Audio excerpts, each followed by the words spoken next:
Welcome everyone to the Pokémon World Championships 2024 in gorgeous Honolulu, Hawaii. Hello everyone and welcome to our pre-show. My name is Zoinks. I am representing Pokemon Unite and I am joined by three incredible commentators, analysts, experts of their field for the three other titles. Amanda for Pokemon Go, Huga for Pokemon TCG, and Scott for Pokemon Trading Card Game. Welcome, Amanda. How are you? I'm doing absolutely wonderful. You know, we were talking a little bit before, and even though Pokemon Go is relatively new to the world's scene, there's so much that has changed this year. This is our first season for championship points. This is our first season that we have open team sheets, and this is only the second tournament in the actual meta that we're playing in right now, so it's going to be very exciting to watch. Amazing. And Puga, you are back in Hawaii after quite a while, so how is it feeling to be back at another World Championships here? Feels incredible. There's nothing like the World Championships. I've been coming to these since 2004, so about 20 years, but it's always the most exciting event of the year. You just feel the energy from people all over the world coming together, a shared love of Pokemon, and the TCG, it does have the longest history of the World Championships of all the games, but the exciting part is that we all come together here. That is true. And Scott, you got history here as well. So how does it feel to be back in Honolulu, Hawaii? I'm really excited to be back in Hawaii. I competed in the video game championships here one year. It's crazy how much things have grown. You know, I feel like you could fit the VG play area about 4 times into just our backstage area now. Really excited to see as you know, Miraidon and Calyrex have come to terrorize our format. Okay, fair enough. Now, we've had some pretty interesting seasons, all 4 of us, in our different games that has been the culmination now here for the World Championships. Of course, the event we've all been looking forward to all year. So why don't we get a bit of a recap of what your season's been like and what we're looking at it now. So how about for Pokemon Go, Amanda? I mean, this season, like we talked about, has brought about a lot of changes. This is actually also our largest competition so far. Around 250 competitors were invited to Worlds, and I mean, it could be anyone's game at this point. We have some people from all over, and I know that we have a couple crowd favorites as well, and we'll have to get into those a little bit later. Okay, fair enough. And how about you for TCG, Puka? Yeah, TCG's been exciting. You know, we've had record-breaking attendance at our regionals, internationals. It's been a huge year for the TCG. In terms of decks that are being used, you know, we're fully in the Scarlet and Violet era. Pokemon EX, you know, we have Pokemon like Gardevoir EX did extremely well at NAIC. I think we're going to see a lot more of that at the World Championships, but we are introducing a new expansion, the Shrouded Fable expansion, which has some cards that will mix things up a little bit. So I'm excited to see how it's going to all play out. I'm excited too. That's a great pitch for Worlds. I'm really pumped to see some Shrouded Fable cards. And Scott, for VGC, we're now in year 2 of Scarlet and Violet. So what's the season been like?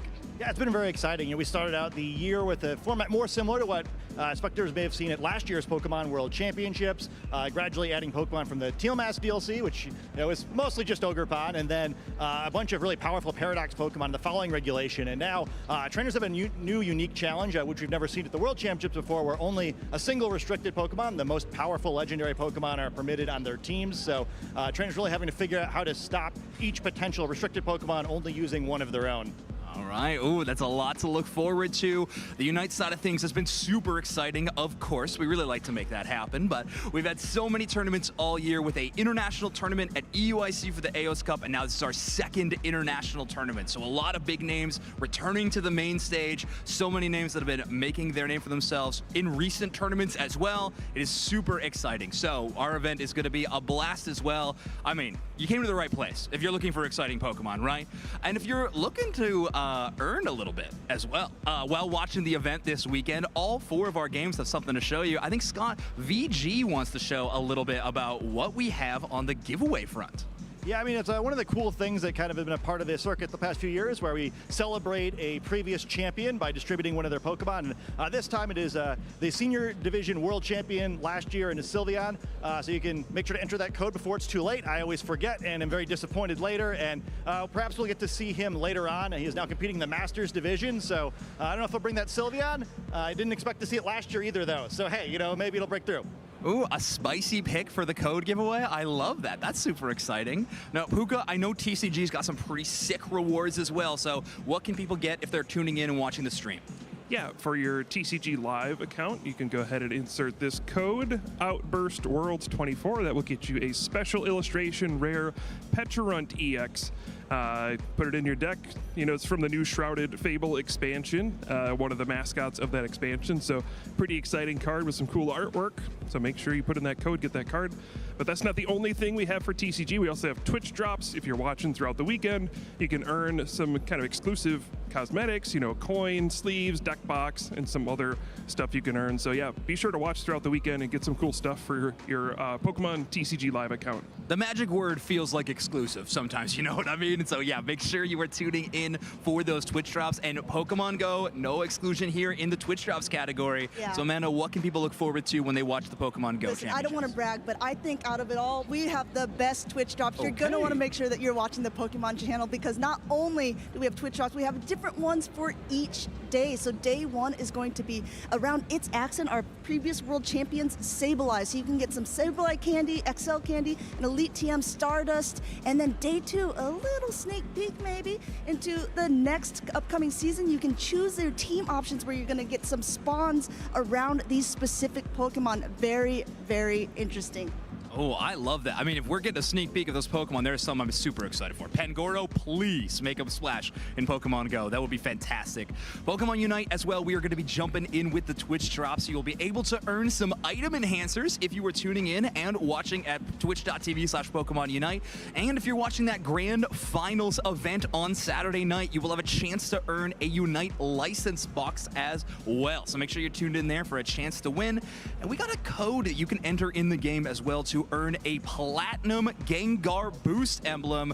Gift code WCS2024. You got to make sure you claim that by August 19th, but it's a pretty sweet emblem. It's snazzy. Add that to your collection, and you're going to be feeling a lot better in your ranked games. Trust me, I really like that look. It is awesome. But let's face it, I mean, those are exciting, but what we're all here for is the competition that is going to be amazing all weekend long. We got some players to watch for each of our games. So Amanda, who are these players that you want to spotlight for Pokemon Go? Yeah, absolutely. I'm really glad that we're getting into this, because we have trainers that are coming in from all over. We're just going to highlight 3 of them real quickly here. The first one I want to talk about is Rubik's Master. He came in, he actually got 2nd place in the World Championships last year, and he only lost to the world champion, It's Axon, the whole season. So this season, not only has he qualified for Worlds, he hasn't played that many tournaments, and I think he's going to really make a strong run. Our second person up is Palasha, a really, really well-known trainer in Europe, known for using Magnezone, which is like a pretty spicy pick, and she top cut 5 of the 8 tournaments that she actually played in, and she qualified for Worlds off of these alone, not even using any championship points from locals. And our very last one is Jakobovich from Australia. He is a trainer. He was actually our very first trainer this season who won 2 regional competitions in one season. And we had a couple of them do it, but he can claim that #1 title. Wow, okay, I mean, each of them champions in their own right already, but going for a brand new title in World Champion. That's exciting. There's a few players in the running for TCG as well, Puga, so who should we be looking out for in the card game? Yeah, there's so many competitors in the TCG, and so many with a long history at the World Championships. But Andrew Hedrick is more of a newcomer to the Pokemon TCG scene, has really burst onto it in the last couple of years, has 3 regional wins in the last 2 years, plus just fresh off that NAIC victory and a very, very exciting down-to-the-wire win with that Lost Box deck. But, you know, for TCG, it's typically all eyes on Tord Reklev. He is the guy everybody's watching. He got an agonizing 2nd place at the World Championships last year. You know, that was his kind of final thing he needed. You know, he's won so many international championships. He's won basically every kind of tournament except Worlds, and he's gotten top 4. He's got 2nd last year. He was just 1 turn away from winning. So, you know, he's going to be super focused for this event. I ran into him. He said he's been in Hawaii for 2 weeks, and he's just had his head down practicing the whole time. He has not done any vacationing, any sightseeing, just full practice the whole way. He is here to win. And the last player from Oceania is Brent Tunnison, who I believe is actually the #1 ranked player in TCG in the Masters division for the season. He's traveled the entire world this season, which is pretty difficult. You know, he's in Australia, and he's flying to tournaments all over the world, and he's placing in top 8 all over the place. So he's a player to watch for sure. He's been on a roll this season. Amazing. I mean, all 3 of those players sound incredible. Definitely have a chance at that World Championship title. I mean, we're skipping vacation to be locked in for games. That is definitely a big showcase. Scott, for VGC, we also have some amazing competitors with storied seasons. Who are 3 players that you want to spotlight? Well, I think perhaps this year more than ever we could see a surprise, but the big names are going to make it difficult. One I think that no one's going to be too surprised to see here is Wolf Glick. It feels like he's been on stream every event. He's actually only played a few events this year. He won 2 different regional championships, and he's actually coming off his weakest finish of the season, which was still 22nd at the North America International Championships. He's the 2016 World Champion, the only North American World Champion who's competing, and he also got second the last time we were here in Hawaii. And speaking of second place, poor Aurelian Sola always seems to wind up in that second place spot. Second place at the Lille Regionals, second place at the Utrecht Special Event, and second place at the North America International Championships. 10 years ago on the stream, I kind of reverse caster cursed Sajin Park when I said that perhaps he was the best player who'd never won a World Championships. I think Aurelian has earned being in that conversation now, so hey, maybe we'll see it again. And then finally, we see the Japan National Champion on the other side of the screen. Never want to count out the winner of the Japan qualification system, no matter who it is. They always seem to wind up very deep in the tournament, and I think Japan in general is just going to be super scary. I think the finals of that tournament was definitely an upset where the runner-up may be just as scary, and I believe Japan also has 4 other world champions competing in this event, including both of last year's Master and Senior Division world champions. Okay, well, everyone is here. They've all gathered for this competition, the champions alike in their own right, but alchemy like silver into gold medal might be on the way very soon for some of these competitors. In the Pokemon Unite scene, we have 3 teams that I wanted to spotlight, but there is so many like tournament favorites, if I wanted to call it. But 3 teams that I wanted to call out is going to be Fusion from LATAM South first. A region in LATAM South, a very exciting one, but Fusion have been a dominant force all season long. They haven't lost a single tournament, regional events and international events, including the AOS Cup at EUIC. They have won every single event they participated in. 100% win rate, pretty good. Fennel from Japan is a somewhat newer squad, relatively, but they did win the Japan regional competition. Zeta Division coming in second place, but they did win the Asia Champions League, and they got second place at that AOS Cup for the international event. So with so many good squads coming out of Japan, it really does feel like it's their year, but right now, our only world champions we've ever had in Pokemon Unite come from North America, back-to-back champions, and now we're playing on that home turf, so maybe North America will make a showing as well. I mean, who knows? There is so many exciting teams to watch, so I think a lot to look forward to in this event. I personally cannot wait.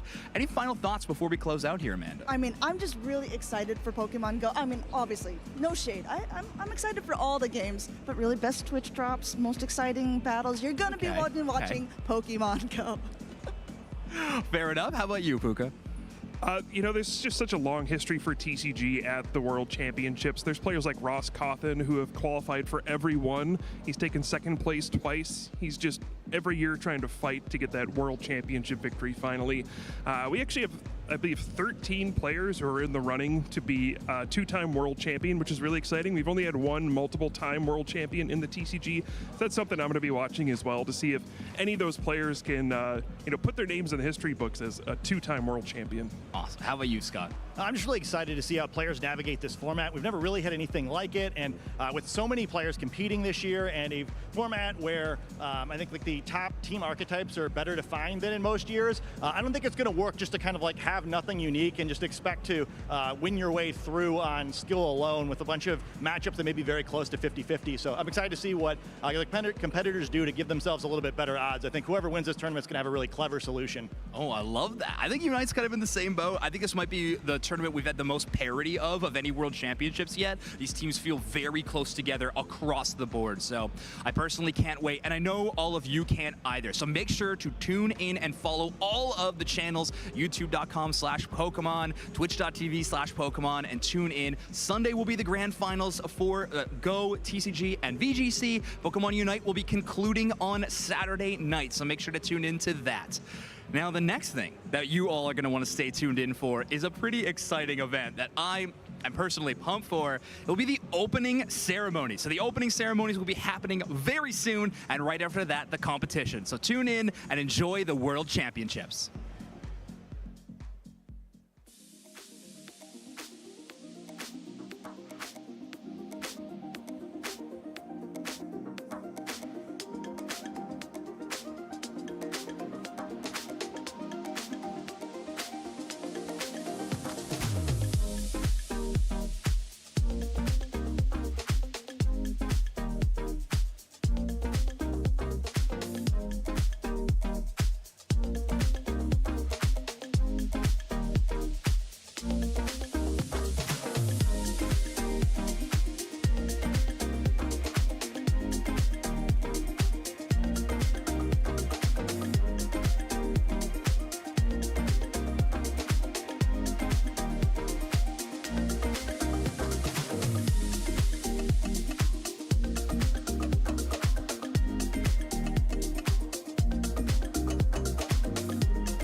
ocean breeze, like an ancient whisper, like a soothing melody. Tell me, can you feel it coming all across the land, like a mountain rising from beneath the sand? No matter where you're from, it's beating like a drum, and now it's calling you back there. No matter who you are, it's beating in your heart. It's the spirit of the game, makes you stronger than you know. The spirit of the game takes you the highest you can go. No stopping now.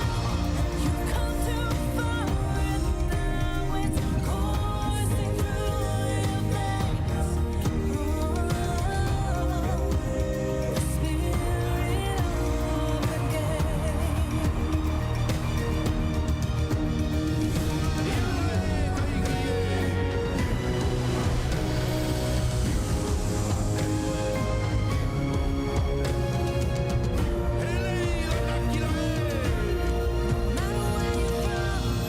it's beating like a drum, and now it's calling you by name. The spirit of the game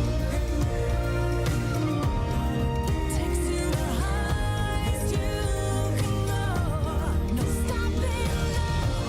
You've come too far, and now it's coursing through your veins. The spirit of the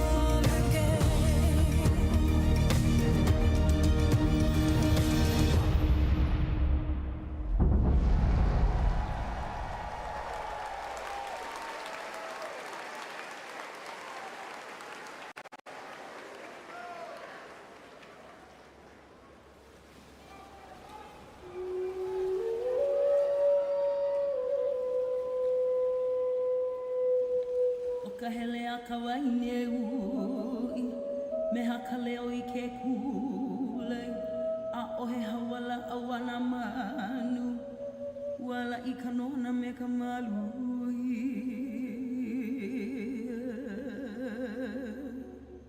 Hele loa mai noa ako mo mai loko nei o ka ale, o ka inoa no hoi o ku uhale ku mai la ipuna o mauli ole. Ano kau noi ho I ke maila no kau make make ho I au me oi ko hale o halaua ola. Ke ai aku nei au I kau noi, oi ai he mai ka ke noi.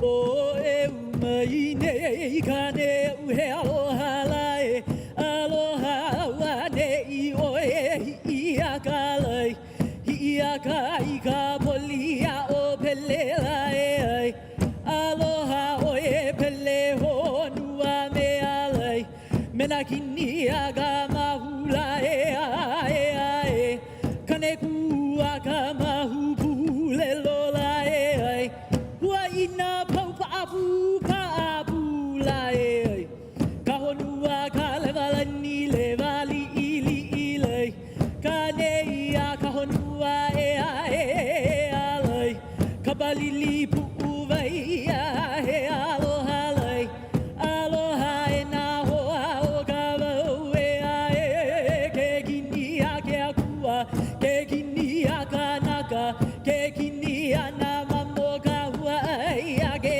ola ola oe ola ola ka koa mauloa o e umai nei ka ne ue aloha lai, aloha nei o e hi a ka lai, hi a ka I ka polia o pele lai, aloha o e pele honua me alai, mena kini a ka mahula e kane kua ka mahu pu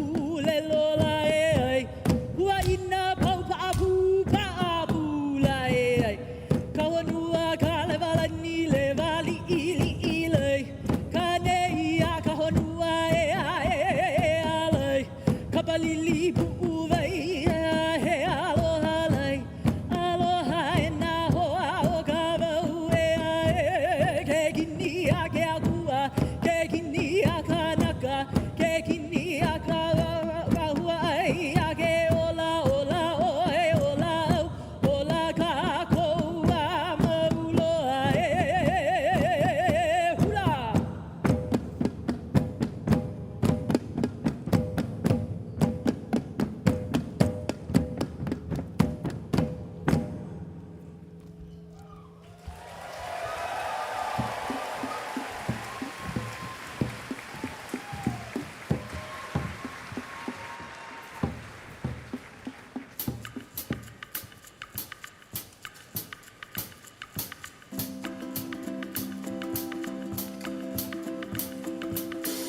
We came from far away to share our love of the game while the island sunset glows. Making new memories with my Ohana, my family. Hey, come on, my, it's time to go.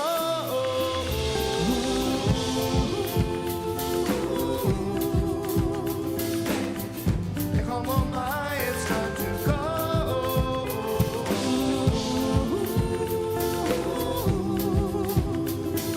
Hey, come on, my, and let the games begin. Now you're the next in line. Now it's your chance to shine. While the island sea breeze blows. Under the shining sun, you'll become a champion. And come on, my, you never know.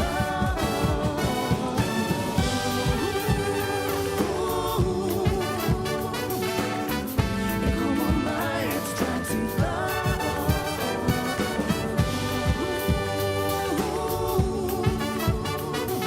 And come on, my, and let the games begin. Aloha trainers, and welcome to the 2024 Pokémon World Championships. We're here in beautiful Honolulu, Hawaii, with the best to ever play the game. But you never know. It could be you on Disney.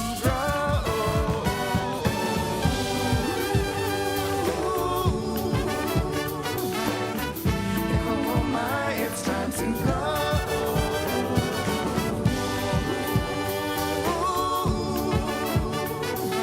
Come on, my, and let the games begin. Come on, my, and let the games begin.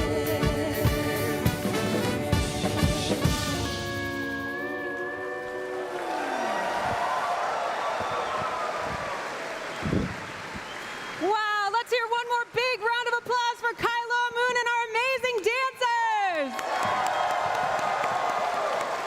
That musical performance was one absolutely to remember, and that hula performance was such a great way to welcome all our trainers. Thank you so much.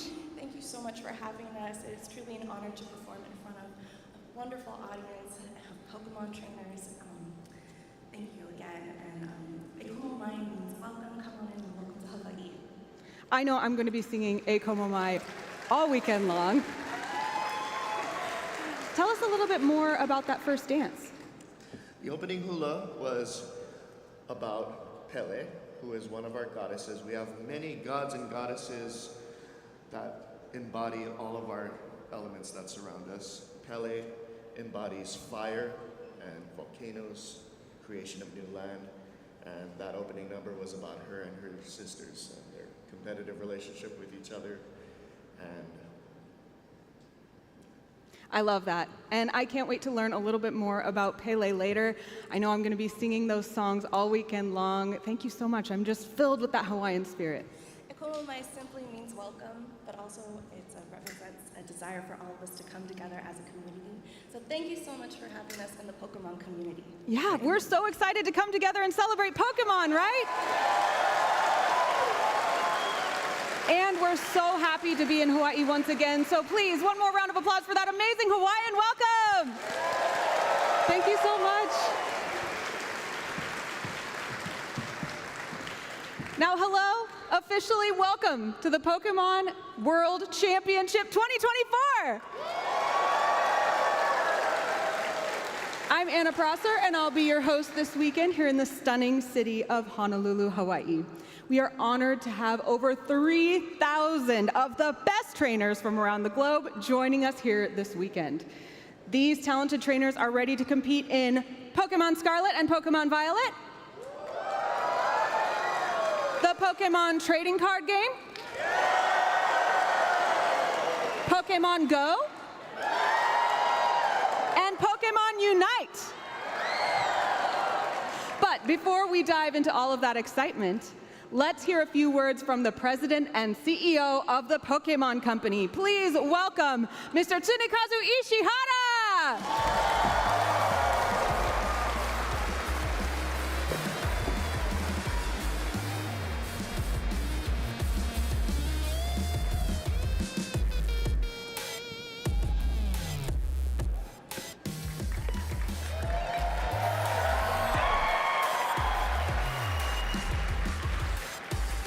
ポケモントレーナーの皆さん、こんにちは。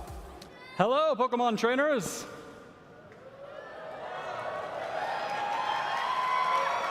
ワールドチャンピオンシップス2024を迎えることができ、大変嬉しく思っています。 I'm very happy to be here together with you for the 2024 Pokemon World Championships. この世界大会は、ポケモンのすべてを祝い、そして楽しむゲームです。世界中から集まった皆さんが互いを支え合い、そして競い合う姿を見るのは、私にとって大きな喜びです。 The Pokemon World Championships are a celebration of all things Pokemon, and I am delighted to see all of you from around the world come here to compete with and support each other. 私は今日から皆さん一人一人を応援したいと思います。まずはこの場にたどり着いたことを心からお祝いいたします。世界チャンピオンになるために全力で頑張ってください。 I look forward to cheering each and every one of you this weekend. Congratulations on making it here. And please give it your all and strive to become the world champion.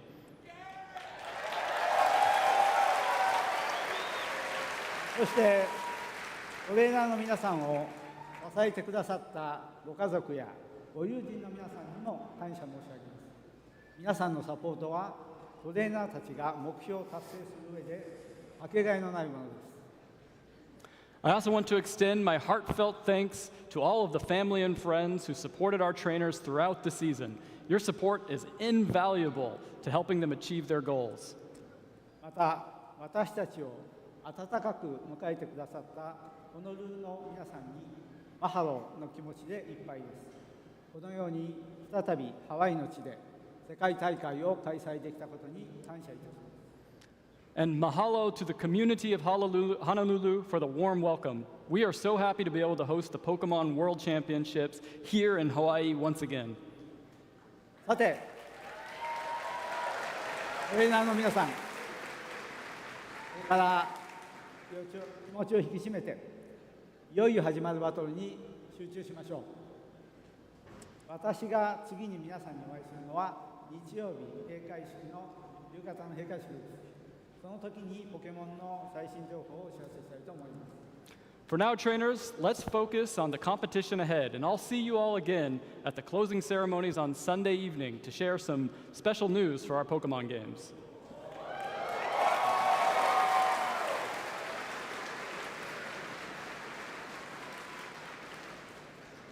皆さんのご健闘を心より祈っています。それでは大いに楽しんでください。 I wish you all the best of luck in your battles. Have fun.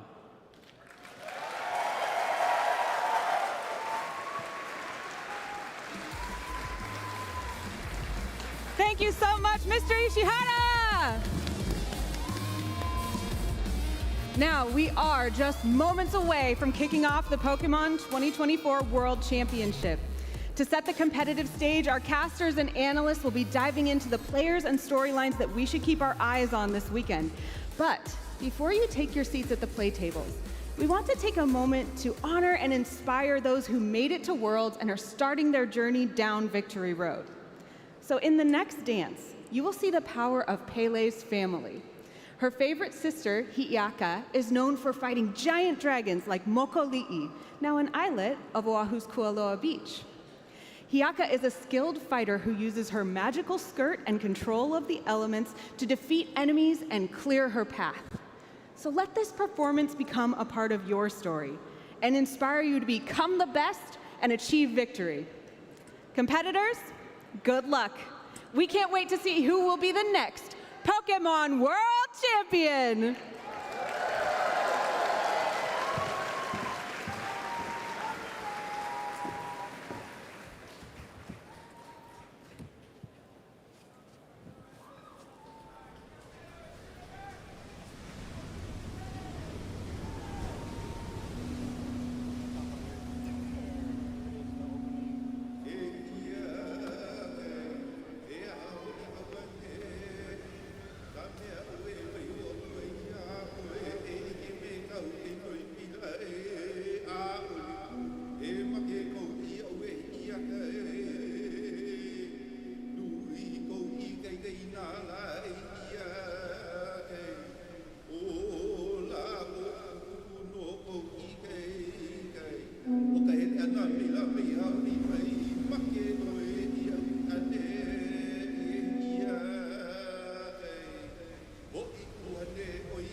Awana mo koli ike kai wa hele apuana e ake kanaka hele ikali ula o ko halai o vi ai ole vi makai ole I kai ano kai kai ka he kai kano e ai e o ie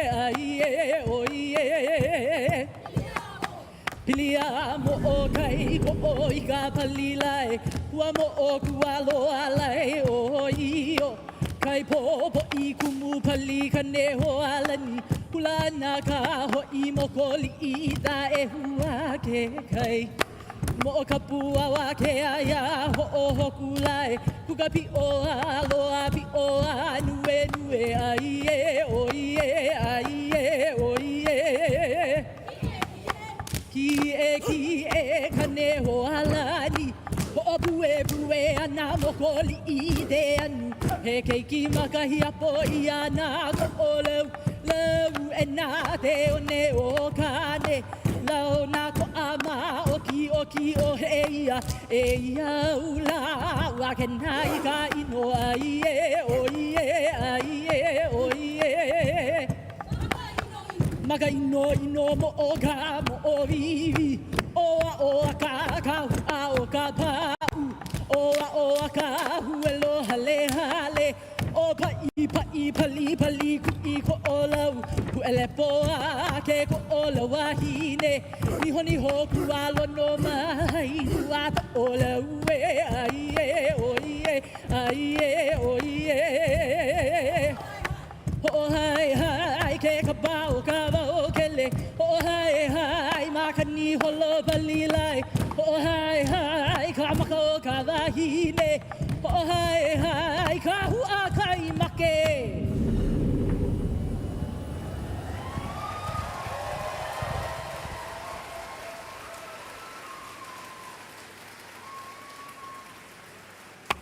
Halulu e halulu e halulu e halulu e halulu e halulu e halulu e halulu e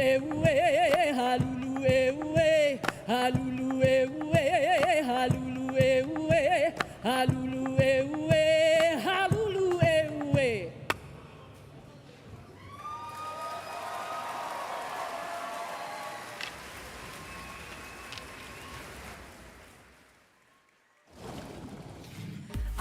Aloha trainers and welcome to the Pokémon World Championships here in Honolulu, Hawaii. My name is Rosemary Kelly and I'm joined by Lou Akjosh Chromie, and we are so excited to kick off the festivities for this year's Pokémon World Championships. I honestly can't believe that time is finally here. The pinnacle of Pokemon play at the Pokemon World Championships. These trainers have battled it out all through the 2024 season to be here, and one of them, Rosemary, on Sunday will be walking away our new world champion. And it may even be somebody that has already won a world championship in the past.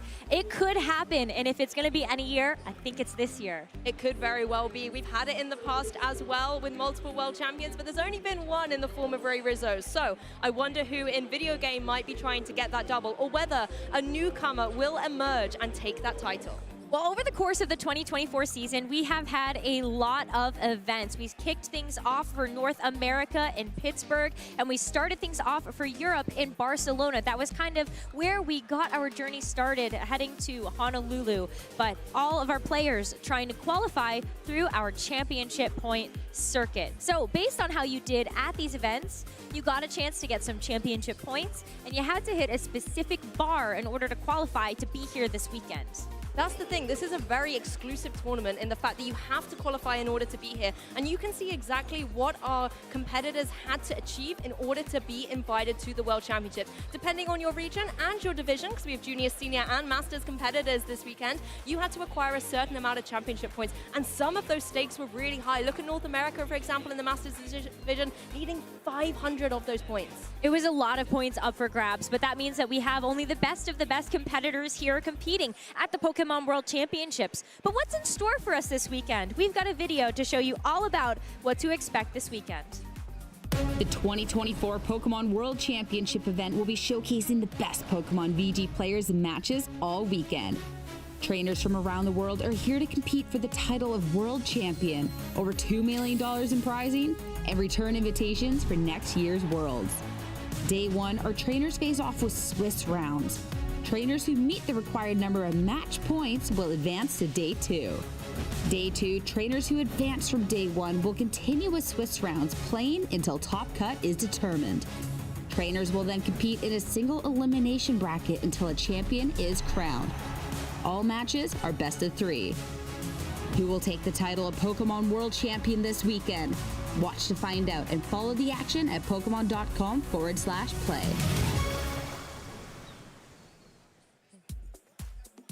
So at the end of this weekend, we have a lot of prize money to give away. Top 16 is going to be walking away with $5,000, and it only goes up from there. That's the thing. It's not just about the glory of being Pokemon World Champion. There is prize money on the line that makes that victory taste a little bit sweeter as well.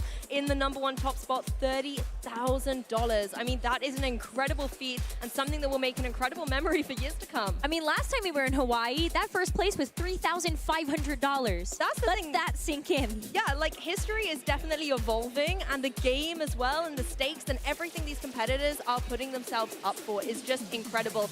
I think one of the coolest things as well is the memories you can make along the way with your friends. Maybe there could be like a group that kind of get all in the top 16. That would be kind of cool. That would be very cool, and maybe a very nice dinner to celebrate after that. Oh, for sure. Many dinners. Many dinners.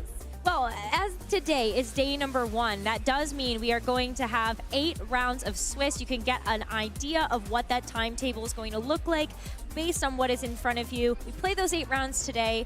Our trainers that are able to withstand that competition and pressure play 3 more rounds tomorrow before we end up getting into our top cut. It is asymmetrical this year, which is very exciting because it means that we can actually see even more competitors beyond a 16 up through 32 that could compete for those prize money. Exactly, we get to see more amazing Pokemon action, and it's a little bit unique and new for the players as well, because particularly in the European and North American circuit, they're kind of used to battling out 9 rounds of Swiss on that day 1. So, you know, they have 1 round off on that first day, but the stakes are still really high. You need that X and 2 record to be able to advance into the second day of competition. You still carry, of course, that record over, so you need to make sure you do your very, very best from the first round. And it doesn't get easier from there, because in day #2, it is still going to be that X and 2 record that's going to get you into that top cut. So very, very high stakes on the line for our trainers. 3 strikes, you are out of competition. So we are going to be so excited to see which trainers can really make their way through that. But Lou, this is not the first time that we've been in Hawaii. We kind of teased that a little bit, and so let's take a step back through history. This is actually going to be the third time we find ourselves in Honolulu, Hawaii for the World Championships of Pokemon. Yep, they Kicking were things off here. in 2010. Well, let's think 2010, then 2012, and now 2024. Like, it's definitely a hotspot for Pokemon trainers to come and try and become the world champion. But a lot has changed over that decade plus of Pokemon times. I mean, the event has grown, the spectator numbers, the competitor numbers are so much more. And one of the things that I think is really beautiful is there were some trainers who are battling today that were battling back in Hawaii in 2010, 2012. And they are now veterans of this video game. But back then, they had stories where they looked up at the world champions, the top cut players, and were inspired by them. And now possibly some of them have acquired big accolades of their own, and they're now here to inspire the future generations, the people maybe at their very first world championships. And I love that that kind of harmonious kind of inspiration from these trainers is allowed to grow year on year. I mean, do you want to hear a throwback of some of those names from the top 8 of 2012? Go for it. Make me feel old, Rosemary. Okay, well, for starters, 2010 and 2012 in Hawaii is actually the bookend of Ray Rizzo's 3 World Championships back to back to back. Amazing. So such a special place for him, but even just looking at the rest of that top 8 from 2012, we got Wolf Glick in 2nd place, Sajin Park in 5th place, and those are 2 competitors you will see battling it out here this weekend, so we can't wait to see how far they are able to go. And 2 previous world champions as well. Sajin Park actually winning it a decade ago in 2014. Wasn't in Hawaii, but still 10 years since his amazing victory with Pachirisu, as well as Wolf Glick winning in 2016. Listen, that's just a credit to what you were saying, right? They ended up kind of starting their journey in Hawaii and then becoming inspirations for those around them. Yeah, Who look how doesn't far they've come. forget the Pachirisu that Sajin Park used to win that World Championships? So exciting. But even just to speak to the growth that we've had, 33 players in 2012 Worlds. We have 694 Masters players competing today. That is huge. Yeah, like the growth of the game is incredible. And you know, long live Pokemon. The fact that it keeps developing, it keeps growing, not only in the Masters Division, but juniors and seniors as well, picking up Pokemon maybe for the first time this season, and now getting themselves here to the World Championships is just amazing to see how many people are here. Not even just the competitors, but spectators, families here supporting as well. Pokemon Worlds is where it's at. It really is. But with those 694 competitors we have here this weekend, it means that we have a lot of incredible trainers we are so excited to introduce to you. Maybe some players that you would love to kind of check out as their journey develops. First stop, though, is in North America. We've got to start with my home region, Lou, and we have some heavy hitters here. North America is definitely one of the larger regions that we have for competitors, and that means that the competition was very, very stiff this season. Riley Factura, though, heads above the rest. The most championship points throughout any of our North American players. In fact, he ended up earning 1594. That is 4 World Championship invites, actually, if you think about it, because it's 500 per North America. And then you also had Riley winning the Pittsburgh Regional Championships to kick off the season, which is also a World invite in its own right. What an incredible player. And up there as well, you've got Joseph Ugarte, someone who is the king of consistency, 2 times Portland Regional Champ, as well as top cutting Worlds twice, has top cut International Championships 4 times, but still hasn't been able to get that international victory. Someone who I know has put a lot of effort into this tournament, is probably one of the best King Gambit players in the world. Whether or not it's the call for this championship, we'll have to see, but someone who's so consistent and ready for that #1 spot. Also very good at Sun. Oh I'm just yeah, thinking loves back the Sun to that team. Portland Regional Championship win with the Jumpluff. Very unique pick there. Last but of course not least, we've got Justin Burns. Now this is a player that has already proven himself in a restricted format. Looking back to the London Open in 2022, ended up getting a top 32 there with Palkia and Ice Rider Calyrex. That was when we had that double restricted format. But following through that Ice Rider train of hype, ended up top cutting every single Regulation G single restricted event this season. Indianapolis, Los Angeles, and North America International Championships, all leading up to here with Ice Rider Calyrex. Feel like there's a lot of magic behind that, and feel like a lot of maybe expectation behind what Justin Burns can bring to the table. A lot of mastery for sure behind Justin Burns' plays. But if we kick it over the pond as well to Europe, this is another absolutely stacked region of competition. The one thing I love about Europe is the fact that they have kind of mini metas within the different communities. You know, Team Italy will be running something, Team Spain will be running something, but let's go straight away to Team Portugal in the form of Eduardo Cunha, the world champion from 2022. At the very beginning of the season, staked his claim to try and get that title again by becoming the Barcelona champion, as well as more recently getting a top 4 finish at NAIC. Previously, you know, in Worlds, it was a restricted format, was running that Calyrex Shadow Rider and the Zacian, although Zacian may not be the cool Calyrex Shadow Rider, is definitely out there, so I wonder if history will repeat itself with Eduardo. I feel like it absolutely could. I think there's a lot of similarities to maybe some of the double restricted types of teams that we ended up seeing with those restricteds and to what we can expect this weekend, but you also have to take a look at the rest of this graphic and notice that we've got 2 current international champions. Lou, you must be so proud that Europe almost had the clean sweep this year. Europe was bringing it home for sure, and Nils Dunlop, when we saw him win in London, boy was he incredible. It was amazing to see him finally get that European champion title, running some really cool teams as well with things like Urshifu and Incineroar, very tried and tested combinations. He has been a multiple regional champion in the past and also has top 4 and top 8 worlds before. So it definitely shows that he's the player that has the caliber to make that top cut, and who knows, with the season he's had, he could go all the way. Yeah, and right before that, we saw Marco Silva win the Latin America International Championships this season.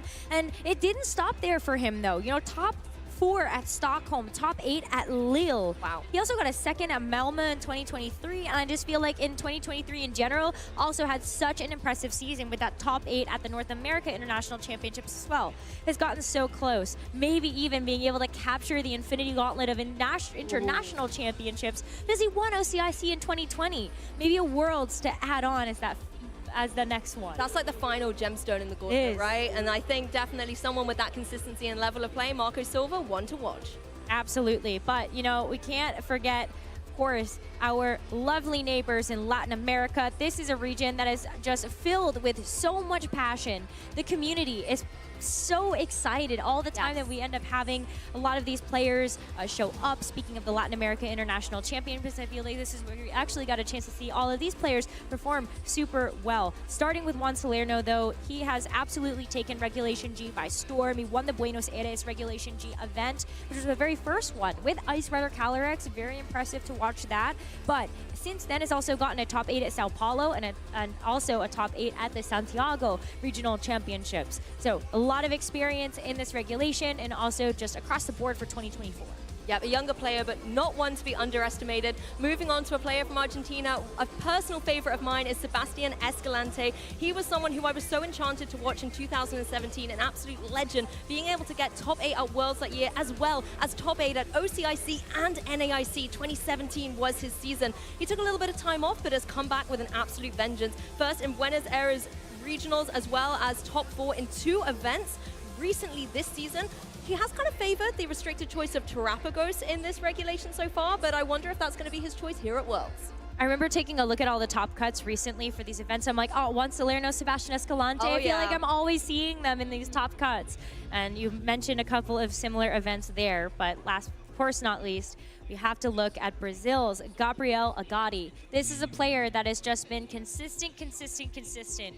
Over the course of the last several years, you can always expect to see him in the top cuts of the international championships, but always that second place and never that first. So close. So close, kind of like a Joseph Ugarte story, being able to get so close to that title, not necessarily able to grab it just yet. Most recently, second at the North America International Championships in 2022 and second at the European International Championships in 2023. Maybe this is the weekend that Gabriel can get it done. Honestly, these Latin American players are so ready to get the #1 spot. All 3 of them are worth watching. But let's go to completely the other side of the globe and take a look at the Oceania region, because this is a region I think a lot of players sometimes underestimate, and you really should not underestimate them. They can surprise you not only with their amazing accolades, but some of their really unique team building as well. First on this list, however, Nicholas Khan, a player who we have been able to see grow up. And sometimes I want to say, like, never grow up. You were such a fantastic junior, because if you look at the records here, world champion in 2017 in the junior division, then leveling up into seniors, getting top 16 at the 2019 World Championships, and then more recently, Brisbane champion. Fantastic player, has come from a family of amazing Pokemon players too. Nicholas Khan in Masters Division making waves out here in Hawaii. Absolutely. And following suit, we've got Diego Ferreira, who has gotten a top 4 at the Melbourne Regional Championships this season, but also a top 32 at Perth and a top 32 at the European International Championships. So very recent results that I think are very exciting to see if Diego can continue to really live up to this breakout season that he's had. Yes, exactly. So much consistency from these players. And then Megan Rattle, last on this list, a player who has had phenomenal records at the World Championships, has top 8 back-to-back Worlds in 2019 and then the 2022 World Championships. And honestly, someone who I'm so excited to see what they're able to do at this World Championships. Has previously done well with Pokemon like Kyogre, so I wonder if that's going to be, again, bringing some of that ocean vibe to the stage.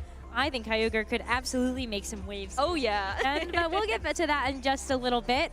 We now turn our attention to Japan. And on this graphic, you are going to see a lot of familiar faces. Shohei Kimura, our reigning world champion in the Masters division. Tomoya Ogawa, this reigning senior division world champion. And Mao Harada, getting a top 4 at last year's world championships. Japan had the clean sweep. Oh, they did. And there is very little secret why. They are just so good. So dominant. And as well, Tomoya in the senior division winning last year really was kind of the story of us behind the desk here, Rosemary, because you're a big Sylveon fan, I'm a big Gastrodon fan, and he was able to win with both those Pokemon on his team. So it was really fantastic to see a favorite of ours out there being a world champion. And Shohei and Mao, they actually were playing the same team. Yeah. The Landorus, the Urshifu, we had the Fluttermane, Qianpao, Mungus, and Iron Hands, a lot of pieces that we would consider making up a balanced team. And just very well-rounded, and that really allowed them to showcase what they bring to the table as players, but also team builders, because they did have a couple of unique choices on there that really shook things up for the other competitors. Exactly, and Japan has sometimes struggled in these restricted formats. 2016, when everything was this big 6 archetype, they kind of struggled around that. So I'm really looking forward to the fact that we've got a unique single restricted format, whether that might be their time to shine. But we can take a look as well at some other players from the Korea region, who I think have a very unique kind of entrance to this tournament, because in Korea, they haven't really been able to have a lot of the Regulation G tournaments. They've been playing primarily in Regulation F, so they might be kind of unexperienced in this format, but they are still formidable. Some incredible trainers here. Ju Young Hong has been the Trainers Cup champion this year, using the team that Nils actually used in EUIC, so taking some inspiration there and being able to pilot it to perfection to get that victory. And next to him, we have Sung Jae-jung, who was actually the second place, so the runner-up there at the Korean National Cup. We had Ndidi and Iron Crown. That's a really fun combination. And also ended up getting that second place with Reggie Drago. Yes, and finally on this list, we've got Tae-Sok Ro, who was top 4 in the Trainers Cup. So again, really, really consistent, being able to, you know, use that Reg F knowledge to be able to pilot a team very effectively.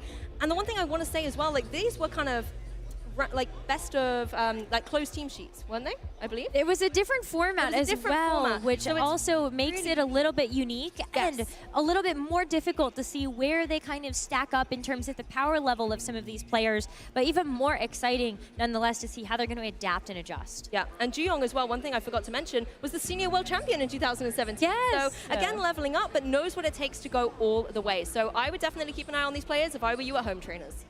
And we have our final region we want to look at here. It's going to be the Asia Pacific region.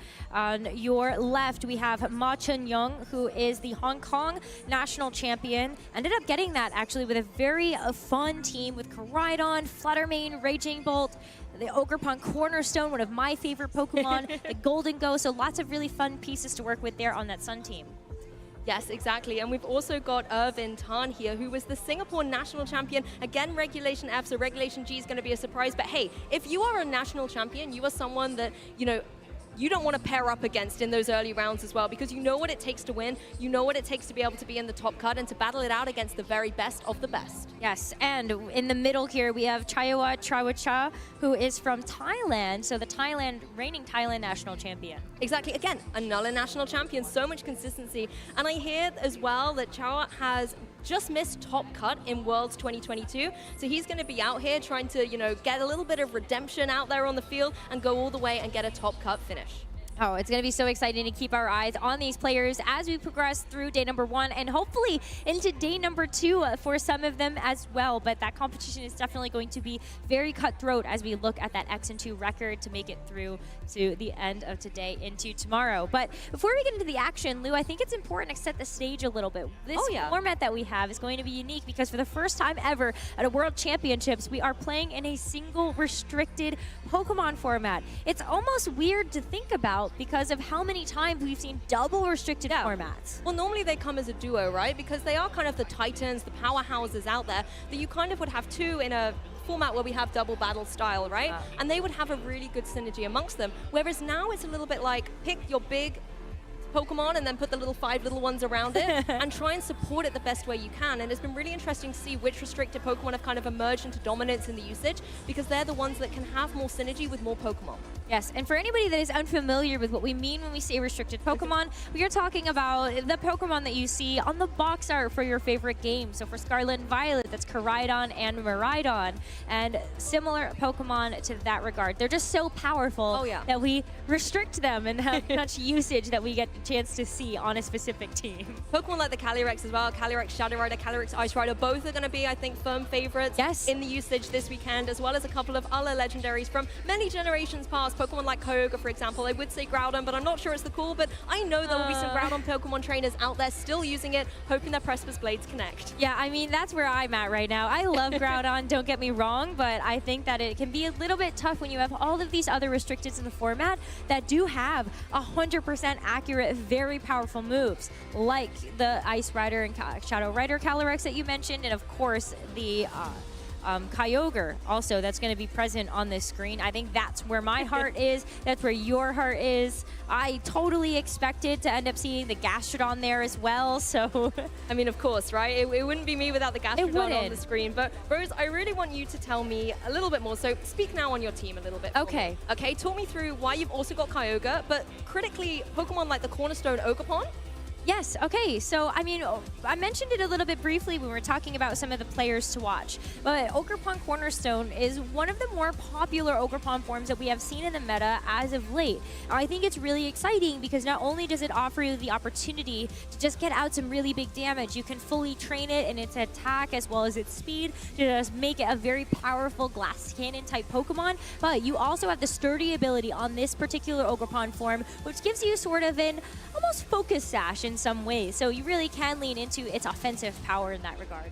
I love that, actually bringing the ability through, and then you've got the kind of counter to abilities with the Galarian Weezing as well, using that neutralizing gas to just completely get rid of abilities and their potential to support a match on the field. For me, I've definitely gone the water types because the Fire, Water, Grass core is such a staple at the moment, a really balanced, consistent trio to put in your team that I'm assuming one water Pokemon will win the World Championships.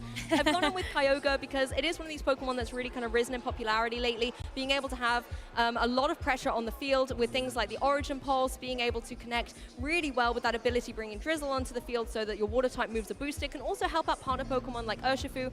Dondozo Tatsugiri is a classic combination, one of my favorites. Yes, the games are long, but they can sometimes be so sweet victorious. Yes, I was going to say, I feel like you can't have the Dondozo without the Tatsugiri right now. Implied, so you've got like 5 Pokemon here, actually, when you think about it. It's already in the mouth, Rose. It's already like ready, okay? It's got fighting. It's ready to go. You're so right. But for the rest of our casters that are joining us this weekend, so excited to have them here as well. But we do have the Miraidon as well from Sierra and Scott, the Shadow Rider Calyrex here from Lee. Gabby has gone the Ice Rider Calyrex as she loves that Trick Room mode with the Farigiraf and the Ursaluna.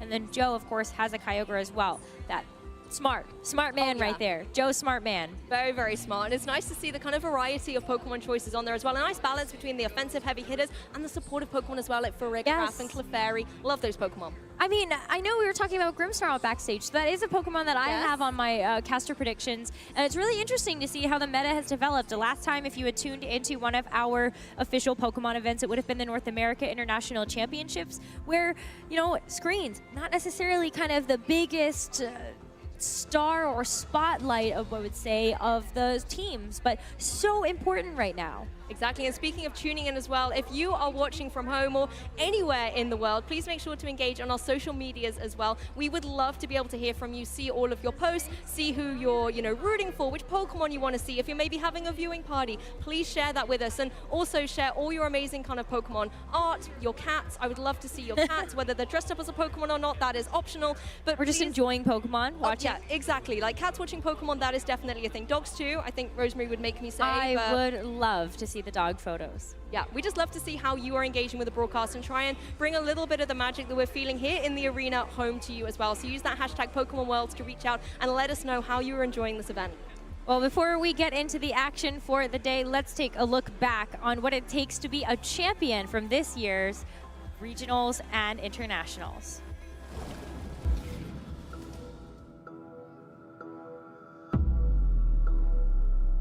This is the final international event of our 2024 season. And we're so excited to watch our competitors solidify their invites to Worlds 2024 in Honolulu, Hawaii.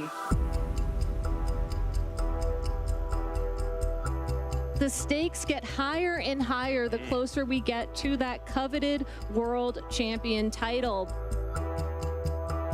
This is your last opportunity. There is a lot on the line for every single player out here. It has been a long season with a lot of Pokemon coming out on top. Hello, Pokemon fans, and welcome to the kickoff of the 2024 season. Mirage Gate, that is super fun. Oh, wow. Andrew Estrada. Riley Factura taking the first regional. And Michael Zhang. I'm really excited to see that team again. The previous time I was on stream, we kind of both underestimated a little bit. Giovanni Costa. The double crit! Arjef, a smile on his face. Game number 5 goes to Arjef. Here it is, Mirage Gate, gonna power up Giratina V-Star, and John Eng is the Portland Regional Champion. Then he takes it, the Charlotte Miracle. Torn Reklev is your 5-time international champion. Shifu, close combat into the Lucas, it holds on! Wolf becomes a repeat champion, 3-time Worlds qualified competitor. No one can do it like Doombug.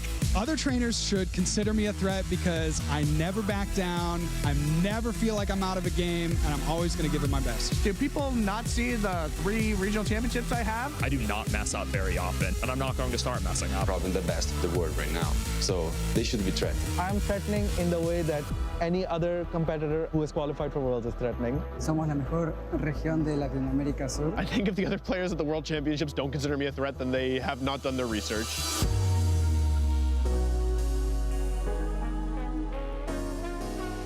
All these events really just lead up to Worlds. We've had some phenomenal players win this season, and players are better now than they've ever been. You get a lot of people from different places in the world, and it'll be the biggest World so far. It's going to be an incredibly difficult feat to try and win it all. It's never a guarantee. Everyone is phenomenal. Everyone is doing great service to the game at the World Championships. Only one person can win, so everyone's going to have a story.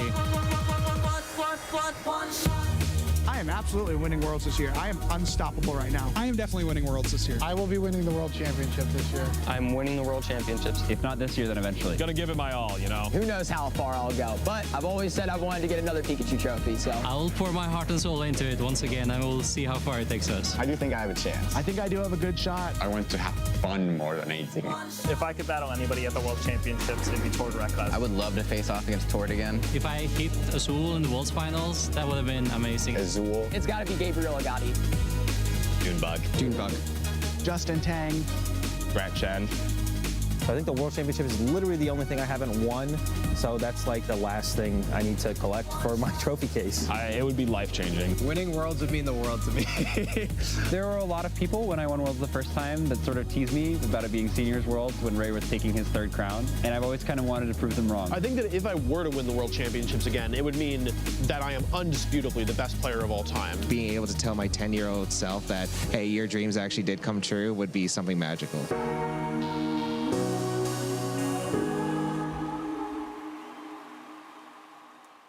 Well, you've heard what it takes to win, and somebody out there right now will indeed win and become the world champion. The tournament's about to get started. Trainers are set and ready for round 1, Rosemary. And round number 1, we have a doozy for you that we are bringing to you on broadcast. We have Adam Sherfui versus Shohei Kimura, our reigning world champion. I literally can't sit still. I am so excited for this match to be able to pick things up exactly where we left them off in Yokohama, to be able to see Shohei Kimura here. And Shohei has also competed at other events this season, competed at the European International Championships, got a bit of experience there, but has also done very well in online tournaments leading up to the World Championships. We're focusing on Adam Sherfui though right now. Got a top 16 at Dortmund and Bologna this year, as well as a top 32 at Utrecht. So really having a fantastic season for 2024. Yeah, lots of top cuts, but wants to go all the way and get number 1. And this is the first hurdle you have to overcome. Taking a little look at the teams, we've got a really interesting balance core here. We've got the classic Urshifu, Incineroar, and Rillaboom that give you a Fire, Water, Grass core Stapers, as well as Calyrex Shadow Rider, a Pokemon that is so formidable out there, very, very ferociously speedy, and can deal a huge amount of damage with Astral Barrage. But I think what's going to be very defining characteristic of the Shadow Rider Calyrex teams is going to be the held item that they have, as well as their moveset. On Adams, you can see that he has a kind of a Terra Fairy with the Draining Kiss that has been very popular in terms of like North America and Europe, but he also is holding a Covert Cloak, which means that he's a little bit more kind of defensively focused, has the Calm Mind as well to boost up those special defenses. Exactly, and you know, being able to have that kind of set up can give you so much momentum, but you have to get through the reigning world champion first of all. Shohei Kimura running a very similar team, again running that Calyrex Shadow Rider, but it's definitely more on the offensive here. Having that nasty plot to get a boost to your special attack will make those Astral Barrages and the Psychics as well for that single target damage deal so much, particularly if you can get some of those Grim Neigh boosts rolling as well. And if it's not going to be the Grim Neigh boost, you can give yourself those boosts manually with the nasty plot. So on both sides, actually, we have Calyrex Shadow Riders that are very capable being able to boost up their own special attack and try to deal out damage that way. But it's about what Shohei has actually ended up piecing around this team that makes it so interesting. Instead of an Assault Vest Rillaboom like Adam has, this one actually has Clear Amulet. Despite that, no Protect, so not really a way that it's going to be able to keep itself safe, but you've got some very powerful attacks alongside that. And I love the Amoonguss as well, the adaptations here. We've often seen Amoonguss running something like the Rocky Helmet to be a nice switch in for the Surging Strikes of Urshifu,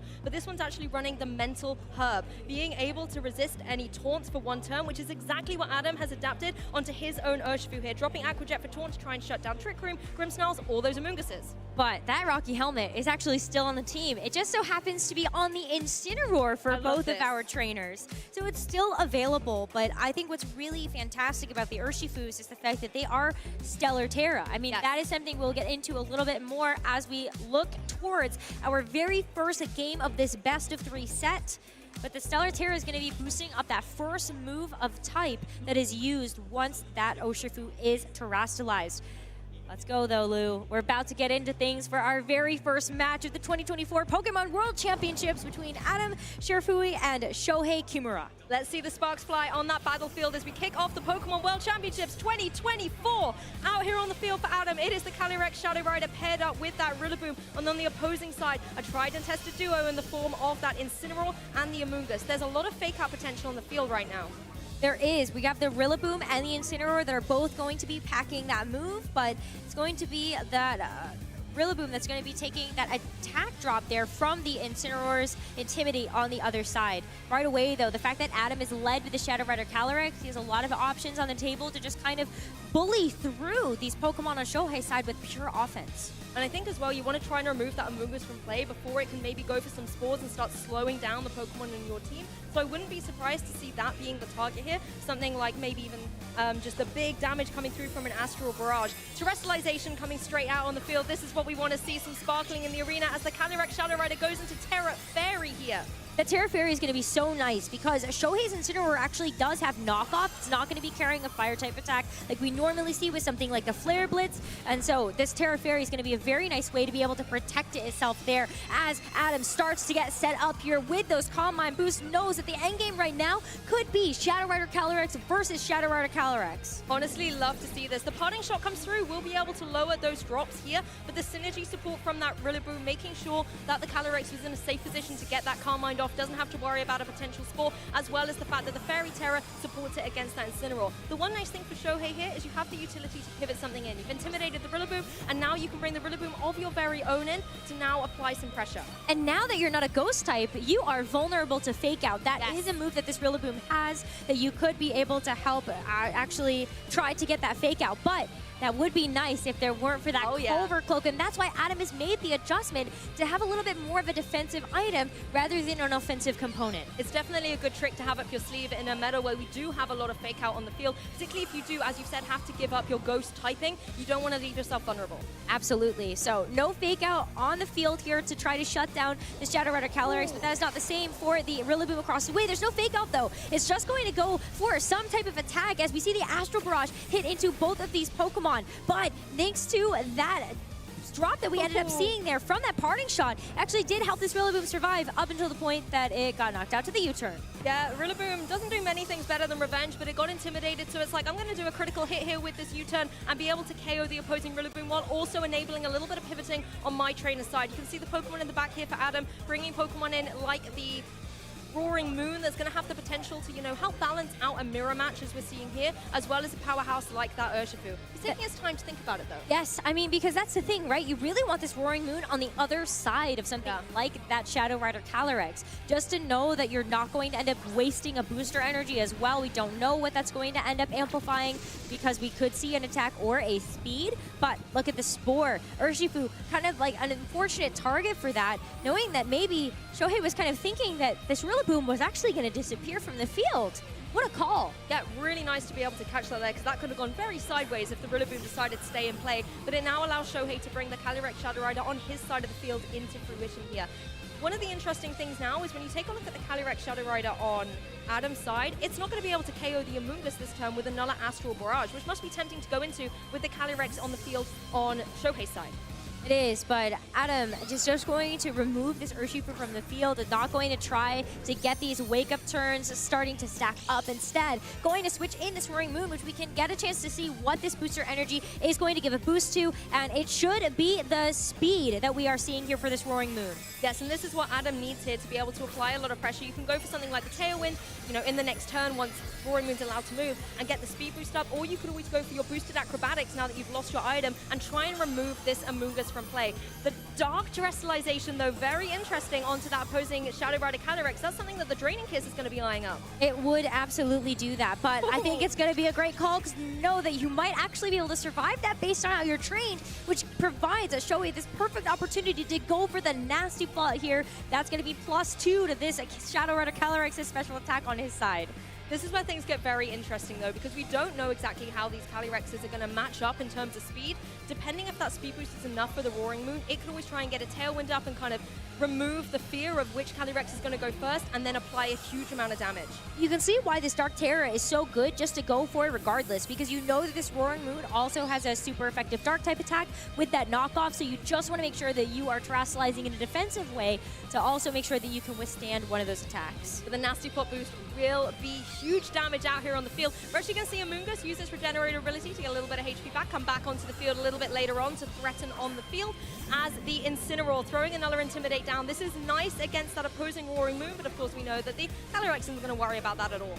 No, but that is going to help with this knockoff as you go into the Incineroar. Take a look at that. It should be doing more damage knowing that this Incineroar is actually holding an item. And that is such a little amount of damage. So the Incineroar able to tank that, also provide that attack drop. And now this is time for this Shadow Rider Calyrex and Shohei side to go. That is an Astral Barrage into both targets, not necessarily securing a knockout. But you can see here on the return of this, that's very little damage. Yes, the defensive Terror type really working out there for Shohei. I have to say, though, the Roaring Moon going first in that match, very interesting to see the speed come through. But as you've mentioned as well, a little damage from that knockoff thanks to the Intimidate. And now that you also do not have a Ghost Calyrex opposing you, that knockoff is really not going to be doing too much. If I was Adam now, I'd probably be thinking, hey, my Roaring Moon isn't dealing damage, let's use it for some support. Get a Tailwind up, ensure that my Calyrex is going to be able to outspeed and try and get some damage. But even then, the Calyrex is underwhelming in the pressure it's giving out. I mean, you really want to try to get these Calm Mind boosts up. At the very least, you know that your special defense is going to be a little bit bolstered, but because of that parting shot earlier, you're still at a neutral special attack, not able to secure a knockout. It means that you aren't able to get that engine up and running to snowball that special attack stat. You want to get the Grimnaze rolling through, and it looks like Shohei might be within range of getting one in this particular turn. A defensive play by the Roaring Moon as the Amoonguss joined the field here, so the Protect coming through as the Protect come through as well. Adam playing very defensively this turn. Yeah, you saw Shohei actually go for a little bit of a pop-off here. Was kind of hoping maybe that he'd be able to get some type of attack off onto the Shadow Rider Calyrex, but unfortunately not going to be able to do the job just yet. This Amoonguss still being on the field is so problematic. There isn't really a great way for Adam to remove it at the moment. Maybe the acrobatics from this Roaring Moon could help out just to be able to deal that super effective damage, knowing that the Terra has already been used on Shohei's side, but that Intimidate, is it really going to be able to do enough here? You're going to need another critical hit, I think, to be able to get through that Amoonguss, particularly at full health. And you also have the utility of your Shohei just to switch in the Incineroar again later and throw another Intimidate down. Amoonguss doing what it does best, be providing a little bit of protection, going for that Rage Powder and drawing in all of these attacks. But no, Roaring Moon going, I'm not targeting you, I'm going for the Tailwind. Let's get the speed on my side and see what my partner can do. But you can see why this is so effective, because you do actually have that Draining Kiss heading into the Amoonguss, so the Rage Powder able to redirect it away from a super effective hit into that Dark Terra Shadow Rider Calyrex, as Shohei continues to go all out on the offense at a +2 special attack. There's plenty to get a double knockout. That's going to be a sharp special attack increase. That's a +4 for this Shadow Rider Calyrex on Shohei's side. This Calyrex is mean on Shohei's side. It's got all the boosts, all the damage, and it's got the support. The one thing Adam has got going, though, is that Tailwind support, but whether it's going to be enough.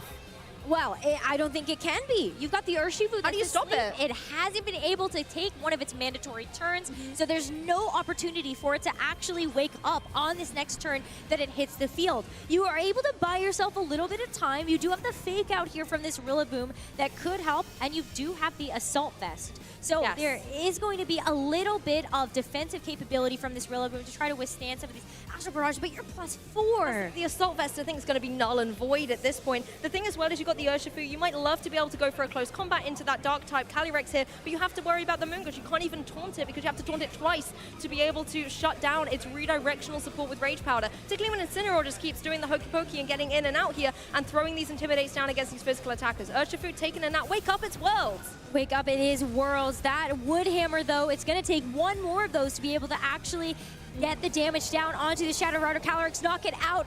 But before it's able to do that, it's going to have to take this Astral Barrage. It is just going to be a one-hit knockout there onto that Rillaboom, essentially, with the Focus Sash allowing this Urshifu to hang on. But now this Incineroar is freshly on the field. There's another Fake Out in hand.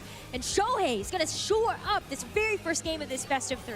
Honestly, how many boosts does this Calyrex want to be able to get right now? I think if you're the opponent, 6? you're going to be haunted by this image forever. Definitely a way for Shohei to kick off the tournament, and Adam knowing, hey, game 1's over, let's reset, let's focus, and go to game 2. Yes. Wow, what a phenomenal performance so there by Shohei. Yeah. It was tough because at the very beginning, you take a look at Adam being able to get that calm mind set up early on by that Shadow Rider Calyrex. Feels like it's going to have a little bit more staying power with that special defense boost and the special attack as well. Okay, if you're able to stack up a couple more of those, then maybe you really have a good thing going for you. I agree. I think the way that Adam was able to kind of get that calm mind up, put him into a good position, but Shohei just read him like a book, was able to go for that parting shot, not only then kind of negate the attack boost that it got, but then allow more pivoting in and out, particularly when it went for the Terra Fairy. It was then susceptible to, you know, some damage coming through as well. I think for me, the key thing is that Dark Terror on Shohei's Calyrex, because that meant that it was just so resistant to a lot of the damage that the Calyrex on Adam's side was putting through. Yes, he could go for the Draining Kiss, but just due to the low impact it was dealing out, I think you're going to have to do at least 2 to be able to get that knockout. That's the thing, right? Is it's important to keep in mind that the base power of Draining Kiss is still very low. Yeah. And a lot of the instances that we've been able to see a Terra Fairy, Shadow Word, or Calyrex actually get a big knockout with Draining Kiss, it's already had a couple of special attack boosts stacked up to be able to try to get a knockout like that. So I think it's gonna be tough. Shohei was ready for that Calm Mind. You saw the parting shot immediately. That was a great way to pivot out the Incineroar, also keeping that special attack stat in check, and allowed Shohei the opportunity to actually get his own out on the field. Get that nasty plot. He knew exactly when to be able to position that Shadow Rider Calyrex so he could get the nasty plot and just get more boosts. Yep, and as you saw there as well, I think the Amoonguss was instrumental in that game 1. Getting the Spore down onto what was the Rillaboom slot and being able to catch that Urshifu just meant one of the big powerhouses on Adam's side was completely null and void. And you needed that close combat to be able to deal with the opposing Shadow Rider Calyrex, which is not something you say every day, considering it's traditionally a ghost type. But being able to apply that pressure, even with something like the Surging Strikes, would have been really, really nice. My question, however, yes, you got to get through the Calyrex, but how are you getting through this Amoonguss? I think you really have to rely on the Warring Moon and not allow it to get intimidated, because when the Acrobatics is boosted up, once you lose the booster energy, you're able to deal a significant amount of damage because the damage increases without the item, right? And you do have the Terra flying on there as well to give it the extra boost. But are you ready to commit your Terra to that Roaring Moon? Is it worth it?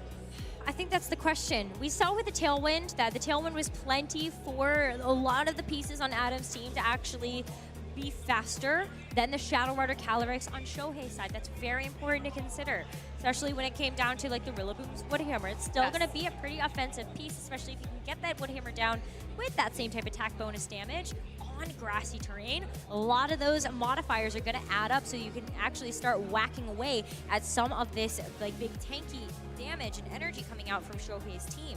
But on the other side of things, where do you actually put that Roaring Moon in?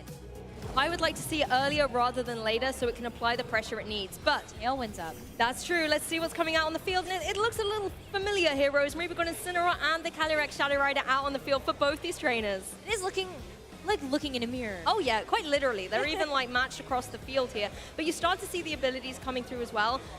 The Intimidate's coming through. That's only really going to be able to affect the opposing Incineroars. And I wonder now if these Calyrexes are going to want to stay unterrestrialized. I think it's really important to note the order of which these Intimidates actually go through. Adams ending up getting those Intimidates out first. It does seem like maybe that Incineroar is going to be a bit faster. So is that knowledge that Shohei is concerned about when kind of looking at, okay, well, where could Fake Out come through? Adams would be faster if you do try to Fake Out the Incineroar on the opposing side. I'd be almost tempted if I was Adam to just go for a parting shot here to just try and reduce the potential nasty plot coming through from the opposing side, particularly if it does want to terrestrialize, because if it goes into that Dark Terror, I really do not see a lot that Adam's Pokemon on the field right now can do to deal damage, other than the Draining Kiss, I guess. Well, the Draining Kiss is nice too, because that secondary effect is that you restore some of the HP from the damage that you're dealt out. So maybe you are able to, after one Calm Mind or something, be able to try to outpace the damage that Shohei is putting on the field. Exactly, and we're going to see the beautiful and bejeweled Calyrex Shadow Rider on the field once again, going for that Dark Terror, making sure that it's not going to be taking super effective damage from an Astral Barrage here, wanting to make sure it's got its defensive capabilities in play to maybe go for one of those nasty plots, but it's going to be Sparkles all around, Rose. It is, because that's going to be yet another terrestrialization onto Adams, and based on the terrestrialization, we can also get more confirmation that Shohei Shadow Rider is faster. Yes, that's going to be the first to terrestrialize. We've also seen that move before Adams, and here's the nasty plot. We're going to get a lot of setup. Not only does it look faster, but it looks pretty ferocious to me. It's setups on both sides here. The Calm Mind coming through on Adams here, making sure that special defense and special attack are boosted up. Really, really interesting to see if the Incineroars, yes, they are going to be able to follow the speed of the Intimidates here. So the parting shot comes through on Adam's side. I wonder if it's going to be a parting shot on the opposing side as well. I think it would be a fantastic choice for Shohei to have made. Yeah. We expect that you're going to be doing some type of setup, then maybe you are predicting that Adam is trying to go for the same thing, and it would allow you to just make sure that you are keeping that opposing Shadow Rider Calyrex's stats in check. You'd be the only one with a boost in that case. Exactly, and it's interesting to see, you know, which Pokemon are going to come through here, because that Roaring Moon is primed to try and come out and set that Tailwind up so that your Calyrex Shadow Rider is able to gain that speed advantage here in this mirror. You don't currently have to worry about an Amoonguss on the field, so you're going to be able to, you know, just focus in on supporting the Calyrex rather than having to deal out the damage. And there's the speed boost again from the booster energy. Yep, and it is going to be a parting shot. So mirrored turns sort of on the same side, but what the Shohei actually tried to bring out to take this Incineroar's place. The fact that Adams is first, you now get a good idea of like, okay, well, I know there's a Roaring Moon. Yes. So how am I going to be able to counter that? I ended up bringing the Rillaboom in the last game, I want to say, that does have the fake out. Oh no, the Amoonguss, sorry. There was a grass type. I just had the wrong They were one. both there. They were both there. Yeah. But I think the Amoonguss could be the really pivotal Pokemon here, being able to go for something like the redirection and draw in a potential Draining Kiss. But it is going to be that Rillaboom. Rillaboom here makes a lot of sense. Now you have the opportunity to actually fake something out. If you think that this Roaring Moon is going to be more of the problem, you could go for that, but you have to keep in mind that both of Adam's Pokemon on the field right now do have the opportunity and option to go for Protect. Yes, be able to go for a defensive play, and we know that Adam isn't afraid of doing that. It's whether Shohei wants to read into that, make a really bold play, and go for something like a Nella Nasty Claw, but he doesn't need to. He's got the momentum right now. You could always just try and get some damage on the board with something like the Astral Barrage. Just try and get these Pokemon into a prime position to be KO'd, maybe even with a Grimnay boost. But you can also allow your Rillaboom to shine. There's no fake out coming through, that the Acrobatics comes through, not enough to be able to get the knockout, however, as the Astral Barrage from Shohei's is going to come through, connect on both the opposing Pokemon. No KO though, but of course the Calyrex Shadow Rider is not going to be able to take another one of those in the next turn. No, but I mean, the fact that we do see this Astral Barrage in return with the Rillaboom already taking as much damage as it has, we're not going to be able to see what move it is going for in this turn. It just gets knocked out for all of its troubles, and because of how low it was, it's actually going to give over a Grimnay boost to Adams. So we're kind of back up on par here, +1 for both of these Shadow Rider Calyrex's special attack. In both games 1 and 2, Adam has very kind of cleanly been able to remove the Rillaboom on the opposing side from the field. Shohei's Rillaboom really hasn't done much other than set up the terrain.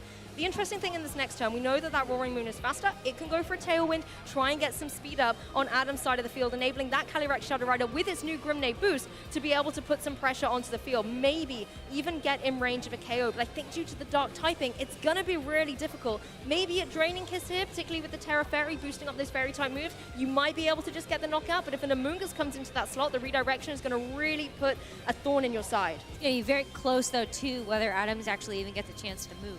That was a lot of damage that came there from the Astral Barrage, just about half.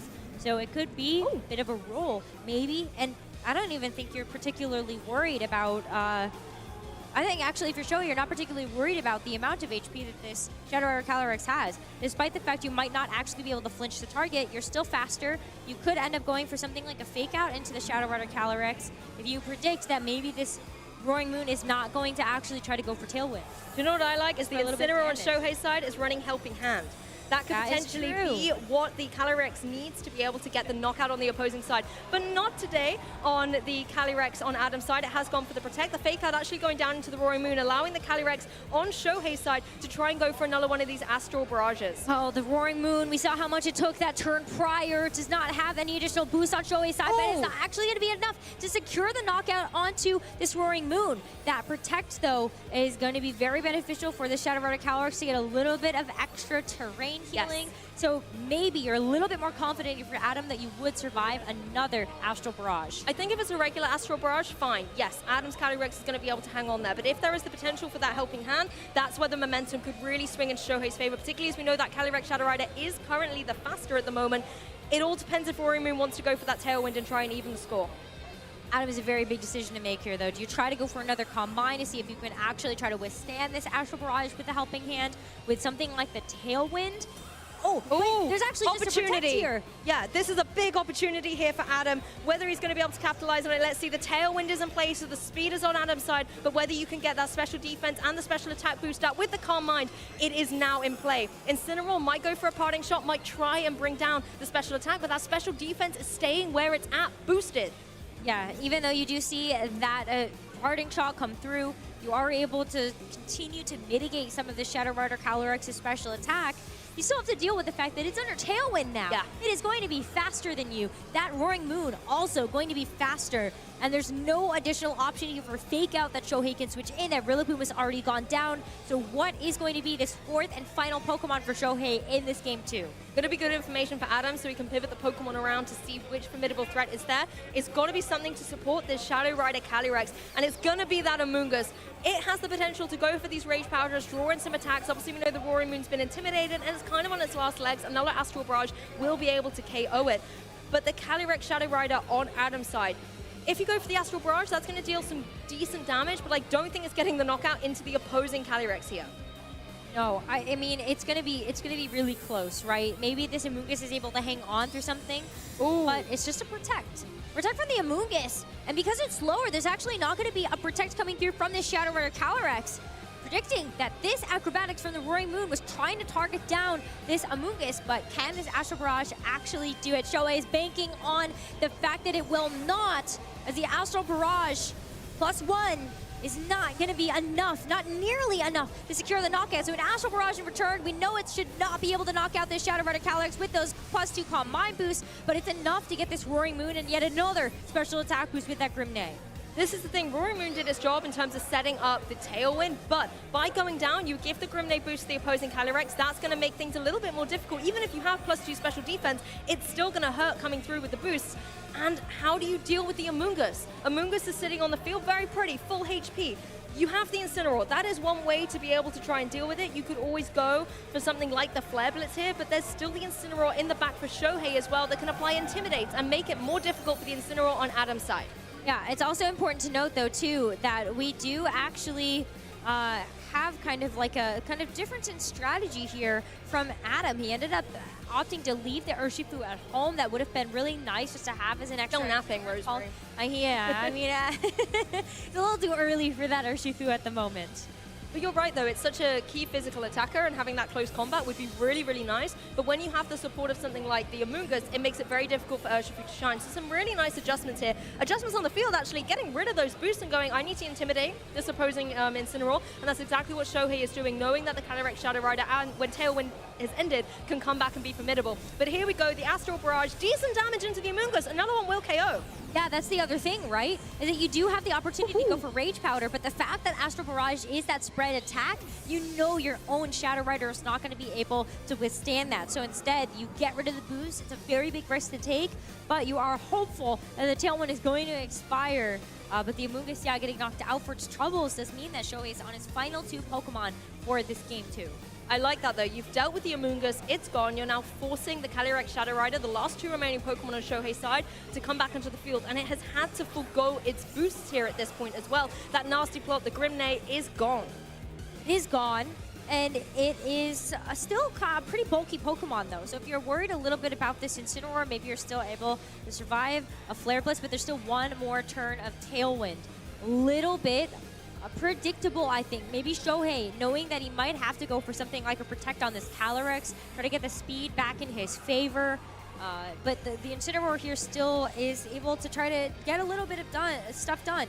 Shohei's Incineroar does have a knockoff. It has the Helping Hand again, like you mentioned. So Helping Hand at the end of the day might still be beneficial, but Shohei being on his last 2 Pokemon here is a very tough ask as you take a look at this Rillaboom in the back coming in with full HP. Yeah, bringing that terrain back to the field as well to help out the Calyrex and apply something like the Fake Out pressure going into the next turn, because I think Shohei might protect it, exactly what we're seeing, stall out the last turn of Tailwind and allow your Calyrex to be faster, but then the Fake Out in the next turn is going to be able to stop it in its tracks. Here comes through another Astral Barrage, obviously only going to be able to target down into that opposing Incineroar, do a little bit of damage, but a little is a lot at this point, because another one of those, particularly paired up with anything that Rillaboom wants to throw through, is going to be able to get the knockout on that opposing Incineroar. It all adds up. Even just a little bit of chip damage coming through from the knockoff, it does remove this Covert Cloak. Not really a big deal anymore in this matchup because you don't have Fake Out available anymore or any other sort of secondary effects, through. Right, exactly. I mean, looking at this right now, yes, it kind of looks telegraphed. You can put the Fake Out down into that opposing Calyrex Shadow Rider, go for another Astral Barrage. The Incineroar on Shohei's side doesn't have Protect either, so it's going to have to take the full brunt force of one of these attacks. Looks like the double Protect failed there on the opposing side as the Fake Out comes through, connects, and stops it in its tracks. The double damage coming through here, targeting on both Pokemon, going to be able to get a knockout on the Calyrex, and then it's just a matter of time for the little kitty cat. It's not going to be able to get through all of this. There's no Flare Blitz on Shohei's Incineroar, so no way to hit this Rillaboom for super effective damage. And even if you are able to go for a knockoff here, still just not quite enough to distribute the damage across the board. So that is 1-1 We're going into a game number 3 here for our very first match of the 2024 Pokémon World Championships. That makes it very exciting. It shows the absolute mastery caliber of play from these trainers, particularly the way Adam was able to adapt in that game too. Shohei locking on the forfeit, saying, let's go to a game 3 and see who is going to win this set. Wow, great adjustment there from Adam, leaving the Urshifu at home. Love meant it. that he just had so much more opportunity to try to weave in those fake outs, make sure that you can get those intimidate drops. A lot more pivoting potential as well with something like the parting shot as well as the U-turn, which in tandem kind of follows a very similar vein of strategy that Shohei was going for as well, bringing his own Rillaboom into this game number 2. Yes, unfortunately for Shohei though, the Rillaboom hasn't really done a lot. It's not able to get a lot of offensive pressure on the field. The offensive pressure is really coming from the Calyrexes. As you can see here, getting those boosts up very early doors in this game too just meant that you had to rely on the Incinerals going for these parting shots to try and negate some of that pressure onto the field. The Astral Barrage not only dealing a huge amount of damage, but also hitting both Pokemon on the opposing side, leaves very little room for error here. Really does. And this particular moment as well, when you actually end up seeing this Protect come through from the Calyrex, I know you're trying to make sure that you are not going to be taking too much damage from something like this Shadow Rider Calyrex on the other side. You see Shohei just kind of like, you know, he cringed a little bit. He's like, oh, this is definitely not what I wanted to see. Another Calm Mind boost meant that Adams was starting to get out of hand. But I love that. Adam playing, you know, a bold choice to go for a second setup in a match, but capitalizing so well on Shohei's defensive play. And also, I think, in the end game, bringing in the Rillaboom right at the end, going, hey, you're going to play defensively again. You're going to protect on the last turn of Tailwind. I got your number here. I'm bringing in my Fake Outer so that I can make these adaptations. And I really loved seeing that come through. If we focus a little bit onto Game 3, both these trainers have kind of obviously brought their restrictors, they've brought some really big support. Shohei in the form of that Incineroar, but also critically the Amoonguss. In Game 2, Adam was able to play around that Amoonguss a little bit better, being able to already have kind of your stacked, boosted Calyrex with the Astral Barrage, dealing a significant amount on the field. It did, and then Amoonguss not being able to put something to sleep, you could also feel just how pivotal in that game number 1 that Spore really was. Just completely removing a piece from the field meant that you just had so much more room to operate with in terms of getting your own nasty plots, just dishing out that damage. The Amoonguss staying alive a little bit longer to get the regenerator, make sure that you're actually cycling through those eliminates. And we'll see how either of these players decides to adjust. For Shohei, it is going to be an adjustment of leaving the Incineroar either on the bench or in the back, and this Amoonguss now on the field instead. Adam trying to go back through with that Game 2 game plan. I love this coming out from Shohei here, knowing that the Amoonguss was so disruptive in Game 1, let's bring it out front and center to already get up to some shenanigans. You could try and go for some redirection here, you can just try and support your opposing Calyrex, but the Incineroar, a really nice play coming in here for Adam. It's almost forcing Shohei to have to go for the Terra Dark or a Protect onto his own Calyrex to stop the Calyrex on Adam's side going for a free Astral Barrage here. But do you continue, you know, do you want to try to do something a little bit different? You could go for the parting shot in the same way, but you know the Amoonguss also has the opportunity to just Rage Powder away from that. There isn't actually a Grass Terra available from either of these Pokemon. Incineroar for Adam is going to have a Terra Water, so there is not really a great way to actually try to get around the Rage Powder or the Spores. Exactly, and you kind of want to think maybe if that Calyrex Shadow Rider that likes to go for those nasty plots wants to also go for the Terra Dark, you could even catch it with a cheeky Fake Out, but it's not to be. It's leaving the field here for Shohei, going to be nice and protected in the back where it will have its time to shine, and instead is replaced with the intimidating Incineroar. Again, going to be weakening the offensive pressure on the opposing Incineroar, but also allowing Amoonguss to have a little bit more flexibility. And it's also able to resist the Astral Barrages. Yes, if you're exactly. expecting that to come through from the Shadow Rider Calyrex, and it's another way that you're able to try to withstand some of that offense. But as we've seen from Adam in the game number 1 and game number 2, he's wanted to try to get those Calm Mind boosts up right away for this Shadow Rider. But there's the Fake Out going down into what was the Calyrex Shadow Rider, going to be kind of null and void into the switching in Incineroar as the Calm Mind does go up. This is risky. The Amoonguss has the potential to go for a Spore and just kind of shut down this opposing Pokemon. And if it does, that would be absolutely huge. The Spore goes into the Shadow Rider Calyrex from Adam. And even though you're able to get that Calm Mind boost up, it's immediately put to sleep. At least it's going to be able to get its turns in early when the opposing Calyrex isn't on the field. You have the Incineroar now. You're a Fairy type, so you don't have to worry so much about things like the knockoff coming through. We saw what negligible damage that was able to deal before. But then if you do lose your Covert Cloak, that's where Fake Out can kind of roll into the match as it goes through. If I was these trainers right now, if I was Adam, I'd want to try and find a way to get rid of this Amoonguss as fast as possible. You have to kind of rely on your Incineroar, but again, Incineroar in a position where it can be put to sleep in this turn as well if it doesn't want to get off the field, but there's no safe switch in other than potentially a Rillaboom.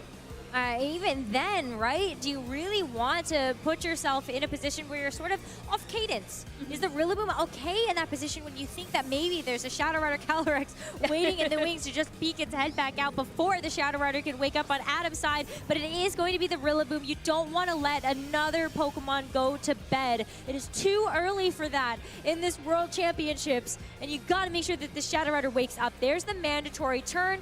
Try to get it out of here, but the parting shot into that slot is also going to make sure that Shohei can get another pivot in.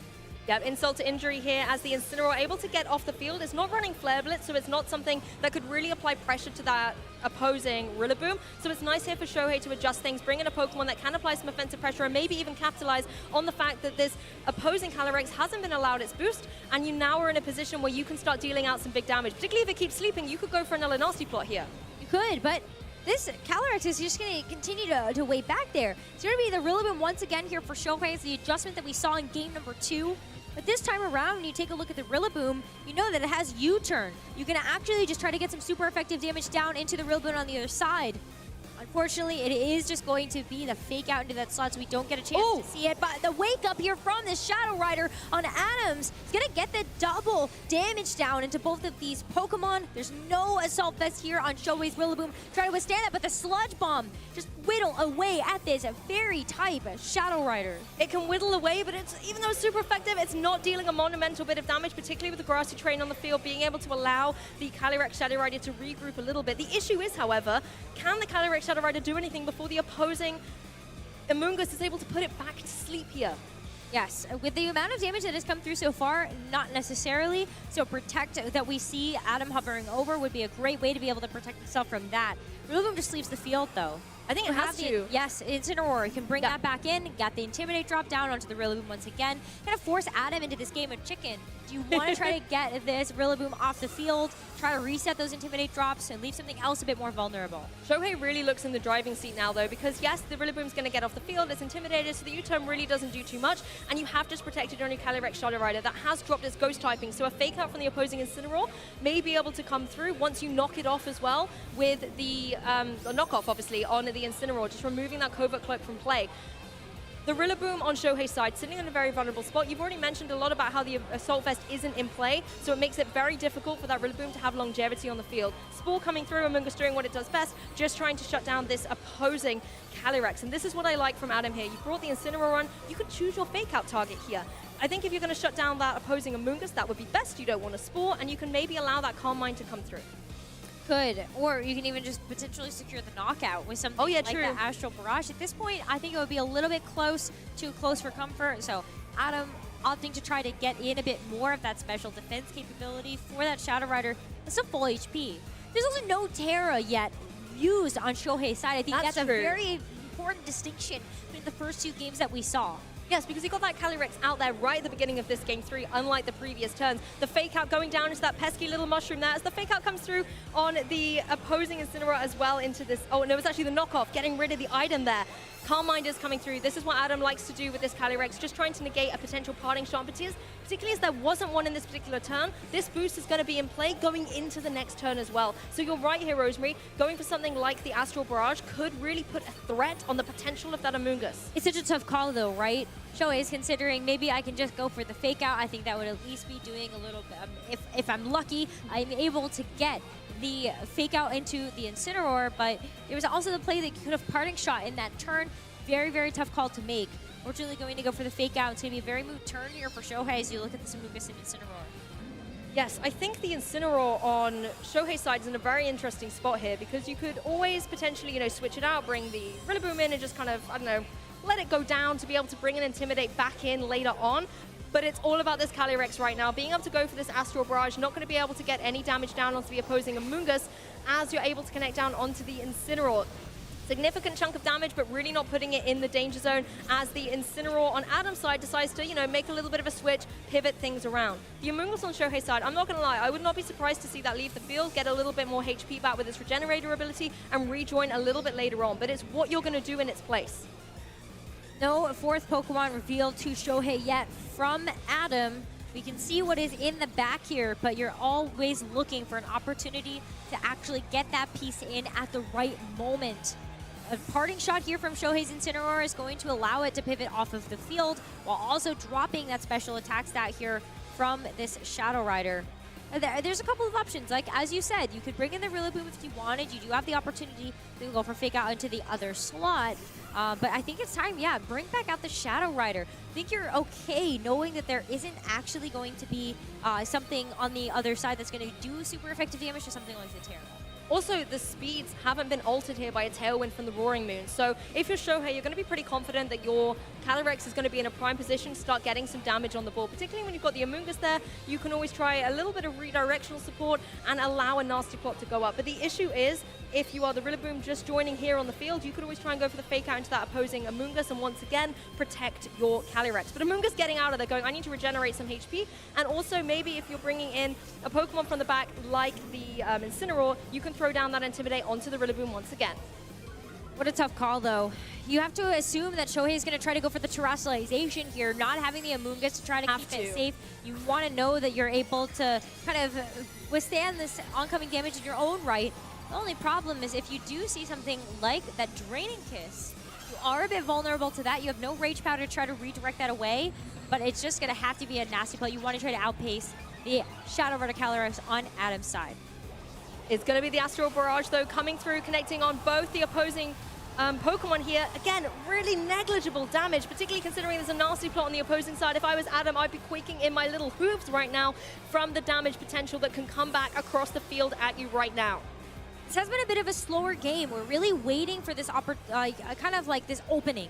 Yes. Both of these players are looking for the right opportunity to try to just put the pressure on the gas. Well, there's no safety net, right? This is game 3. The winner of this game wins the set. So there is no room for error. It's Pokemon World Championships. It's game 3 of round 1. You want to set the tone for your tournament journey here. Fake Out on the Incineroar could actually try to stop this Shadow Rider in its tracks. Shohei's worked so hard to try to get these nasty plot boosts onto this horse who could actually start to get itself into this race.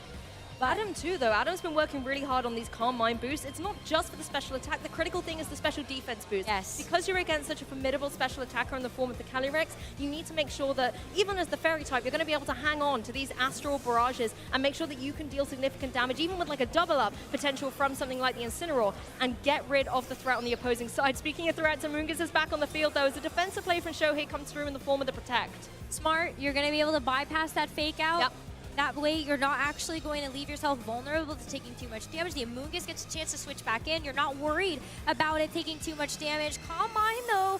Oh, it's starting to get a little bit out of hand here. This is the third Calm Mind that Adam's been able to go for in this game number 3, which means that special defense has 3 stages on top of it. I honestly feel like in this game 3, we've been like climbing up the hill or like the roller coaster. You're going up, up, up, up, and we're about to hit the peak and roll out with the damage here. The fact that these Calm Minds are in play, the fact that you've also got the Nasty Plot on the opposing side means the momentum is going to be key. Something like the Astral Barrage coming through on Adam's side, followed up by a potential Flare Blitz into that Amoonguss could be a key to success. But Amoonguss playing very defensively, going for the Protect, as on Shohei's, the faster Calyrex is able to go for the Astral Barrage. First of all, connects down, decent damage, but no KOs. No KOs just yet, but it looks like it could be very close onto something like that Incineroar, as the Astral Barrage in return. It's going to come down to what this Incineroar is able to do on the outside of this, but that Shadow Rider Calyrex is on his last legs. It's a Flare Blitz into that slot.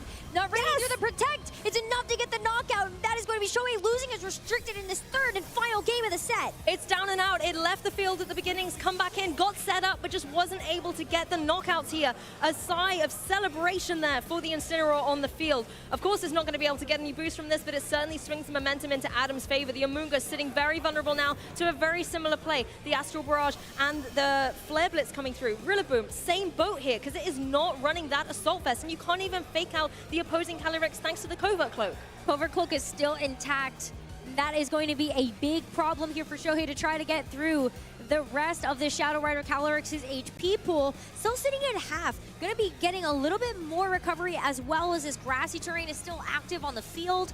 but it's all about what's in the back here. Adam sees an out, sees the win at the end of the tunnel, and that is with the super effective damage that this Roaring Moon might be able to dish out. And honestly, I love that Flare Blitz play going down into the Calyrex, because if Amoonguss redirects it, it redirects it, but if you protect it, then you're not going to be dealing damage. Fantastic play. Incineroar taking a little bit of a break as the Calyrex also goes for the protect. The grassy terrain has come back onto the field as well, going to be able to get that recovery up, give the Calyrex a little bit more longevity on the field here. As the Spore comes through, of course, it's going down into a Rillaboom. It's a grass type. It's not going to do any connecting here. It's still something, though. You have to hope that it's going to be anything on the other side. The Incineroar. Anything but the Rillaboom. Yes, and literally anything but. Even in something in the back, you know that it's going to be susceptible to that fake out, or to that Spore. So now what's next, right? For Adam, it's still about trying to make sure that you've got the Shadow Rider Calyrex able to pin and finish up the game. Yes, and again, if you're Adam, you have all 4 Pokemon remaining, so you have a little bit of flexibility, particularly when you have utility with something like the U-turn and the parting shots on your kind of Rillaboom and Incineroar pivot Pokemon. So you can keep applying pressure with these Intimidates to the opposing Rillaboom, or just completely shutting them down here as well with the Fake Out. Astral Barrage. If this is not enough to clean up this Amoonguss, then there's an opportunity to go for the Spore into this Shadow Rider Calyrex. Give yourself a little bit of breathing room, but as that Astral Barrage is enough to knock out Shohei's Rillaboom, that is going to be just 2 Pokemon left here. Spore does connect. That is important, but it's just the Incineroar left to try to deal damage. And you know what? This gets very dicey here. The Incineroar on Shohei's side doesn't have Flare Blitz. Its only kind of attacking move, other than Fake Out, is Knockoff. And that's going down into a Fairy Pokemon on the opposing side. That's not going to be so little. Exactly. It's going to be doing like no damage. The Rillaboom as well, not going to be worrying too much, particularly when there is such low HP on that Incineroar. The Rillaboom on Adam's side, yes, it can't do too much to the opposing Incineroar, but you can clean up into that Amoonguss with something like the U-turn. You can maybe try and go for just, I don't know, Wood Hammer damage into the Incineroar, or even just the U-turn yourself. But there's the forfeit. Shohei concedes. He is going to concede there, and Adam Sherfui is going to win the very first Swiss match that we have here in day number 1 of the 2024 Pokémon World Championships. Fantastic positioning coming through from his Shadow Rider Calyrex to get those Calm Mind boosts up and ready to go, and it was just too much for Shohei to try to get through. That's got to be a good feeling right there. Day 1, round 1 of the Pokémon World Championships, and you're taking down the reigning champion. And I have to say, both trainers, particularly in such a mirrored kind of match, played so incredibly well with their adaptations, preserving their Calyrexes, whether it was introducing more supportive Pokemon or using them a little bit later in the game. Fantastic play. Commiserations to Shohei, of course, but hey, it's only round 1. There's plenty more to go. I'm sure it won't be the last we see of him today. Yes, you still have that extra life there as well. X2 record is going to be plenty to be able to get you through to that day 2 competition, and then you can take it from there. But it's always going to be one match at a time. So let's take a look back at some of the highlights that we had from that game number 3. At the very beginning here, too, I mean, Shohei, he sort of just changed up the script. He actually didn't leave his Shadow Rider Calyrex on the field, decided maybe it's time for it to shine just a little bit later. Didn't use the Terra either, just tried to preserve that for later on in the game, but that gave Adam so much opportunity to pivot around his pieces, weave in those Calm Minds to a point where it was just too much, too quickly. And I think as well that Spore on the opposing Calyrex could have been so detrimental if more sleep turns had kind of gone through in the match. But the fact that Adam was able to wake up, get the damage on the board, and this play in particular, being able to go for the double up, targeting down and removing the restricted and such a formidable Pokemon from play, just gave him the momentum to clean up the rest of that match. One of the key things I think really came through was the switching of the Pokemon on Adam's side. Rotating through those supportive Pokemon just gave him so much momentum to shut down the potential on the opposing side. And I have to credit Adam's team building in the form of that Covert Cloak. Really expert piece of equipment there. It was really great because you didn't have the opportunity to actually fake it out. Even though you got away from your ghost typing with the terrestrialization, it still wasn't able to be enough of a stop to this Shadow Rider Calyrex. I mean, this is why we've seen Terra Fairy be so dominant. Sometimes we end up seeing it a little bit more with something like a Focus Sash, but Covert Cloak, the perfect adjustment and adaptation to have in this mirror. And particularly with the Dark Terra type on the Calyrex as well. I mean, the last kiss it wants to receive is a Draining Kiss from a Terra Fairy Calyrex, right? But that just wasn't to be in here. Even though I think Shohei played very well around that, constantly bringing the Amoonguss to provide that redirectional support so that Draining Kiss really wasn't an option. Once you actually got those Calm Mind boosts up, particularly when you got the Grimnay boost stacked with them as well, that's where the Astral Barrages were just able to clean up, particularly in Game 2, I felt. Well, what a fantastic match we had to kick off our day number 1 of the video game here at the 2024 Pokemon World Championships. We have our winner of that match, Adam, on stage with Gabby. So let's go ahead and hear from them. Thank you so much, Rosemary. I'm here with Adam Shohei, who just won round 1 of the World Championships. Congratulations. How do you feel today? I'm feeling very great because it was the World Champion. And when I saw my pairings on Arcanine, I was like, okay, I'm probably on stage, so I need to be focused. And it was, I think I do the job. You did the job indeed. How did you prepare for this large and difficult tournament? My prep was not very long because I got exam past month. So I play with all my friends Calyrex Shadow because I just played one tournament in Regulation G, it was Bologna. And I already played Calyrex Shadow, I got top 16 with him. So I think I need to keep my comfort pick. And yeah, with some players like Alban, Hippolyte, Carl, we try to find some new Calyrex Shadow style of teams, and we are very proud about that.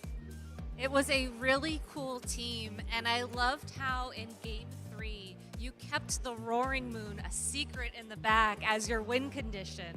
What was your strategy when you were preparing for that very difficult game number 3? In Game 3, I know that he wants to play with his Among Us because he saw my spore immunity as not very big. I just have a Rillaboom. So I know I probably accept one spore. I got the Insta Wake Up, so it was very clutch for me. And I think I can just manage the game with cycling, with my fake outs, with Rillaboom and Incineroar. I keep Roaring Moon in the back because I know if I kill the Calyrex Shadow, Roaring Moon just finish the game. So yeah, my plan was pretty clean, I guess, and I'm very happy to win against Shohei. It was an amazing game. Now, do you have anybody at home maybe watching that you would like to say hello to? Yeah, of course, of course. Tout d'abord, can I do it in French? Yeah, yeah, that's fine. Salut maman, salut papa, salut Vip, j'espère ça va. And all the French community, especially Team PE, and yeah, all my partners, for all my group, Alban, Hippolyte, Carl, voilà, and ouais, tous mes amis de clé, j'espère vous regardez aussi, and yeah, that's it. Well, Adam, thank you so much and congratulations. Best of luck in the rest of the tournament. Trainers, we'll be back after a short break.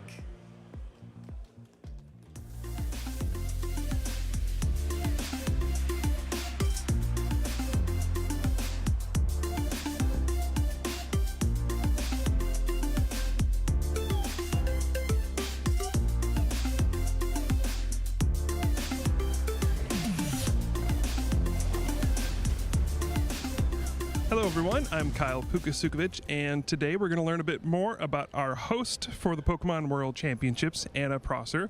So Anna, I'm going to ask you some questions. I need some quick answers. First thing that comes to your mind. We're going to try to do it in under a minute. Ooh, okay. Are you ready? Yeah. All right, here we go.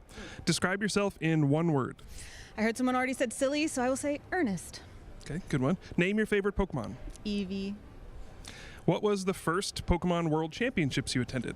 I think it was 2016 in San Francisco. Oh. Name your favorite color. Green. It's a good one. That's mine too.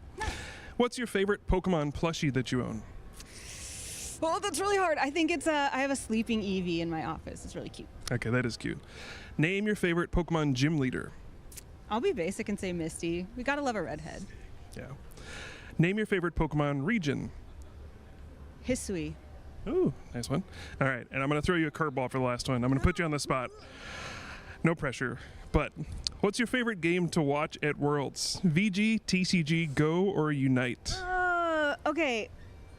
My favorite game to play is TCG. Okay. But to watch, it's Unite. All right. Unite I fans. didn't just say that because the Unite casters are right there. Yeah, they're celebrating right now. All right, thank you so much, Anna, for your time. Be sure to catch Anna as the host for the weekend, and stay tuned, everybody, for more Pokemon World Championships action. 私の名前は木村翔平です。東京出身です。Pollen Puff will take out the Chien-Pao, and all Michael Kelsch has remaining in this matchup is a sleeping Dragapult. That Dragapult is in a very nasty situation as Shohei still has 3 Pokemon remaining. Michael throws in the towel, and Shohei Kimura will be your 2023 Pokemon World Champion. まだ実感が湧いていないです。1戦目はもうその想定していた選手と違うものが出てきてしまってかなり厳しい状態になっていたんですけど、パオジアンのつらら落としに助けられて1戦目を取ることができて、2戦目は想定していた対戦内容だったので、その想定していた通りにことが進んで、勝利を収めることができて嬉しかったです。相手のパーティーのリキキリンとウーラオスをどのように倒すかが鍵となっていて、それらに対抗するためにテラスタイプを変更したモロバレルが、鍵になると考え、臨みました。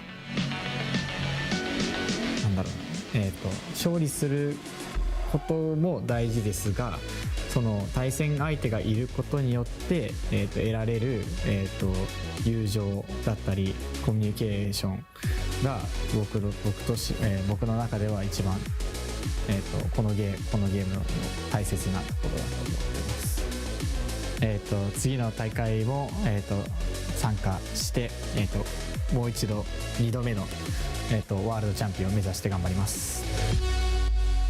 The North American International Championships had arrived in New Orleans, and so naturally, a parade of excited players followed, vying for that coveted trophy. Calyrex Shadow Rider had just won back-to-back regional-level events in the 2 weeks prior, and its cool counterpart, Ice Rider, was never far behind. So the pressure was on every player to find a way to topple the Jockey King from its steeds. In the final of the Juniors division, Damon Zhao brought a hard-hitting Miraidon team into Kevin Hahn's bulky Calyrex Ice Rider. Despite the mega charge hits from Miraidon, Kevin's team was still able to use Trick Room and flip the matchup on its head, taking the win in a convincing 2-0. And with this Glacial Lance, it continues the avalanche of success for Kevin Hahn this season. 6 titles in 2024 with the win in the Junior Division for the 2024 North America International Championships. The senior finals was the battle of both riders. Adam Coulson with Calyrex Ice Rider piled on the pressure alongside Urshifu.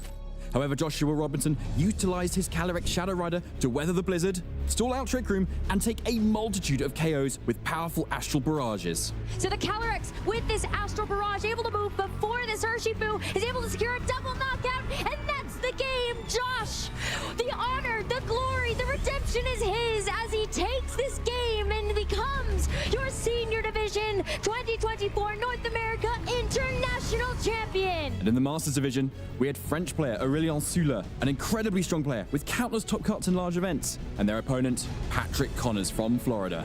With just a couple of Day 2 finishes to his name, he was certainly the underdog coming into this EU versus NA face-off.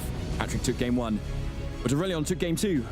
And in the final game, Patrick was able to position Pelipper to lock down Aurelian's Terrapagos with Wide Guard and sweep with Glacial Lance of the Calyrex Ice Rider. The support of his local community, able to power through the paralysis, and with a critical hit, takes the win and is your 2024 North American International Champion! So the North American region reigns supreme this weekend, with all champions riding their Calyrex to victory.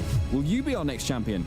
Settle on over to Pokemon.com/compete and show the world what you and your Pokemon can achieve.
Aloha, Pokemon trainers. Day one of the 2024 Pokemon World Championships are officially underway here in Honolulu, Hawaii. We have over 3,000 competitors across all of the competitive Pokemon games this weekend. It is surely going to be a weekend to remember. I am Joe Brown, joined by my absolute pleasure to be joined by the Scott Glaza here in the lounge as we get set up for our round two matchup. But Scott, in that round one, I mean, it can't start any better. We had Shohei, the reigning world champion, losing to Adam there. That's a really big victory for Adam to start his day with a W over a world champ. Yeah, I was really impressed. I mean, I feel like that mirror is just so important to play. If you're going to play the Shadow Rider Calyrex, you know you're going to have to play that matchup several times. And that first game, I was kind of wondering, is he like maybe a little underprepared for the dark type terrestrialization, but definitely not, right? Where like both games two and especially game three, was really dominant performance. And he's got to feel great about his odds for this weekend after that big win. Yeah, for sure. Honestly, he's off to a great start, and best of luck to Adam throughout the rest of the weekend. Who knows? Maybe he'll be the next world champion. But speaking of world champions, we have a fun little segment prepared for anyone who doesn't know. If you're just joining the Pokemon community, haven't been around, this is actually the 10th anniversary of the 2014 World Championships. The kind of the Follow Me heard round the world, where Sejun Park won the World Championships with his trusty Pachirisu. Kind of arguably the most influential moment in competitive Pokemon history. Yeah, it was certainly, I think, the most talked about VGC match ever. Yeah, for certainly within VGC. So we have this segment we're going to run all weekend or as we're between rounds, talking about how trainers make the call for the World Championships. And if you've been in this scene, you see it all the time for every event. Oh, what's the call for EUSC? What's the call for Sacramento Regionals? What's the call for Worlds? And really, this is something that that Sejun perfected in 2014, because the ultimate call, the ultimate meta play was that Pachirisu. Yeah, I think it's pretty neat too. I think people kind of just remember it for being like cute and a quirky pick, but like it really was a fun matchup with the metagame. I actually thought both he and his finals opponent had sort of interesting answers to Amoonguss in particular, right? They're both kind of abusing Amoonguss being so popular in that format in different ways, where, you know, like the Rotom Mo that Jody uses kind of more directly influencing that, and kind of just like being able to attack through Amoonguss in a way other Pokemon couldn't. Pachirisu, I think, was kind of abusing how other people are preparing for the format, right? Like, well, redirection's annoying, but that can only come from Amoonguss. So I'm just going to plan on dealing with, you know, all the redirection being from a grass-type Pokemon, and then suddenly, oh no, that doesn't work, right? Like electric-type Pokemon, like basically have the reverse type weaknesses and resistances as a grass type. So people's foolproof plans became foolish. Right, and the other one of the other things, there's honestly, I'm sure somebody could write a book one day on 2014 Worlds and everything went down. But one of the other fascinating things, you talked to Sejun or other people that were there at the metagame at the time. Safety Goggles Zapdos was kind of the Amoonguss answer. That's an electric type, right? And a lot of times, Sejun didn't want to just. He had troubles into that Zapdos, so by having Follow Me instead of Rage Powder, like you're talking about on the on the Pachirisu, it essentially gave him an Amoonguss answer and a Zapdos answer at the same time. Yeah, and like I think there's a lot of Pokemon like that just like sort of specifically beat. I think maybe if you compare that World Championship to this one, it's kind of the opposite of what we saw in the last game, where like kind of both players choosing to play the most common archetype and just kind of like tweak the way they built their teams in order to come out on top of the mirror. I think in 2014, the best teams kind of went another direction with it, right? Where I'm just not going to play that game at all. I'm going to bring some stuff that no one's prepared for, and I'm going to take advantage of knowing that, you know, the top compositions are pretty predictable. Yeah, and then one of my other favorite parts of the Sejun lore that's come out, especially, you know, we made the championship history video last season that everybody has enjoyed, is well, actually, it's not a Pachirisu team, it's a Mega Gyarados team, right? And now you see so many people talking like that because we talked in the in that video that Sejun didn't start with Pachirisu and then filled in 5 of the slots. He decided, well, I need an answer for Mega Kangaskhan, I need an answer for all these really strong physical attackers, and Gyarados hasn't Intimidate to lower those attacks from the threats on the other side. But then when you can have it set up with Dragon Dance, it can really sweep through the other team. So I think that's one of the fun things that we've learned over the years, where back in the day, oh, it's a Pachirisu team, it's a Pachirisu team. Like, no, it was actually a Mega Gyarados team that Pachirisu kind of filled that gap that was helping it against those that electric weakness that Gyarados has. Yeah, and I think that's kind of super cool to keep in mind too, where like Mega Gyarados wasn't really a thing. I mean, it certainly wasn't unheard of, right? But when people are preparing for the tournament, Gyarados is pretty low on the threat list, and even some of his other Pokemon, like where we saw Gardevoir in that finals as well, also not like super high usage, wouldn't have made it onto that top usage slide that we always have. I think it's just a great example of like, okay, well, I have specific problems because I'm running a comp that's a little bit different than what everyone else is, which require different answers, right? And he didn't just slap on the most common Pokemon available because it was strong, and instead he found the right grouping of qualities that made his strategy work. Yeah, there's even so many moments when you go back and watch especially his top 8 match and his finals match against Jody, that it almost felt like the world was coming together, the storyline was coming together. You think about his Talonflame getting frozen solid, and if he just had Flare Blitz, it wouldn't be a problem. But not every fire move has the capability of automatically thawing, and Overheat was the fire move that he had on there. So it's kind of a mixed Talonflame set. Another interesting decision that Seijun made that year, and you only have a 20% chance of thawing when you use an attack. So think about how different the world is if that Overheat doesn't thaw. Yeah, I think another thing that kind of means just like a fun memory of that team is, I think it was his semifinal match, which wasn't on stream, but like was on the floor. And remember Evan and I walking around like, oh, let's check this out. Like, it's such a cool team. Let's see what it's doing. And he earthquaked his own Pachirisu with the Gyarados, and it survived with like only a couple of hit points. I think we found out later that it wasn't guaranteed to survive, and he kind of just knew in his heart that his Pokemon were going to pull through. And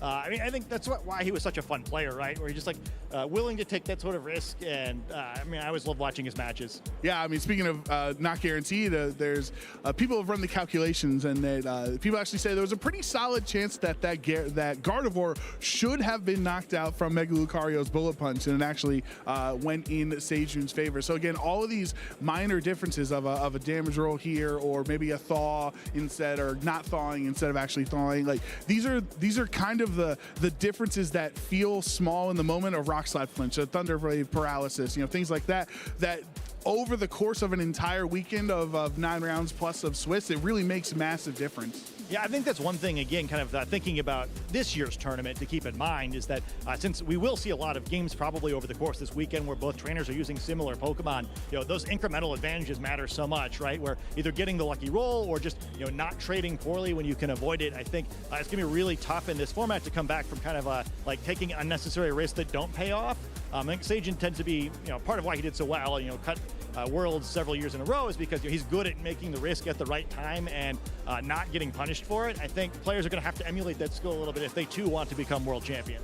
Yeah, I think it's a great point you mentioned how he was just so consistent. It wasn't like Seijun comes out of nowhere with Pachirisu and wins the World Championships. He had cut four World Championships at that point. Even at the point of in the finals, you say he's arguably at the time the greatest player who's never won Worlds, because Ray Rizzo was a little busy, taking the Worlds from everybody back in that era. But if you think about in that time, do you wonder if you could go all the information, all the resources we have available now, and how large our community is? Do you ever wish you could go back in a time machine and see all the resources we have available now and apply it to those older formats? Or do you like the lack of information, the surprises that were held at all those events? Yeah, I mean, I think some of it to me is like, I don't think it's even just like the gathering of information, right? But it's just, a decade plus now of Pokemon knowledge, right? Where I think, we have so many more past World Championships to look at. And I think, this tournament's different from any other, right? People will save some of their best stuff for it, but also like,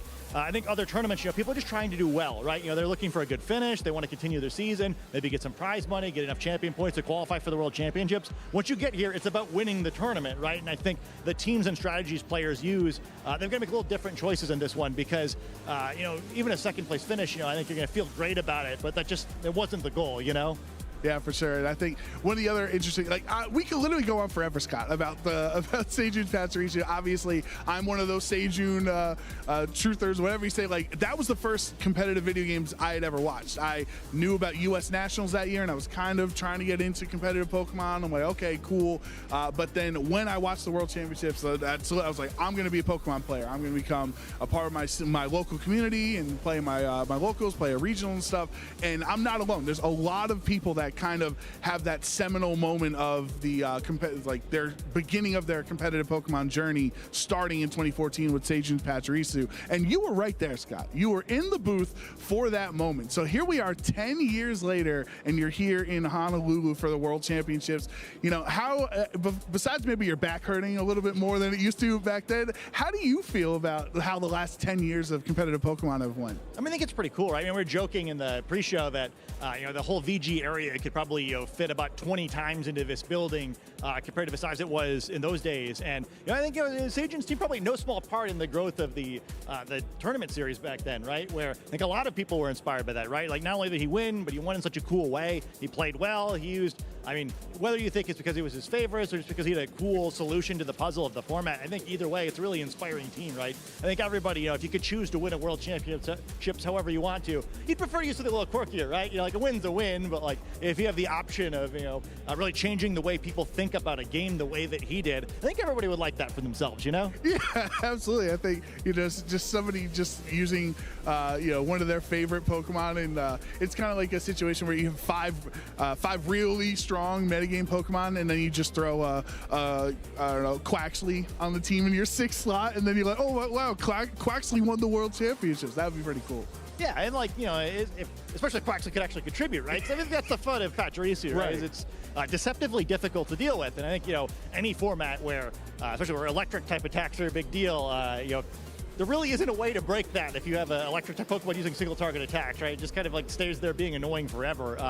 And I love Pokemon like that, right? Where like maybe they're not at a power level where they're ever going to be super high usage, but like they're really good at their niche. It's kind of an excellent Pokemon to have around, I think, in any format. The other interesting point that we can talk about the Mega Evolutions, like we have Mega Gyarados, and Jody had both Mega Charizard and Mega Lucario on his team, was the lack of Mega Kangaskhan in the first ever Mega Evolution World Championships that year when it dominated everything. No Mega Mawile in the finals as well. Like, for anyone watching now, that's basically like if Incineroar, Rillaboom, and Urshifu didn't make World's finals. Yeah, or like maybe more specifically this format, it's like neither Calyrex or Miraidon made it. Right. And I think that's another thing that'll be fun to kind of keep an eye on as we move through this weekend is like, okay, well, we've seen sometimes in formats like this one where I think the Mega Evolved Pokemon and the Restricted Pokemon this year kind of have a pretty similar spot in teams. And, there was 2015 instead where, if you didn't have Kangaskhan, you had a problem. Where in 2014, the favorites didn't win, right? Everyone game planned against them. And, the teams that made it the furthest had really interesting solutions to exploit the fact they knew they were going to be playing against these Pokemon every round. And, do you try to win the mirror using similar stuff the way we saw in 2015, or do you play it like 2014 and just, try to have a wild out-of-the-box solution? I think kind of as we've glanced through teams, I think more people have opted away from using kind of like the big three restricted of the two, Calyrex and Miraidon, than I might have expected. So I think either path could win out this weekend. Yeah, and what was your play style as a player back in the day when you're team building with your friends? You talk about there's very very clear pros and cons, right? Like these Pokemon that are 40% usage, they're at that rate for that reason, right? They're very strong Pokemon, so you're kind of if you're not using them, you better have a pretty good reason not to. Versus, I know 40% of the field's going to have a Rillaboom on the team, so I'm going to counter team that Rillaboom. Like, what was your play style? I mean, I was a boring player, right? So I think, just give me the boring stuff. Yeah, whatever. I'll see you in turn 30.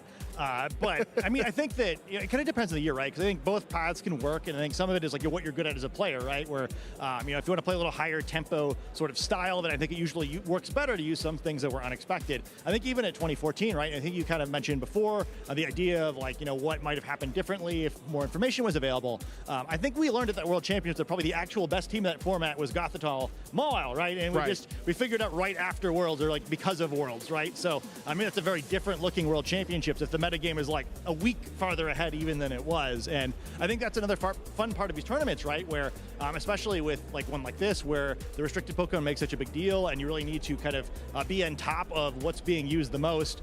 This tournament playing out now and the tournament playing out 3 weeks from now, even with the same rules, could be really different. So it'll be cool to see what players make the right call and what that right call winds up being. Yeah, that's a great point about the Goth Maw combo as Gothitelle and Mega Mawile, because I remember that those were my first Premier challenges after Worlds. My first couple of regionals were just dominated by Gothitelle and Mega Mawile.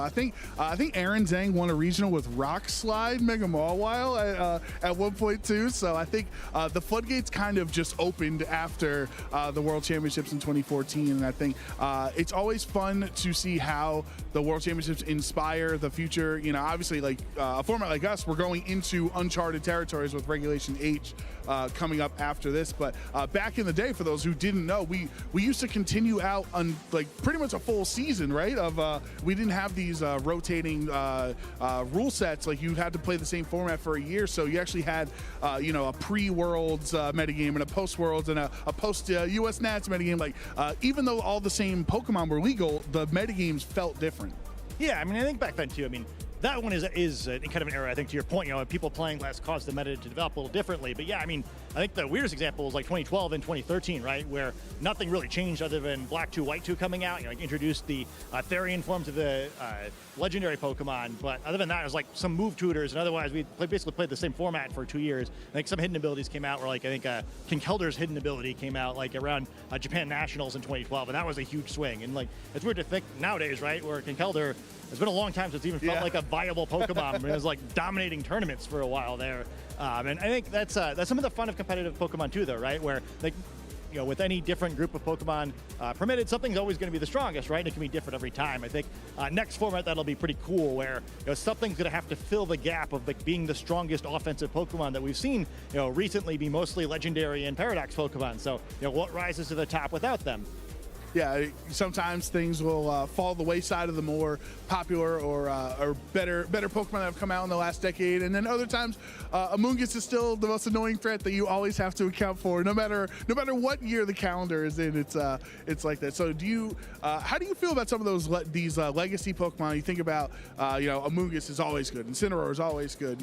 For a long time, Cresselia was a very strong Pokemon. How do you compare them to some of the newer threats like Urshifu and the Ogerpon forms? Like, how do they stack up in your mind? I mean, I think what we've learned is that support Pokemon scale better over time than attacking Pokemon do, right? Where like there's more of like the sort of power creep that maybe you see from other video games seems to happen with the damage dealers, right? Where like there's something new and scary every new game, especially something that uses whatever the generation specific battle mechanic is really well. But these support Pokemon just feels like, if they have a good kit, they have a good kit, right? And every time they're around, they're going to be good. I think we've almost seen it go the other way, right? Where like Arcanine used to be bad and now is normally good every format it's involved in. Incineroar has always been good. Rillaboom's always been good now. Amoonguss, I feel like, has maybe literally been allowed in every format for the last 12 years. Yeah, I mean, it's interesting too, though, right? Because we have seen some niche support Pokemon, have their moments. I mean, Pachirisu being the most shining example. But yeah, I mean, I think that maybe thinking forward too, I mean, it's the support slots that I feel like people can be a little bit more creative with maybe, and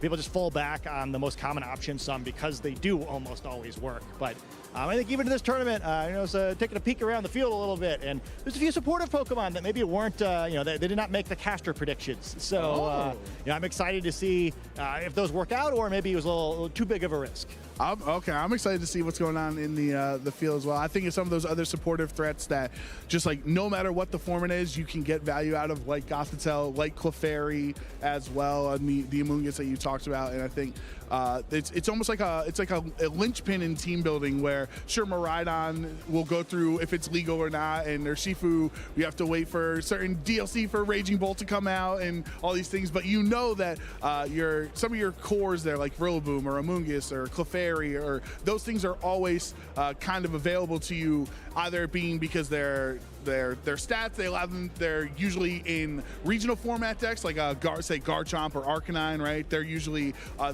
always available in the games, and it lets you give more skill to those particular Pokemon that I remember when I used Arcanine in 2017. I can bring it back in 2022, 2023, and I use that legacy skill to perform better with it now. Yeah, I think it's a great point. I mean, I think that's some of why, especially like these, like nowadays it feels like it's often the Incineroar, Rillaboom, Urshifu trio, where people have just played so many games with this, right? Where even if it turns out like maybe another core could be a little bit better, it's really tough to make that swap. If you've played 2,000 games with these Pokemon, you're just a little more comfortable, right? You don't have to think so much during the game. It gets a lot easier on team preview, or you're just kind of used to having your Pokemon like, okay, well, I know how much damage I'm going to do to pretty much everything on the opposing side of the field. Like I know for sure what lead combinations I can't do.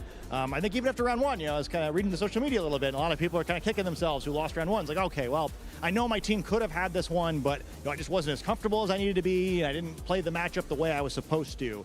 And I think, if you're playing comfort like that, whether it be someone like Seijin playing Pachirisu, or someone who's played these more common balance cores for so many games, it does make things a little bit easier in a high pressure moment.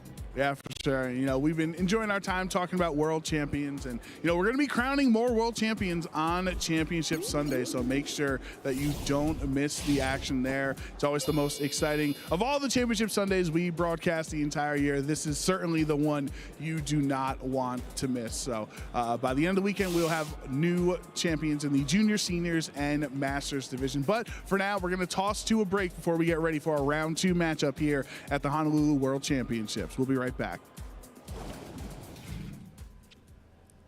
I am here with my co-caster for the event, Lou Akjosh Cromie, and we're going to get to know you a little bit better for this one. So, first and foremost, describe yourself in one word. Gastrodon. That checks out. I was going to say ginger. Can I say that? I don't know if I'm allowed to say that. That's in there now. Well, okay, but what is your favorite Pokemon? I think I know the answer to this one, but just in case. Gastrodon, if you couldn't tell. Gastrodon. I couldn't tell, so I'm glad you said something. First Pokemon Worlds you attended? The first Pokemon Worlds I attended was San Francisco in 2016, and then I've attended as a spectator or a caster ever since. I like that one. I missed 2016. Smeargle ruined my life. If you know, you know. Your favorite color? Blue or green, just like my buddy Gastrodon right here. Favorite Pokemon video game? Oh, that's a tough one. I have to go with Pokemon X. I know it's a bit controversial, but it was my favorite game that it brought me right back into the franchise, so I love it. Are you a Xerneas fan? Yes. Don't judge me. I'm going to judge a little, actually, for that one. Favorite Pokemon plushie you own? It's a tough one, Rosemary. It's a really, really tough one. I don't think anyone sees this coming. It's Gastrodon. It is always Gastrodon. Where there's a Gastrodon, there's a way. Who will win Worlds this year? I don't know exactly who, but I think it will be a previous world champion. Whether they won it in Masters Divisions or Seniors, it'll be someone getting the double this year. It is the year, this year. Who's the greatest Pokemon VG player of all time?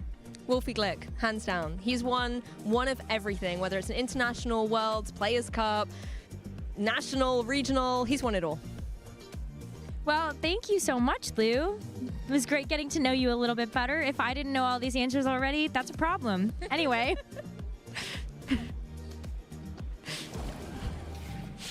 Hello, everyone, and welcome back to the video game portion of the Pokemon World Championships.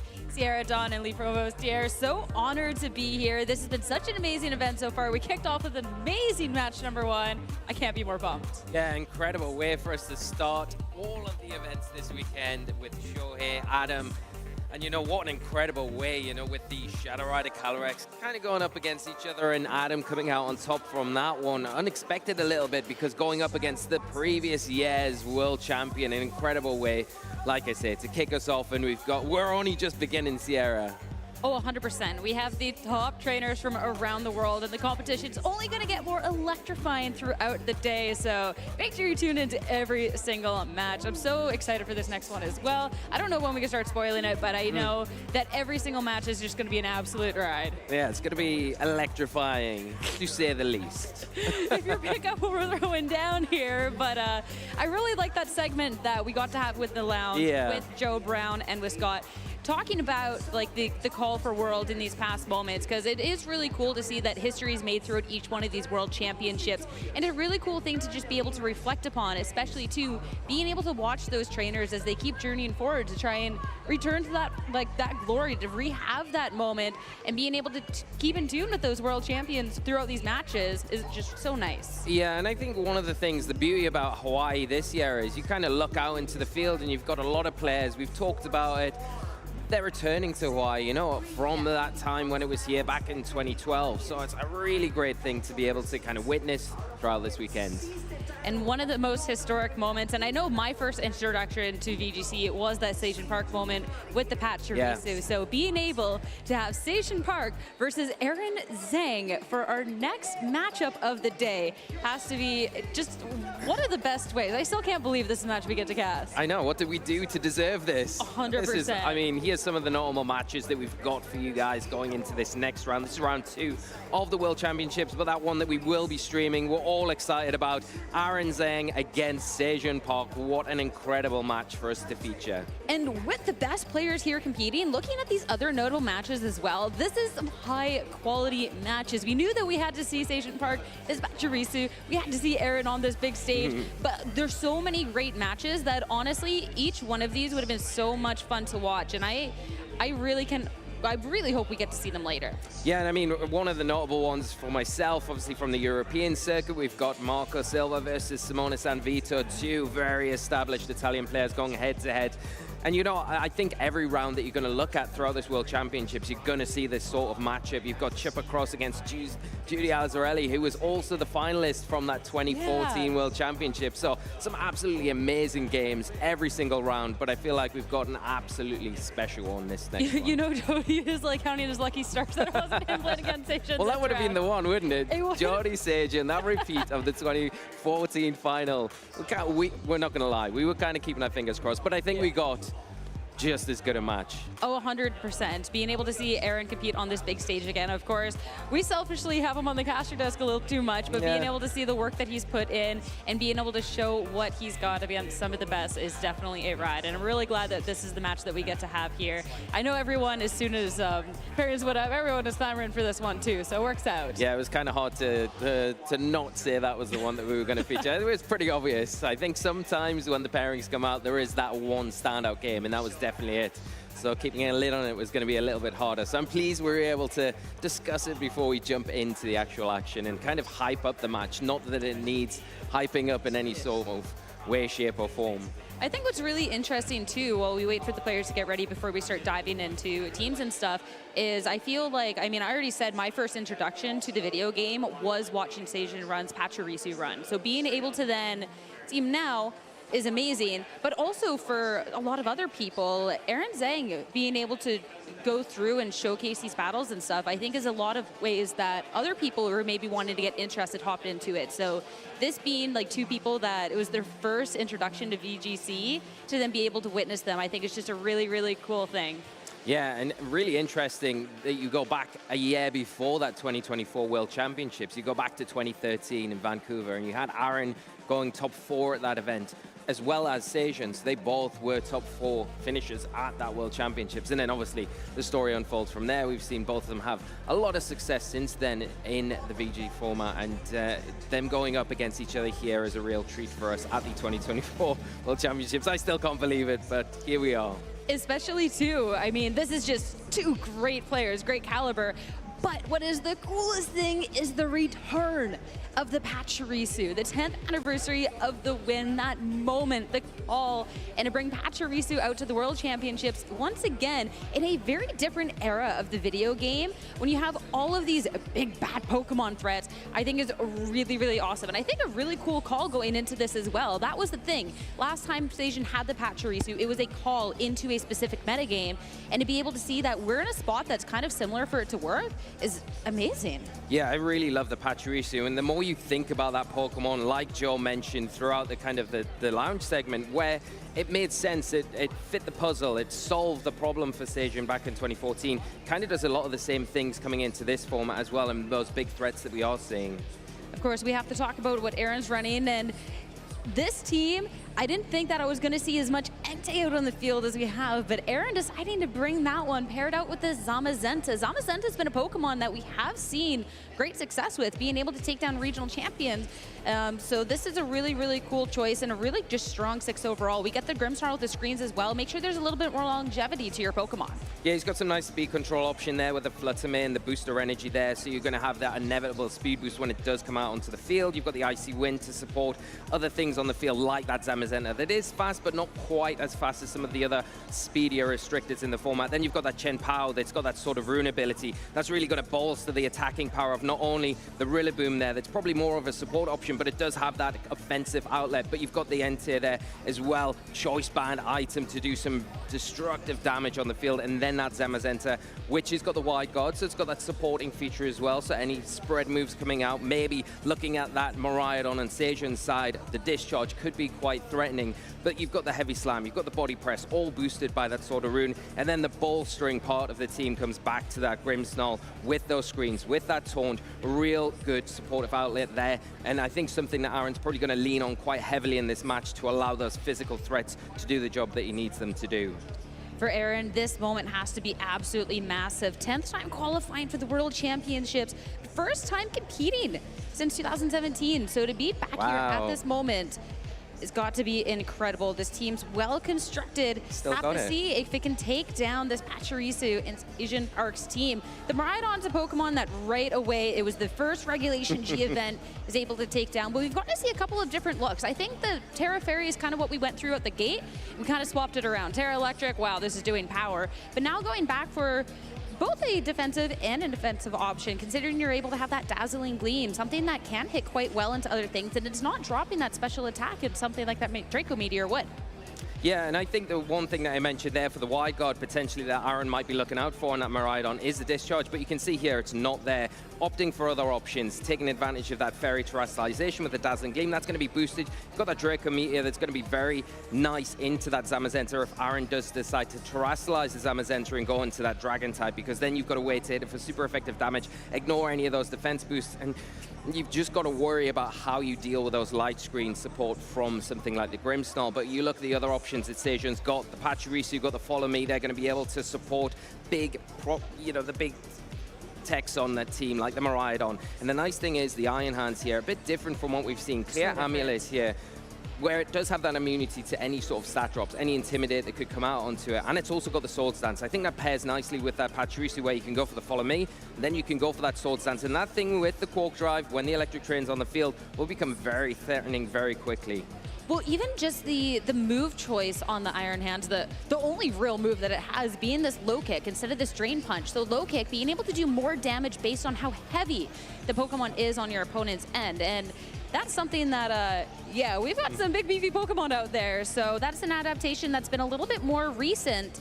So I love to see that adaptation and really just leaning into the offensive capabilities that the Iron Hands has. Yeah, and I think the one thing, if you're looking at how both players are going to approach this match, I think if you're looking at Sejan's side, you've got that Chi-Yu. That's going to be really useful in maybe forcing the Zamazenta to go for that terrestrialization, to go into its Dragon type, so it doesn't have that fire weakness. And by doing that, you're almost unleashing the Miraidon to be able to utilize that Draco Meteor into that Pokemon and remove it as quick as possible. Because the nice thing, if you look at the Zamazenta, yeah, the Chi-Yu has got that Ghost terrestrialization, but there's so many other threats on Aaron's side of the field. You've got the Flutter Mane with the Shadow Ball, you've got the Chen Pao with the Dark type attacks that can really threaten it if it does go for the terrestrialization. Both are going to outspeed it as well, so it puts it in a bit of an awkward situation. I think the one thing that you do have to worry about with that Chi-Yu is it does have that Choice Scarf, so naturally you're going to get the jump on everything if you can't utilize something like the Icy Wind early on in this game. Yeah, Chi-Yu, it's definitely a Pokemon that can pack a punch. With the Choice Scarf, it should be able to get one very powerful hit off before being taken down, since it doesn't necessarily have the longest staying power out there. I'm eyeing up for Aaron's side still, again, this Entei with that Choice Band, because that's going to be a good amount of damage, and I love that we have the ability to go for a priority attack. You do need to be watching out with Farigiraf being quite known and around in its meta, but that's definitely something that in other situations you can definitely try and get the jump on your opponent there. Yeah, definitely. And I think even outside of just the extreme speed with that normal terastallization, if Aaron decides to go down a different route with something like that Sacred Fire, it's going to be hitting a lot of things on Sejan's side of the field for big, effective damage, you know? I think the one thing that you would see you're going to have to watch out for slightly is that Urshifu, because before you terastallize, you're going to be weak to the Surgeon Strike, and once you do terastallize, you're going to be weak to those close combats. So positioning that well for Sajan is going to be quite important if the NT is something that comes out from Aaron's side of the field. I think this is the most important question that we have to ask, though, when we're looking at the teams. Do we think the Pachirisu is coming to this match? Because with the Terra Fairy and this Follow Me, this is just like the Miraidon 101 answer. But of course, now that we're going up against a different restricted and kind of this team of 6, I'm curious if we get to see it, because having that Follow Me and that redirection is still nice. But where do we land on that one, Lee? I think going into game 1, probably you want to bring it because it gives you a little bit of room to utilize those big effective tools that you've got, like the Chi-Yu, like the Miraidon. You don't necessarily have to worry so much about things like the body press coming out or the heavy slam, depending on if you go for that terastallization. You look at Sejan's side of the field, he's got a few Pokemon that can terastallize and go onto that Fairy Terra typing, so they will be susceptible to that heavy slam if the Zamazenta chooses that. And I think with the Rocky Helmet that it's got as its item, the additional damage that you can pick up from Pokemon just hitting into your side of the field, into that Pachirisu, could be quite valuable in being the difference maker between taking something down like the Zamazenta or one of these other big physical threats that you see. There's a lot of physical threats on Aaron's side of the field. Is he going to utilize them? I think he has to with the Chen Pao, with that sort of ruin ability. It makes sense. And he's got the ability with the Grimmsnarl as well to really kind of have that protection against the onslaught that can come out from Sejan's side of the field. And I think you need to try and prevent Sajan any room, especially on the Iron Hands, at least getting that Sword Stand set up, because if it does get a Sword Stand set up at the Electric Trains on the field, it could become quite problematic for Aaron. That's where at least one of the move choices that Aaron has on that Grimmsnarl, speaking of that Pokemon, is nice, because it's kind of like, okay, if you're having the Grimmsnarls, we want to see the screens, right? You kind of need those. We get to see an attacking move, but then that fourth slot can be kind of up in the air, whether it's something like a Thunder Wave, you get that paralysis, you get a little bit of speed control in that way, or how Aaron decided to build it out is this taunt, being able to shut down something like those Follow Me, that redirection, something like that Sword Stance. Make sure that Sajan can't really start getting the ball rolling in that way. So I feel like there is even the possibility that, like the Pachirisu, it'd be good to get sort of that redirection from the get-go, so you do have this opportunity to get set up and just kind of get rolling. Yeah, and that's probably not a bad way to do it. If you come out the traps and you say, okay, well, I'm just going to go for it here, I'm going to take the opportunity as soon as it's presented to me, then that might be the better way to approach this match, really, and kind of get around some of the trickier Pokemon on Aaron's side of the field. Aaron might be in the same mind as that, though, where he leads with that Grimmsnarl, maybe something like the Fluttermane, to try and get that speed control, to then unleash something like the NT that could come in afterwards to kind of clean up with that Zamazenta or something like the Chen Pao as well. I cannot absolutely wait to get into this matchup. Also, you know that there has to be so much prep going into the World Championships. Aaron's definitely one that would prep so much. How do you just prep against this game plan when there's a Pachirisu on the other end? I definitely wouldn't have expected that one coming on out. So I cannot wait to see where their trainers' minds are at, is getting closer to getting into this match. Yeah, exactly. And I think you can prepare against the restricted, but there's always going to be the unexpected. Yeah. When those unexpected Pokemon are in the hands of a former world champion, it becomes a little bit of a harder task, of course. But I'm sure Aaron has his lines, has his game plan, knows what he needs to do in this match. And I'm sure he won't overcompensate in this first match. I think you probably get the feelers out, see how Sajan's going to line up, what he's bringing to this match, because there are a lot of problem Pokemon that he has to kind of consider. The Farigiraf is one that you mentioned before with that Armor Tail. You can't really freely utilize those priority attacks when that is either in the back or it's being led. It really puts a question mark about what you're selecting and makes it very difficult to kind of get that momentum swing that you want.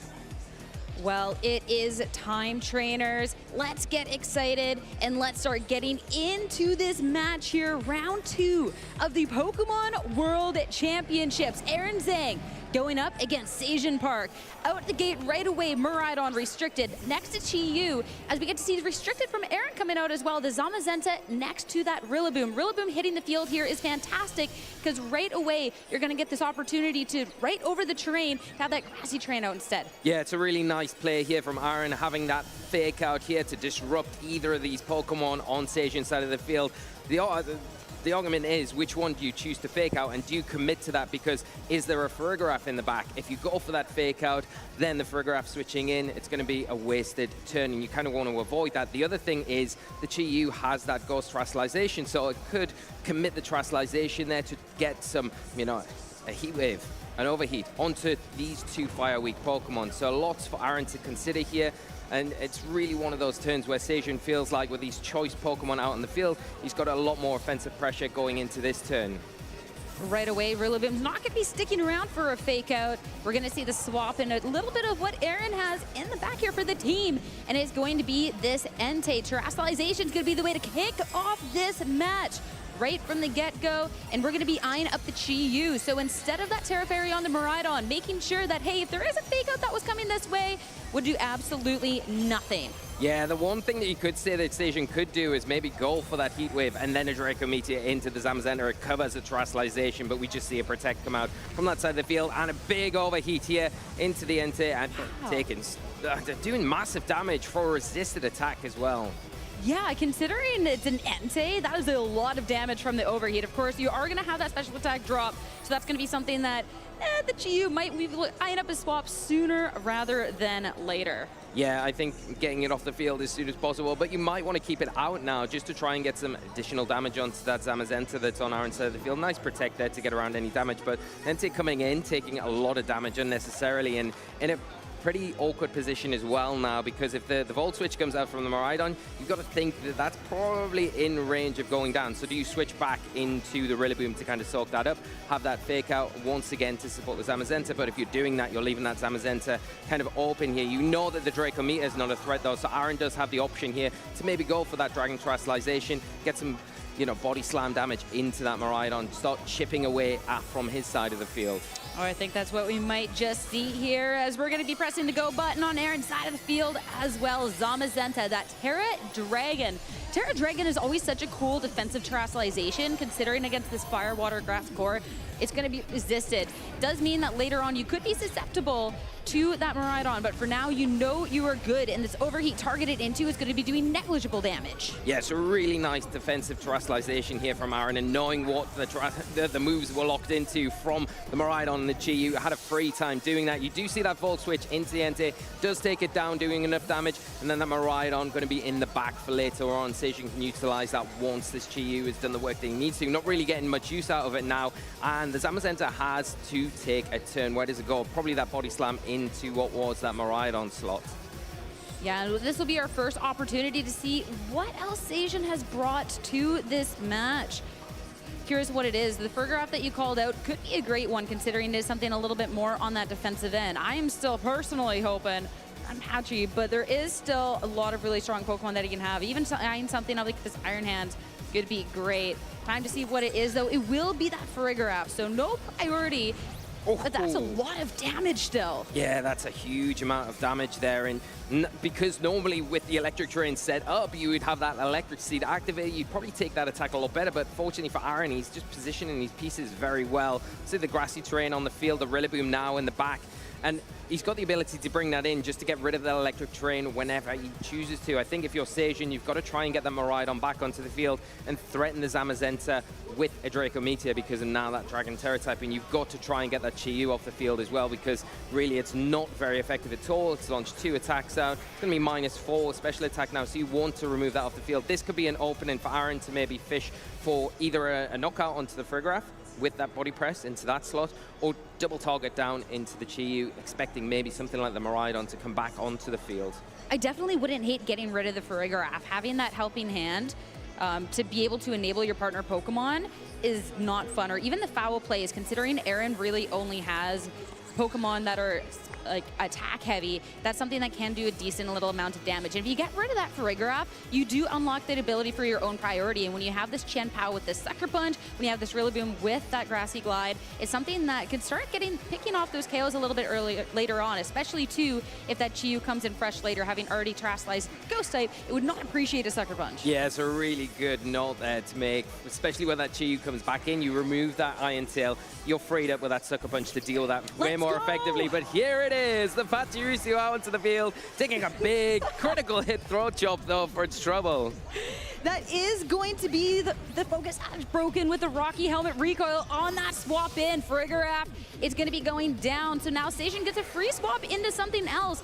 And now this could be an opportunity to bring that Chi-Yu back in, since you do have that redirection and you would still have that full special attack back, or you can eye up throw that Miraidon and just go for some heavy damage, especially now that you've gotten that Terastallization out of Aaron Zamazenta. Yeah, we were talking about the Farigiraf going off the field, that Armor Tail going away, and then the Sucker Punch being an option. But the problem is now you've got the Pachirisu with the Follow Me, so you can't really utilize that attack anymore. Miraidon coming back onto the field, going to set that electric terrain up, and it does pose a big threat to that Zamazenta now with that Draco Meteor because of the Dragon Terra typing. The Chien-Pao as well, it has had its Focus Sash broken, so not as kind of secure as it would have been normally. Miraidon threatens some big damage onto both of these targets. Yeah, and this Miraidon, notably, since we are seeing the swap over into something like the Dazzling Gleam, we don't have this possibility of something that could just be hitting the whole field here. So you can be committing to something like a Dazzling Gleam instead, but you would have to be watching out for the potential of a wide guard over on Aaron's end. You would be dealing super effective damage into both, and you would make sure the Zamazenta is then not threatening damage on this turn, but that's still a big call to make. Yeah, and do you just commit with the Chien-Pao to try and remove the Pachirisu, try and remove that Follow Me, so then it frees up your options where you're attacking into, you don't have to worry about any of those redirections. Gonna see that electric terrain going away once again, the Rillaboom hitting the field and taking away a little bit of the power from that Miraidon as the Chien-Pao just protects you. And going to see what the Miraidon locks into, which is going to be the most important thing. Little Patchy going for that Follow Me, pulling any attacks. None coming out this time, and it is that Draco Meteor. Really nice switch here from Aaron. -2 though. Rillaboom taking a little bit of damage for its trouble, but a really worthwhile one. Yeah, bringing in the Assault Vest Pokemon. Now at -2, the Miraidon would have to just manually swap to be able to get that back. And that's where Aaron can find advantage into this. With that critical hit on the swap, and the Pachirisu has taken a lot of damage. And even if you protect and swap, you can just kind of double into the other slot. And you'd have to make so much headway with that Miraidon back going on forward. So a little bit of a dangerous spot, and even eyeing up something like a Fake Out into it, since it is a choice lock Miraidon. A little bit tough. Trajan has to tread really carefully here. Yeah, and depending on how both trainers have trained their Pokemon, there could be a speed tie here between the Chien-Pao and the Miraidon. Chien-Pao outspeeds it, probably got enough in the tank to be able to remove it with something like an Icicle Crash. So Station has to be very careful here. You haven't got the freedom to switch something in to kind of soak up that hit. You've got the Chi-Yu in the back that you really probably want to utilize later on this game. Fake Out coming out into that Miraidon. All right, so it's going to be the Fake Out. Follow Me. So the Miraidon, it won't be able to act, but it won't get KO'd at this moment. His Throat Chop from the Chien-Pao is going to eliminate the poor little Pachirisu once and for all. A little bit more Rocky Helmet recoil, and Station Park now down to his final 2 Pokemon. The little round of applause for the Pachirisu. And a nice turn here from Aaron, and he's really taking a lot of control of this match, making it very difficult for Sejun to get kind of that momentum swing that he's looking for. But there is hope.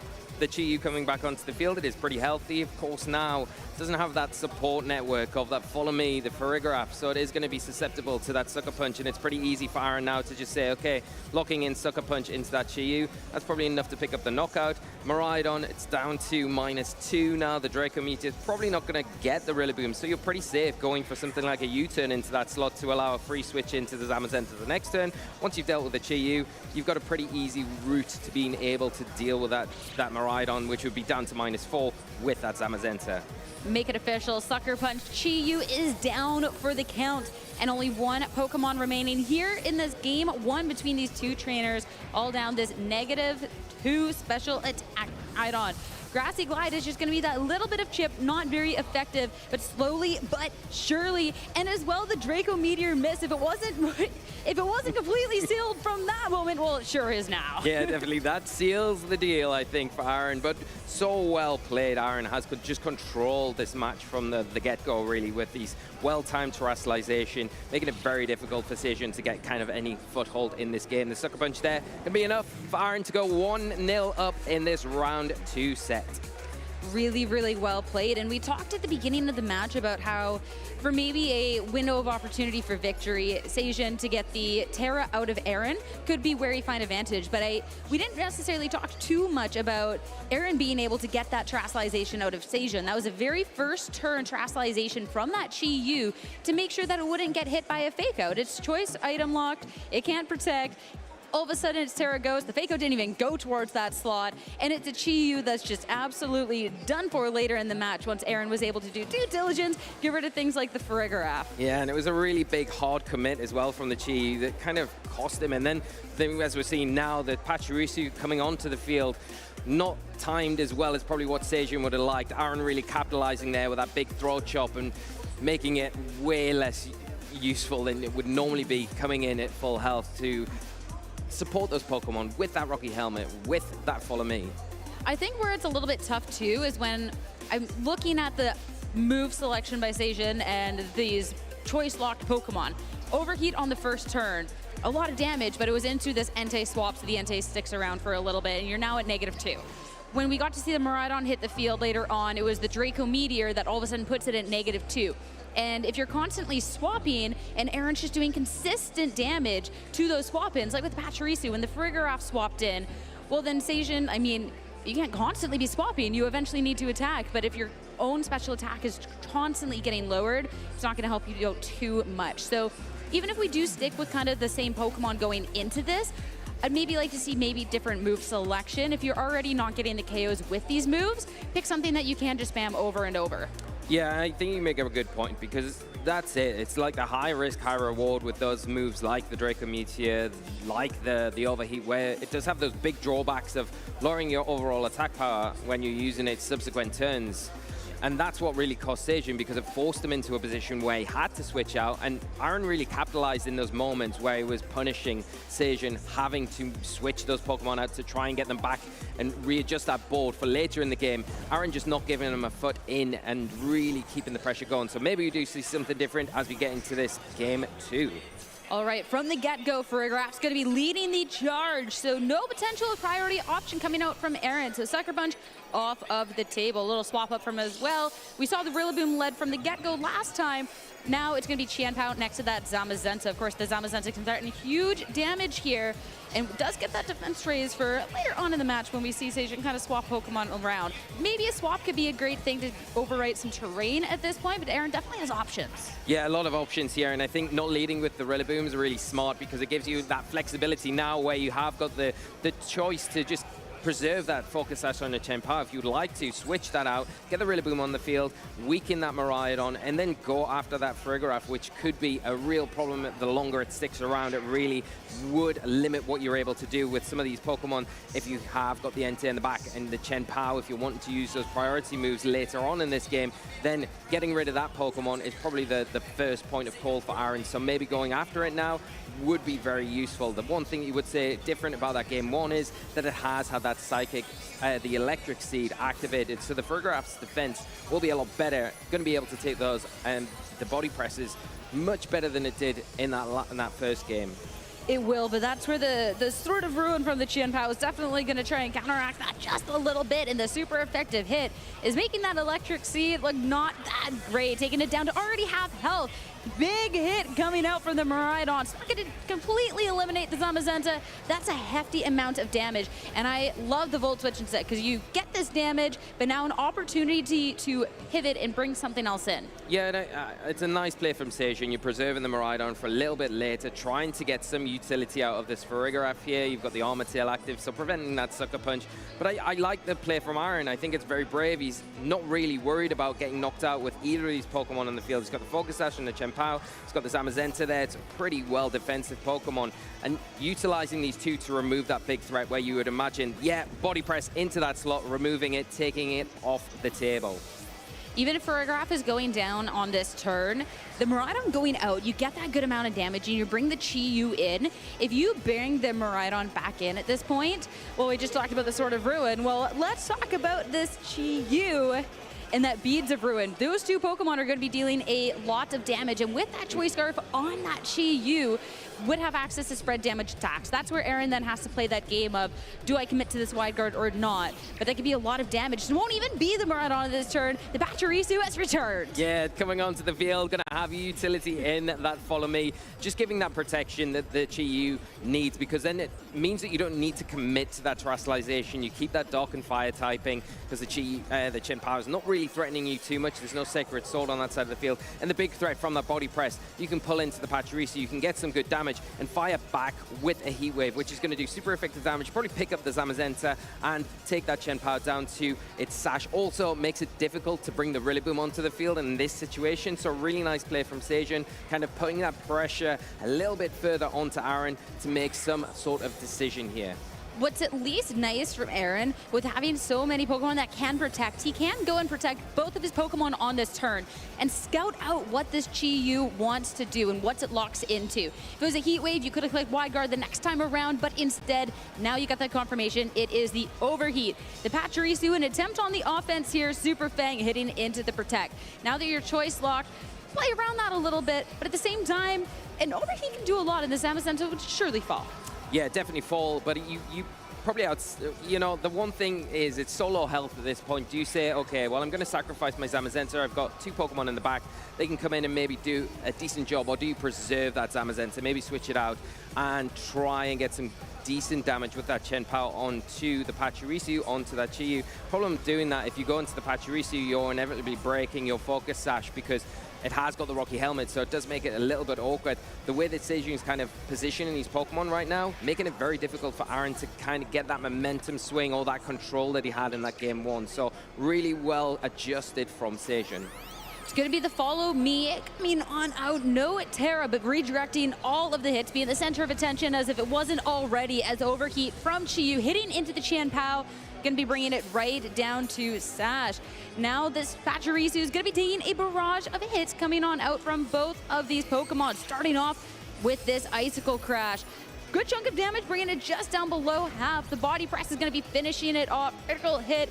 We're not enjoying this Pachirisu here. It will be a little bit of chip damage, but all of a sudden, Sejun down to final two. Yeah, and the nice thing about the Icicle Crash there, not a contact move, so the Chien-Pao keeping that Focus Sash, although taking a overheat for its troubles. But the Chi-Yu now down to -2, so not going to be hitting as hard for the things that are in the back for Aaron. Aaron really looking on these last legs with these two Pokemon out in the field. But you've got to imagine the Chien-Pao probably got the ability to get at least one Sucker Punch off, but it's not really going to be very effective into that very Terra typing of the Miraidon, and you're not going to be able to get much use out of the Zamazenta just because of the speed jump that Chi-Yu has.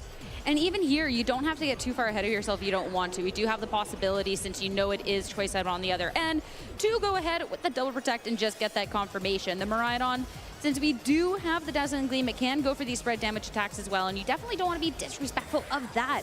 Chien-Pao is going to be the one protecting on this turn, as Aaron opting not to go and protect the other, but it is going to be a good call with the Chi-Yu first attempting to hit into that Ice Cat. Miraidon, Electro Drift time, hitting into these Zamazenta, already brought so low, gonna take care of the other restricted. Yeah, really nice play here, and then big knockout, taking the restricted down on Aaron's side of the field, locking in with that Electro Drift. A nice play as well. I think the one thing that we would say about Aaron is he's really managing this game well, in the fact that he's protecting at the right times, like you've mentioned, to scout out what these choice Pokemon are locking into, because once you know what they're locked into, it makes the decision about switching, about what you bring in at a certain time, or what move you lock into a lot easier. So we are going to see the NT come onto the field now, and it is going to threaten with extreme speed into both of these Pokemon. Whether or not Aaron decides to go for the terrestrialization here, he has got it as an option though. What I really like too about protecting the Qian Pao and that preservation is since we are on the attack heavy end for Aaron, it is something that you can do more and more damage. So you sack off your Zamazenta, you get this fresh Entei in, Terra normal, this extreme speed is going to do a lot of damage combined there with that sort of ruin and the extreme speed coming on out. Since the rationalization already spent for Seijun, you know that she is not going to be safe, and that's going to be a clean one-hit KO. That is a huge knockout onto the Chiyu here, and like you say, that sort of ruin intact is so useful here. The Sucker Punch coming out from the Chen Pao. That do respectable damage, not super effective though, more resisted, and the Electro Drift coming out and return from the Rhydon into the Entei. It's one-hit KOs across the board. I think we might be a little out of steam when we're looking at Seijun's end, but the Miraidon definitely put in as much of a fight as possible. It's going to be finally time for your electricity to disappear if it wasn't going to already, as the Rillaboom, the fourth final Pokemon for Aaron, will finally be joining. The Assault Vest getting that Grassy Surge. You got Mako Pressure on this turn. We can just hit whatever we want with this Qian Pao. We should be able to lock this up. Yeah, and you've got the Fake Out here, which is going to be really useful in preventing you from attacking this turn. It gives the Chen Pao a free turn. Going for the Throat Chop here, not the most effective attack. You could lock into the Icicle Crash, but Aaron being sensible here, doesn't want to take the risk of an Icicle Crash missing and allowing maybe Seijun back into this game. The Electric Drift is still a big threatening attack. It hasn't got the boost from the Electric Terrain anymore, but you still need to close this up as sensibly as possible, and exactly what Aaron's done throughout this match with the Rillaboom, with that Assault Vest, going to be in a really great place to do that. The Grassy Glide's almost there, but the Throat Chop is going to be the one to seal the deal. As Aaron Zhang, the return to the big stage, is going to be claiming this set in a 2-0. Absolutely incredible play from Aaron. Said at the top of the game, hasn't played since 2017, coming back in full fashion here at the World Championships in full force against a formidable opponent as well in Seijun, which is just incredible to see. You look at that matchup, you look at the threats on Seijun's side of the field, and you think it's going to be really tough, but Aaron made it look so easy. Didn't break to the pressure. Pressure is for tires. He just did the job and did it so well. Really excited to see Aaron go throughout this tournament and where he can end up. 100%. And this team too, I mean, coming into this tournament, the trainers know the damage that Zamazenta can do, and there's a really high commitment on this team as well. Sure, there is the Fluttermane, the Grimmsnarl we didn't see, but the other big attackers all being on that physical attacking end and really just committing to that and really just paying off. Everything pairing up with that Qian Pao so nicely. And Aaron doing a fantastic job doing his due diligence. Okay, here's going to be the protect and kind of scoping it out. And even when there was just that solo protect on the end on the Qian Pao, Zamazenta had overstayed its welcome. We want the switch here. It's going to be fine. Yeah, and I think even from early on in the match, you could say, okay, well, I want to switch in the Rillaboom as early as possible to get rid of that Electric Terrain. But I think knowing his calculations, he was happy to leave that Zamazenta on the field and say, okay, well, you're going to do some big damage to me, but I am going to get some worthwhile damage back, and I'm going to pick up knockouts on things that you really value, Seijun. I'm going to take away your Farigiraf when I've got the opportunity to. I'm going to take away that Pachirisu because they're your lines of support. Once they're gone, your team starts to fall apart, especially when you're locked into those choice moves. And the thing with the choice moves and with how Aaron played as well, even just the selection of what he has on his team, keep looking back to that Zamazenta and that wide guard, because it was something that Seijun constantly had to respect. And we didn't see these spread attack moves coming on out because all of a sudden, if you lock into one of those and it's a wide guard on the other end, well, you have done nil, and you got to swap out, and it's going to be a little bit more problematic. And even in the later stages of that match, when Aaron was going for those protects to get in a lock in, it was constantly just, okay, well, I have to click the overheat now. I have to just have the special attack go down. I have to do this single damage thing. Even that Miraidon at the end, the Electro Drift did so much damage, you couldn't freely click Dazzling Gleam on that turn because you could have been locked into a situation where there's a wide guard on the other end.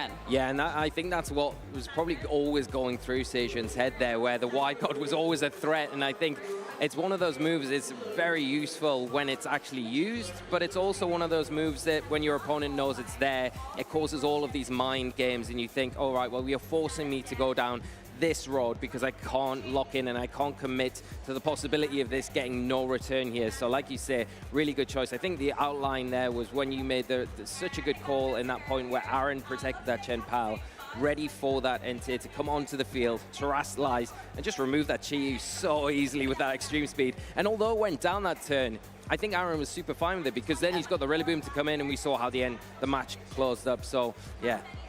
Congratulations to Aaron. Yeah. Great to see both of these top players here at Worlds, though. Incredible match. It really, really was. And of course, we want to hear from Aaron himself. So let's throw on over to Lou for our interview. Thank you, Lee. Thank you, Sierra. And thank you, Aaron Cybertron Zhang, for that amazing round 2 match. How are you feeling after that? I'm back. You are back, baby, for sure. The crowd know it as well as our spectators at home. I mean, you say you're back, so tell us, what does that mean? Because the last time we saw you on the competitive stage was 2017. Yeah, you know, I played a couple regionals here and there, a couple of internationals, but I haven't played at Worlds since 2017. We've been lucky enough to cast together. I love casting so much, but you know, I've come so close to winning Worlds, and it's still a dream of mine, and it gets harder than ever, but I was like, I have to give myself another shot at least, right? And at the end of the day, competing at the highest level is just so, so exciting. You know, playing Seijun here, I was gonna say win or lose, it's just such an honor to be able to go against, you know, the greatest of all time in this game. And so just taking it one round at a time, but I came back because I felt like, you know, I feel reinvigorated, there's a hunger, there's a fire in me again. So I'm just so happy to be here. And not only were you against Seijun, but you were also against the legendary Pachirisu on that team, a decade on from its victory. Tell us a little bit about kind of the history you've had with Seijun in the competitive field. Yeah, Seijun and I obviously go way back. He is probably my favorite player of all time. I looked up to so much of his team building back in the day, drew a lot of inspiration from his ideas. For example, Choice Specs Cresselia back in 2012, Liepard Breloom back in 2013.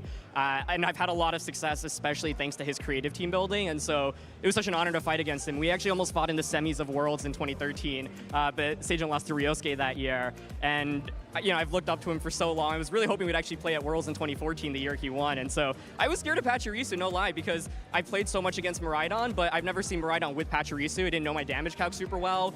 The Rocky Helmet was actually a little bit scary because it could break Chimpel's Focus Sash, which is really important in that matchup as well. But I think I just had so much offense and managed to bait out some Terras early on, which gave me a huge advantage in both games. And you had a lot of offense with priority as well, which seemed to be kind of key for you in that match. You know, Chimpao and Entei with a lot of priority, but there was the Farigiraf on the other side. Was that maybe something that you saw in team preview and be like, I've got to play around this? Yeah, I think it's why, for example, didn't go for Fake Out in Game 1, Turn 1. It's just a little bit scary if Farigiraf switches in and you lose a Rillaboom immediately. That's a really bad trade. He had the Ghost Terror on Chiyu as well, which was scary. But Game 2, as soon as Farigiraf went down, I knew I'd already had a huge advantage because not only did I bait the Terra out from the Miraidon, I also now just had access to all my priorities. So I knew going into that game that if I could eliminate Farigiraf quicker, then it just allowed for me to have more options. But even if Farigiraf stuck on the field, it wasn't like the end of the world. It just means that I can't just click Extreme Speed. And one of the things I was thinking about is like, oh yeah, Pachirisu can follow me, but I can still just Extreme Speed away from that. And so, yeah, Turn 1, Game 2 like played out perfectly. I already knew I was in a really good spot from there. And as well, one thing you mentioned Seijun's kind of creativity, and we saw this kind of combination with Miraidon and Chiyu, a little bit like Fluttermane and Chiyu used to be back in the day. That can deal out a huge amount of power. You mentioned you've got a lot of offense on your team, but did you have the defense, like were you confident in the defensive capabilities too? I think it's really scary for a term, but the advantage is that I have, like, he's using choice Pokemon and I'm not, and I have Protect on a lot of Pokemon, so being able to scout out, being able to have one defensive pivot like I did on Game 1, Turn 1 was a really big deal as well. So it's really scary because you're staring down two really fast Pokemon, but as soon as Terra Ghost came up from Chiyu, I'm like, okay, Chimpao immediately is a win condition from now on because I can hit both Miraidon and Chiyu for super effective damage, which is a really big deal. So definitely scary, but the fact that you can't protect either slot and the fact you have to lock into a move, and like you have to be so careful of your Seijun because if you click your spread moves, I can just start wide guarding with Zamazenta, so you can see why he was probably hesitant to not click Heat Wave or Dazzling Gleam, and so I think being able to just weather the storm for one turn is a big deal, and that's what happened in Game 1. I mean, it sounds like you have so much flexibility in that team, so kudos on the team building. Obviously, as you've said, this is kind of your big kind of comeback, and maybe some advice for some newer players or trainers maybe looking at this World Championships and saying, hey, I want to be there one day. What advice would you give to trainers in terms of prep and kind of how to get world ready? I think you just got to get started. I always tell people, you know, Pokemon is such a difficult game. You just got to play a lot of games and try out a lot of different things. Don't be afraid of losing. Like, I think the best tool in this game is actually losing a lot because if you're able to analyze your losses and learn from them, it's such a valuable tool. Even the best players in the world are losing all the time in practice, you know? And Worlds itself is also such a difficult tournament, but just take it kind of one step at a time. Don't be afraid to get started. Nowadays, there's just so many amazing resources there are out there to get into the game, and I think there's this is such a wonderful community as well. So just take that first step, you know, pick up a rental team, start playing some games, meet your local community, watch some content that's out there. I know a channel out there in particular that you might want to check out, and you know, just get started, I think, and don't be afraid. I think that's the main thing. You're going to lose a lot when you play this game, but that's okay. You need to fall in love with it. I think that's solid advice as well, considering we've been in Hawaii before and there were maybe trainers starting out their journey back then and are now, you know, on this world stage doing incredibly well. We'll let you go get rested before the next round, but beforehand, are there any shout outs, anyone you'd like to thank for this journey? Yeah, I just want to thank the entire team for putting on this event. I want to thank, you know, Hawaii and this convention center and the great land here and all the people here for giving us, you know, the access to be able to play here in this beautiful place. Thank you to all my fans, whether you've been a fan of me as a competitor from a long time ago, as a commentator, as a content creator. This community has meant the world to me, and so it's just such an honor to be on this stage, win or lose. I don't know how the rest of the weekend will go, but it's just so great to be playing Pokemon at such a high level again, and so I'll do my best for all of you. But thanks to everyone for the support, and thank you to Pokemon and everyone here. Brilliant. Well, you can definitely count me as one of those fans as well. Huge congratulations, Aaron. Best of luck in the rest of the tournament. For you guys at home, though, we're going to go to a short break and then be back with some more Pokemon World action very soon.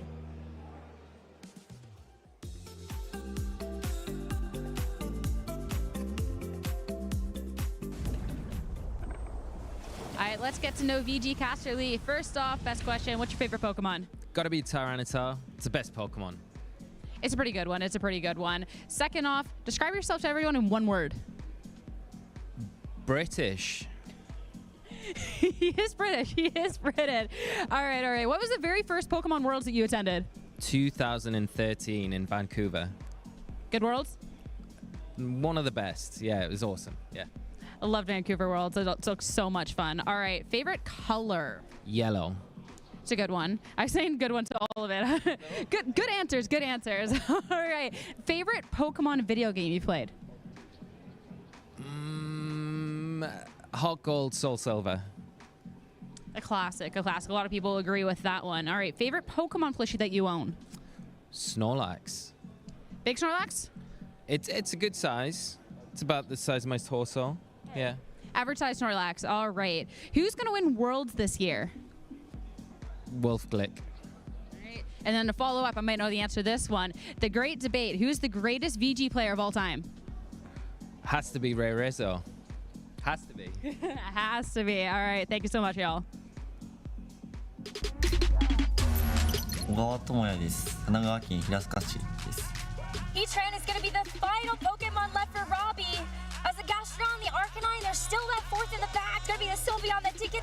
Like, that was going to be a huge amount of pressure there. But the battle is just canceled. And Tomoya Ogawa is your Seniors Division World Champion. チャンピオンになってめちゃくちゃ嬉しいです。ワールドチャンピオンになることは自分にとって目標でありました。出れる大会には極力出ました。一番優勝できるポテンシャルのあるポケモンを探しました。同じポケモンをずーっと使い続けてました。一番好きなポケモンはトリトドンです。理由は可愛いからです。当たり前ですけど努力が一番大事ですね。ポケモンをする上で一番楽しいことは考えることですね。次は来年もデイ2行きたいですね。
念を合わせてポケモンも選手たちへの勝利への一歩となる。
Everybody, and welcome back to the 2024 Pokémon World Championships here in Honolulu, Hawaii. Myself, Rosemary Kelly, and Scott Glaza are here to break down some of the action that we just saw while we get ready for our Swiss round number 3 to continue on our day 1 of competition.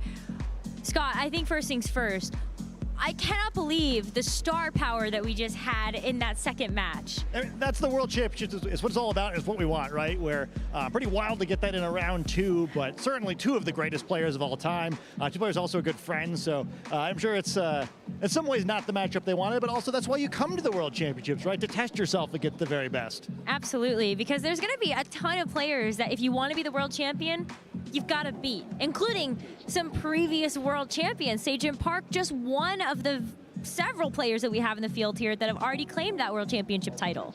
Yeah, I mean, in both of them, have had, made it to the world's top cut before. And yeah, I mean, it sucks a little bit to have to run into someone that good so early in the tournament. But I think both of these players, they've accomplished so much in this game. At some point, it's about testing themselves, right? So I think probably they're both a little bit exhilarated by that game. And they'll be ready again in round 3 to bring their best. Well, let's talk about that game a little bit more, because I think there's a lot of interesting takeaways from that. I think first and foremost, to me, what sticks out is that Aaron was actually running a Zamazenta team. Now, this is a Pokemon that we have seen do pretty well in a couple of our tournaments past. Michael Kelsch actually able to pick up a win in a European regional with that Pokemon.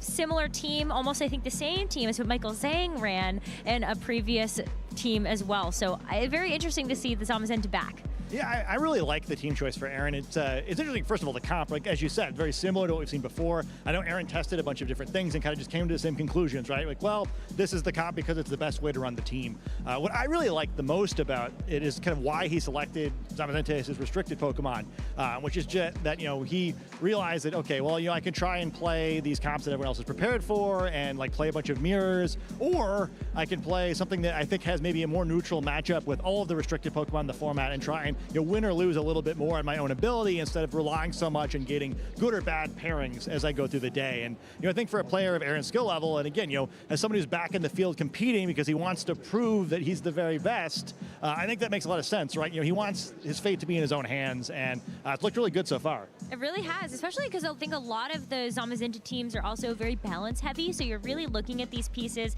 that are so good at pivoting around. That way your Zamazenta is in the perfect position, and that is such a great way to showcase that level of skill that a player can have to understand all of those board states and how your team is going to match up into someone else's. Yeah, I really like the way he plays it too, where I think even though Aaron did so well in the old days, he had that semifinal finish, I really do think he's still matured quite a bit as a player in the decade between now and then. I just love how patient he plays this team, where he's really focused on not taking unnecessary risks and just controlling the game. He's built a team that plays really well into that, and yeah, I think that just can be important this weekend, right? And just playing this format in general, it's so easy to make one mistake. You'll get a hole blown in your team by losing a Pokemon and then kind of just collapsing. And we saw a little bit on the other side of the field, right? Where I think a little bit, especially in game 2, a little bit too easy for Aaron, right? And he's just done such a good job of not allowing his opponents to do that sort of thing when he's been practicing this team. And so far, he's executing really well in the actual tournament. Oh, I mean, I just love that body press is 100% accurate. Personally, I think that's a very big boon to have on your team, is just these moves that you can guarantee are going to actually get you damage when you count on them. But something that's so interesting about, like, if you're just tuning in to competitive Pokemon for Scarlet and Violet, you might be thinking back to the Sword and Shield days and you go, well, Zacian was so ever-present, but Zamazenta not so much. Kind of what do you feel like was the big key for Zamazenta to actually try to find success in Scarlet and Violet? I think it's really interesting. We never quite had a Pokemon like it. I mean, like the move Body Press is kind of a big swing where, it's harder to deal with because it uses that defense stat to attack. So, Intimidate doesn't work. It doesn't need something like a Clear Amulet, which it can't hold because it needs a unique held item. Unfortunately for poor Zacian over on the other side of the field, can't do the same thing, right? Just is vulnerable to that Intimidate now. So it's kind of like become a more preeminent Pokemon that way. I think Fighting type's actually a pretty good attacking type in this format. It gives it a very positive matchup against Terapagos, which I think Aaron got to enjoy in the match before. And yeah, I think it's just neat too because I think all the other like high-end restricted Pokemon, it's about damage trading, right? Like these big races, try to pick up these big one-hit KOs ideally, and like getting in the position to do that safely. So I mean, this game's a little bit different, right? Where it trades a little bit better, and I think kind of just like offering a different pacing in this format is really nice. And again, desirable for someone who wants to play a little more of a controlled style, not take so many risks. Absolutely. I think on the flip side, though, when we focus in a little bit more on Sage and Park's team, you talk about with the Zamazenta, maybe you don't want to opt into the speed ties, the mirrors, just having to think about how you might just be able to lose the game. But I feel like Miraidon right now is one of those team compositions that does have to worry about that. Is the Miraidon faster than you? Are you speed tied? I think that's so difficult to have to mentally prepare around. Yeah, I mean, it's kind of funny kind of watching the difference in the two trainers' approaches, right? Where Aaron's like, I'd prefer not to take any risks. And like, Sage is like, oh, you're not using your risks? I'll have them, like I want all the risks. But I mean, he's always been good at playing that style. I think for me, kind of maybe in the negative end, we were talking about Sage's 2014 team between the last two games. And one of the things we mentioned is like, hey, he didn't just start with Pachirisu and decide to use this team. I a little bit wonder if perhaps that's what happened this time. It's like, hey, I'd really like to run Pachirisu back. So what's the best way I can do that? And I was expecting to like the team less. I know he lost kind of hard in that matchup, but I really do think the synergies on the team are kind of neat. I think Aaron did have a pretty good matchup, and then on top of being a pilot of Aaron's skill level, I think there was not a lot of worlds where Aaron lost that round. But even watching kind of like the way Patricio helped protect the Chiyu, right? Where with all these choice items, there's a lot of ways to go very wrong against Sucker Punch, and Patricio helps against that. We didn't get to see, the discharge Pachirisu thing, but like that's cool. And I'm sure there's some teams that kind of just lose to that, as we kind of saw at the very beginning of this format, some similar things with discharge Miraidon. So I'd like to see how it does. Maybe Zamazenta is just a bad matchup, and I think it makes sense maybe as a matchup you're throwing away, right? You don't think very many trainers are going to bring that. Like, hey, if I don't beat Zamazenta, who cares? And well, maybe it gives you a tough stream loss in round 2, but what are the odds he plays a whole lot more of them today? Probably not very high. Yeah, definitely. I mean, I look at the rest of the field and I feel like we've got a lot of other restrictions that people are going to have to think about. Zamazenta, not so high up on the list in terms of restrictions that we are seeing our players lean into. In fact, a lot of Miraidon, a lot of Terapagos, which I think is also a very unique choice to have seen some trainers lean into. Yeah, I was really surprised by that. It's making me doubt myself a little bit. I was like a Terapagos one trick until like after NAIC, I was like, this just doesn't feel like it's working anymore. One. Yeah, I'm now a 0 trick, which is not good. But yeah, I mean, like to me, it just felt like it was so hard once the metagame sort of solidified after NAIC, where I think especially the Shadow Rider Calyrex matchup got so much worse once people started kind of just playing as more of a balanced core, where at the beginning of the format, I felt like that was a really positive matchup for Terapagos because of the natural immunity to Shadow Rider's strongest attack, and it just stopped really being that easy, right? Where I think Terapagos doesn't go in and out of battle super well. Once you've had that Terra Shell broken, it becomes really tough, and the comps that seem to be getting used are a little bit different than maybe we saw before. Even it made it all the way to the finals. I think many people were expecting Aurelian to come out on top there, and we could be living in a world where that's our international champion, but I think that that sort of comp just kind of stopped working, right? In part because of similar situations as to what lost Aurelian that final, where Grimstarl becoming so much more popular is not great for Terapagos, who again doesn't really want to play those super long switchy games. Yeah, I mean, I think it's a Klefki. We've seen a little bit more with it now, which is kind of interesting, and I'm excited to see what's all in the field.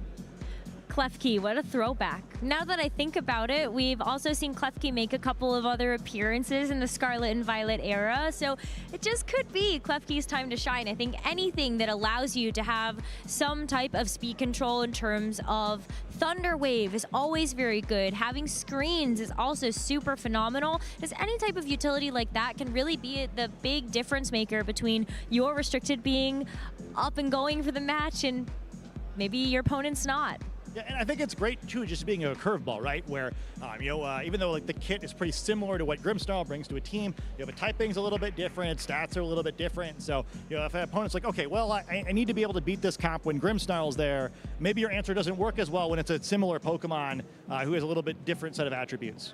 Well, let's take a little bit of a deeper dive into some of the Pokemon that we've already seen so far in Swiss round number 1 and number 2 on stream. First thing that I really want to focus in on, though, is Miraidon. Now, this is the single restricted that Sagen Park focused on heading into this World Championships. And Miraidon is so interesting because it came into the Scarlet and Violet single restricted era very underestimated until Rajan Ball proved everybody wrong, came in swinging with this Terra Electric Miraidon that just really leaned into the offensive capabilities of this Pokemon. Yeah, I mean, it's just such a devastating amount of damage, especially with an electric Terra type. But I mean, frighteningly enough, even without it, where it just seems like, if you allow it to hit something with a neutral attack, it's probably not going to survive. And that is just so difficult to play against. I think another thing that the best Miraidon players have showed off really well is how powerful that Volt Switch is, right? Where just doing a huge chunk of damage, safely getting out of battle, it allows it to avoid some of the weaknesses that normally, a frail,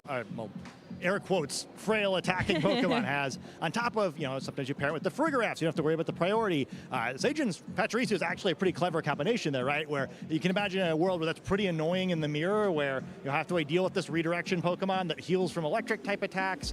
And yeah, I think, the other thing that Sagen did show off that match too is that Fairy Terra type, which really changes the way the Pokemon plays. Absolutely. I think that is one of the newer meta developments that we have seen over the last couple of weeks. While Rajan did show off this Terra Electric Miraidon, Terra Fairy, with the option to go for something like a same type attack bonus, Dazzling Gleam when it's terastallized, can also do an incredible amount of damage when you think about the fact that it's a spread move, as well as just being able to do some good. I mean, we saw Roaring Moon on stream. Could you imagine that trying to take a Dazzling Gleam?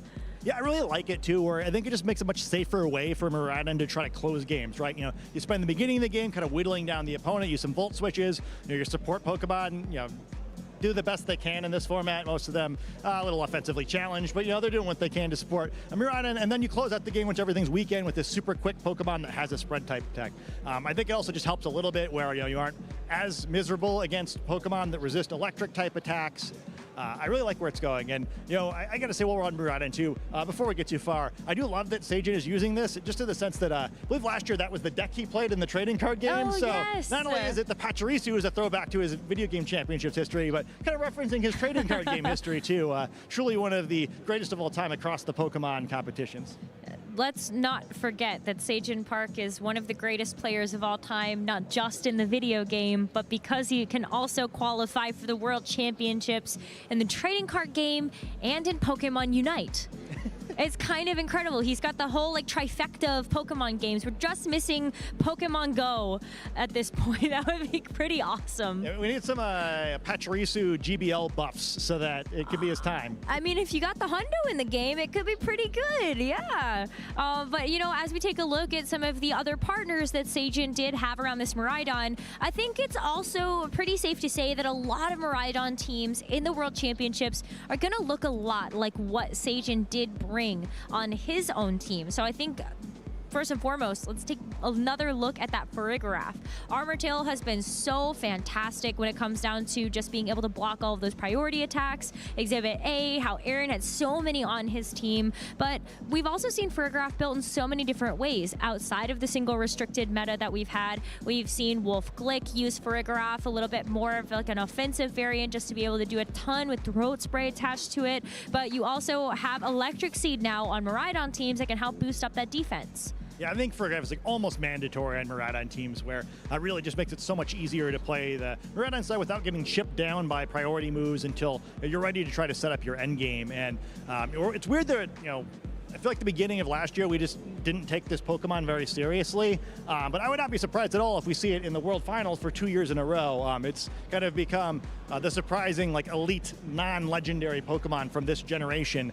I think over the course of this season, we've seen it move from a slightly more offensive sort of build, held items and training, earlier in this format, where now it's almost always the bulkier versions of Farigiraf, just because it's really important that it stays on the field. You know, we saw what happened in the game 2 of that last set once Aaron took out the Farigiraf, where the game was basically over, right? Where the threat of it switching in is just such a big deal, especially if you have a choice Pokemon like that Entei holding the choice band, because you can't commit to just using those, you know, increased priority attacks, or if you do, you're taking a huge risk. And I think that's really one of the big skill differentiators in this format, where you know, it's tempting to kind of take risks you don't need to. And I think we've all lost a lot of practice games by being a little too bold, and then the Farigiraf does come in and we lost a Pokemon for no reason. You know, we're wondering what we're doing with our lives. Yes, I've definitely been there. That is for sure.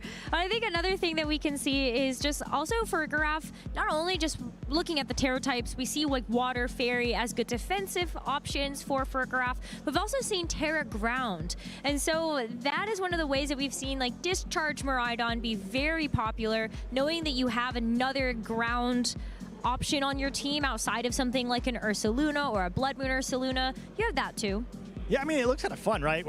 And I mean, the more I'm thinking about this, you know, I mean, I've got to queue a few games in this format. You know, this Discharge Miraidon plus Pachirisu plus ground type Farigiraf thing. You know, that'd be fun. That is very fun. I'm looking forward to Groudon and Miraidon next to each other. I'm putting that out into the universe. Yeah, I mean, I'm not looking forward to playing against it, but yeah, I mean, finally, you know, the ground type partner that it deserves. It really does. You get to go hand in hand. But on top of just like the Farigiraf, there are other components of a Miraidon team that can make it really powerful. One of which is a more recent development. If you're tuning into the North America International Championships, you would have seen Iron Hands. Now, Iron Hands has been so popular as a Pokemon to have on this Miraidon team because of Quark Drive. Okay, listen, I'm guilty of this too, but when I first saw Miraidon, I was like, you said Electric Terrain. where are all of my future Paradox Pokemon that I'm about to pair with you? Because I would love to make sure that you can actually use the ability, but you also get to hold an item too. It's the best of both worlds. Yeah, and I think to your point, I think that's a lot of why Miraidon was underestimated early in the format, because people were trying to put too many Pokemon with the Quark Drive ability next to it. And I think they maybe over-adjusted the other way, where for a while we weren't seeing the Iron Hands on this at all. And to me, that's one of the reasons why Terapagos became so hard to play, because once Iron Hands is on that team, it's like, oh, well, this matchup is just miserable.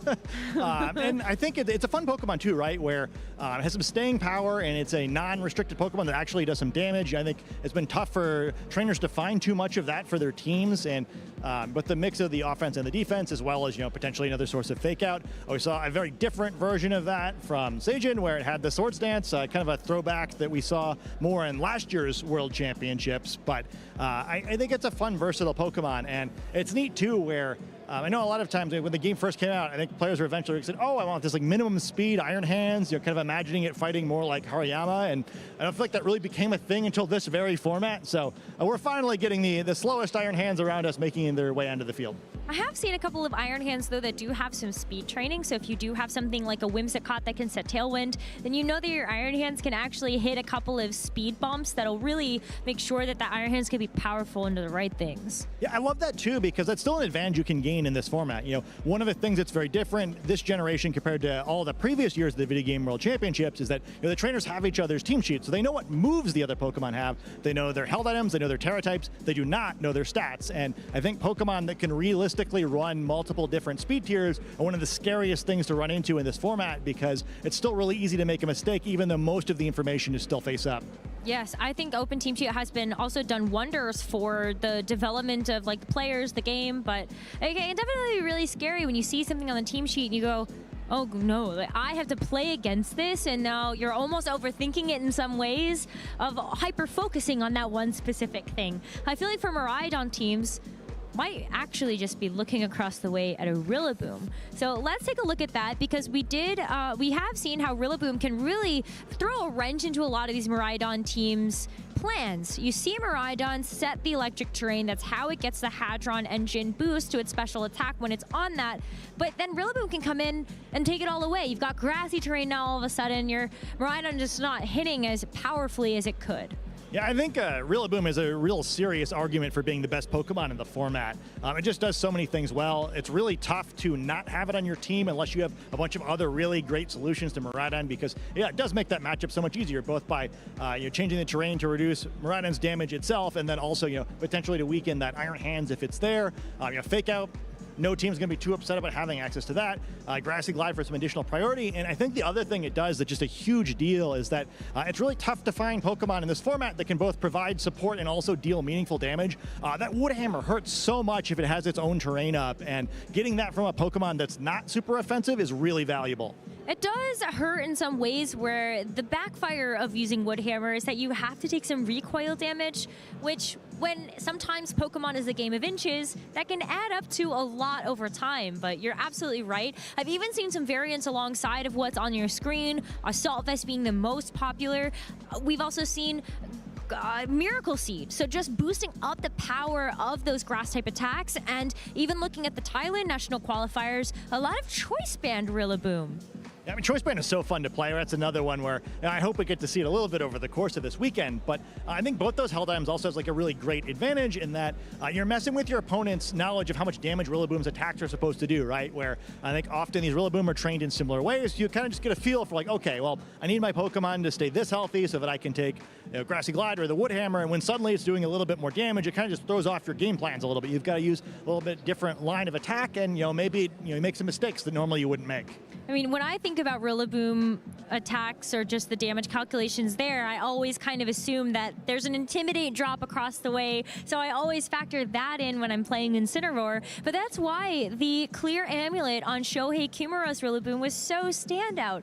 That's a item choice that has been very far and few between for Rillaboom, and that's also another way that you can kind of mess up with damage calculations. Yeah, I wonder if that's just an item that we weren't underestimating for a long time, right? Because it's been very dominant in this format where, I think Ice Rider Calyrex is a far more manageable Pokemon if that held item doesn't exist. And I always wonder, at the end of a generation, kind of looking backwards, where sometimes I feel like the usage trends are a little bit strange for the newer discovered Pokemon and items, where we kind of like don't realize what we have until we've failed to use it for a while. Yeah, I mean, it just, especially with how popular Incineroar is, we just kind of rely on it maybe a little too much as the solution to every physical problem, right? And when that doesn't work, some teams don't have a plan B.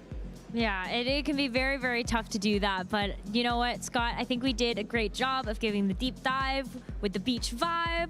I hope you had fun. Viewers at home, we're going to have more of this analytical action in between our matches. But I know you guys want to get back into the action. That's why Scott and myself, we are going to go ahead and throw back over to our casters on the desk. We've got Gabby and Joe to bring you through this third Swiss round. Thank you very much, Rosemary and Scott. We are here. I am Joe Brown, joined by Gabby Snyder for our round 3 coverage of day 1 of the Pokemon World Championships here in Honolulu, Hawaii. And Gabby, we've had 2 excellent matches to start the day. The biggest names you can imagine, Aaron versus Seiju in that last round, last year's world champion in round 1. The day has gotten off to such a blistering hot start. I know, and we're only going to keep cranking the heat up from here, as there are some insane notable matches from this next round. The third round of Swiss here in Honolulu will be featuring Flavio Del Pidio versus Eric Rios here on stream, but talk about some other big names. Of course, Wolf Glick still hanging in there undefeated, playing against Francisco Pardini. Paul Chua versus Chuppa Cross. That's like a New Jersey showdown happening over here. Flew from a New Jersey league challenge. We're using our new vernacular here. League challenge, and flew all the way to Hawaii to face each other in round 3. Yeah, and of course, Eduardo Cunha, our 2022 world champion, playing against Shohei Okabe as well. All these trainers are still undefeated, as the day is still young here in Honolulu, but you have to wonder how the mindset's going. Some of these players did benefit from round 1 buys coming into the tournament, so this is only their second round of play, and I'm wondering if people are starting to feel the pressure. Yeah, that's a great point, that especially a player that, let's say, had a round 1 bye and then lost round 2, they've only played 1 game on the day, and they're already up to a 0-1 start in their head. But this is, as you mentioned, Gabby, this is a brand new format that we're really not used to in all of the games that we have here at the World Championships. Usually there's a lot of trainers have a day 1 bye, and they can just kind of scope out the metagame and see what people are playing for day 1 and then make team decisions. People bring a day 1 team, right? And then they have another team for day 2, and all of that is gone. You had to lock in this morning what you think is the 6 that can win you the World Championships. I know, and there's such small margins for error as well here, as soon as you lose more than 2 games, you are out of contention for top cut. So we will be playing through a few rounds of Swiss today, starting with this round of 3 for us here, of course. Once again, Eric Rios on the left-hand side of your screen will be playing against Flavio Del Pidio on your right-hand side. And this is going to be an exciting matchup of European trainers, 2 of the top trainers that Europe has to offer, flying all the way here to Honolulu to face off against each other. 2 international champions as well. Flavio winning back in 2019 and Eric getting that EUIC victory back in 2022. So this could really, Gabby, this could go either way. It could go either way, and what I love here as well is we're seeing a bit of a unique team here from Eric Rios. He will be playing the first Terrapagos we'll be seeing here on stream this weekend, and really changing it up from the Terrapagos we saw Aurelian Sula get 2nd place at the North American International Championships with. This is a very bulky Terrapagos, holding the leftovers item to recover HP, has Calm Mind to boost up its special attack and special defense, and on top of all that, you have the support of a Pokemon like Grimmsnarl with Reflect to ensure that Terrapagos can take any strong physical attacks from Pokemon on the opposing side of the field. Yeah, Grimmsnarl is a Pokemon that has had quite the glow up as the regulations have advanced here in Scarlet and Violet. At the beginning of the format, people did not really value Grimmsnarl's prankster screens abilities, but now with the restricted Pokemon, with all these heavy hitters, the difference between hanging on with 10 HP and getting knocked out could be the difference between that Reflect being up and not up. also has some support options with that Ogerpon Hearthflame, but we'll get back to that later, as I know that was one of your predictions. So I'm sure you'll love to talk about it. Flavio, though, on the other side of the field is running his own Ogerpon Hearthflame. Surprise. So why don't we pick it up right there? Tell me about this Pokemon, Joe Brown. Ogerpon, if you're used to the last couple regulations in VGC, it's really strong. The fire typing inherently is one of the strongest offensive typings in the game, so that Ivy Cudgel, even though it looks like it's a grass attack, thanks to the Hearthflame mask that Ogerpon is currently holding, it turns into a fire attack. And honestly, there's not many things in the game that can endure a +1 attack Ivy Cudgel critical hit, right? Unless you're going to resist that fire attack. But one of the important techs on Flavio's end is this Brick Break, and it might be crucial against the Grimmsnarl with screens on the other end. Yeah, I mean, looking at the rest of Flavio's team, it shares some similarities with what we saw in round number 1 with another Terra Dark Life Orb Calyrex Shadow Rider with Nasty Plot, and you can see that this team has a few different ways to ensure that the Calyrex has the opportunity to use Nasty Plot.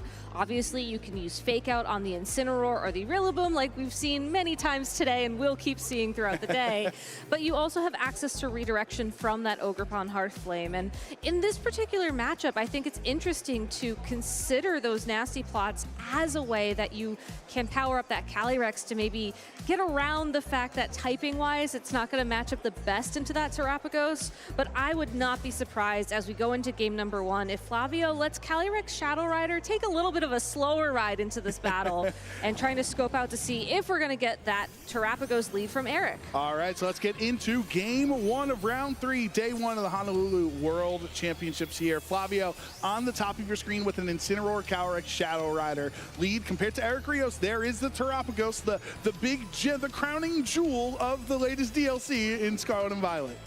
This Grimmsnarl will not be able to be flinched by Incineroar thanks to its Covert Cloak held items. So this Grimmsnarl will have the opportunity now to either go straight for a foul play into that Calyrex Shadow Rider, maybe try and get some paralysis on that Pokemon as well, or any Pokemon that Flavio decides to pivot into that spot if it's not favorable for that Pokemon. Terrapagos will have to protect, unfortunately, this turn, but Eric is in a great position here to really threaten that Calyrex right off the bat and ensure that when the next turn happens, Terrapagos can start sneaking in those calm mines that it's going to want to seek out. Yeah, and this is one of those tough turns for Terrapagos, as you mentioned, Gabby. You don't want to get hit by a Fake Out, so if Flavio is prepared for potential protect on the other side, you can definitely try to punish Eric's defensive decisions. There is the protect, so Terrapagos is not going to take any damage this turn. It is not, and that's going to be important as we do see the Fake Out try to go into that spot.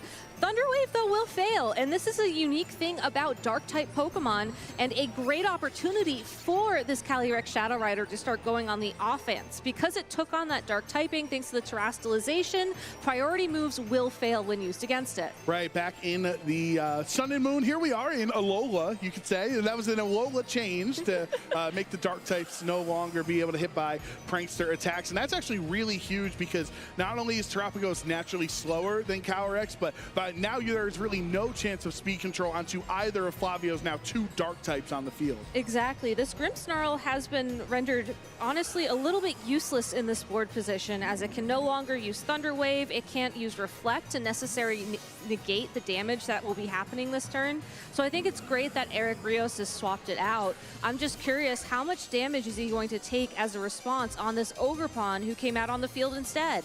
Calyrex is just going to protect here on this turn for Flavio, so the Terastallization used on turn 1, but no damage here this turn. Terra Starstorm without Terastallizing, crucial for Eric on this turn to maybe keep his opponent waiting, wondering which Pokemon will Terastallize. And there's the parting shot from Flavio's end, lowering Terrapagos' special attack.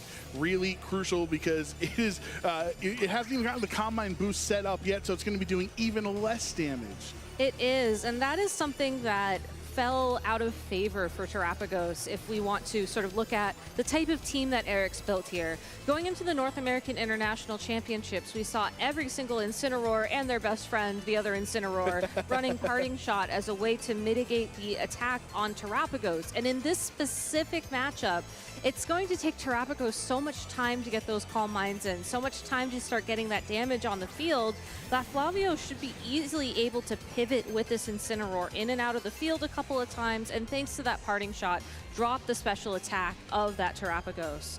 So he's going to be taking a bit of a slower approach on that side of the field, which is totally fine when you look at the other Pokemon, that Calyrex Shadow Rider. It's already at +2 attack.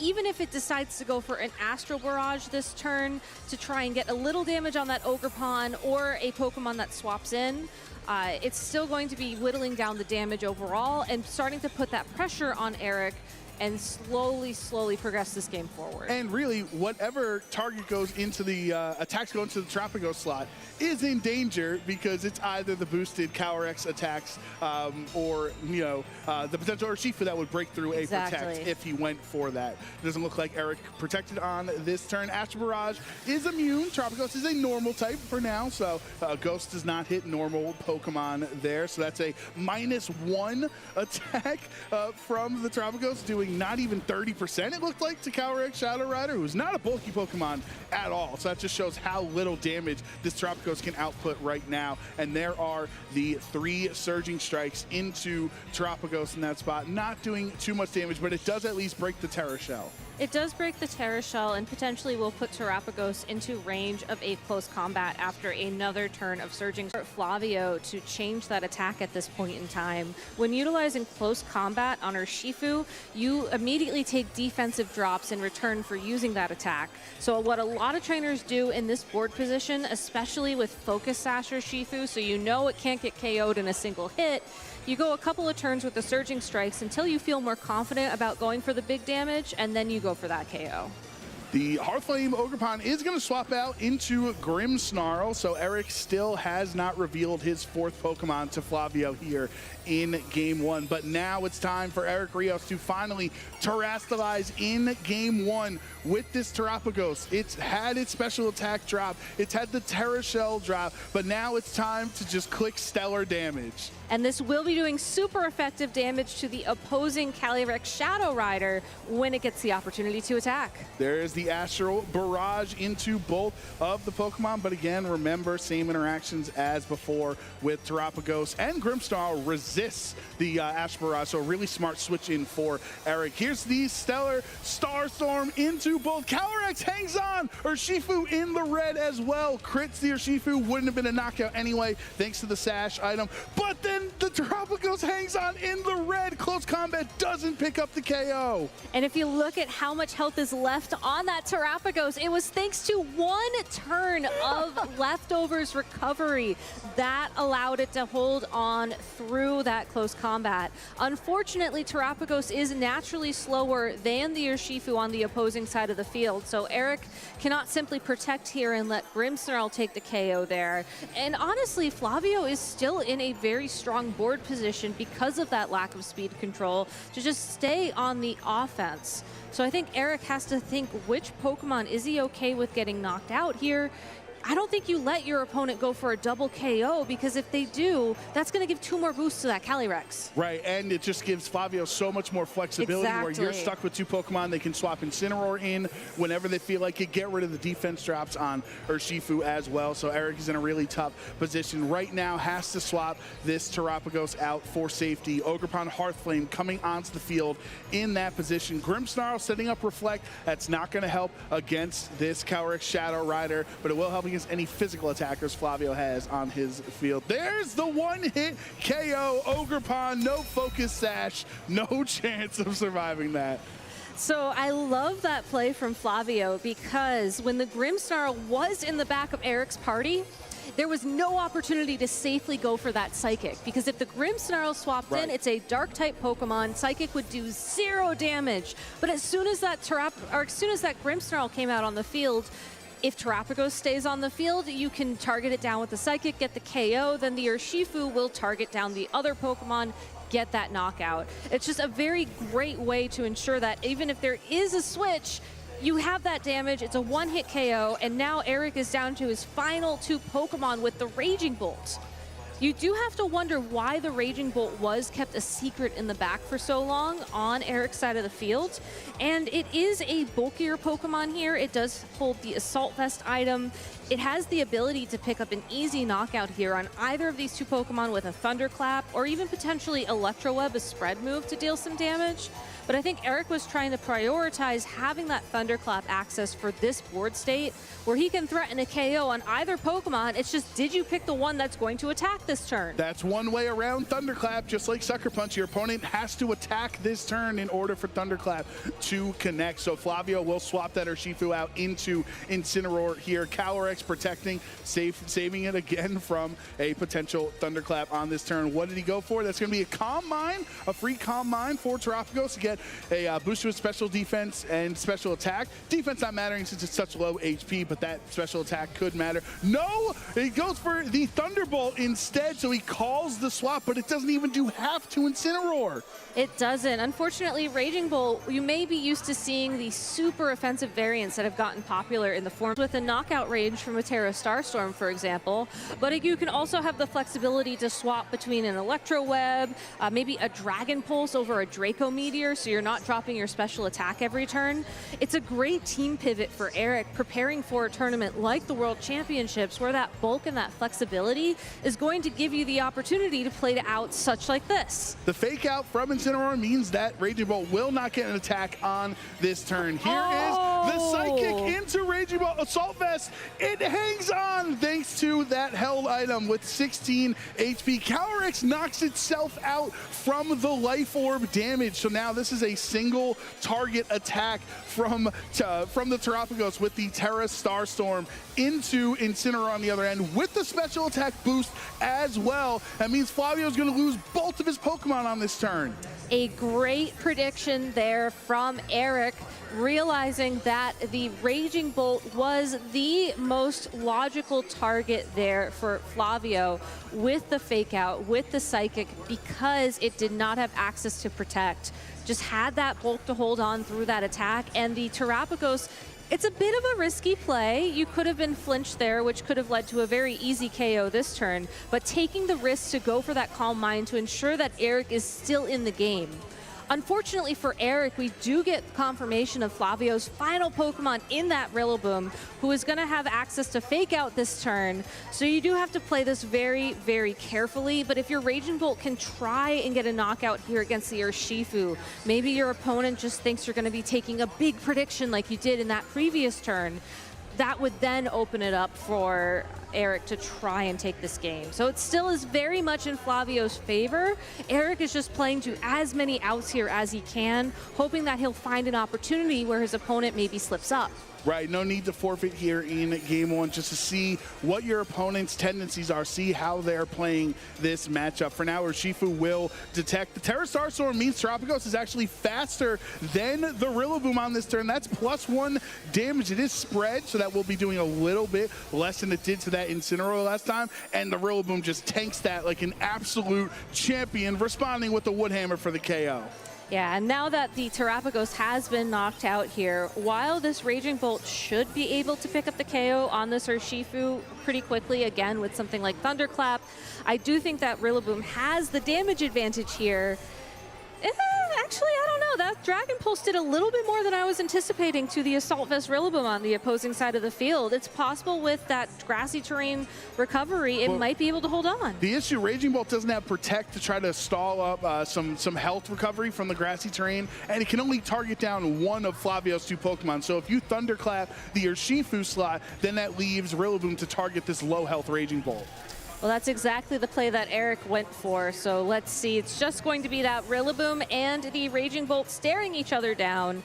And a Woodhammer here should seal the deal, picking up the KO on Raging Bolt and giving Flavio the victory in this game number one. Right, even if it is a resisted hit, that Woodhammer with the grassy terrain boost and just the general power Rillaboom can bring to any matchup will be more than enough. So it got, honestly, Gabby, it got closer than we thought it was after the first couple of turns. Eric was able to bring it back, and I think that's one of his best tendencies as a trainer, is that no game is truly be lost when Eric is playing. He can always find his win conditions back in. But kudos to Flavio for, sticking with that advantage early on and pressing his offensive damage output from the Calyrex. Yeah, being able to get that nasty plot in pretty safely, turn number 1 of this game number 1, meant that the psychics from this Shadow Rider Calyrex were always a threat. And Eric really had to preserve the Terra Shell when you think about how this match played through, so that it could hold on through the Urshifu's attacks, and he couldn't necessarily respond immediately with the Terastallization Terra Starstorm to get that damage down. And what we did see in this interaction here is that Terapagos is naturally faster than Flavio's Urshifu, which is not a thing that normally happens with how these Pokemon are trained. So that's massive news, one, for Eric to just know in general, but also now you probably don't need Thunderwave Grimmsnarl as much as you thought you did. I don't think so. I mean, if you look at the Grimmsnarl in particular, it was great to be there as a Dark-type Pokemon to soak up damage from the Psychic and the Astro Barrage on the opposing side of the field. But you didn't do any damage in return. You didn't get that Thunder Wave to connect. You didn't get any sort of foul play or taunt action in on this game. I think that if you are making an adjustment in this game number 2, leaving the Grimmsnarl behind is a very logical adjustment to make. You also have access to your own Urshifu Rapid Strike, which could come in handy here with the multiple hits, be able to threaten some bigger damage on that slower Urshifu, like we just said, break the Focus Sash in one attack, and then a Terra Starstorm to pick up the KO. Might be a very easy way for Eric to make a natural pivot in how he approaches this game too. Yeah, even if Eric lost game 1, he still gained some valuable information there, now knowing Terapagos naturally faster than Urshifu, faster than the Rillaboom on the opposing side, so Flavio would have to choose Grassy Glide to try to get it if it's low HP. So definitely information gained for Eric in that loss. We'll see if he can turn it around in game 2, or if Flavio will start his day at 3-0. Incineroar, Calyrex, Shadow Rider for Flavio, and Terapagos Grimmsnarl yet again for Eric. Yeah, so same leads on both sides of the field, and the presence of the Grimmsnarl from Eric, I think, putting a lot of pressure on Flavio to click that Terastallization, again, turn number 1 in this game number 2. I wonder if we see Eric just repeat the same play we saw from game number 1, where you go for the Thunder Wave, you go for the Calm Mind, and hope for the best. And then if your opponent doesn't Terastallize for some reason, you are able to connect that form of speed control and then find another way to give yourself that advantage. I think having Grimmsnarl as a Pokemon on the board is a fantastic position in this matchup in particular. I'm just wondering if Eric is going to be able to utilize it a bit better this game. Right, you think this time around, one, you only have Reflect, you don't have Light Screen, so that's really hindering you in this matchup against Flavio's Shadow Rider as a special attacker, that you can't mitigate that damage. You're not necessarily worried about Incineroar's physical damage or anything like that. So this Grimmsnarl deciding, Eric decides, let's save it for later on, or maybe I can get some value out of a Thunder Wave or a foul play later on in the match. But Flavio does commit to Terastallizing 2 turn 1s in a row, I should say, in this set. There is the Terra Dark, anticipating a potential Thunder Wave into that slot, but that's not what's going to happen. He will be able to set up the Nasty Plot, boosting Calyrex's special attack by 2 stages. Terapagos with the Calm Mind on this turn, boosting his special attack and special defense by 1 stage each. This very easily could have that special attack lowered, though, from the Parting Shot, but the Parting Shot goes into the Urshifu switch in instead, so Eric Terapagos is still boosted. It's still boosted, and that Urshifu was able to last the entire turn with its Focus Sash intact.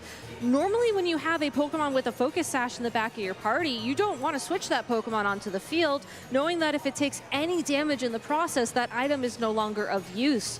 But Eric made a fantastic read there, anticipating the Parting Shot over the Fake Out on that Incineroar, maybe thinking that there would be a Protect from his own Terapagos in the process, so that Urshifu, yes, it has been intimidated essentially with its attack down 1 stage, but it's able to deal damage via critical hits, which ignore any of those stat changes. Right, and now that Flavio has committed his Terastallization onto Calyrex yet again, if Eric does Terastallize his Terapagos, that would be doing super effective stellar damage into the other slot. So Flavio is set up with his offense, but how do you handle these 2 Pokemon defensively? it's a very tough position to be in defensively because it comes down to who can hit harder and who can hit faster. And unfortunately for Flavio, we did see that in game number 1 where the Terapagos is faster than that opposing Urshifu. I don't think you necessarily are going to be able to take it out here, as we didn't see Eric double into that Pokemon to break the sash and then deal damage. But still, this is going to be an easy 2-hit knockout on that Urshifu. Yeah, Urshifu brought down to the focus sash, so just 1 HP remaining on Flavio's end there. Close combat in response, though, from Flavio will bring Eric's Urshifu down pretty low. And remember, it was hit with the parting shot on the last turn, so it's not going to do a lot of damage. But the unseen fist into the protect. You protect in front of Urshifu, but because of the parting shot, Calyrex hangs on. And yet another slower Urshifu as well than that Terapagos. So both these trainers, I think, taking an interesting approach here to how they prepare these Pokemon for the World Championships. But a great play there by Eric Rios, recognizing that he just has to connect an attack with that opposing Calyrex for the knockout. And Calyrex didn't opt to attack. It went for that protect, just opening up that door. And Flavio's Urshifu does not have Aqua Jet. It has Taunt in that 4th slot compared to Eric's with the Aqua Jet. So you'd have a priority attack into this super low HP Calyrex Shadow Rider. All you have to do here is Aqua Jet the opposing Calyrex Shadow Rider and go for another Terra Starstorm. And you are slowly racking up that momentum to get back into this game. Rillaboom will swap into the field, into that Urshifu slot. So Flavio has revealed all 4 of his Pokemon here in game 2, but wants to preserve the Urshifu for later. There's the Aqua Jet. Calyrex is down. Flavio's Terra is down, and game 2 is off to a much better start for Eric. It is, and now that Terapagos able to connect a Terra Starstorm, single target damage against the Rillaboom. It is holding an Assault Vest, so it's not going to do quite the dramatic knockout that we've been seeing so far in these games, but still a very awesome board position for Eric to find himself in. And honestly, now the Urshifu's kind of done its job. Got the Aqua Jet KO on Calyrex. Let the Urshifu get any amount of damage that it can, but really, Incineroar, Urshifu, Rillaboom sounds like a perfect reflect angle to me. It really is a great opportunity. A lot of times Grimmsnarl players will try and preserve reflect, as Urshifu with those critical hits is able to just hit right through them. But still, if your final Pokemon on the opposing side of the field are the combination of Incineroar and Rillaboom, your opponent's going to be looking to Wood Hammers over like Grassy Glide to deal that bigger damage, to try and make up that lost momentum. And I think the combination of a Terra Starstorm and Wood Hammer recoil damage at this point in time probably would knock out that Rillaboom. So Flavio does have a couple of options he can try and pursue here, but unfortunately, it looks like we're going to be seeing a fake out to break the Terra Shell, which means there's probably an attack coming in next from that Urshifu. Yeah, here's the Aqua Jet. 1 HP is all you need to take out Flavio's Urshifu on the other end. So Eric's Urshifu, even with the drops, has put in so much work here in this game 2, claiming 2 KOs with those Aqua Jets. Tropicos did not take any attack that turn thanks to the fake out. And remember, Eric hasn't even terrestrialized yet. He hasn't terrestrialized, and he just got the Terra Shell ability back thanks to the combination of the lefties and grassy terrain recovery. So yeah, a fantastic game played here by Eric. Very, very well played. Well, there may still be a couple of turns here to wrap things up on Flavio's side of the field. I think that this Terapagos is in a fantastic position to get those knockouts and bring us into game 3. Yeah, I mean, Terra Shell, it's one of those, it's you know, you think about some other Pokemon like Multi-Scale Dragonite or even Lunala with its special ability when it's at full HP taking less damage. The Terra Shell is even better because it doesn't just take less damage, it takes resisted damage while at full HP. So the battle is canceled. Terapagos doesn't even take any damage in game 2, and we're gonna go to a game 3. What a fantastic pivot from Eric there as well. You know, looking back at game number 1, we saw him lead that we saw him lead the Grimmsnarl and the Terrapagos, and I was assuming a more of a defensive position where you would want to try to make use of that Grimmsnarl, get those Thunder Waves to connect, maybe set up a Reflect for later on in the game. But instead, we saw him utilize that same strategy in this game number 2 to go ahead on the offensive, switch out that Grimmsnarl, force the Terrastalization, and really start the momentum going in his favor. When you're playing a Terrapagos team, you want to get Pokemon into the low HP, so that all Terrapagos has to do at any point in time is threaten the Terrastalization and then threaten the double target Terra Starstorm. And that's exactly what we saw Eric pilot to throughout this game too. A great adjustment. Yeah, and I think now that Flavio's the one that has to make an adjustment going into game 3, obviously the first spot you can look at is the just kind of automatic turn 1 Terra that he's used in both of these games. Maybe that's a position where if Flavio wants to preserve his Calyrex Shadow Rider for later, maybe leading something else, or maybe just not even committing, especially if Urshifu's not on the field, no one's seeing Fist, like maybe just go for a simple Protect on turn 1, see what Eric is up to. Yeah, I think you can. The value, though, for Calyrex Shadow Rider in particular is that if you are able to sneak in that nasty plot on turn 1, on turn 2, it just puts so much board pressure on that particular Pokemon. It really forces your opponent to always have an answer to it. And normally, if you're playing a matchup, maybe it's a Kyogre or a Miraidon or a Calyrex Ice Rider instead of the normal type Terrapagos, that pressure is enough to really force your opponent to have tunnel vision on that Pokemon and recognize the threat. Eric, benefiting from the fact that he's picked the normal type legendary Pokemon from this generation, that's not really as oppressive to him. And we've seen him utilize that very, very well throughout these 2 games. Right, and even the Grimmsnarl, immune to Psychic and resists Astro Barrage, so you can Nasty Plot as much as you want. With these 2 Pokemon on the field, Calyrex is not getting as much value out of it. So Flavio will make an adjustment here in Game 2, bringing his own Ogerpon Hearthflame, which Gabby just so happens to have Brick Break. It does have Brick Break, but I don't think that's necessarily a play you go for on turn number 1 here, unless you're feeling very confident in your predictions. I have a feeling that this Ogerpon is there more so to protect the Calyrex Shadow Rider without forcing it to Terrastalize in front of this Grimmsnarl. You will be redirecting any sort of taunts, any sort of Thunder Waves to that Pokemon in particular, but turn 1 you can follow me, Nasty Plot. Turn 2 then you can go on the offense. He didn't even click. click. That's how it goes. He didn't. Ogerpon did not click Follow Me on that turn, so that Thunder Wave naturally went in to Ogerpon's slot there. Potentially Eric anticipating a Follow Me or a Terra Dark out of Calyrex, as we've seen 2 games in a row. So Flavio making an adjustment and getting rewarded for it. No Terrastalization, still gets the boost to his special attack. Terrapagos will be able to get the Calm Mind boost. Here's the Ivy Cudgel into Terrapagos with the crit, bringing it down under half HP. And now we have a very different game on the field for Eric, as that Terrapagos is within KO range from a Psychic, and the only Dark-type Pokemon that Eric has access to is already on the field next to it. So Flavio can very easily threaten a KO on that Terrapagos this turn or the next turn if we see Eric go for a Protect. You have to think, if he is going to protect that Terrapagos, then what's the opening he can set up for himself this turn?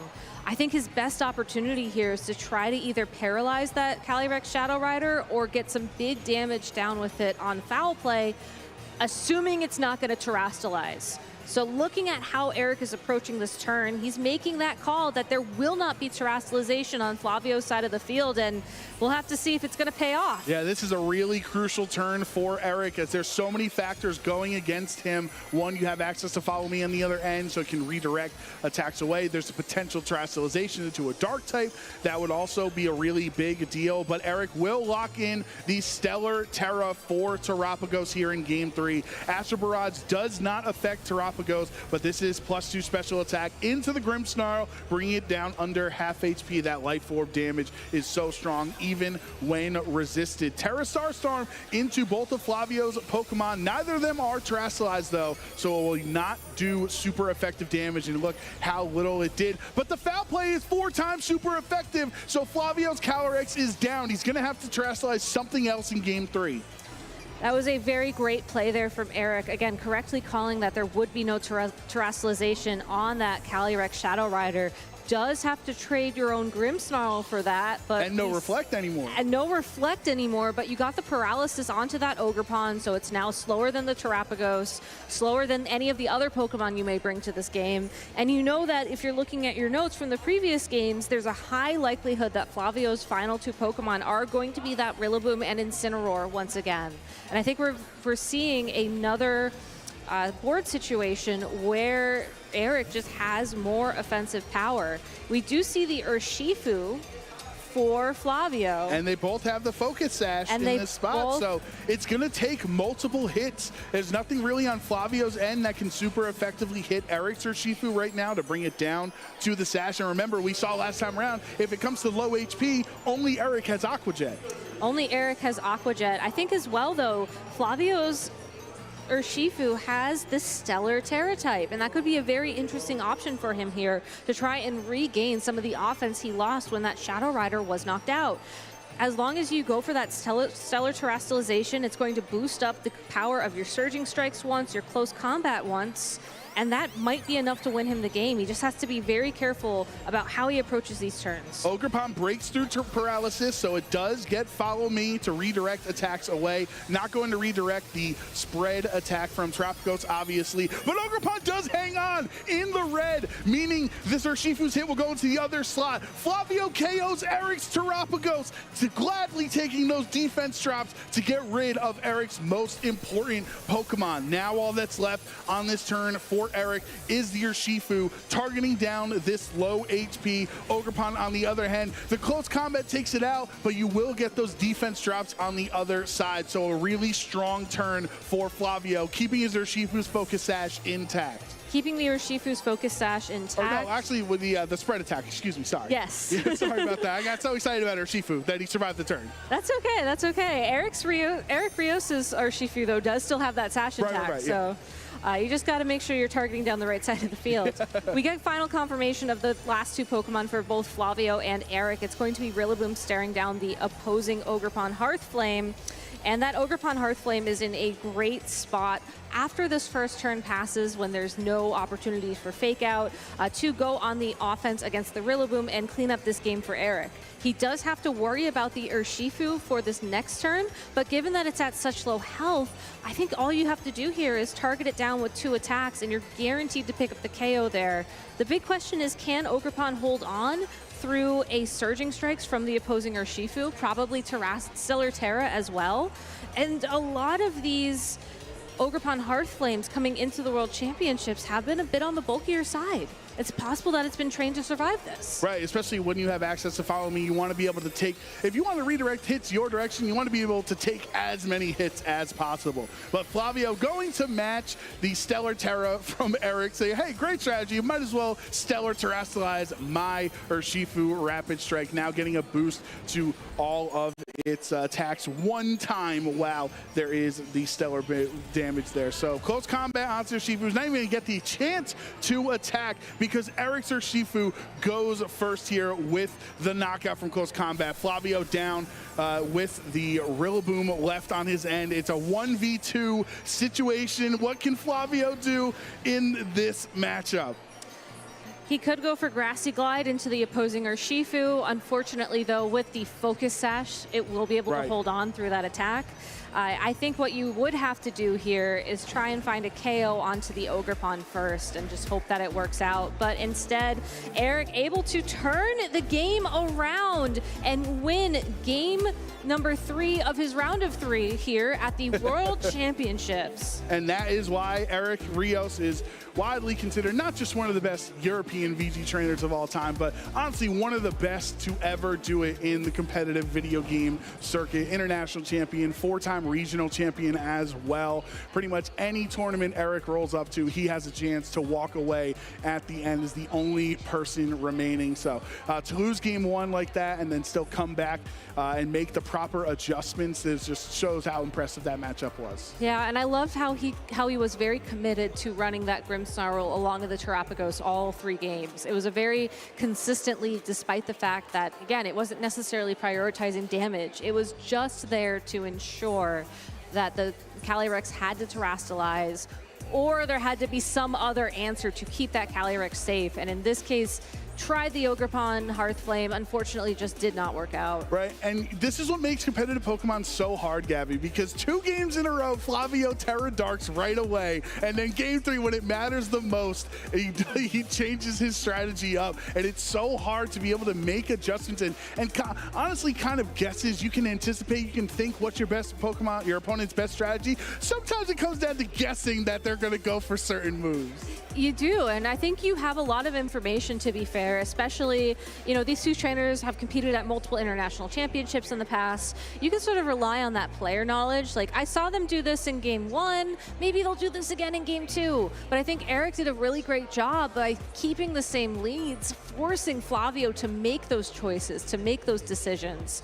And unfortunately, he just did not, I don't want to say guess correctly, but did not predict correctly, and Eric was able to keep him on his toes. Yeah, but honestly, you got to give all the credit in the world to Flavio. Such an excellent player, one of Europe's best players as well, but kind of got taken down by his own region in Eric Rios. But of course, that's only 1 loss, as we mentioned throughout the day so far. You have to go 6-2 or better here on day 1 to make it into day 2 Swiss. So it is nowhere near over yet for Flavio. Nowhere near, indeed, and you just have to wonder what other types of matchups we're going to be seeing here at the World Championships, as honestly, I think Terrapagos was one that I personally sold a little bit short coming into this tournament. Yeah, I mean, I'm kind of right there with you, especially this Combine Lefties version, right? Yeah. We all saw Aurelian dominate NAIC all the way up to that final Game 3 match with the just as much damage as possible on Terrapagos, and you have all the team like kind of facilitating the damage that it can do. But in this, the more slower option, I feel like Scott's been talking about this too, that you just kind of, it doesn't feel like you can hold up against all the fast things that are prevalent in this metagame right now. But hey, when your Terrapagos is naturally faster than some of the other stuff that you would assume is typically going to outspeed it, that could really change the matchup. For sure. Let's go ahead and hear from Eric himself about that win here at the World Championships. Rose, take it away. Thank you so much, Gabby and Joe. I am here, in fact, with the winner of that Swiss round number 3, Eric Rios. Congratulations. It's so good to see you back here, especially after you've had such an incredible season. What does it mean to you to be here at the World Championships? It's an incredible feeling. I always win. I always want to win the World Championships every year. I want to try to win someday, so I'm 3-0 now, feeling great. So let's see how it goes today, but hopefully well, hopefully well. Well, I mean, you're already proven yourself as an international champion, winning the European International Championships, and now you're back here and just kind of showing everybody why you are such a strong player. This season alone, Eric, you've played so many different teams. Can you talk us through the thought process of how you even pick one for your event? I always try to build a team that can win in the metagame. So metagame evolves every day, every week. So yeah, I played a lot of different teams this season. I try always to bring the call for the tournament.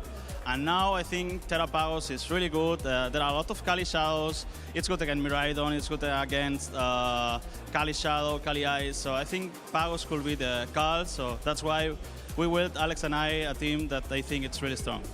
I mean, it's just impressive to me that you played Zamazenta at Stockholm. You ended up playing Calyrex Shadow Rider yourself at the North America International Championships, and now you found Terrapagos. So with that in mind, was this just the meta call for you when it came down to what you thought would be strong here at the World Championships?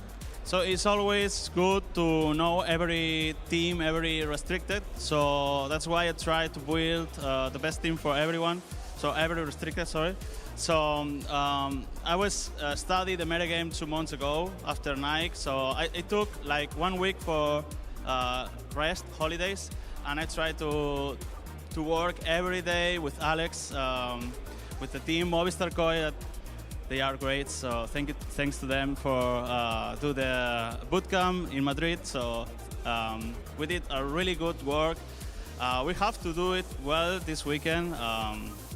The work is not finished, so I want to win someday the World Championship. It's my dream, and I will continue playing until maybe win the world. So let's see.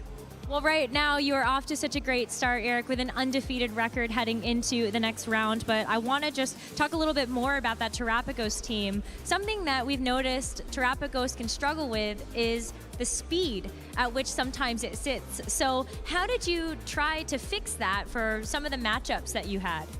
So sometimes the Pokemon that can defeat Terapagos are Urshifu, Hans, but it's like Urshifu is the main Pokemon that can defeat Terapagos, so that's why I try to build a speedy Pagos for that. So everyone is playing Adam and Urshifu. Sometimes you face Jolly, but it's not common.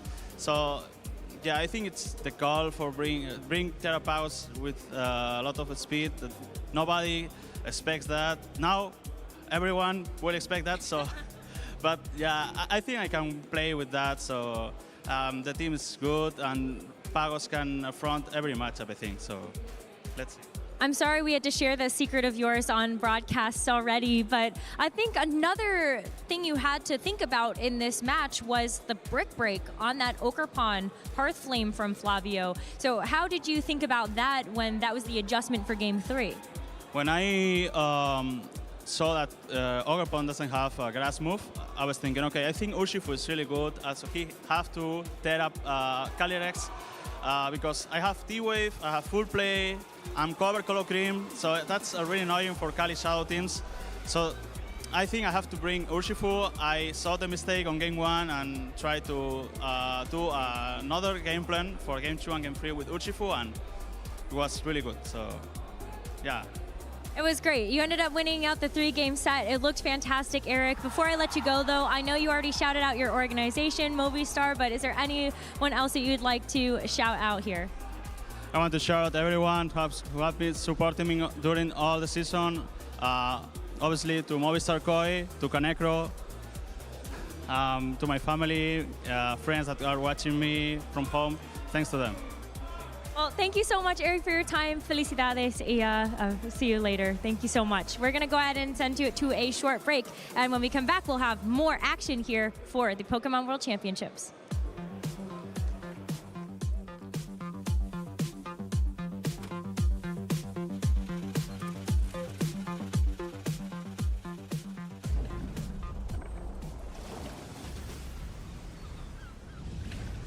Hey there, Pokemon trainers. Let's get to know Joe Brown, one of my incredible co-casters for this weekend. Joe Brown, describe yourself in one word. Ooh, that's tough. I usually use a lot of words. So I think if I boiled it down, I would say energetic. It's my one word. I think you are a very energetic person, so I think that fits very well. What's your favorite Pokemon? That's got to be Keldeo for me. It's a cool design, cool typing, water fighting, really fast, a special attacker as well. Definitely love Keldeo. Shout outs to the Unova region fans out there. I'm sure there are many of you. What is your first Pokemon Worlds that you ever attended? I went to the 2015 Boston World Championships. Still to this day, one of my favorite worlds I've ever attended. Just the area was awesome, the whole scenery, all the action that happened. Boston was so much fun. I didn't ask you to say that, so thank you. No, Boston was incredible. What is your favorite color? That would be blue. I go back and forth sometimes because I'm like, I kind of like red, kind of like blue, but I'm going to lock in blue for you, Gabby. All right, a little unexpected on that one, not going to lie, but I don't know why, Joe Brown. What was your favorite Pokemon game? All time is definitely Pokemon Yellow. I've had to have beaten Pokemon Yellow at least 100 times in my life and do different challenges and speed runs of Yellow, and I just, for all of its quirks, let's say, from back in the day, there's something I just absolutely love about Yellow. Did you ever unlock the Surfing Pikachu minigame via Pokemon Stadium? No, I did not. I wish I did. If I had the ability to time travel, I'd go back in time and do specifically that. All right, well, I have a Nintendo 64, so we can make that happen. Who will win? Oh, excuse me. What is the favorite Pokemon plushie that you own? Ooh, that I own? I really love last year NAIC. They released this Ursaluna plush, and I'm a big fan of Ursaluna, and I bought it, and it kind of matched my silver suit that I was wearing at the time. So every time I have that stationed at my desk at home, I always look at that cute little Ursaluna. It's probably my favorite. Nice, nice. And now, who do you think will win the World Championships this weekend? I'm going to have to go with my captain. Justin Burns is taking home the crown for Team USA. He's one of the best players in North America. Has been consistently top cutting in the Regulation G formats that we've had. They're both regionals and ICs. And I think if you're asking me, he's the favorite to win it all. All right. And who is the greatest Pokemon player of all time? This is a hot take. It's going to kill me to go against my Jersey guy and Ray Rizzo, but I got to go Wolf Glick. At this point, it's just over a decade of just important accomplishments throughout international level, 9 regional championships, 1 world championship. At some point, we got to value the championships happening here today with the thousands and thousands of players, kind of weighing that compared to championships in the past. So kind of a hot take. I'm sorry, Ray. I know I love Jersey boys, but I got to go with Wolf. All right. Well, Joe Brown, it was amazing to get to know you this weekend, and we'll be back with more action soon.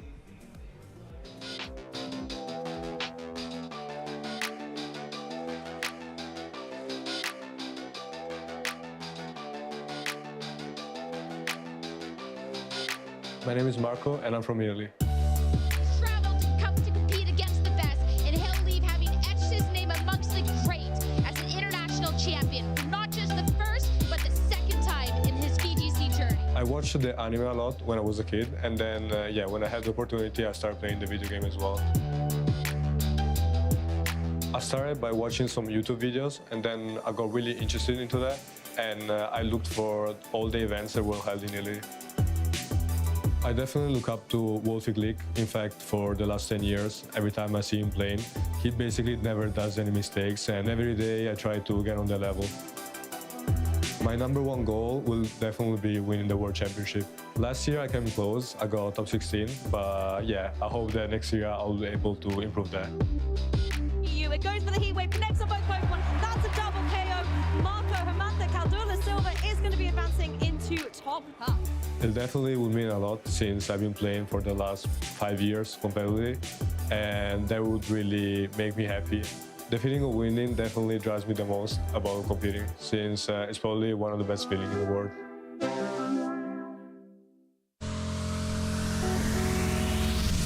We're on a journey to meet Pokemon fans, known as trainers, and help them evolve, just like their favorite Pokemon. I'm Andrew Mahone. I'm here to dive into the game and take our trainers to the next level. 3, 2, 1. And I'm Megan Camarena. I'm here to get to know our trainers personally and help them grow in real-life challenges along the way. Oh my God! I don't really get to be around my kids as much as I want. There's always that fear of rejection. After every single tour, without fail, I would end up in hospital.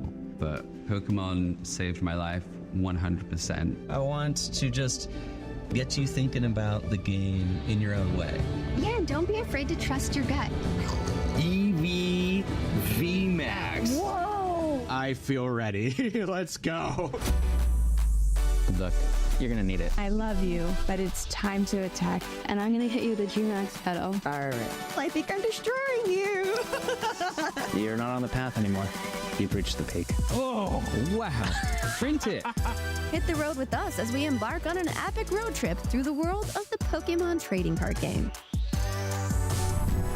You ready to up the game with another Pokemon player? Let's do this.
I'll step up anywhere. Name the place and I'll be there. Anytime, anywhere. And I'll go anywhere.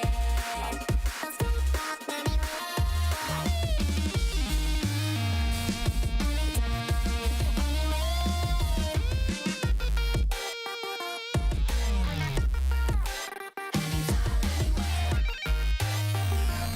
Anytime, anywhere. And I'll go anywhere. I'll step up anywhere. Name the place and I'll be there. Anytime, anywhere. Anytime, anywhere.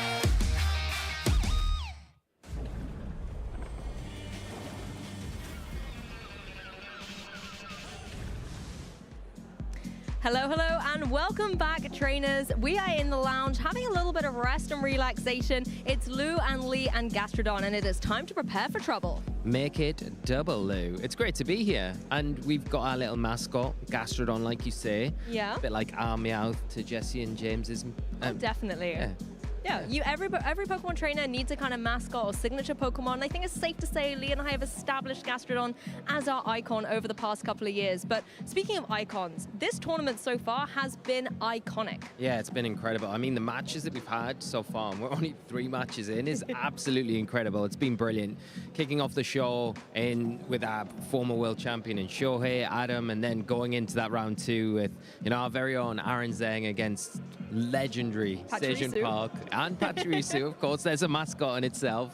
And then that last match, Clash of the European Titans, like Eric versus Flavio, just an incredible game. So, and we're not even halfway through day 1.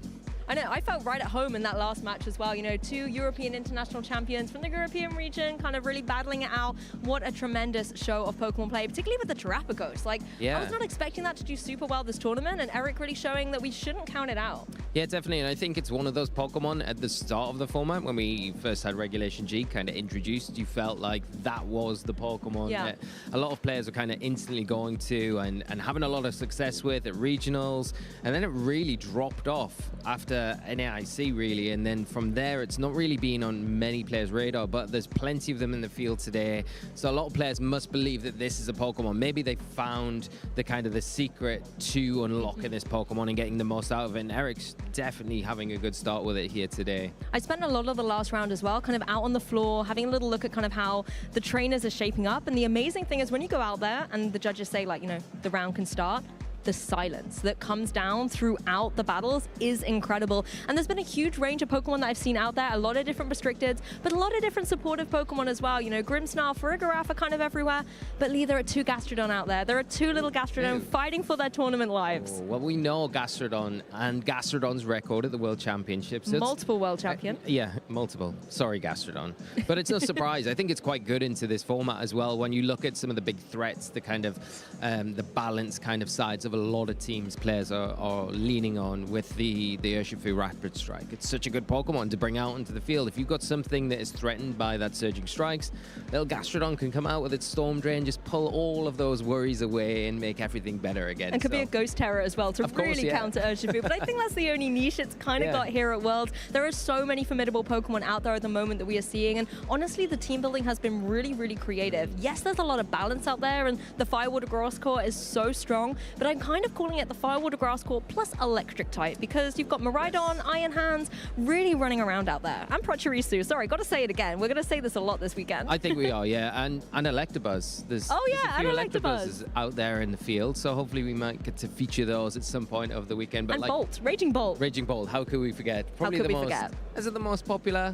Probably more popular than Miraidon, I would guess, but maybe be very close between those 2. Yeah, definitely a supportive role here. And one thing as well at the tournament that we love to see is the interaction from our viewers at home as well, whether it's spectators, viewers, or however it is, engaging with our social media with that hashtag Pokemon World has allowed us to see what you guys are getting up to. So I think it's time to take a little tour through some of the posts that we've been able to see from spectators of the stream. And I think that's one of the lovely things that we can do is kind of connect with the viewers at home and bring a little bit of the kind of tournament magic to you through the bracket. Yeah, I love reading the tweets and things throughout the weekend, the magical moments, people sharing their experiences from the World Championships. And we've had the pleasure to have been in London and then in Japan last year, and now we're here and we can follow new stories, old people returning to Worlds as well, and their experiences. It's great to see, and not only people that are here in the venue, but people at home that are watching along all the action from all over the globe. All of the history being made. Like, as you've said, this World Championship has been in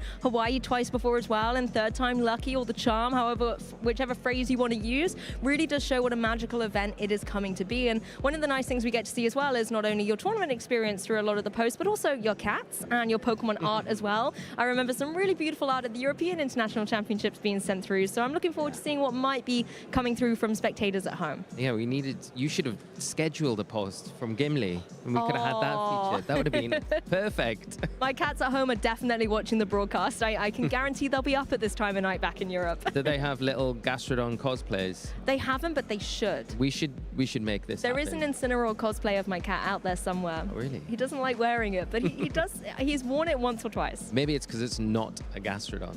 Maybe. That could be where I'm going wrong. Yeah. But I mean, one thing I think a lot of trainers are going to be very excited to see is not only, I suppose, the Pokemon we were expecting to see, but let's be honest, when that Pachirisu came out onto the stage, the whole auditorium was cheering. And I think when a lot of players see their favorite Pokemon or a nostalgic Pokemon, they get really excited to see it. Are there any Pokemon maybe at this tournament, Lee, that you're looking forward to seeing out there on the stage that you might be like, come on, let's get a win? There are some really spicy picks that I wasn't expecting to see players bring. There's a few Iron Crowns out in the field, so I'd like to see those.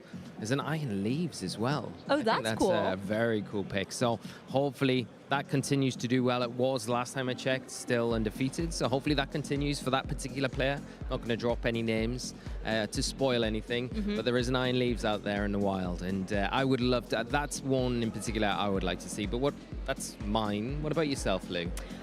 I think particularly as we're in Hawaii, I want to see some of those kind of fish-like Pokemon. I would love to see some Kyogre out there. I think it's restricted. It's got so much potential, and it's really been rising up. But also, I'm going to say, I know they're not the most intense games to commentate over, but I'm a massive Dondozo fan. And particularly when you see Dondozo with Tatsugiri and the new combination coming out with Weezing as well, and bringing that neutralizing gas to the field to negate abilities and cause absolute chaos on the field, that's been a team that I want to see done well here at Worlds. I think there is one player out there, again, without any spoilers, I think there is a player out there who's got a lot of experience with that combination and that iteration that we're seeing now of that combination between the Dondozo, the Tatsugiri, and then the Weezing as well, Galarian Weezing.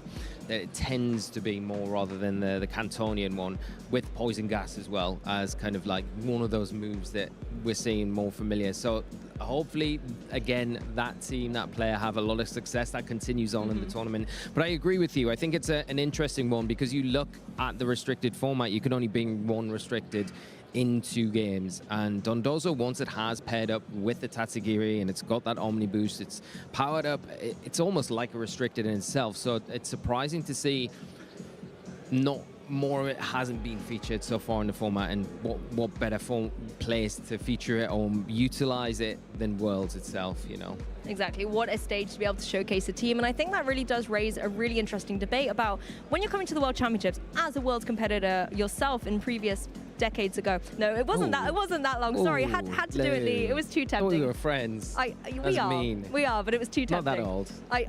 I know. I'm sorry. I take it back. It was a decade ago, so yeah, I am Okay, old. so I wasn't wrong. But what I was going to say is, coming into Worlds and preparing, do you go for innovation over mastery when it comes to your teams? Because teams like this Dondozo and Galarian Weezing team, they're a little bit more innovative, a little bit new, maybe like a medical coming into this tournament? Or do you go for something that is tried and tested, that you have experience with maybe at previous regionals towards the end of the season? I think it's a little, I don't think it's one or the other. I think it's a real mix of both. I think you need to have that mastery of what you're playing. You need to be comfortable with it, because I think as a player coming into this tournament, the long days, you're going up against such high quality level opponents that you want to take the strain off those matches on yourself, like physically, mentally, as much as possible. So the familiarity you have, the better familiarity you have with the team, the easier that becomes, right? And then I think you need to have that innovation on top of that to try and give your opponent a headache, because you can prepare all you like against all these different teams, all the archetypes that we were expecting to come into this tournament. But if you come across something that you weren't prepared for, then it makes it difficult. And that can be the difference in such fine margins that we see with a lot of players. So I think it's a real mix of both. And I think we've seen that kind of trend throughout World Championships in the past, and it's always those innovations and those really high-level players kind of coming together, and they're normally the ones that kind of take the whole tournament. And as the tournament goes on, I'm sure we'll then see which trainer's been able to have that perfect combination, like you say, of that kind of comfort and mastery with a little bit of magic spice to bring into the World Championships. Yeah, a little bit of Pokemon magic sprinkle. Yes, a couple of sparkles. But it seems like there are just too many posts that they're struggling to pick one at the moment. So make sure you're using that hashtag Pokemon World and sending in all your posts about how you're doing, and we'll be able to bring it to you a little bit later in the show. But you're just going to have to wait a bit more to see how our spectators are engaging with it. So for now, we're going to throw to a little bit of a video. So sit back, relax, and enjoy.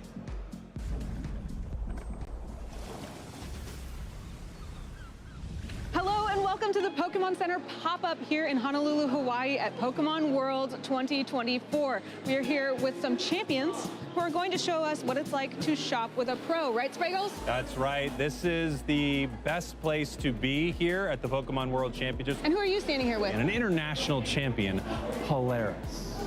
And I am here with international champion Avery. And what is it like to compete in a Pokemon Championship? Well, kind of stressful. If you're doing a battle, you have to determine if you win or not. How do you feel about competing this year? It's pretty fun. Are you going to win, do you think? I hope so. What are your favorite things to shop for? Plushies. I mostly like the big ones. Well, how do you feel coming here to compete in Hawaii? A little nervous because I don't know to play yet. I mean, you're a champion. You can make it happen. I love that I've gotten to meet you before, actually, at a Pokemon Center. I've met your family before. What's your favorite part about traveling to compete with all of these Pokemon events? It's really fun to play Pokemon. Just love the game. And what's the best part about bringing your family to all this stuff? My dad, mom, and Cyrus, they just come and they watch and they like cheer me, and it's really fun for them. Do you think Cyrus will one day be a champion like you? Probably. I really hope so. What's your favorite thing about coming to the Pokemon Center? Definitely big plushies. What's the #1 thing you're looking for in there? A big Slowpoke. A big Slowpoke. You heard it here first, folks. A big Slowpoke. You told me that you like to look at giant plushies, and I couldn't find a giant plushie, but I found something really big for you. Are you ready? This Pokemon can turn into any Pokemon. What do you think? Pretty cool. There you go, that's for you. You said you wanted a big plushie. I found you something even bigger. Oh. Okay. Yeah, it's big, right? What do you think? I think it's amazing. All right, well, you're taking it home, buddy. All right, let's go. Here we go. Told you it was huge, right? Pretty big. Watch it. Watch its head. Watch its head.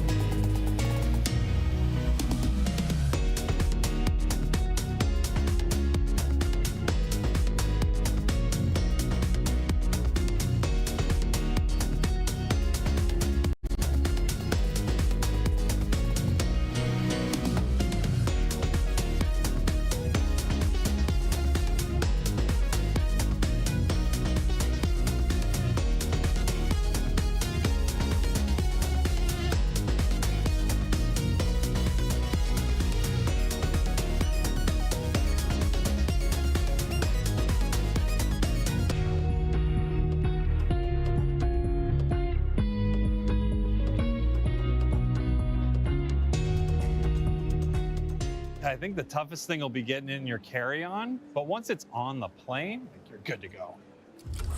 Hey Pokemon trainers, welcome to Pokemon Championships History, a series where we showcase important moments throughout the history of competitive Pokemon.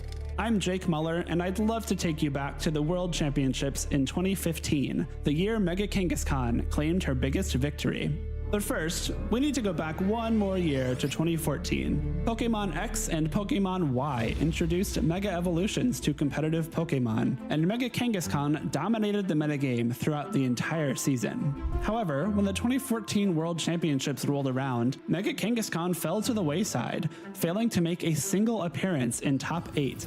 Although Mega Kangaskhan surged back into the metagame as we moved into the 2015 season, its place at the top became crowded thanks to the introduction of even more Mega Evolutions from Pokemon Omega Ruby and Pokemon Alpha Sapphire. As the World Championships loomed, the community wondered whether Mega Kangaskhan would once again be pushed out of the metagame by a high presence of Pokemon that could counter it. Anticipating this, many players from Europe and North America opted not to include Mega Kangaskhan on their teams, fearing history would repeat itself. Japan, however, had something else in mind. Just 2 months prior at the Japan National Championships, Shoma Honami claimed first place with an early version of a team structure that would come to be known as Chalk, which featured Cresselia, Heatran, Amoonguss, Landorus Therian, and Mega Kangaskhan. This team composition boasted an unmatched combination of power and flexibility, leading Shoma and many other Japanese players to ride the Mega Kangaskhan wave all the way to Boston. As the 2015 World Championships progressed, it became clear that Chalk was the team to beat.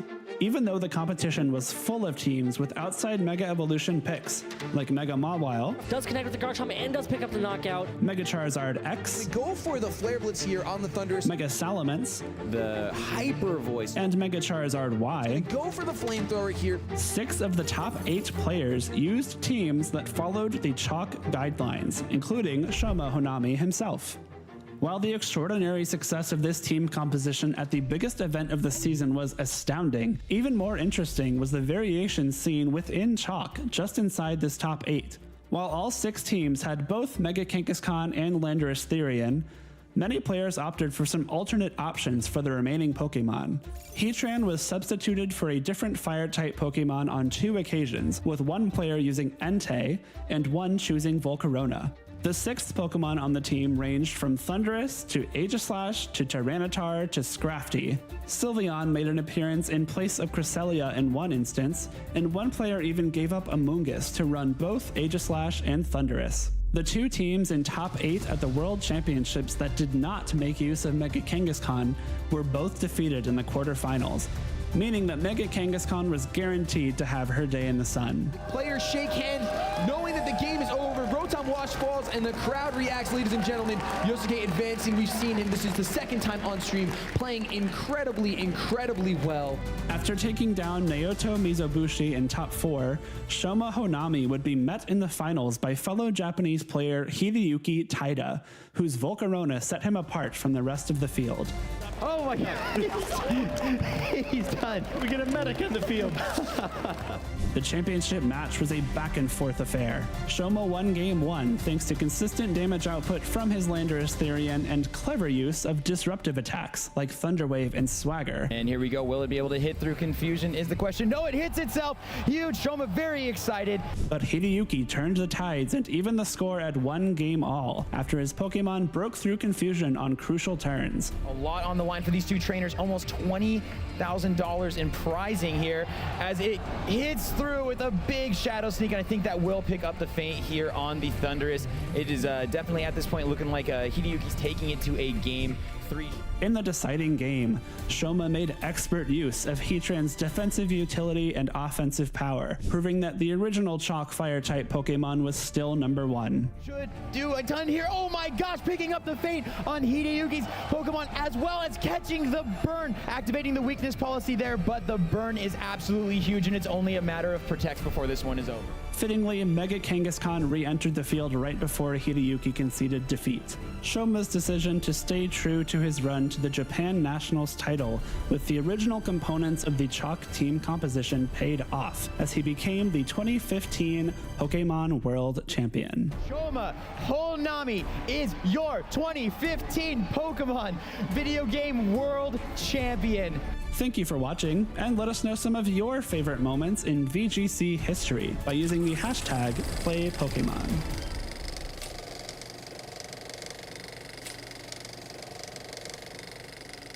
The North American International Championships had arrived in New Orleans, and so naturally, a parade of excited players followed, vying for that coveted trophy. Calyrex Shadow Rider had just won back-to-back regional level events in the 2 weeks prior, and its cool counterpart, Ice Rider, was never far behind. So the pressure was on every player to find a way to topple the Jockey King from its steeds. In the final of the Juniors division, Damon Zhao brought a hard-hitting Miraidon team into Kevin Hahn's bulky Calyrex Ice Rider. Despite the mega charge hits from Miraidon, Kevin's team was still able to use Trick Room and flip the matchup on its head, taking the win in a convincing 2-0. And with this Glacial Lance, it continues the avalanche of success for Kevin Hahn this season. take 6 titles in 2024 with the win in the junior division for the 2024 North America International Championships. The senior finals was the battle of both riders. Adam Coulson with Calyrex Ice Rider piled on the pressure alongside Urshifu. However, Joshua Robinson utilized his Calyrex Shadow Rider to weather the blizzard, stall out Trick Room, and take a multitude of KOs with powerful astral barrages. So the Calyrex, with this astral barrage, able to move before this Urshifu, is able to secure a double knockout, and that's the game, Josh! The honor, the glory, the redemption is his as he takes this game and becomes your Senior Division 2024 North America International Champion! And in the Masters Division, we had French player Aurélien Soula, an incredibly strong player with countless top cuts in large events, and their opponent, Patrick Connors from Florida. With just a couple of day 2 finishes to his name, he was certainly the underdog coming into this EU versus NA face-off. Patrick took game 1, but Aurélien took game 2. And in the final game, Patrick was able to position Pelipper to lock down Aurelian's Terrapagos with Wide Guard and sweep with Glacial Lance of the Calyrex Ice Rider. The support of his local community, able to power through the paralysis, and with a critical hit, takes the win and is your 2024 North American International Champion! So the North American region reigns supreme this weekend, with all champions riding their Calyrex to victory. Will you be our next champion? Settle on over to Pokemon.com/compete and show the world what you and your Pokemon can achieve.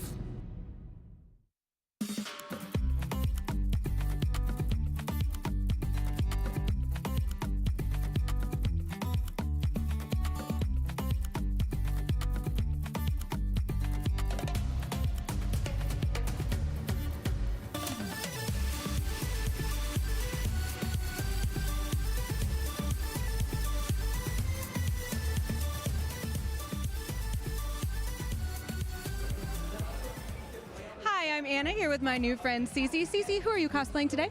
Today I'm cosplaying Carmine from the DLC from Scarlet and Violet. What made you choose Carmine? So last season I actually dressed up as Nimona, and so I thought it would be fitting to do her other counterpart. Yeah, what's your favorite part of your costume? So my favorite part has got to be the hair. She has a little flair to it with the little red, and of course the iconic bangs. Yes, I love it. I kind of want to put those in my hair. Yeah, let me put it on. Yeah, absolutely. Now, is this your first time cosplaying at a Pokemon event, or have you said you did a bunch before? So I've done a bunch of cosplays. I'm fairly new to it, but I'm having a lot of fun, you know, taking pictures, getting to meet everybody in the community that also appreciate dressing up as the characters of the Pokemon game.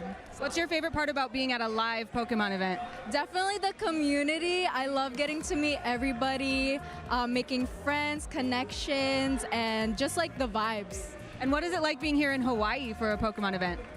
In Hawaii is amazing. This is actually my hometown. So I used to live in Kailua. So shout out to all my Kailua friends there.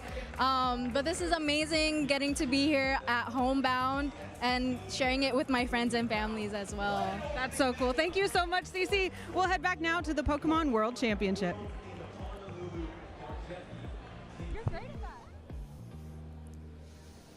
Hey everybody, we're here to get to know my co-caster Rosemary Kelly a little bit better today. So myself and Gastrodon are going to ask you a couple of questions, if that's okay. Starting off, describe yourself in one word.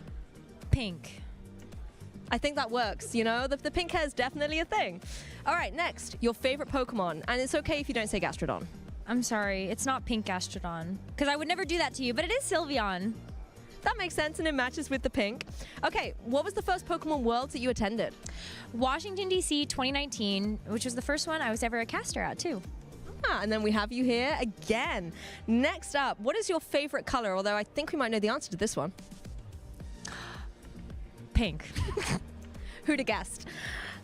What is your favorite Pokemon video game? My favorite Pokemon video game is actually the first one I also played, Pokemon Crystal. Although, Pokemon Platinum's a pretty close second. Who is going to win Worlds this year? Incineroar. That's a who, right? That's a who. It's a choice, I'll give you that. It's a good choice. He's a good kitty cat. But yeah, Incineroar could win Worlds. Who do you think is the greatest player of all time? I'm copying your homework on this one, but Wolfglick. Greatest Pokemon player of all time. He has won one of everything, and I feel like he's also a really good bet to get another World Championship win. Definitely a good shout. Well, Rosemary, it's been great to get to know you. I think it's time to maybe go cast some Pokemon Worlds. Love to.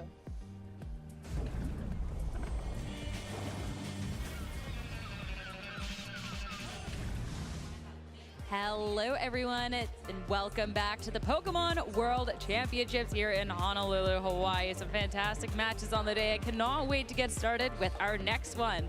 I'm Sierra Dawn, joined here by Scott Glaza.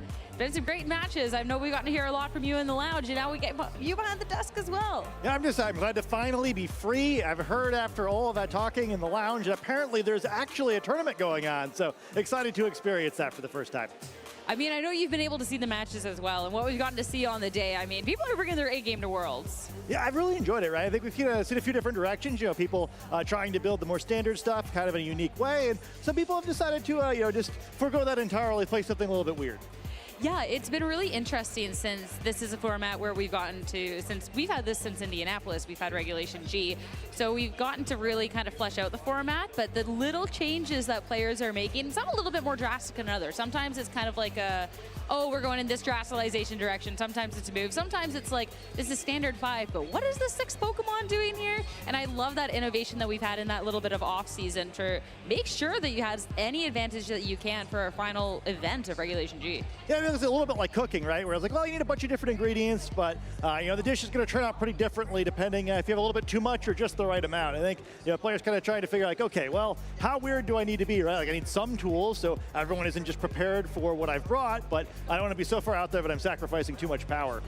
And I think that's a really delicate balance, and it's been really fun to see. We'll get to see a little bit more, a little bit of a spoiler. But of course, we do have to take a moment and look at the standings and how things have been kind of shaking up throughout the day. Who we've been kind of keeping an eye on. I mean, it's the World Championship, so yeah, every player deserving in their own right. But at 3-0, got a couple World Champions in our midst. Yeah, a bunch of big names on here, right? I get to see some players we've seen in the top cut of the World Championships before. Some players that I think we previewed to start the day, so we're feeling pretty good about that. And one thing to keep in mind here too is that 3-0 is a little bit better in this tournament than normally is. We're playing one less Swiss round today than we normally do, so players only need that 6th win to secure their path into tomorrow. But of course, you want to get more than that because we do then continue on tomorrow, and you want to give yourself the best shot possible of making it into that top cut because it's all about the glory being the world champion at the end of the day. But enough with just the rankings. Let's eye up the notable pairings that we have going on for our next round. So next up, our featured match is going to be Gabriella Gatti going up against Arash Omadi, and it's so hard to be picking matches at this point because there's so many that's like, oh man, this could be right. I mean, there's Happy Musico going up against Hirofumi Kimura. Yeah, I mean, I really would have loved to see all of these matches, and that's the greatness of the World Championships, right?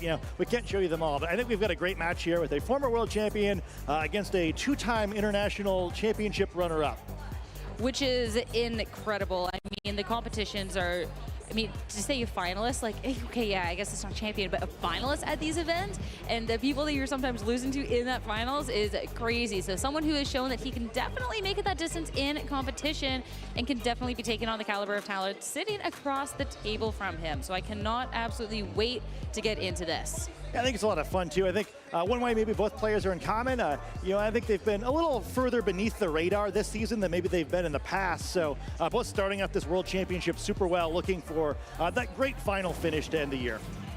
Yeah, getting into this, we talked a little bit about the, hey, maybe 5 things are looking a little bit, normal, but, oh, hey, what is that? And looking at Agati's side of the field with the iron treads of all things. Even when, Great Tusk was kind of more around, it was always Great Tusk and never really Iron Treads, but now Iron Treads showing up when it can here at the World Championships. Yeah, I'm so excited. I tried so hard to make this Pokemon work in the first few regulations of this generation. I couldn't make it happen. I can't believe we're seeing it, not only, I guess, at all, but like in a format like this one where it's so difficult to innovate. And yeah, we've kind of see 2 trainers who have picked slightly different paths on how much they want to innovate in the formula, right? Where Rash's team looking pretty normal and a little less so from Agati here.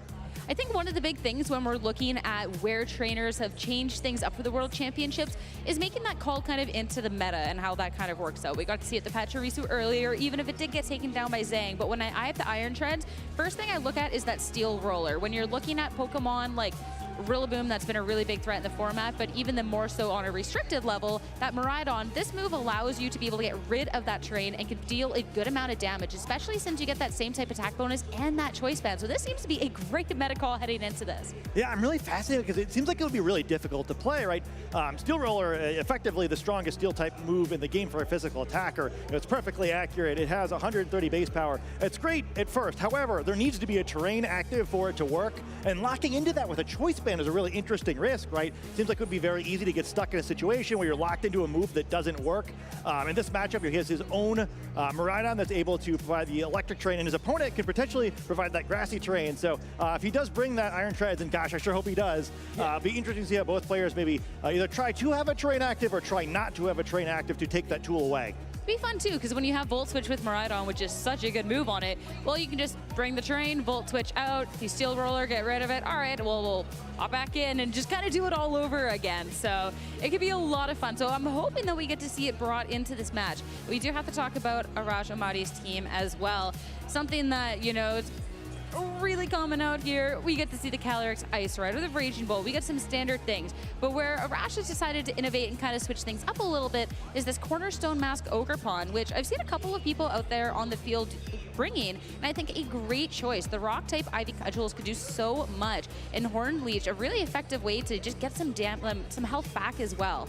Yeah, I really like it. I think we saw a little bit more of this Cornerstone Ogerpon since we last saw you all at the North America International Championships. I think a really strong Pokemon this format. We really didn't see it at all prior to a restricted Pokemon being involved, but it's a really interesting combination of attributes where because of that sturdy ability, it effectively has a Focus Sash, but then it also gets Follow Me, where without spending the Focus Sash. In this team's case, big deal because then it can be used by Urshifu instead. Yeah, and the Urshifu, with this Rapid Strike ones, it's, you know, sometimes you get the Defensive Terra, sometimes you get the Water. This time we get the Stellar, so you will be able to get a boost the first time that you use an attack after that. So definitely something can be dealing a lot of damage. But here we go. It's time to get started with our next round here. Right away, it's going to be that Cornerstone Ogerpon hitting the field next to Calyrex, Miraidon, Urshifu on Agadi's end. So a pretty safe matchup for Arash here, you know, give him the opportunity if he wants to try to set up that Trick Room, but you know, how much will he trade to do it, right? If both Pokemon to attack, potentially to could lose that Ogerpon immediately, and also, you know, one of the great things about Miraidon with you know, a high likelihood of locking into Volt Switch here, can bring in some other Pokemon to help deal with a potential Trick Room.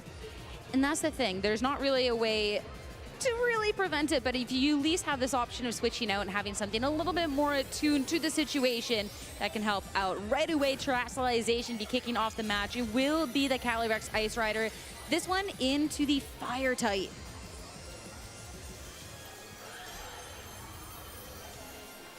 All right, Follow Me, Ogerpon. Terrestrialization staying safe regardless, making sure all the attention has gone over to it. Is the Volt Switch going to be the move of choice? A lot of damage, even though it's not very effective. That's going to be thanks to that critical hit. As now we're going to go back and an opportunity to see what Agadi has here in the back.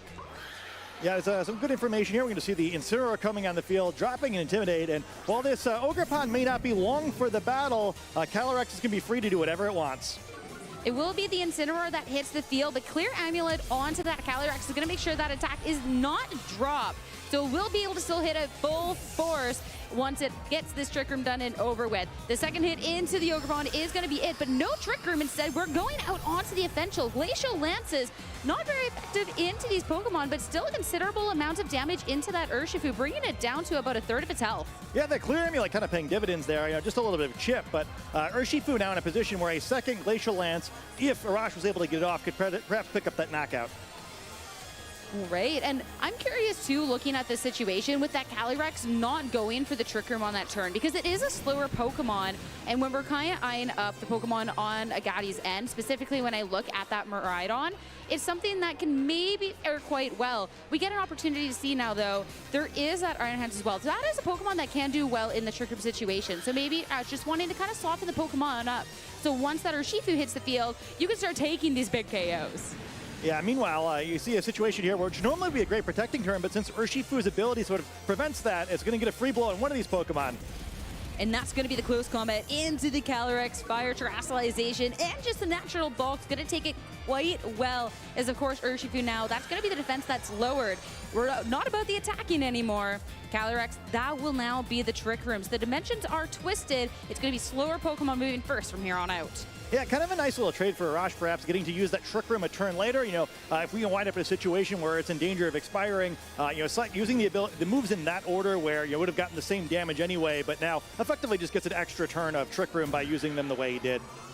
And that can be so nice. And it's nice too because with this Incineroar coming in the previous turn and it's already used its Fake Out, you're not wasting one of your Trick Room turns by, well, being prevented by this Trick Room, right? And since you've already damaged the Urshifu so much over onto Gabrielle's end of the board, another Glacial Lens will be able to go ahead and pick this off, and the Urshifu that you have should be able to deal with the Incineroar quite handily.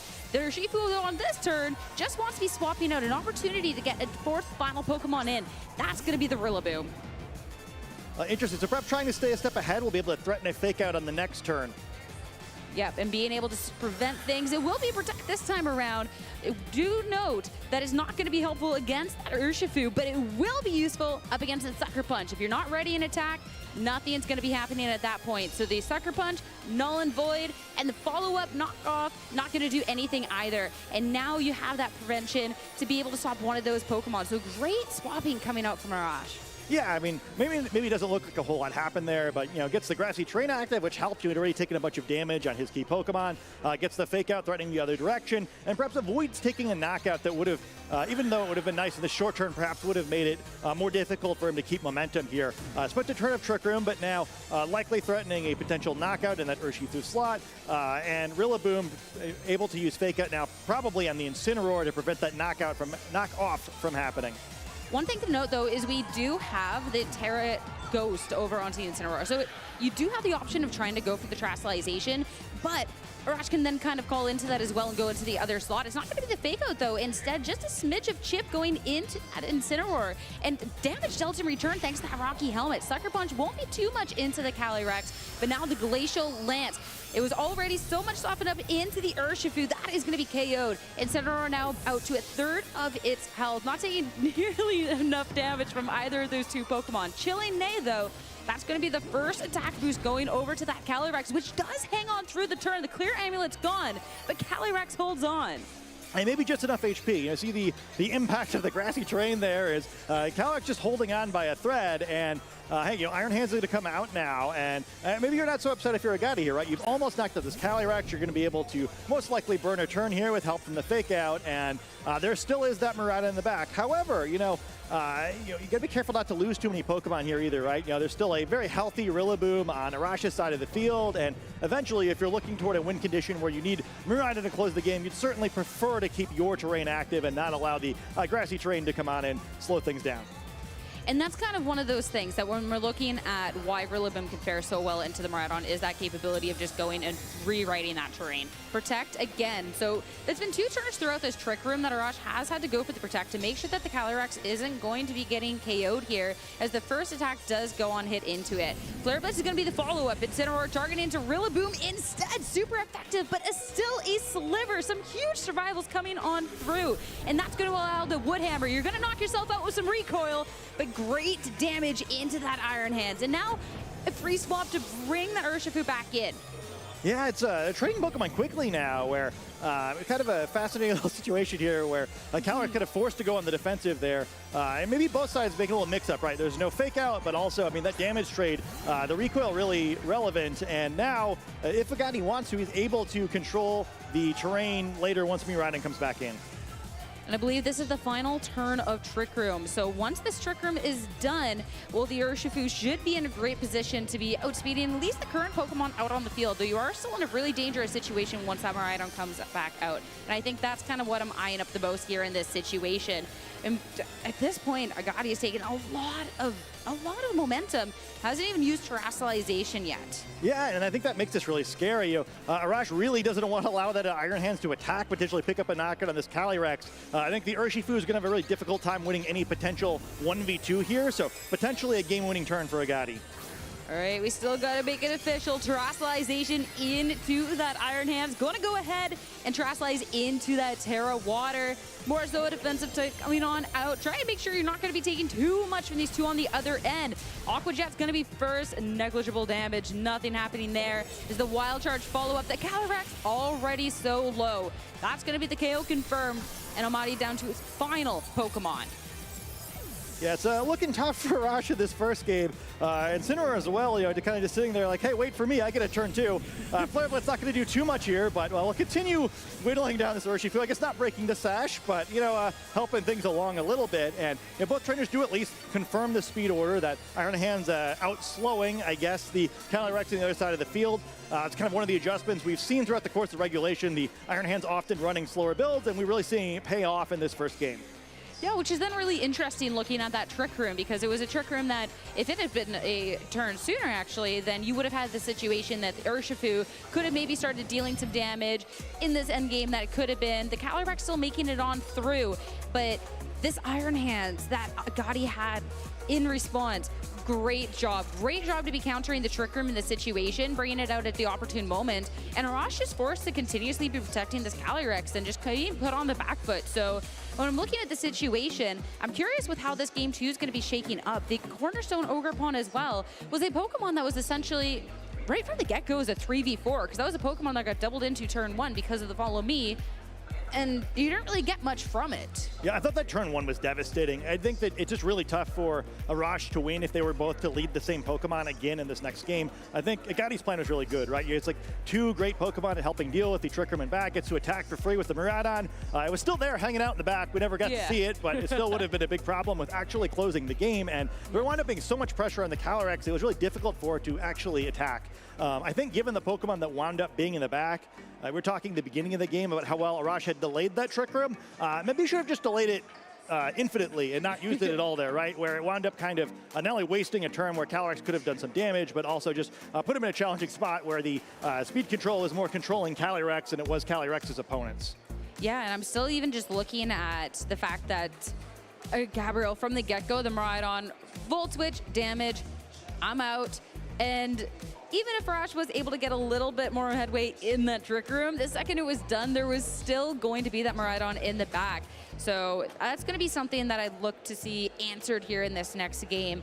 And I definitely agree. If there is the Trick Room going out, I don't like it going up against this Iron Hands, but we do have to be finding a way that Calyrex can be set up for a little bit more success. We might see a deviation in the play, but it's not going to be in the leads, as yet again coming out from Arash. Cornerstone Ogerpon, Calyrex, and this will be going off against the double figure opportunity here from Agati, Incineroar, and Iron Hands. Yeah, I mean, weird that kind of like this at least a little bit more if you're Arash. I mean, you know, it probably even less excited about trying to use the Trick Room this time, where now both of the Pokemon that wound up being out and slowing down that Trick Room are just hanging out in the field. But because of that, the turn order is somewhat advantageous for Arash, and he gets some information, right? You have to try to figure out the 4 Pokemon that Agati has brought. You've got to assume Miraidon is one of the 2 that are missing, so immediately he knows probably a very similar game plan to the previous game.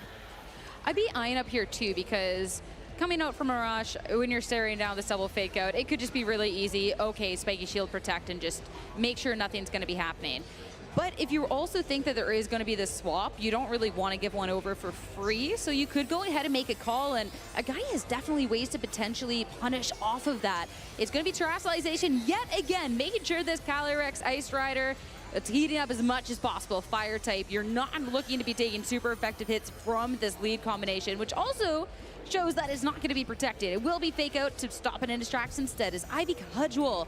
All right, I like that. It's super effective, but thanks to that Intimidate and no critical hit, will not get the KO, and that's going to be a lot of damage in return. These Pokemon are angry. Right? Yeah, for you know, what you normally don't think of as like 2 highly offensive Pokemon, Ogerpon nearly picking up a 1-hit knockout. Hey, if it had gotten the added effect of that Ivy Cudgel, the increased critical hit rate, it would have. And then Iron Hands hitting back awful hard itself, knocking it down to the Focus Sash. And wow, it's an interesting start to this battle. It definitely is, and for the Incineroar, when you're looking at ways to be slowing down, is maybe something you don't want to be losing from the get-go, but you do need to be dealing with this Ogerpon sooner rather than later, and the Iron Hands wouldn't appreciate this hit either. And if you take the turn to swap out the Incineroar, the Iron Hands, it's not going to be faring the right as for a double up going off. So yeah, it's pretty scary, right? Because I think anything potentially that Agati has in the back, the combination of one of Ogerpon's attacks and Calyrex's could be a knockout. So yeah, kind of just have to give the Incineroar up here. Don't want to risk throwing the game on the second turn. Well, that means there's not going to be any knockoff from that clear amulet, and there's not going to be a way to be slowing that attack from that Calyrex. This is Fire Off's first Glacial Lance of the match. Single target, a lot of damage into the Iron Hands. Drain Punch in retaliation, not going to be dealing that super effective thanks to Terra, but it will still get some healing back, though it will not survive another Glacial Lance. Yeah, that's a pretty scary situation now, right? The Ogerpon still has that solitary hit point, which could make a big difference here. So see Miraidon entering the field, could pull away whatever attack it is. You'd assume it's probably a Volt Switch, but that will allow this Calyrex potentially to attack again. And even though it won't do quite as much damage to the Iron Hands as it did last time, because it will be a normal Glacial Lance attacking 2 different targets, that's potentially a lot of free damage once again. And that's going to be a dangerous situation with that Miraidon. And even at this point, if you want to go for the Volt Switch, we already saw how much damage the Urshifu even took from something like that Calyrex, to where that's going to be dangerous as well. And if you're forced to be just taking that damage over and over, I mean, Arash still has this lead out. This Ogerpon has definitely been such a threat. So really dangerous situation coming on through. You could go for something like a spread damage attack. You do have access to that Dazzling Gleam, but because of that Terra Fire, you're not going to be dealing in nearly enough damage. Yeah, it's also mostly slower Pokemon on the Agati-san, right? If you're kind of working toward, well, how can he feasibly win the game? He doesn't know 2 of Arash's Pokemon. If he has something quicker there, we may be in a situation where Miraidon needs an awful lot of work in this match. All right, that is going to be the Cornerstone Ogerpon acting first. Horn Leech soften up this Iron Hands just a little bit more, but it could not hear nearly enough. That is going to be an easy KO for the Miraidon. Volt Switch, get it out of there. Miraidon's going to be swapping out. It will be Urshifu rejoining the battle, but it's going to be, assumingly, another Glacial Lance. And that is definitely an Iron Hands, but then soften up enough to be not taking this hit. No Trick Room in sight, all out offensive. I think he heard you. So much damage for the Urshifu. Yeah, I mean, it's a huge knockout there. Now, Agati down to his last 2 Pokemon. Rush finally going to have to replace one of his as he gets that boost from the knockout. And this is a tough spot, right? Where Miraidon going to have to lock into a move now with those choice specs, no longer going to be able to zip in and out of battle. And Rush has all the information he needs now to make the best game plan he can, given the Pokemon he selected. And considering we saw the Rillaboom in the match number 1, not too surprised to see it coming out here onto the field. So you do have this fake out option as well to make sure that one of these Pokemon cannot act. And with the Miraidon being that choice item, seemed like an obvious hit into that as well. And with that speed interactions, of course, them both hitting the field at the same time, the Rillaboom will have that second terrain. So that will be the grassy terrain to make sure the Miraidon furthermore doesn't get to do what it wants. Yeah, it's a really tense decision now for Agati. You're like, oh geez, what do I want to lock into? What do I want to predict? Gets faked out here. Potentially a very difficult turn, but he's gonna have to make an amazing call to keep himself in this one. Ooh, well, already we'll have to see how this call works out. Terra Stellar onto the Urshifu. So again, this is going to deal a lot of damage for the first one, but no, instead it will be fake out into that slot. Nothing coming out from that, but it's not going to be a risk of getting KO'd as the Draco Meteor, the Connect, and Calyrex goes down. Final 2 Pokemon for both our trainers. Yeah, so it's getting a little more interesting now, right? We have the same amount of Pokemon left on both sides. Miraidon will be locked into that Draco Meteor, but we see how much damage it does at its normal level of special attack, now going to be dealing with increasingly reduced special attack for the remainder of the game. So can this Urshifu with so little HP still make a difference in this game? Going to be tough facing down 2 Pokemon known for their ability to use attacks with increased priority. Well, at this point, too, so much damage has been done into that Urshifu, and the Rillaboom does have the Grassy Glide to try and just pick it off. And the Urshifu over on Omati's end, even if it definitely would not appreciate a hit from the Miraidon, it does have the Focus Sash, so it will take 1 hit. It's going to be the one to fire off an Aqua Jet first into the opposing Urshifu. It's going to be hanging on, but the Sucker Punch that was fired off is going to fail. All the priorities coming on out, and it's going to be the second one from the Rillaboom to seal the deal there. Sort of a strange looking turn there, but it winds up going very well. And yeah, now Miraidon's going to need to knock out 2 Pokemon. Oh no, it's not going to knock out any Pokemon there. Whiffs the Draco Meteor, fails to break the Focus Sash with the Urshifu, and I think we're going to see a game 3. it just didn't want to go that -4, right? It knew that the damage was not going to be there. So instead, you know, miss, you know, get out of there. But I think, too, with the amount of damage that it would have had to do, that it would have been locked in the bag. And I'm so excited we get to see a Game 3, especially, too, with how differently they panned out. With just that switch of not going for that Trick Room. The Iron Hand, I mean, it just got picked off so easily. And I loved as well that the other big switch that we didn't necessarily get to talk about from the get-go, but was so impactful, was that Ogre Pawn. It basically did nothing in the game 1. Okay, I kept the Calyrex safe for 1 turn, didn't matter. But this time, instead, those Ivy Cudgels and taking care of that Incineroar from the get-go was so huge. And from there, I mean, the damage just stacked up. Arash was clearly in the lead from there. Yeah, I thought it was a really well-played game, and I think that you know, unfortunately for Agati, the adjustment just really didn't work there, right? There's no threat, or it didn't really create like the situation where Arash felt like he needed a Trick Room, right? Where you know, perhaps if Miranda had started out on the battlefield, you know, at least he's got to make a more difficult decision. But you know, there's no need to Trick Room in front of those two Pokemon, right? So he doesn't really even bait the opportunity. I think, you know, and nice thing about winning the first game is that you can afford to experiment a little bit more in that second one. Maybe he expected Arash to switch things up more, but instead basically got exactly the same plan as the first game, and it just worked this time because it was Agati who kind of misadjusted himself into a loss. I mean, you definitely could afford to take a loss, but now it's going to be a tough one because I think that even from the get-go, I mean, that Ivy Cudgel, it didn't get the KO the first time around, but it has increased critical hit chances. So it could have even been more of a one-sided match from that moment to where Agati has to be so careful going on into this. And if you know now that Arash doesn't necessarily want to go for that Trick Room mode because you showed that you can answer it, where are you going to make the adjustment this time around? It's time for Game 3. See who's coming out on top. And big adjustment, Iron Tread, of all Pokemon, making its appearance at the World Championships. Paired up with that Miraidon. All right, let's get to it. The hero has arrived. So very excited to see this Pokemon appear in this game. And creates a very interesting situation here. With the speed increasing with that Quark Drive, I think there's a real chance the Iron Treads may actually be the quickest Pokemon on the field now. And that Ogre Pawn creates some interesting situation, right? It still does have the effective focus dash with the sturdy abilities, so Ogre Pawn and continue the pace of the battle forward. And this Calyrex, whether it wants to Terrasilize or not, doesn't look great up against this Iron Trends if you're eyeing up something like this Rock Slide, which I think is going to be huge in this. And since it is a spread damage attack, the Ogre Pawn can't really sway it away. So the Calyrex, if you want to make sure you're not taking a lot of damage, you do have to go for that Protect. Rock Slide's only going to be hitting the 1 now, and it is going to essentially break that sturdy of this Cornerstone Ogre. Okay, guess not. Okay, that's going to be a big miss. Hornleech in return is going to be the damage dealt. Yeah, pretty strange to see Miraidon as the last moving Pokemon in a turn. Right? Not just slower than the partner with the boosted speed, but actually just naturally slower than the Ogre Pawn. And, you know, a strange turn, you know, probably expecting to get a mostly guaranteed knockout on that Ogre Pawn. Fairly unlikely that Hornleech would have healed enough to negate that Rock Slide, but hey, you know, not the end of the world.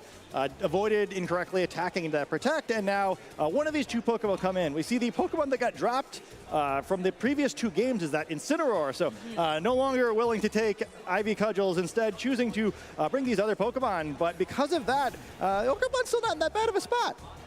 I mean, if we can connect the Rock Slides from here on out, maybe it could be fine, especially, too, if the Ogre Pawn, if you're ready enough an attack, bringing out the Urshifu, you do have the Sucker Punch, which would deal a priority. So you do have to be a little bit careful because if it doesn't ready it up, it's a little tricky. Yeah, and Iron Pin's being faster because of that ability is a big deal, right? Because it's going to make this turnover a little awkward. If it is able to knock out Ogre Pawn, then even with a Follow Me, it would allow the Urshifu to take a swing at this Calyrex, and you know, even if it were to Terrasilize to improve its type matchup, it's still a lot of damage on a critical Pokemon.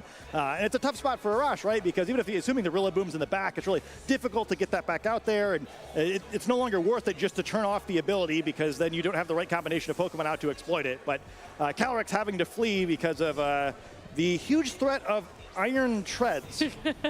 Words you didn't thought you'd say this weekend, huh? I don't know. I definitely don't know my choice band Rock Slide, Iron Tread, calculations. That is going to be at this point, though. Rillaboom coming on in, and with that Grassy Terrain, the Quark Drive is gone, and the speed is going to be reduced from that Pokemon. So it will be that Cornerstone Ogerpon to act first. Hitting into the other slot, it will get a good amount of health back. And all right, maybe I don't need to know how much this Rock Slide does for a lot of Pokemon, because those two took it so well, and no flinch. Like it's too slow, it can't flinch. Yeah, I mean, this is definitely how it felt when I used Iron Treads. Like, hey, bud, give me a little more damage maybe, but still, a decent chunk there. And now we have things reversed where it's the Rillaboom out on the field, and perhaps Miraidon could switch back in, reactivate that ability. If you get a fake out into what is currently the Urshifu slot, allowing this Iron Treads to get an attack off, it could be a huge swing. So we'll have to see what this Rillaboom does. Well, at least with the Rillaboom out on the field, it's safe. Miraidon back in, Electric Terrain activated, Cork Drive, get your speed back and have the fastest Rock Slide. Try and just deal that little bit of damage. Try and go for those flinches. Because, hey, if you're locked into this move with this Joyce Band, you might as well go for it. But really smart swap. Already the Rillaboom going to be switching out Urshifu back out onto the field. You don't necessarily want to be taking a hit here, but you will. Rock Slide is going to break that Focus Sash, bring Ogerpon just down a little bit lower, but so much damage done in return. Yeah, I mean, I've heard where there's a Rock Slide, there's a way, but that wound up being a mostly negated turn. It does break the Focus Sash of the Urshifu, but otherwise not too big of a deal. And critically, Rillaboom gets out of battle without losing too much momentum, right? In this matchup between Miraidon and Rillaboom, it is kind of valuable to have your terrain Pokemon in the back so you keep getting control. And Miraidon will get a chance to attack here potentially, but doesn't get a whole lot out of its time out of the battle. And if Arash wants to, he can bring Rillaboom right back out there, reduce the damage to his attack. And that's the weird thing too, because since the Iron Treads is actually just relying on that Cork Drive for the speed, the second the Rillaboom hits the field again, that Cornerstone Ogerpon is going to be outspeeding. No swap though, detect for the Urshifu instead. Make sure not going to be taking damage past that turn. Maybe eyeing up something like that Volt Switch and you not wanting to take that hit. And that's not going to be enough damage. The Rock Slide into the Ogerpon, but it will finally get that flinch. Miraidon now, Dazzling Gleam, spread damage attack. Sure, it lived, but it's going to be taken care of now. Maybe there is a way with these Rock Slides. Yeah, the flinch is big, although I think it really wanted that non-protect there, or non-detect, I guess, where that would likely have been a double knockout. Instead, now the Urshifu going to be able to get out of his turn safely, and regardless of which of the two Pokemon Arash chooses to send out first, you assume it's fairly likely we see Rillaboom in a hurry here to change the terrain back. It's weird though at this point because now, even if you do swap it out with the terrain, the Iron Treads will still be able to kind of threaten this damage. So you kind of want to try and take care of this Iron Tread sooner rather than later, but then the Calyrex doesn't get to do anything. Yeah, I wonder if you go for the, Iron Tread's defense is very high. It's its highest stat. Like for, I don't know if Aqua Jet KOs here. If it did, that would really open things up, but I think that would probably be too risky. It's a really difficult turn where things are looking a little shaky for Agadi for a while, but he may have found enough window because of Iron Treads. Yeah, that just damage that stacked up over time, and the Horn Leech unable to quite be taking the KO. Terastallization now coming on out, and it's going to be into this Terra Fairy. So the Dazzling Gleams that you're locked into are going to be doing more damage as well. You're not going to be taking super effective hit from something like a Glacial Lance. Time to see how much damage, but not quite. We'll put that on hold. Another Terastallization. Normally it's been the Calyrex, and yet again, Terra Fire coming on out. Yeah, it's gaining a resistance to the Dazzling Gleam, which not quite how you normally use this Terra, but definitely does improve the situation significantly for Arash. Aqua Jet, does it pick up the KO? It will. So the Iron Treads does go down. So the Terra Fire making sure that, hey, you're not going to worry about that Rock Slide. And this Dazzling Gleam coming on out, you'll take this hit well. The Urshifu doesn't, though. Super effective on that Pokemon.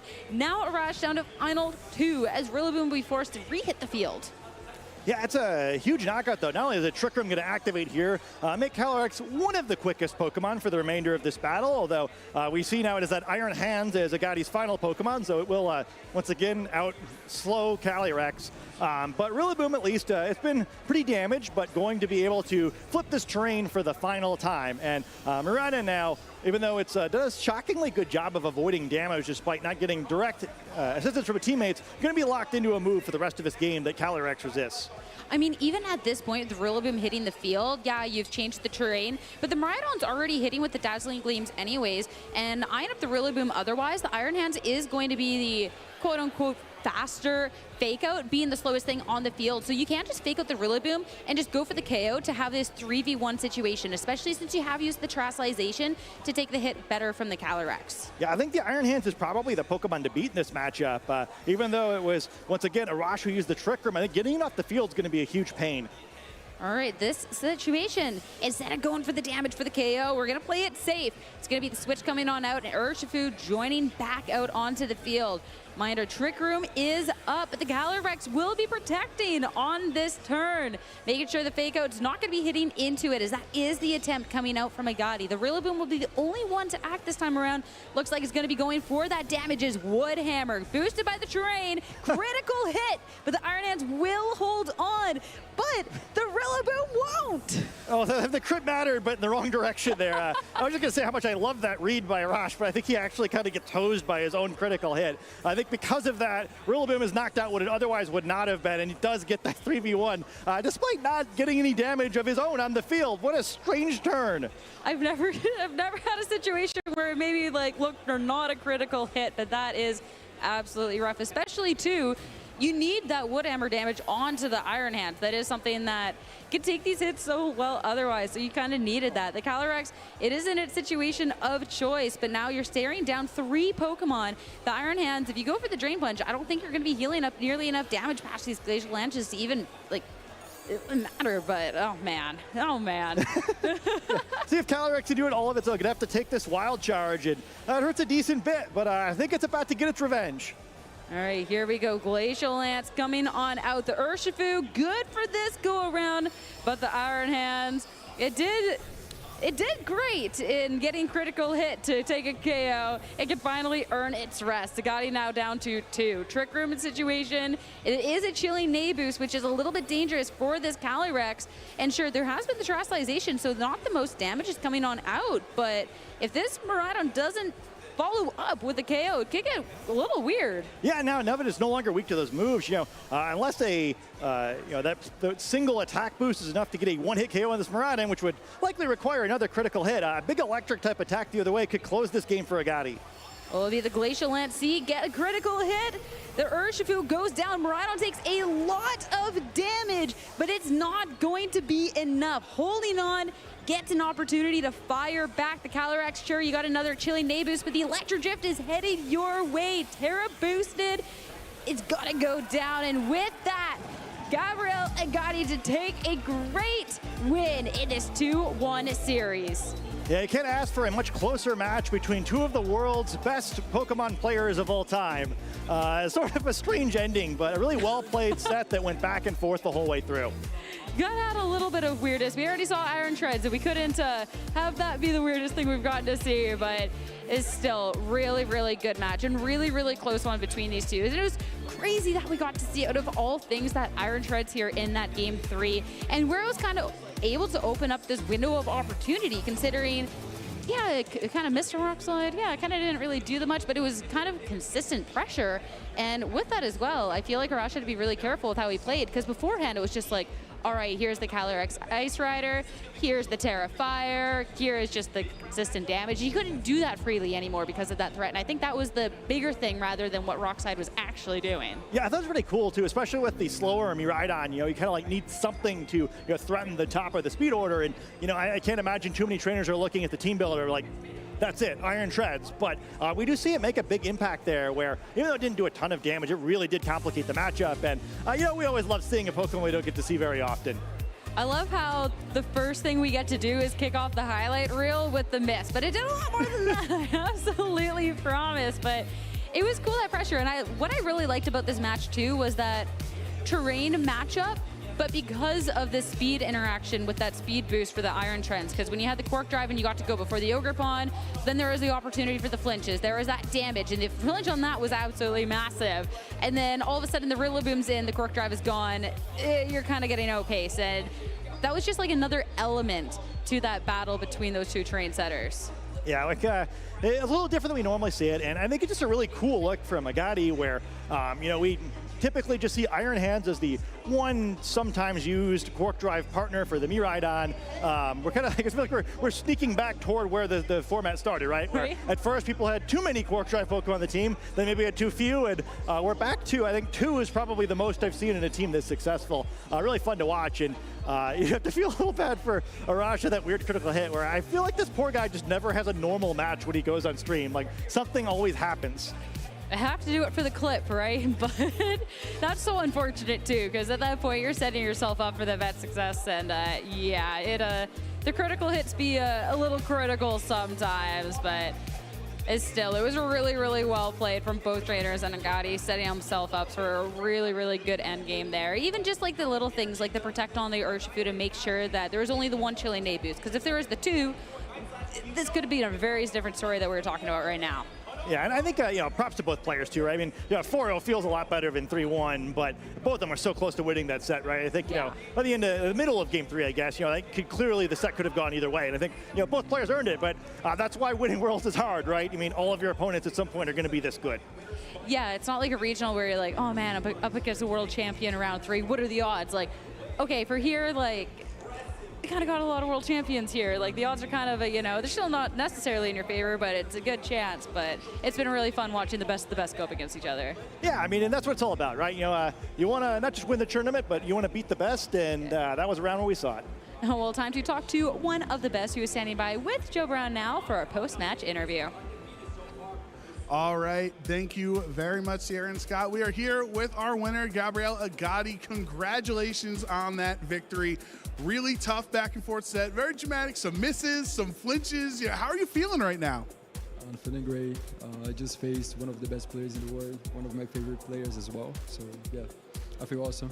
Yeah, that's a huge victory. Former world champion, have that W in your name here. But we got to talk about the Pokemon everybody's talking about from that match. We've seen Iron Hands, we've seen Iron Bundle, maybe some Iron Jugulus throughout the seasons. But Iron Treads, how did you come up with bringing Iron Treads to Honolulu?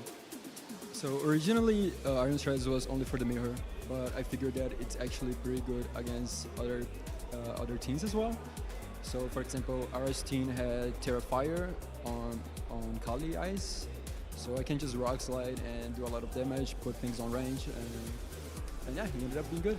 Yeah, that makes a lot of sense. It's either an ice type, you're hitting a Rock Slide super effectively, or if it Terra Slides into fire, you're still getting solid damage out of Rock Slide. And I noticed a lot of your team is really fast. Obviously, Miraidon, Iron Treads, or Shifu, you got a lot of speed. And then Arash has a Trick Room team on the other end, so I'm sure you're anticipating facing a lot of Trick Room coming into the World Championships. So when you have a really fast core like that, how do you match up into Trick Room teams? What's the strategy?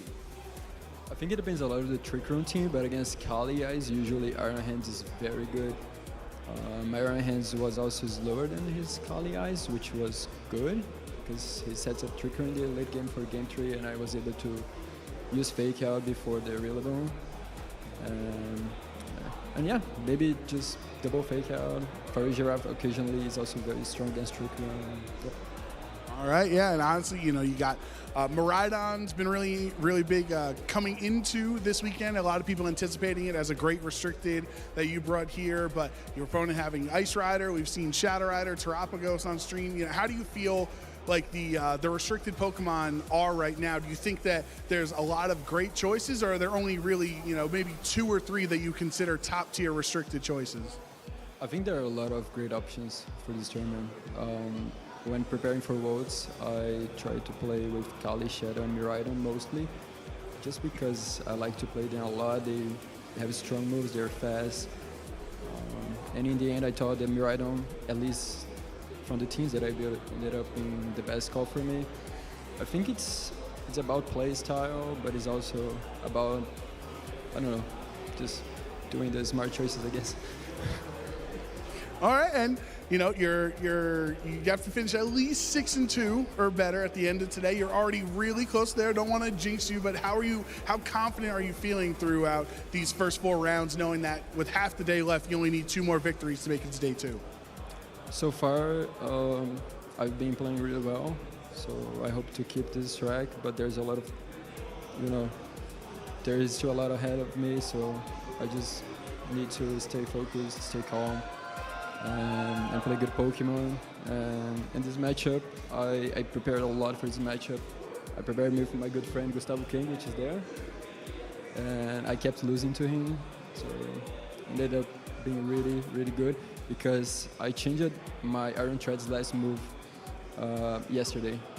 I used Rock Slide just for this matchup, so I'm really glad it paid off.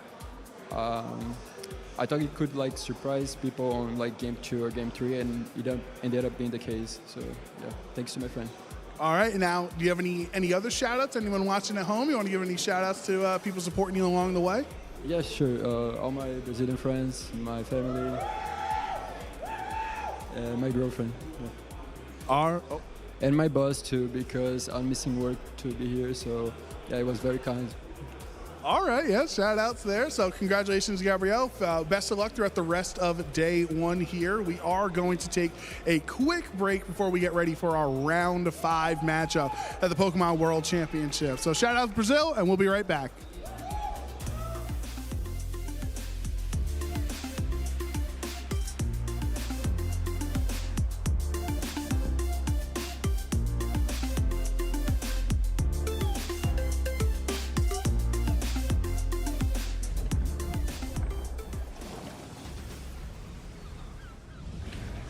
Hello, I'm Anna, and I'm here with Faye. Faye, who are you cosplaying today? Oh, I am terrestrialized Alolan Ninetales, stellar terrestrialized. I have never seen a terrestrialized cosplay before. What inspired that? Me neither. So I'm just a really big Terrapagos fan. I really love Terrapagos, but Alolan Ninetales is my favorite Pokemon. And so I thought I'd combine them, especially in a Hawaii location-themed world. I thought that was amazing, and so I kind of threw that together. So originally I actually wanted to cosplay a Terrapagos form, but I ran out of time. That does sound really challenging, but even this looks pretty challenging. How did you make most of this? So I had this idea in my head and I sketched it out, but I bought most of it and just modified things. Like these tails are, like, they're pre-made, and then I just, with the help of my friend Reagan, I love her, helped airbrush the tails and ears, and then put glitter on stuff. And I was originally I wanted to put way more glitter and sparkles and everything, but then I thought about how I don't want to get into the oceans here or anything like that.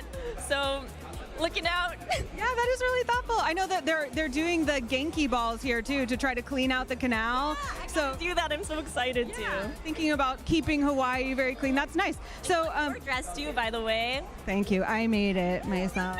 I did. Yeah, but this isn't about me. So it could be. Well, okay. So I do want to say, like, whether you make a cosplay or not, I think I just like dressing up and being festive at an event. So it could be a closet cosplay or anything like that, but this year it just felt really special to me, so I wanted to dress up a little bit more. Yeah, tell us a little bit about being part of the cosplay community, and people may worry like, oh, what if I don't sew well enough, or what if my costume isn't good enough, or what do you have to say to them? Yeah, well, so so I think you should just go for it. There's something about being at an event and feeling the energy and being part of it and seeing other people cosplaying, and I felt inspired when I saw other people cosplaying. So you get a little bit of FOMO, and it's like, next time I want to do that. So I think you just go ahead and do it with whatever you have, because really it's about the heart of it all. Everybody here is just so passionate about Pokemon, and we love just seeing the energy, and you could be part of that wave. So just go for it. So one last thing, you've been to Pokemon events before, right? Yes, I used to compete, actually. A while ago, I played Pokemon VGC and Pokken when it still existed. And then I've been really into Pokemon Go lately, but I haven't competed in Pokemon Go. If somebody has never been to a Pokemon event before, what would you say is your favorite thing about being at a live Pokemon event? Oh, okay. My favorite thing about being at a live Pokemon event is the fact that there's something for every single person. Like, cosplay isn't even something that's listed as an event that you can do, but it's just so welcome. Everybody's so welcoming here. Everybody embraces the love of Pokemon. So yeah, no matter what game you play, TCG, anything, there's just great energy, and everybody's nice to each other because we all love the same thing. We love Pokemon and the world, and Worlds as an event itself has so many things to do. There were amazing performances at the opening ceremonies. There were just like, I don't know, the hula dances, the music, there was lore behind everything. I thought it was so beautiful. You did a great job, by the way. And yeah, I just wanted to cry. Me too, a little bit. Yeah, I'm sorry. Well, see this? That happening right now? That's why you should come to Worlds. All right, we have stuff to do. We got to figure out what's going on back here. So we'll let you get back to the Pokemon World Championship. Pokemon trainers, we're here to get to know our caster, and I have the pleasure to be here with NA caster Sierra Dawn. So, quick fire questions. Describe yourself in one word. Canadian. Very good. I like it. Favorite color? Right now it has to be orange, but it changes every month. Nice. I like it. I like it. Favorite Pokemon? That one's a tough one. I'm going to cheat. I'm going to say a couple. We got Slitherwing, we got Piplup, and we got Mew. Okay, we get 3 for the price of 1. I like it. 4? Fletchling as well. Fletchling. Okay, right. Favorite Pokemon plush? So I have a giant Piplup that is actually bigger than half of the casters that we have on the VG squad, and I have to say that is my favorite plush. It's so good. That is very good answer. Very good answer. Okay. First Pokemon World Championships you attended? So the first Worlds I ever attended was in Nashville. I actually went there to spectate the TCG instead, and now we're here. One of the best World Championships as well. Such a good one. Would love to see a return there. Favorite Pokemon video game? This one's a hard one. I'd have to say anything from like Generation 3. So just like Ruby, Sapphire, Emerald, and as well as the remake. So Omega Ruby, Alpha Sapphire are amazing. I have to agree. They are some of the best games that we've ever had. Best game. All right. Okay, and to wrap it up, who is the greatest VG Pokemon player of all time? Guess we're going to have to see after this weekend, eh? Ooh, well, that's getting to know Sierra Dawn. Thanks so much for tuning in, guys. Thank you so much. Hi there, I'm Anna Prosser here at the Pokemon World Championship, and I'm here with my friend Chalky. Chalky, what are you up to here at Worlds? Hi, I'm one of the World's professors. Today and this weekend, I'll be working in the side events. And you specifically have been very involved in the Chaos Cup, right? What's the Chaos Cup? Yes, so for those who are unfamiliar, the Chaos Cup is an event where all you have to do is show up with your Switch, and you are given a team at random, depending on the different event. There might be a different theme. So for example, this particular weekend, all 6 Pokemon will be the same color as a fun little event. And what I really love about this event is it's very accessible, so you don't have to spend a bunch of time building a team before the tournament to play. You can just show up, play, and have a good time, meet some new friends. Absolutely. What is it like being a professor at an event like Worlds? It's the dream. I love it so much. So you've got some professors who are former competitors that have had a million wonderful memories and just want to give that back to the community, and you've got some professors who are here trying to do their best to show up and give a good time for their local scene, and you've got one way or another just so many people who just love Pokemon and love to be part of this community and make this wonderful day, and seeing that energy just really, really invigorates you. If somebody's like, I want to be a professor one day, what advice would you give them? Definitely give it a shot. I think everybody has something to offer. So I know every professor has some things that they're very good at, and definitely don't be intimidated if you feel like one professor has been doing it for a long time and maybe they know everything about certain areas, because everybody's got something to offer. I know for my local scene, I've been trying really hard to just listen to my players and try to offer an experience that they're not able to get at the regional level or the international or world's level. And so I think if you're just listening to the community and listening to what people need, then there's always going to be a place for you. And I know that you personally have been really involved with Pokemon for a long time. A lot of relationships for you have come out of Pokemon. Can you talk a little bit about what it means to you to be part of the Pokemon community?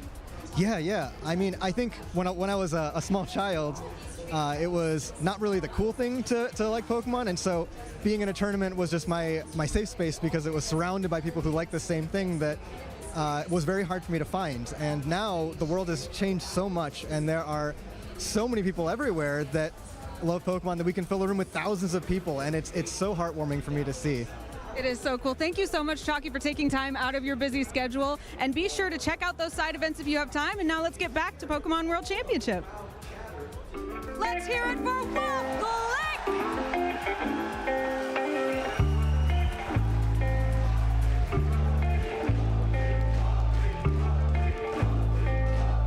My name is Wolf Glick, and I am from Washington, D.C.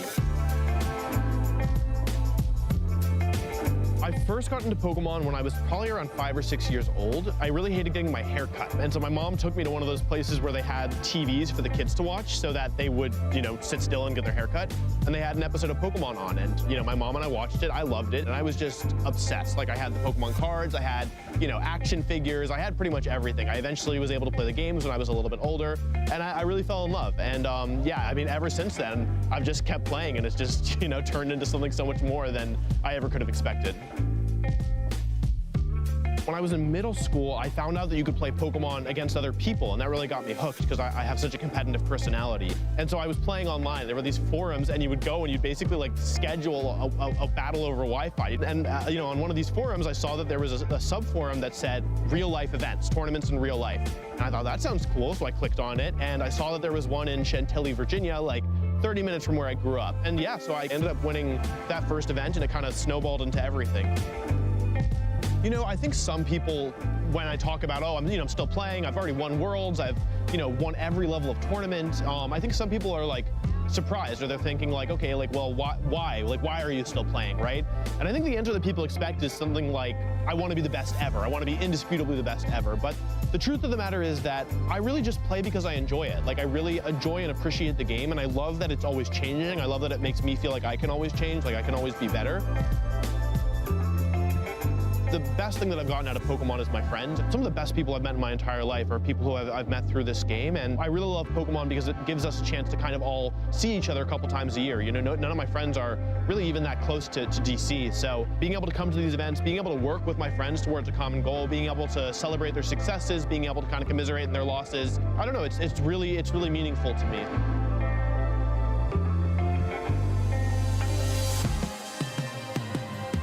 I think the game's also taught me a lot about failure, you know? People look at me and they see like, oh, all the trophies, all the accomplishments, right? But there's a lot more failures than there is victories. It's really hard to kind of truly try to be the best in the world at something, because when you fall short, like, been kind of told pretty directly, you are not good enough, you are not the best. And so one of the best things that I've got out of that is just the ability to cope with failure, to say I tried my best and I wasn't good enough, and I'm okay with that.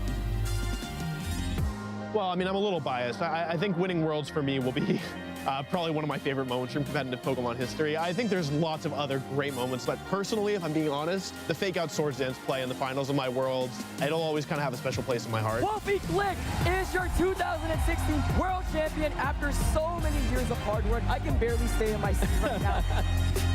Probably my favorite player is Shoma Honami, the 2015 World Champion. When I watch him play, I feel like he sees the game in just such a completely different way that I do. I just think it's so cool. Aaron Traylor is another one. He just is so willing to break apart the way that the game works at a higher level, and I think he's doing something that nobody else is doing.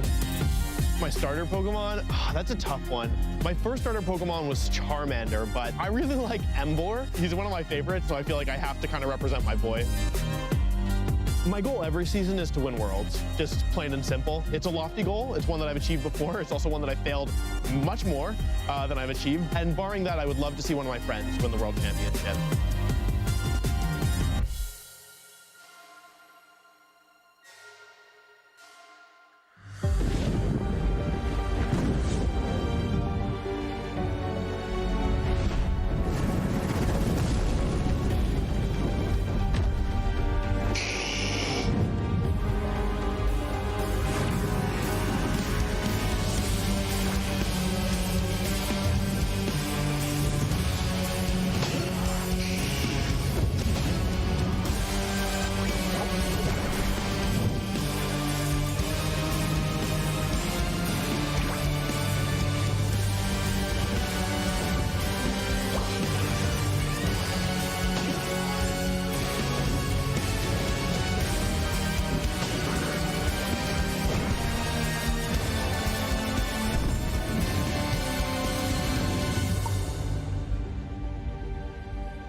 everybody, and welcome back. It is the 2024 Pokémon World Championships in Honolulu, Hawaii. My name is Rosemary Kelly, and I'm joined by birthday girl Gabby Snyder on the desk, and I'm so excited to be here with you in Hawaii, casting some Pokemon. I know, it's been an incredible weekend so far, and we're only just beginning as we are about to enter round 5 of Swiss.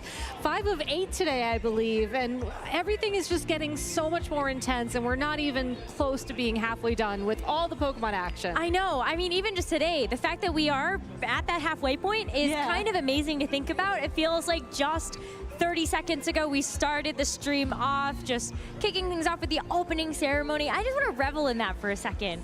How cool was that? It was so incredibly awesome to have local hula dancers, local musicians really celebrating the local culture. And I just want to take a moment to say thank you to everybody who helped make that happen, as I think every year we raise the bar on the opening ceremonies, on the level of competition.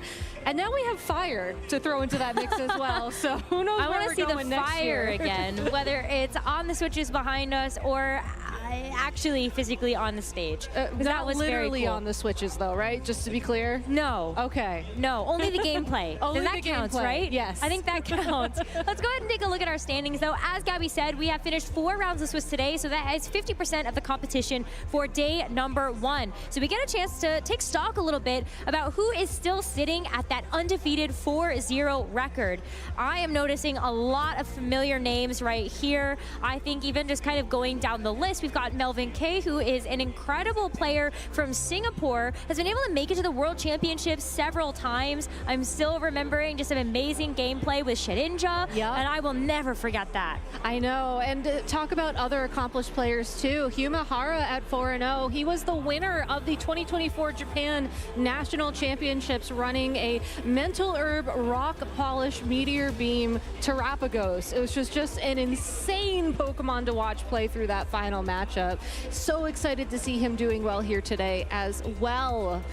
Yeah. And of course, we have, again, literally trainers all around the globe on this list. I was going to even point out Diego Ferreira. That is a player from Australia, one of our players to watch at the very beginning of the day, still sitting at a 4-0 record. Paul Chua, a European International Champion from 2023, also at 4-0. Oliver Escalin is another top player from Europe, from Finland, that is also going to be undefeated. And we also have a couple of favorites from the United States. Grant Weldon, he's been using this very unique Reggie Drago and Zacian team, has been on this for several months. Keanu Inosanto is one of the first players that we actually ended up seeing bring out the Zamazenta. I think we actually casted one of his games with the Latios as well as the Galarian Moltres. So a very unique take on that pick, even though we have seen Zamazenta on the stream already this weekend. Yeah, so let's go ahead and take a look at our notable matchups from this round, because there are some doozies out there.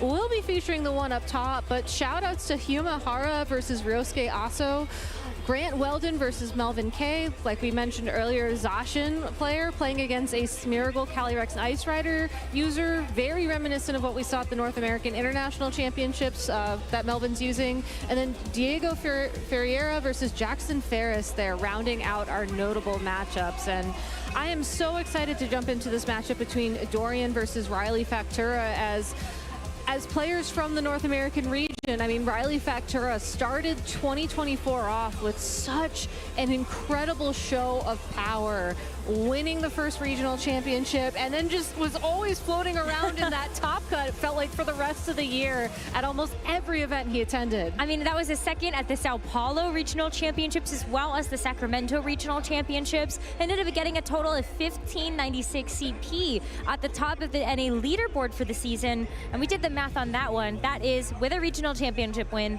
1 Worlds invite, and then with 1500 CP divided by 500, that's 3 more Worlds invites on top of that, if that is how that works.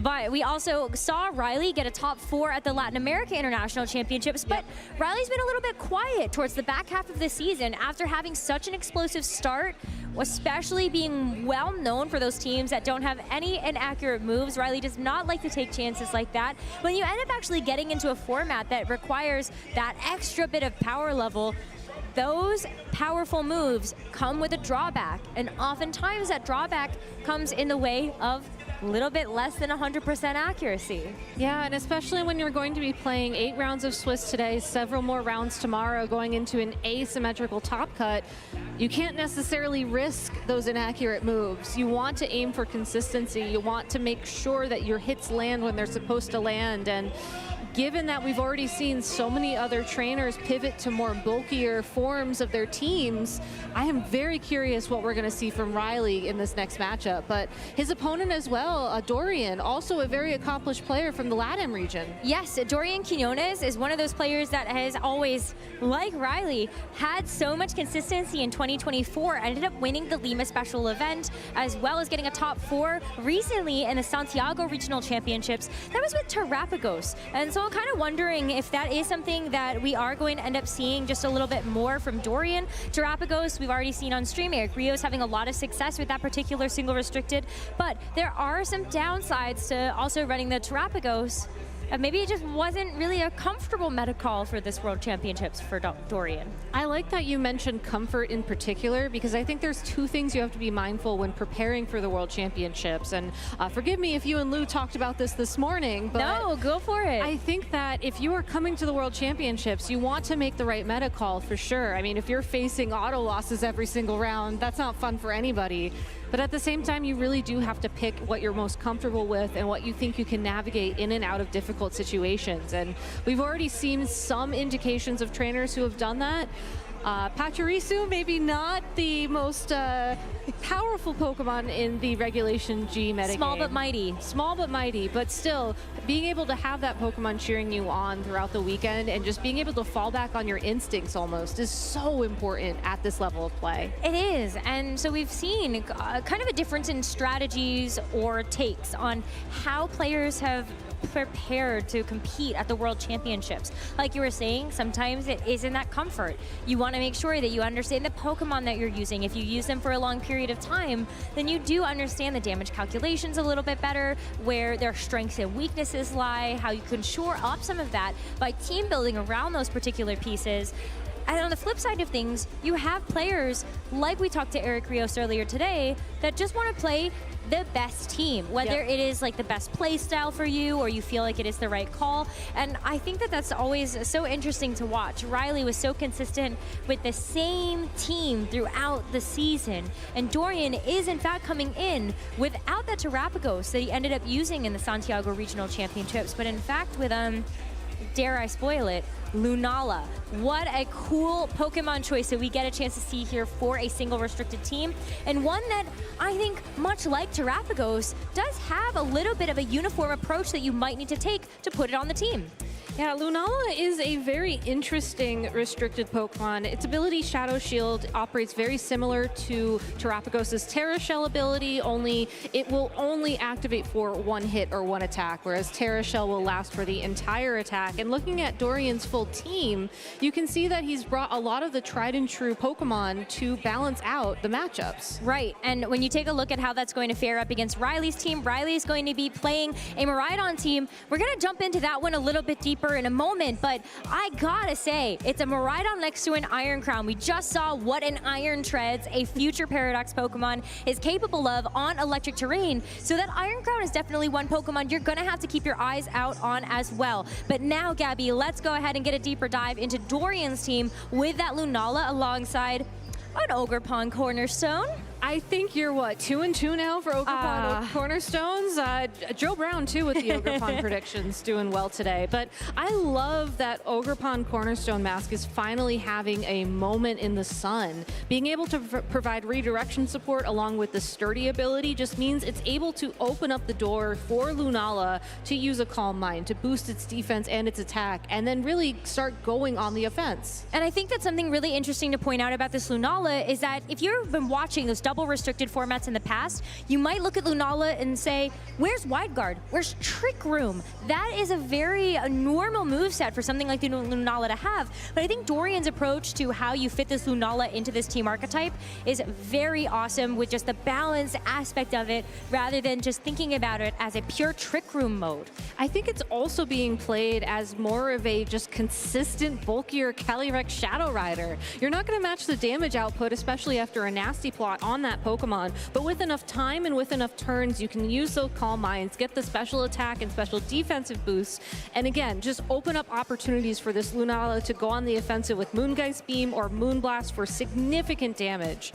Similar to what we see on Dorian's side of the field, Riley's team also has those Incineroars, the Urshifus, just those Pokemon that have really done consistently well throughout the format. But the way that he's supporting his Miraidon is really unique. There's that Iron Crown with the Expert Belt. There's also Ursaluna with Flame Orb and Guts. Yeah, the normal Ursaluna is definitely going to be a nice Pokemon to have, especially with all the Shadow Rider Calyrex that are running around in the field, and just the natural synergy that this ground-type Ursaluna is going to have alongside this Miraidon. It does have Discharge. It also has Dragon Pulse over Draco Meteor, a very Riley Factura special. But this Miraidon, I want to point out that it's going to look a little bit different than what we've seen previous. While most Miraidon that we see are typically Terra Electric or Terra Fairy, this Miraidon is actually Terra Ghost. Terra Ghost would allow it to dodge any flinch attempts from Fake Out, also will dodge any normal type damage from Pokemon like Ursaluna, not the Blood Moon form, mind you, just the one that you see there on screen. Also, I think gives it way more playability into Urshifu with Rapid Strike, because no longer will you be able to use close combat to deal damage in the electric form. Obviously, Fairy helps with that too, but I think just having a diverse set of Terra types is so important coming into this. And while a lot of people maybe have planned for the Fairy type Miraidon, maybe have some Pokemon on there that can go on the offense against that in particular, I think Ghost type is enough of a surprise that'll maybe throw people off, and again, open up the opportunity for Miraidon to go for big damage. It does help to make sure that you can't get faked out there, but I think Ursaluna is going to be really important in this matchup. For sure. Take a look at not just the natural synergy that it has next to Miraidon, but also the fact that it's got Substitute. Now, that's a very unique move choice we don't necessarily get a chance to see on a lot of different Pokemon. We've seen it a couple times on Landorus Incarnate, but it's really there to just allow this Ursaluna to tank a little bit less damage, or also just provide itself a wall to hide behind. But let's get into this first game of this next best of 3 between Dorian Quinones and Riley Factura for the Swiss round number 5. We've got both restricteds on the field, Miraidon versus Lunala. We see the electric terrain go up and then is immediately removed by that Rillaboom. So Dorian already off to a great start there. Miraidon most likely will want to utilize Volt Switch here to give it the opportunity to pivot, to ensure that it can get that electric terrain set up in the future, especially if there is a Pokemon like Iron Crown waiting in the back for Riley's party. This will open up the opportunity, though, for Dorian to start using those Calm Minds, start to get that Lunala up and ready to go when it's time to start dealing those big hits. It's not bad to also have a Fake Out user next to it as well. So you can at the very least ensure that you're not necessarily going to be taking a double target attack into this Lunala, because that is one way that the Shadow Shield would not be enough to actually allow this Lunala to survive. So the Fake Out goes into the Incineroar. You're also going to deny its ability to Parting Shot, but also just end up dealing some super effective damage with something like the knockoff. Riley's Incineroar is Assault Vest, so it's got a bunch of different moves that it can choose from. And if Riley wants to ensure that his Miraidon has the opportunity to go on that pure offensive mode that they love to do, you really want to remove the Rillaboom from the field. So because Incineroar has Assault Vest, there could be a Flare Blitz in its future, but I'm also really curious to see which Pokemon is going to come out on the field now. It's a supportive Pokemon. It's the Whimsicott that's revealed. Whimsicott's great, though, because Whimsicott in a lot of these matchups, you want to try to go for speed control. If you know that this Lunala doesn't actually have access to Trick Room, you can't get punished for trying to go for a Tailwind from this Whimsicott, or you could even actually Encore this Lunala into the Calm Mind that it just used. That's another one of the benefits of having a Whimsicott on the team, is to be that annoying. It is, and even if Dorian tries to use Protect this turn, maybe get some more health, hopefully reactivate that Shadow Shield ability, the Whimsicott still is going to threaten and Encore the next turn into Protect. So the safest play Dorian can make to preserve the Lunala at this point in time is actually actually to switch it off the field, which then gets rid of that Calm Mind boost and puts him back at square one. And that's exactly where Riley can kind of start to try to flip things in his favor. If you ignore the Lunala or force it into a position where it is actually going to move off of the field, then you can start to figure out how to weave in your own Miraidon a little bit later.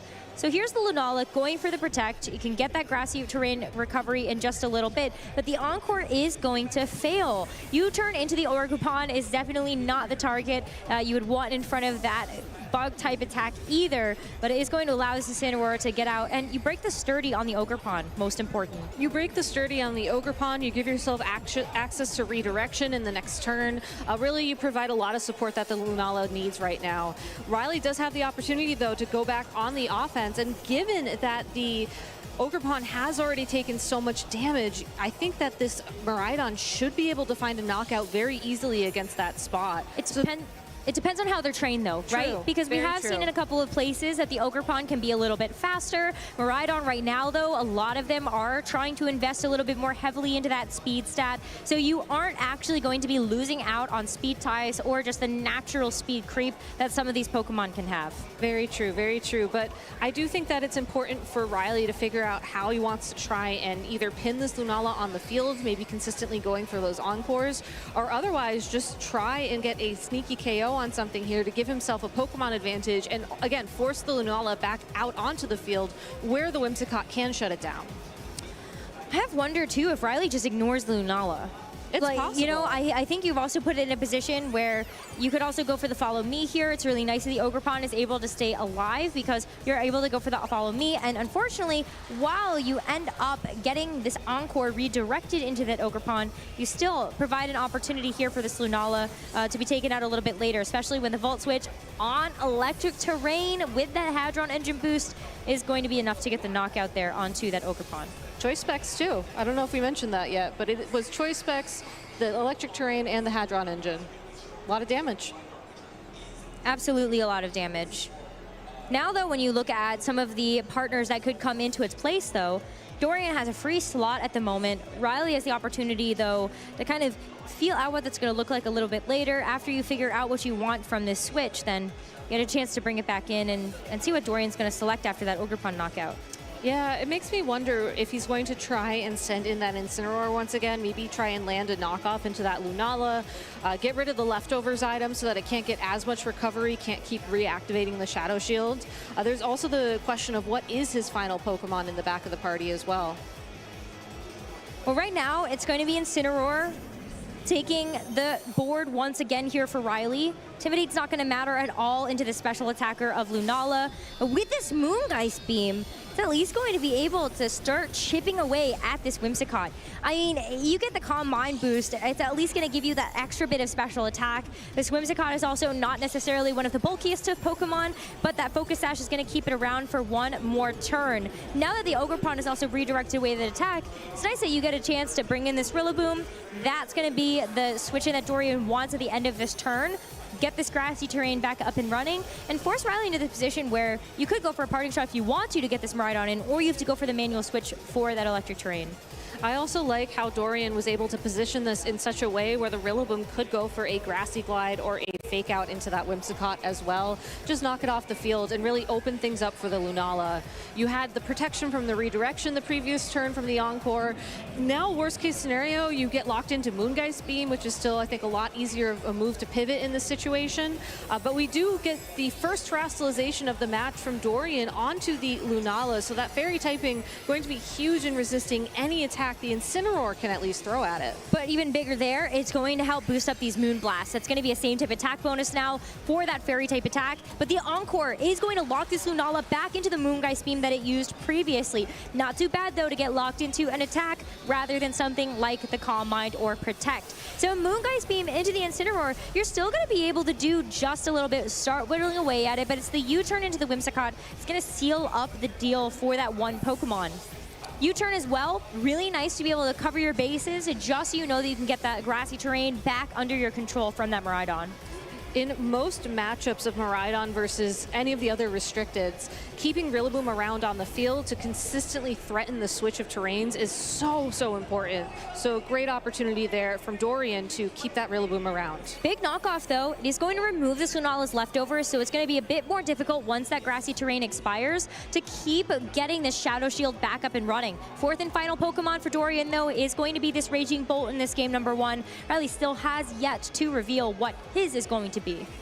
This is a Life Orb Raging Bolt, Thunderclap, Thunderbolt, Draco Meteor, you know, definitely more on the offensive side, and I think that's a good opportunity for Dorian to keep the board pressure here. But the big question that I have, though, is will Riley send back the Miraidon once again, possibly forcing Dorian to just immediately switch out that Raging Bolt and send in the Rillaboom to get rid of that terrain once more, or if we're going to see Riley, you know, mix things up a bit. He's taking this time to think about it. It's a tough choice to make.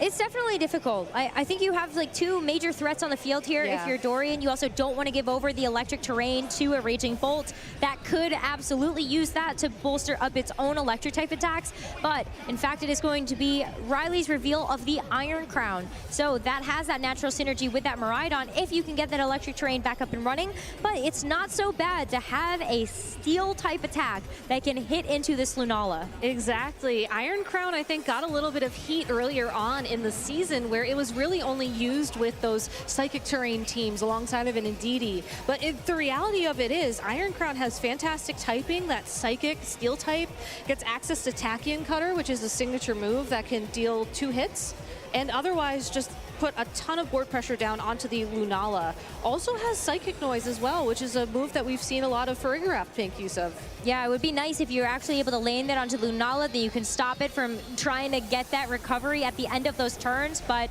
you're not going to see Dorian fall for the protect onto that Iron Crown. It's just going to be a double target into the Incineroar with the Draco Meteor barely not able to get the knockout. And you're going to have to lose 2 stages of your special attack in the process. U-turn chipping away ever so slightly at that Lunala's health pool. All you need is 1 HP of damage in order to break the Shadow Shield. So unfortunately, the Lunala will have to live with that little bit of chip damage as Miraidon will come back out onto the field. And I'm very curious to see here what we're going to see activate with the Quark Drive and what stat the Iron Crown's going to boost. A lot of Iron Crowns, they either go for speed or they go for that special attack. In this case, Riley's is going to get a special attack boost thanks to that Quark Drive, and that'll be really nice. I mean, you have a lot of options here just to make sure that you're able to put down that damage, even if you wanted to. We actually could see a Terra. This Iron Crown is Terra Ground. It could go for a Terra Ground Terra Blast into that Raging Bolt if you really don't want to try to play your odds there. Riley, of course, has a Dragon Pulse instead, so you can still do some super effective damage, but Dorian doesn't want to catch any of that smoke. He's going to remove this Raging Bolt in favor of the Rillaboom to take that Hadron Engine away. What a tough decision to make here, though, because at the end of the day, while you do want to remove the electric terrain from the field, you also want to make sure that the Lunala is going to be able to find some damage here. And unfortunately, we'll be taking damage from this Volt Switch and potentially an attack from the Iron Crown as well. Whereas Riley, free to just send in that Miraidon once again at the end of the turn to get that terrain back.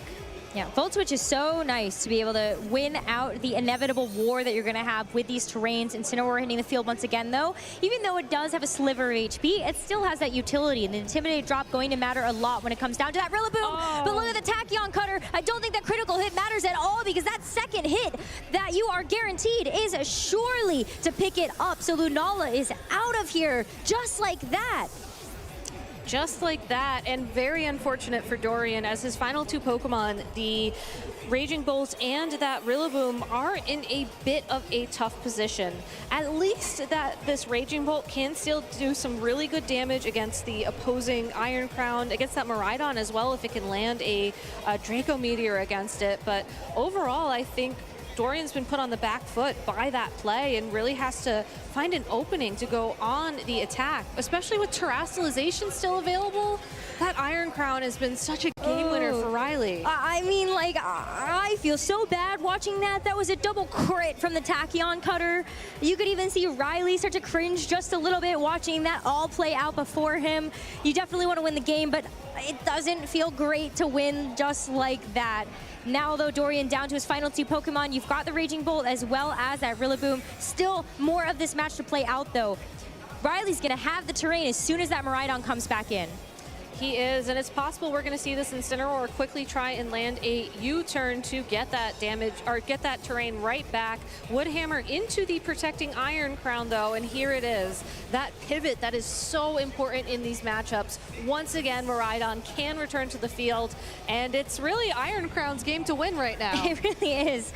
I mean, you bring the Miraidon back in, it's still also looking very, very healthy at that full HP. And Rillaboom, worse for wear. Now, without the grassy terrain, doesn't have an opportunity to go for something like that priority grassy glide. And you're also just going to be doing less damage overall from the Woodhammer as well. Intimidate drops around. It's looking very difficult here for Dorian to try to find his way back in. Best case scenario, I mean, you do still have a Raging Bolt on electric terrain, but it's going to be the Dragon Pulse first. It is, and that's going to be more than enough damage to pick up that KO. So good information, I guess. I think a lot of people would just assume that the Dragon Pulse would pick up the KO there, especially given, again, just how powerful Miraidon is. Attacking Cutter will bring Rillaboom down into the red, and even though it'll have the opportunity to go for one more Woodhammer here, that's just not enough damage. No, I mean, good for the Rillaboom. Maybe it's not enough, so it doesn't actually get the knockout on itself, but you are going to see Dorian throw in the towel for this game number 1. Riley Factura in this best of 3. Going to go up 1-0.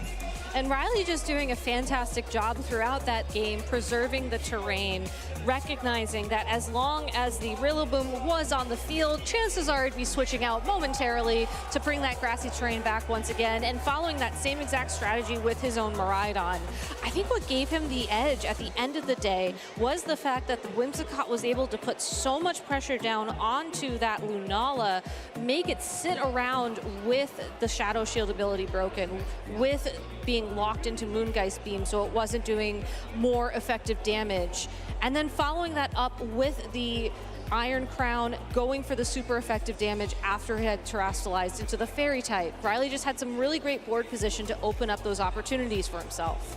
Well, one of the keys to success with Miraidon is just wanting to get as much damage down as possible. It's all about the damage trades. Are you comfortable being able to make sure that you are just kind of chipping away consistently at what your opponent has? And can you actually leave some of these bigger threats on the board? Yes, the Whimsicott absolutely helps to keep that Lunala in check, but I'm just looking at the fact that Riley has 2 very powerful forms of offense on his team, and that Miraidon and that Iron Crown. You didn't even need to have either of the abilities activated to feel like they were able to actually put in the work. Yeah, I mean, look at this. The double crit, like, I lives rent-free in my head at this point. It certainly was a lot of damage, and something that I would love to see what Dorian's thinking when it comes to this game number 2 and how he can better answer the threat. The combination of the Miraidon and that Iron Crown together. I think Incineroar would be an interesting adjustment. You do have knockoff, and that would certainly, you know, deal super effective damage to the Iron Crown. Remove the Expert Belt, which also would boost a little bit of damage there as well from its attacks. But I think more importantly, giving yourself more opportunities to pivot to match the fact that your opponent was pretty aggressively pivoting throughout that game would be really important for Dorian to consider as an adjustment.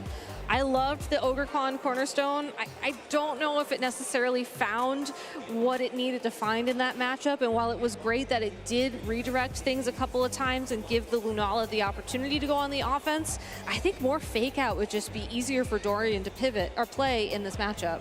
I think it's really tough, though, because you have a couple of options on Riley's team that are just so good into the Incineroar itself. So we'll have to wait and find out if Dorian wants to try to make that adjustment. For now, though, both players very comfortable to just go back to what they ran in that game number 1.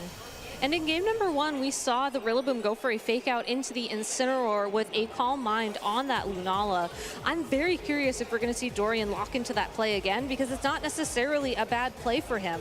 You get that Calm Mind boost immediately. You ensure that even if you do take a little bit of damage from a Volt Switch from Miraidon on the way out, you're able to get that bulk going, get that damage going, and again, just start yourself off on the right foot.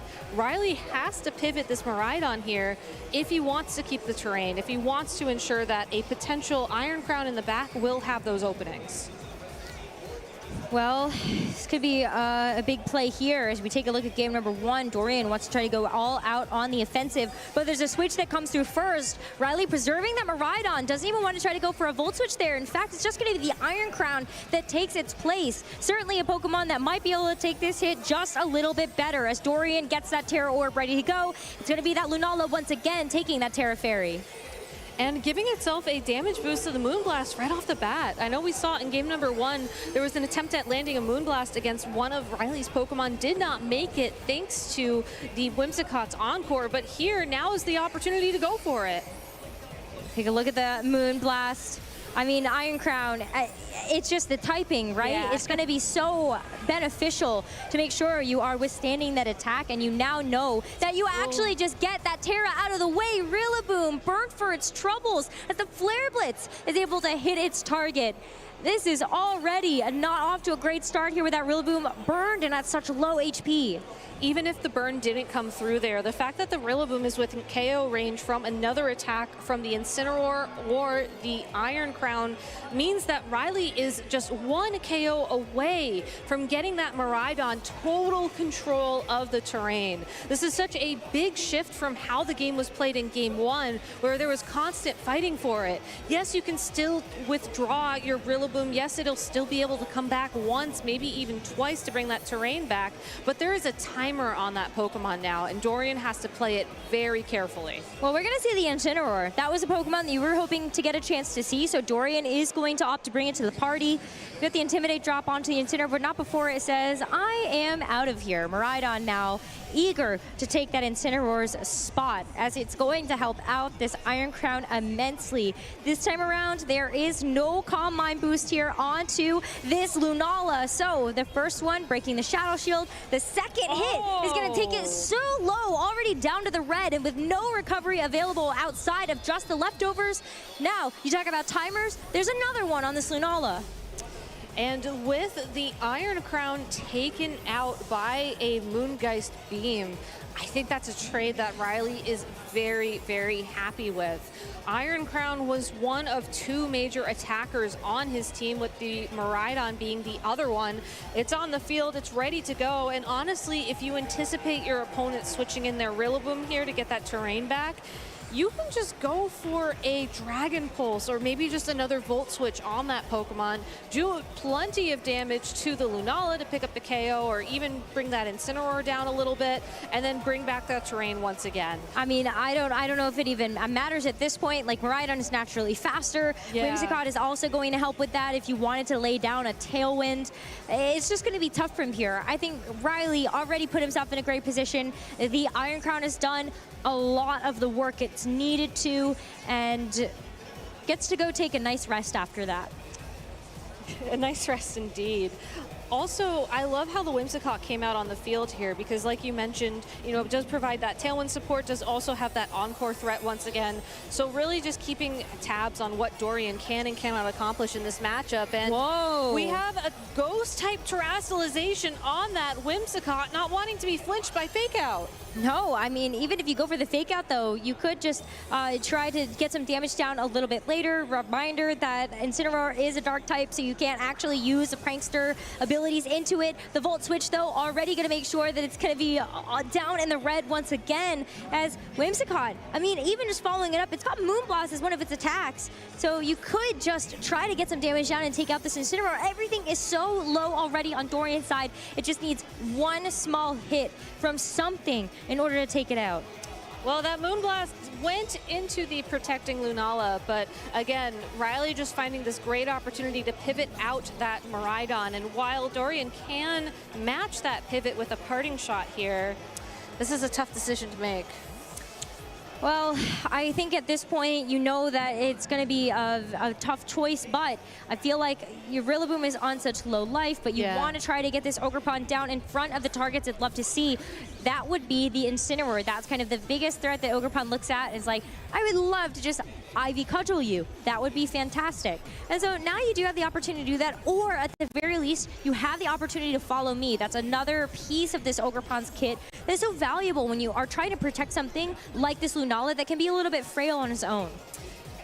And I think Follow Me would open up the opportunity as well for this Lunala to either bring that Whimsicott down to its Focus Sash or otherwise bring that Incineroar within KO range from another attack. If it isn't already in KO range from Ivy Cudgel right now, I think Dorian's making a bit of a risky read here. And I think that's what you have to do when you're on the back foot like this in a game number 2 at the World Championships. You have to hope that you're able to land that attack against the Incineroar, pick up that KO, and force Miraidon back out onto the field before your Rillaboom's time is up. Either way, this Ogerpon is going to be able to do a lot of damage. That resist is gone. That Iron Crown is already going to be off the board. And when you look at some of the other options that could be in the back, nothing is going to want to take this Ogerpon's Ivy Cudgel. The Fake Out, in fact, actually does go over into the Lunala with the Moonblast to pick it up.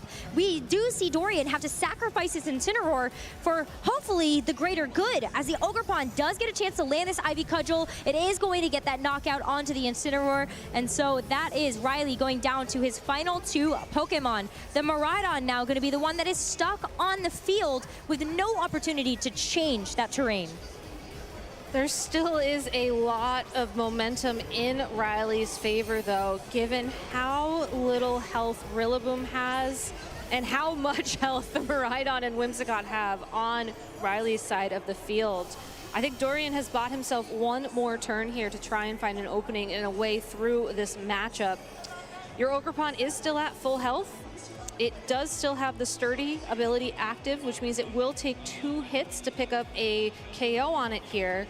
Whimsicott certainly can break the Sturdy ability, but how much damage is Miraidon going to take this turn? I mean, Ivy Cudgel is so strong, and it also has an increased crit rate. So Dorian right now, he sees the line. He wants to go for the Fake Out. You have Choice Fix on this Miraidon on Riley's side, so there's no way to actually stop this play from coming through. And Ogerpon is still quite fast. So even if you do get taken down to the Sturdy, you've already got the Fake Out, which is like the biggest benefit, and you get the Ivy Cudgel to follow it up.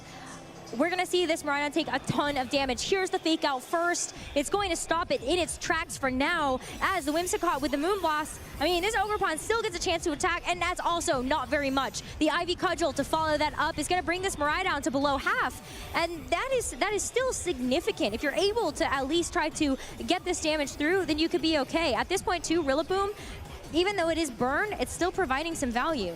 It is still providing some value here. That flinch was so important.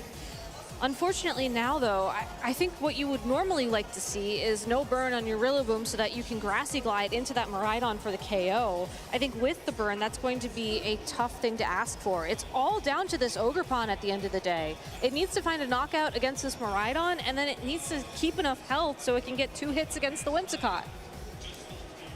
At this point, I think leave the Whimsicott alone. Like, yes, it's still doing a bunch of damage. It still has its Focus Sash intact, but you're really hoping at this point that Riley is going to make, well, a mistake. Yeah, I mean, that's exactly what it is, though. I laugh because, like, it is Riley. But here's the Spiky Shield first from the Ogerpon. This Rillaboom just wants to do at least something here. It is going to be the Dragon Pulse into the Spiky Shields here, at least able to try to direct away one of those attacks. But this Whimsicott as well, with a double target into this Ogerpon, leaves this Rillaboom to at least do something. It would have taken resistant damage there from the Grassy Glide, so it's really not that big of a deal here for this Miraidon to shake off. Even with the U-turn, you're still chipping away at it. Being able to bring in this Lunala is not bad, knowing this Ogerpon is still alive to get a Follow Me this next turn. Ogerpon is around for Follow Me, and then you also have the additional Fake Out pressure as well when Rillaboom returns to the field. And Ogerpon honestly is looking really healthy right now. It's not enough to get Sturdy back by any means, but I think it certainly is enough to potentially take 2 attacks from both this Whimsicott and the Miraidon. And honestly, Whimsicott isn't the best special attacker, and it's possible, given how that Lunala is trained, a single Moonblast would not be enough to pick up the KO there. But we don't see any attempts of redirection. Instead, Rillaboom returning to the field once again. Well, you don't have to. I think you're hoping that the Lunala is tanky enough to be able to deal with this Moonblast, and you can't hit the Dragon Pulse into a Fairy type. So while you do sacrifice your Rillaboom here, you get the opportunity to bring this Ogerpon in later, very, very healthy. As long as you're able to survive this Moonblast, that's going to be the big thing. Deal that damage back there with that Moongeist Beam, and yeah, I mean, Lunala, it does have some very good special defense bulk. It's going to be able to take that very well. Miraidon is out of here, and Dorian still in very good spirits at the end of this game number 2. Yeah, Dorian finding that opening. I think it really was the double target into the spiky shield that just gave him this opportunity for Lunala to take the final 2 KOs of this game. I think all he has to do now is just follow me and go for another Moongeist Beam, or just go for 2 attacks. Yeah, the 2 attacks here is fine. Yeah. I don't think you need to follow me knowing how much you took from that Moonblast. Just get the double damage down if you really wanted to play it safe. There is that. You have the Focus Sash as well to worry about, but no matter. The follow me is also just nice to make sure that you're not going to be taking a little too many funny businesses here. Still an Encore if you really want to think about it, but yeah, Moonblast is perfect. You don't want to get crit, and here you go. Here you go indeed. First hit to bring you down to the Focus Sash. I really love how Dorian pivoted in this game number 2. I mean, I know it was very, very close at the end and Riley almost had it, but just being able to hold on to that Rillaboom, even though it was burned, even though it took all that damage in that turn 1, just goes to show that you really can't count your outs until you're done. No, I mean, I think Dorian played around that well, though, Yeah, right? Like, he did. he definitely saw what he needed to do in those games. Yeah. And just being able to get a good chunk of damage down on the Miraidon made it much, much easier to deal with. So, after that game number 2, it's going to be tied up 1 apiece. Wow, you got to keep your head in the game, especially when you have to deal with crits, but I think Dorian played that flawlessly, did a very good job of making sure that he was able to actually get that damage down with the Lunala, and all the other pieces fell into place perfectly. It really did. And again, the adjustments that we saw from both these trainers, I think really were interesting in that game number 2. We saw Dorian bring that Incineroar to the matchup this time around. We saw that Rillaboom really just pivoting, again, very aggressively to match the aggressive pivoting that the Miraidon was doing on the opposing side of the field. That plus an early KO on the Iron Crown really, again, gave Dorian this opportunity to go on the offense. And even seeing the Lunala take the Tachyon Cutter from basically full health was so important, I think, for Dorian for information as we get ready for game 3. Yeah, I mean, the Iron Crown still did like a bunch of damage, right? And had it not been for the leftovers, had it not been for some of that grassy terrain healing, then maybe this Lunala is in a little bit of a better place to just get cleaned up. I also think that Riley at the very end there also had to make a difficult decision. You have the choice specs. What do you actually lock into? Because it doesn't really feel great to have an electric type attack into 2 grass type attackers on the other side. And you also have to figure out how you're going to deal with this Terra Fairy from this Lunala. So a lot to consider heading into this game number 3. A lot to consider indeed for both these trainers, but I do think that Dorian has to stick with that Terra Fairy terrestrialization on his Lunala if he wants to give himself these opportunities. I think if he's able to just force Riley to keep switching around and then force him again to make that tough decision of, well, what attack do I lock into? As long as you lock in the Terra Fairy on your Lunala pretty early on in the game, I think you can sort of keep that out for yourself and keep those grass Pokemon around and just otherwise keep that board open. I love the Ogerpon play as well, and maybe we'll be seeing this from these players as we get game number 3 up and ready to go. Game number 3, and it is just the same old from both of them. They have figured out the leads that they want to bring for these matchups. Once again, it's going to be the Lunala and the Miraidon hitting the field to start the game. So last time around, we did see a early Flare Blitz connect with the Rillaboom, and I don't think that's a risk that Dorian can afford to take here for a second time in this game number 3. I did like, though, how he went on the offense with that Lunala pretty aggressively in game number 2, that first turn, and I would love to see him try and go for that opportunity again here. Riley, on the other hand, though, you have to assume that one of these Pokemon is going to switch out, if not both. I don't know about that. I think that you're kind of okay to try to just stay in and see kind of what's going on here. I think if you do allow Dorian to start to set up and stack these Calm Minds, though, it could become problematic, especially when that is going to be increasing not only your special attack, but also that special defense stat. Might not have worked out in that game number 1, but Didn't even need him for that game number 2, so we'll see how it goes. Terra Fairy, at the very least, to kick things off, that's going to help with this defensive typing to make sure you're not taking a Dragon Pulse or a super effective knockoff. But it's going to be the fake out into the Miraidon. Don't get a chance to see what it does for this turn, but at the very least, you do have the calm mind to get those boosts stacked.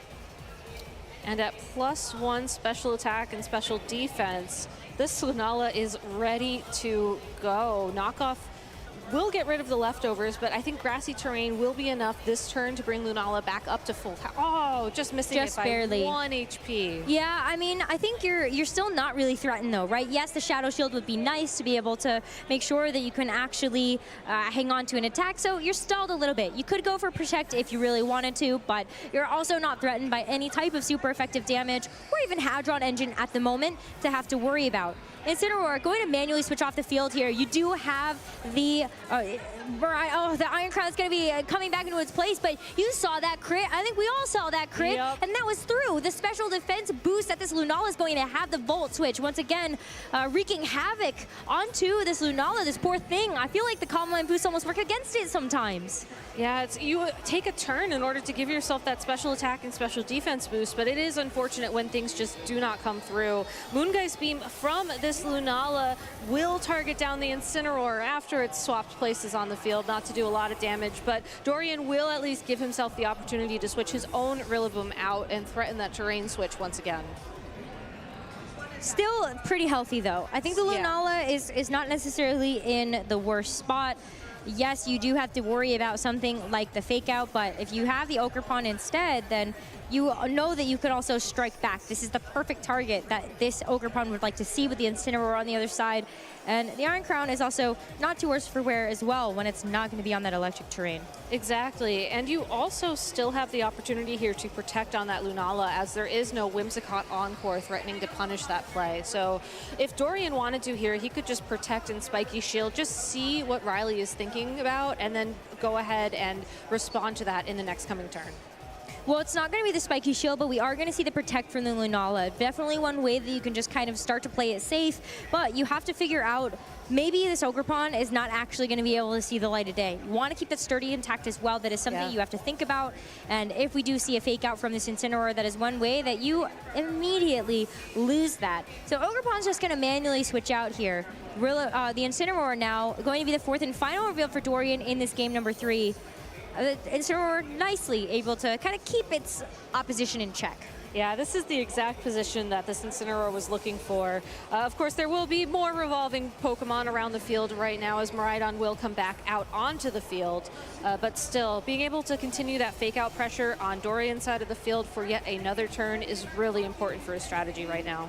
Quartz Drive activating again, this Iron Crown getting that special attack boost. But with this Protect, you would have liked to be able to see an exposed Lunala for something like this Tachyon Cutter, but the Protect is going to keep it healthy and safe for just this upcoming turn. And with this Incineroar on the field, you are kind of threatening on the opposition. You have to worry about the Miraidon. You gotta have to shut off this electric terrain. It's nice that you're able to do that twice for the Quark Drive and the Miraidon, but this poor Lunala, gotta preserve it for later.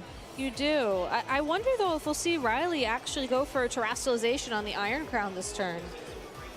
Go for Terra Ground, go for Terra Blast into the Incineroar. You do still have to worry a bit about the potential of Rillaboom coming back out onto the field, but it does seem like Iron Crown would be a very tempting target for Terrestrialization. It does appear that way, but it is going to be the Rillaboom that comes back out, so I think it's a tough call. Like, if you want to actually invest the Terrestrialization right now, it does mean that you don't actually have it for later. But here's the Rillaboom at the very least to shut off this terrain. There is no Terrestrialization. It's just going to be the Electro Drift into that slot. Rillaboom has an Assault Vest to keep it nice and safe, as the Tachyon Cutter is going to be the follow-up too. So Rillaboom actually does take about half damage from both of those attacks doubled up into it, but leaves this Incineroar to just go for the parting shot. It is by far the biggest threat right now, that Iron Crown, knowing that it's got that Expert Belt Tachyon Cutter for that Terra Fairy Lunala. It is the biggest threat right now, and I think that the parting shot as well covers if there was a switch in that spot, or otherwise if the Iron Crown decided to go on the offense against the Incineroar in particular. So a very safe play from Dorian there. And again, we're going to keep seeing this revolving door of Pokemon play out in game number 3 as both these trainers are vying for the terrain advantage. Unfortunately for this Lunala, it really still needs the support of its partner Pokemon to try and find an opening here, as the Iron Crown can very easily target it down. But it isn't just about the terrain control at this point. It's also about making sure that you can actually start to get damage. Again, Miraidon, one of the things that it wants to do best is just try to keep getting consistent amounts of damage down, and we're kind of seeing that. HP differential is starting to rack up a little bit in Riley's favor, and so even if it isn't about just getting control of the terrain, you need to also be doing a little bit extra on top of that. Rillaboom, though, knows it is one of the slower things in regards to this Iron Crown as well as Miraidon, so it is not safe to just sit around and find out with something like the U-turn. It's just going to have to get out of there with the Incineroar now going to come back in a little bit healthier, but this Electro Drift, I mean, yeah. It's that's even without electric terrain at this point. That's just Electro Drift and how powerful of a base power it has. Yeah, Dorian put on the back foot there, and I think what we'll see, most likely that was a double target into that Lunala to just try and ensure it was removed from the field, regardless of if there was a switch or like we saw the Electro Drift just connecting outright. And I think Riley has done a really good job of keeping these two special attackers around to really root the core of his strategy around the damage and the potential that they have on the field.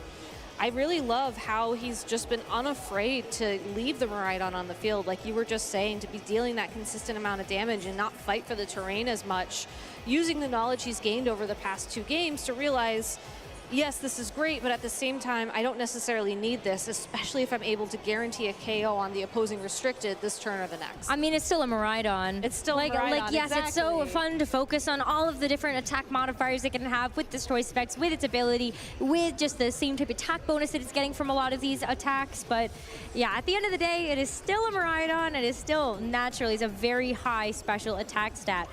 Now heading into this next turn, though, Dorian's trying to figure out, how do I get around this Iron Crown or this Miraidon at the moment? There's no call into this Protect. It's just Electro Drift after Electro Drift. Even the Incineroar is going to take a humongous amount of damage from that. With the Tachyon Cutter going into the Ogerpon instead, it does give a little bit of breathing room here for Dorian to try to get something done with this Incineroar. Parting Shot to continue to lower the special attack of this Iron Crown. At least get this Incineroar out of here, but the damage has kind of been done. At this point, Riley can sit there with one of the fastest Pokemon on the field with this Miraidon and keep just hammering away with these Electro Drifts. Yeah, when we were talking about game number 2 earlier, the Miraidon really forced itself to lock into the Dragon Breath or Dragon Pulse just because it didn't want to be dealing resisted damage against these grass type Pokemon. But now we're in that same exact board state, and we've seen just how little that ended up mattering overall, and that you're almost better going for the Electro Drift, knowing just how many boosts that the Miraidon has on its side so that the damage still will equal out. But calling back to that game number 2, we're in a pretty different situation now where Riley actually does have more Pokemon in the back. That too. So while we do end up seeing Dorian try to hover over this similar play, Miraidon is not going to be the target of it this time around because it has an opportunity to switch. So Whimsicott is going to have to be on the receiving end of that, but with this fake out, you may break this Focus Sash, but you still have to deal with this Ivy Cudgel, and Whimsicott is not going to be able to deal with that. But at this point too, I think like it doesn't have a whole lot more to do in this match. You still are trying to figure out, how do I actually get so that the Miraidon is now in and without the threat of something like a fake out?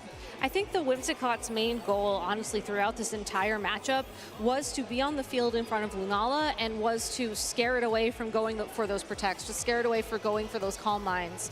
And now that the Lunala isn't a threat anymore, I think Riley made a very good call there, switching it in, realizing that it was more valuable to get Miraidon off the field and back on the field with the electric terrain, still at full health, mind you, than it would have been to have those tools for Whimsicott. Just correctly recognizing, I have the Pokemon advantage, I have the ability to make this switch.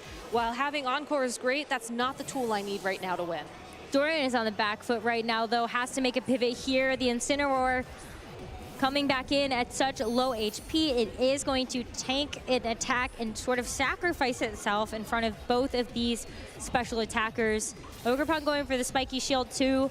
You just want to see if you can get any more damage, eke it out here with this Ogerpon, but the Tachyon Cutter heading into this Incineroar, it's gonna fall it. Now with this Miraidon, okay, you had the opportunity to switch in something else after this, but this is what you wanted if you're Riley. Rillaboom is stuck on the field now. That is really, really big. Yep. Now you have an opportunity to actually get this Miraidon off, maybe sacrifice your own Incineroar, and what better way to get this Incineroar in here than from front of 2 physical attackers? Yeah, honestly, even if you do just switch in the Incineroar in this position, you could also use the Incineroar as part of your game-winning play to pick up that KO on the Rillaboom. We saw how much Flare Blitz did to it already. That is more than enough to pick up the KO unintimidated onto that Pokemon. So again, Riley just making sure that he has the tools that he needs to continue to play through his win conditions. Here's the switch though, right? Incineroar still in the back means that it can help out its pal Miraidon by taking its place to tank these 2 attacks coming back in. Another Intimidate drop as well onto both their Rillaboom, and the Ogerpon is gonna make this Miraidon stay around the field even longer as the Ivy Cudgel down into this Incineroar isn't actually even enough to get the knockout now because of all of those Intimidate drops stacking up. So while the Incineroar gets to stick around on the field too, this Iron Crown gets a chance to finally finish the job. The Ogerpon is all knocked out, and Rillaboom by itself here. Dorian has put up a great fight, but with just the Rillaboom left, this is a lot of health to have to get through.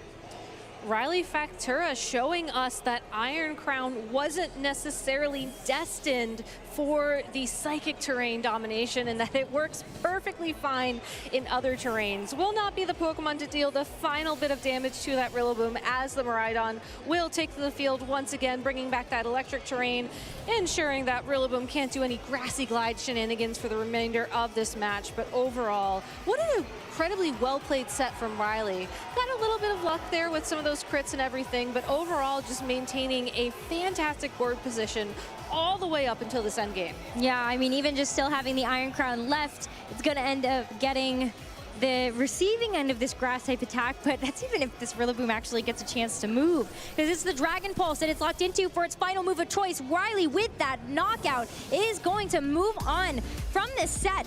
Continued undefeated, 5-0 after that 2-1 victory. You know, Riley is playing so cool right now. I almost feel like we're back at a regional championship. He is just on his game. I mean, even that final switch, you send in that Iron Crown, it's at full health. You don't have to worry about it taking big damage from any of the Pokemon on the field. And absolute worst case scenario, you're also giving yourself another Fake Out and another Intimidate to connect with that Rillaboom. Just really locking in that win condition very well at the end. Absolutely. I ended up being great. I feel like it was back to what the Riley that we saw of old. Absolutely.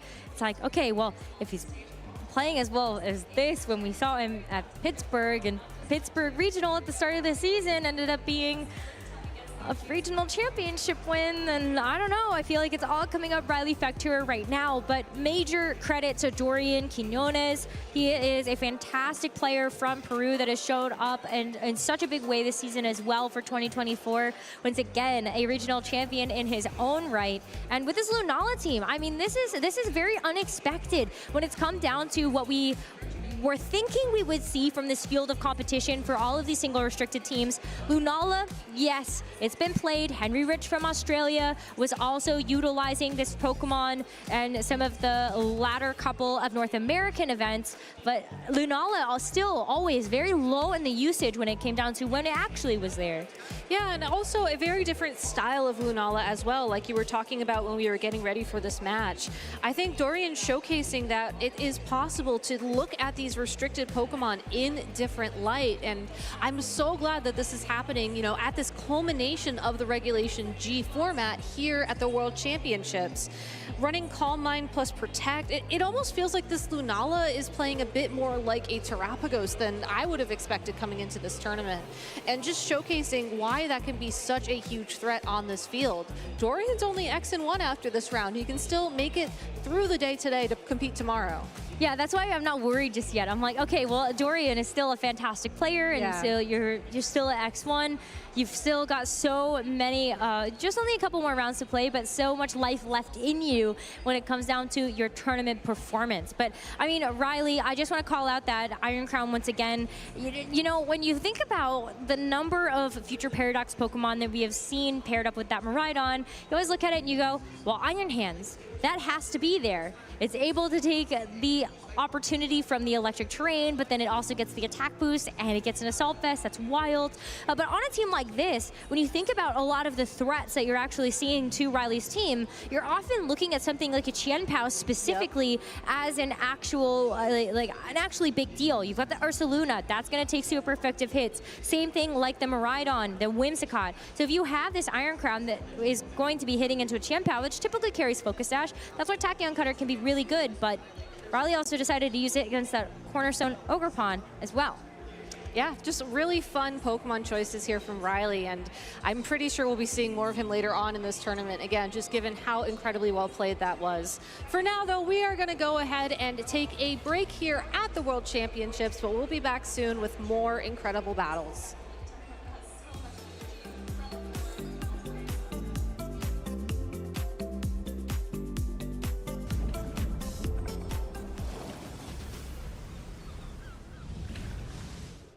And welcome here, everybody. Let's get to know my co-commentator for the weekend, the one, the only, Gabby Snyder. So, Gabby, you're a caster. You use a lot of words to describe yourself, but I'm going to pinpoint it down. What's the one word you would use to describe yourself? Bubbly. Okay, I like that. I think that fits. You know, Squirtle's also bubbly. There's the Squirtles out here in the venue, so I think that's an appropriate word for you, Gabby. Who is your favorite Pokemon? You're never gonna guess. It's actually Bidoof. I'm his #1 fan, and he's just a special guy. Yeah, I mean, well, that is one way I think you are synonymous with Bidoof for sure. So I think we all knew Gabby's answer on your favorite Pokemon. Now, this is an interesting question. You've been playing the game for a long time. What was the first Pokemon World Championships that you attended? It was actually the World Championships in Orlando, Florida in 2004. It was my birthday right around that time of year. My parents had a trip planned to Tampa, Florida for a family vacation, and I was like, for my birthday this year, all I want is to take the 2-hour drive to go to Orlando, Florida, not for some of the amazing attractions around there, but to attend the Pokemon World Championships. And we went, we spectated Saturday, and it was the best day of my life, and I've been chasing that ever since. That's awesome. And now there are people that weren't even born in 2004 competing at the World Championships this year. Don't think about it, Gabby. Don't think about it. Let's lighten the mood here. What's your favorite color? Yellow, by far, yellow. Okay, all right, that's a solid color. I thought maybe brown with Bidoof, but you know, is what it is. And I think this would be criminal if you don't answer Bidoof for this question, but what is your favorite Pokemon plush of all time? It is a Bidoof. To be specific, though, it is the Bidoof I got in 2009 when I pre-ordered Pokemon Heart Gold and Soul Silver. It actually talked, and it was my mascot plush for all the tournaments I entered, including my World Championships run. A talking Bidoof? That's actually pretty cool. I had no idea that existed. Now let's flash forward here. 2024 Honolulu World Championships, Gabby. Who is going to win in the Masters division come Sunday? I think it's going to come down to preparation and comfort with the team, and somebody who I've known put in the hours this weekend is Aaron Traylor. He hasn't really had a big breakout performance like a lot of the other large names here, but I do think that he has what it takes to win it all, and I hope to see him do well. All right, good luck to Aaron this weekend. Now, one last question for you. This is the hot topic. Who is the greatest Pokemon player of all time? It's very difficult because I've seen Ray Rizzo win 2 of his 3 World Championship titles, and he is such an incredible player to watch, but I think in this modern era, it has to be Wolf Glick. I mean, the way he approaches the game, I know he has a lot of titles, obviously the World Championship title from 2016, but just to see him work through a board state, you know, position his Pokemon and come up with a winning strategy is something really exciting, and I think you need that ability to improvise and team build and just picture all those possible scenarios in order to be the greatest, and he's the best at all that. All right, well, Gabby, I've known you for many years, but I feel like I got to know you so much better over these questions.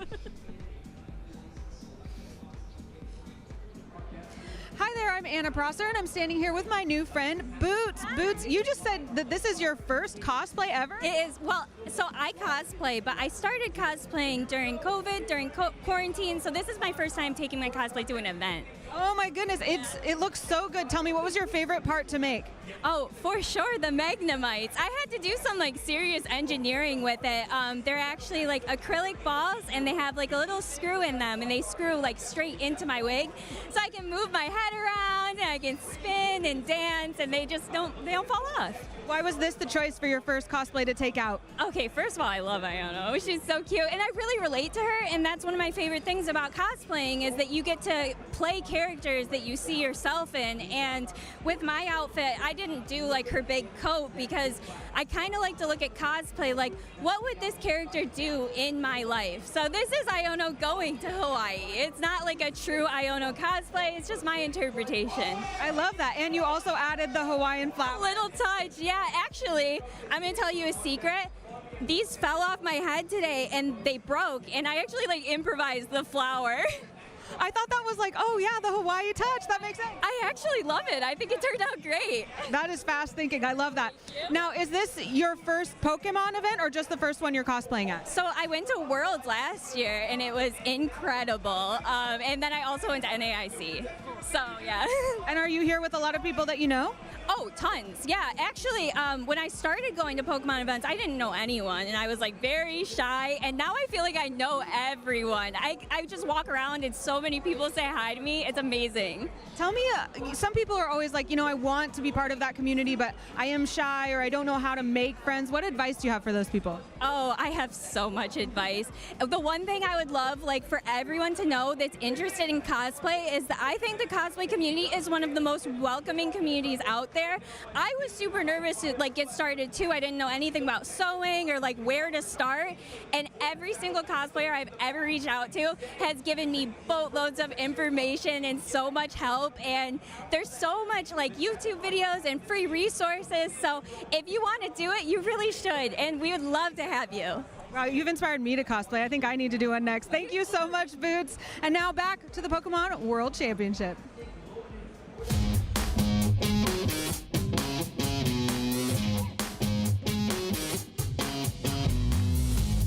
I first got into Pokemon when my parents got me the Pokemon Blue version for the Game Boy, and I've been hooked ever since. I love it. My first starter Pokemon was Squirtle back in Pokemon Blue. This was around 1999. My earliest memory was when I was a little kid, and it was Christmas time. We had school off, and I could not wait to play my Game Boy. And I just remember drinking hot cocoa and catching a Haunter. If I were a Pokemon, my type would be Ghost, Poison, like Gengar. I go by Gengar Boy, and I love that Pokemon.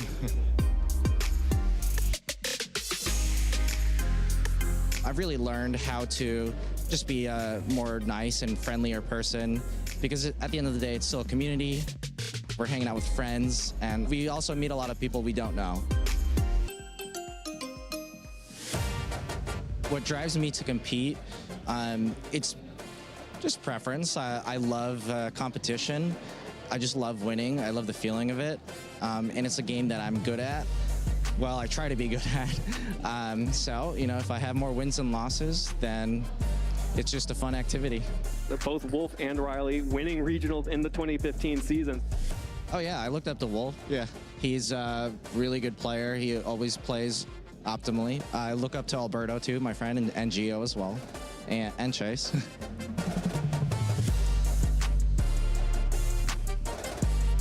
Number one goal is definitely to just play optimally at every event that I go to.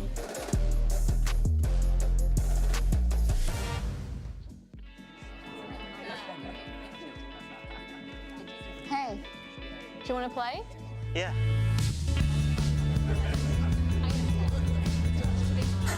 Nice. One shot? Wait, that card, yeah.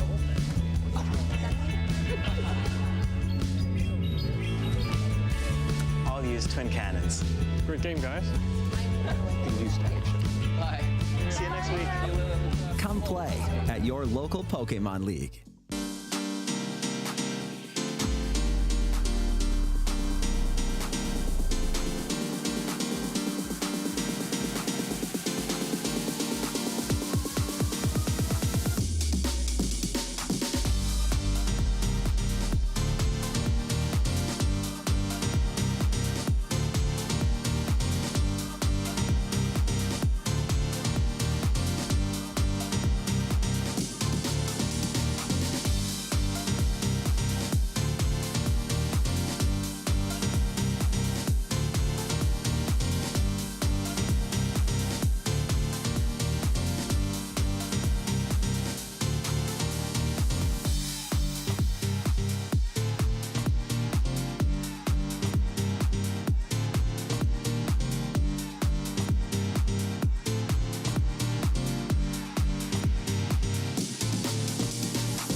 everyone, and welcome back to the Pokémon World Championships here in beautiful Honolulu, Hawaii. The competition has been fierce all day long, as we've been having some fun as well. The competition's been popping. It's been so much fun being able to pop out on the floor, and we got a smidge of time before our next match. It's going to be a lot of fun, but we're going to kick back in the lounge just a little bit and talk about the match we just saw and dive a little bit deeper into one of the teams. Sarah, Dawn, and Lee here.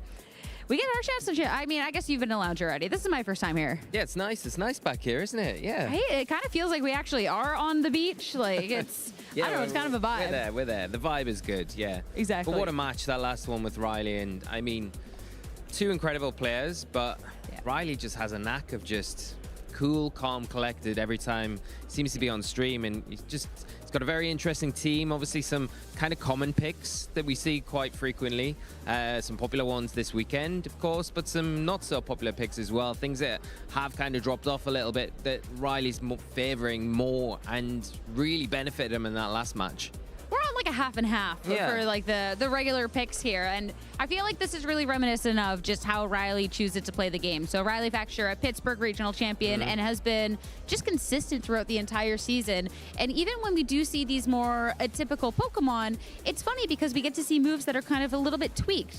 For anyone who isn't familiar, Riley will not use inaccurate moves, which is then where we see this Miraidon, instead of going for something like the Draco Meteor, go for this Dragon Pulse. And I think that's a really interesting way of kind of team building. You're not really trying to leave anything up to chance. No. And obviously when you're a skilled player and you can have that consistency to go on through, it's proving well because still undefeated for day one of the World Championships. Yeah, and I like that approach because I think there's the point where you think, okay, these moves are going to be picking up knockouts, but is it actually worth it? Because if I miss in those really crucial moments, especially if you're at a deeper end of the tournament, then that can be the end of your tournament, and you don't really want to always put it down to the accuracy of a move because it can be heartbreaking at the wrong time. Dragon Pulse, way more reliable, and I like that approach, and it's always seemed to work out really well for Riley, you know?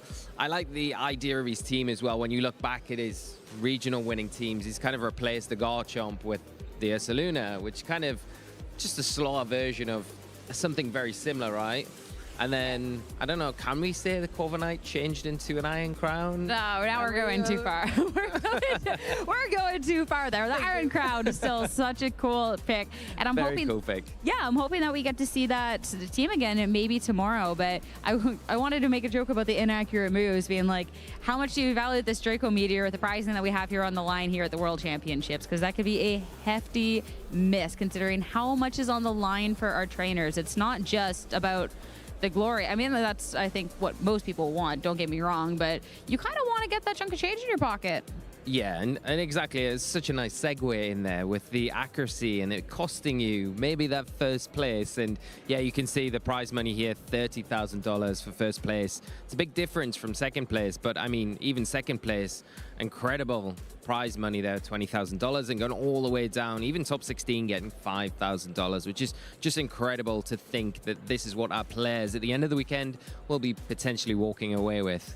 All I'm seeing is that difference between first and second. I'm like, ooh, that could be a 10K Draco Meteor miss right there. But that's enough to make you never use that move ever again. Oh, if I missed a Draco Meteor for 10K, I would only Dragon Pulse from there on out. But of course, there's so much to enjoy here at the World Championships, but not even just stuff at the World Championships, but stuff that you can enjoy about the World Championships. And I'm, of course, talking about the themes, the songs, the music's been absolutely popping. You can get the songs off of Spotify and add that, but like music here has just been like, I don't know, it's been great. It's been awesome. I mean, I walked in this morning and the playlist was just banger after banger after. I don't know who was behind it, but I have to say they did a great job. And not only that, we've got the theme for the weekend. We've got this new track representing Worlds this weekend. Give me something to remember. Yeah. That's another banger. I love it. All the tracks, and they're available for all of our trainers to listen to right now, I think, aren't they? They are, and as well, we were able to catch up with the artist of one of the tracks with a quick interview. So check this out. Hi there, I'm Anna, and I'm standing here with someone I know very well, a good friend of mine, Nathan Sharp, aka Nate Wants to Battle. How's Worlds going so far? It's great. Everyone's hyped. I'm hyped. Everyone seems to be in a good mood, good spirits, and happy to be here. And you actually are part of the show this year. What did you do? Yes, I had the honor and the privilege to sing vocals for the track Something to Remember on the soundtrack for Worlds 2024. Which one is that? If people are like, oh, I don't know the title, what does it sound like? It is the like emo surf rock kind of vibe. It's really stuck in my head all the time. Does it get stuck in your head too? It's sticky. It's really a bop. And I say that without tooting my own horn because I only sang on it. I can't take credit for writing it. The actual production goes to the entire music team. They did an awesome job. I'm just happy to have made some noises on it. And I know Pokemon is very important to you, so it kind of meant a lot to be part of Worlds. Talk about your journey with Pokemon over your life. Yeah, I mean, the handle is Nate Wants to Battle, so obviously there's a lot of attachment to the IP. A lot of my early career revolved around making fan content about Pokemon, so to work with the Pokemon Company in an official capacity has been a long-time dream and kind of feels full circle. I also saw you sitting in the front row already watching games. What's your favorite game to watch and favorite game to play here at Worlds? I don't know anything about Unite, but it's my favorite one to watch. I think it just brings so much of that hype energy, like all the games do. Unite especially is just the most like almost chaotic. My favorite to play, I'm not super competitive, but if I had to pick one, I'd probably go VGC. Nice. All right, well, thank you. We'll let you get back to watching and singing. If you want to sing us a song when we're done here, I would totally listen. Appreciate you. And now let's go back to the Pokemon World Championship.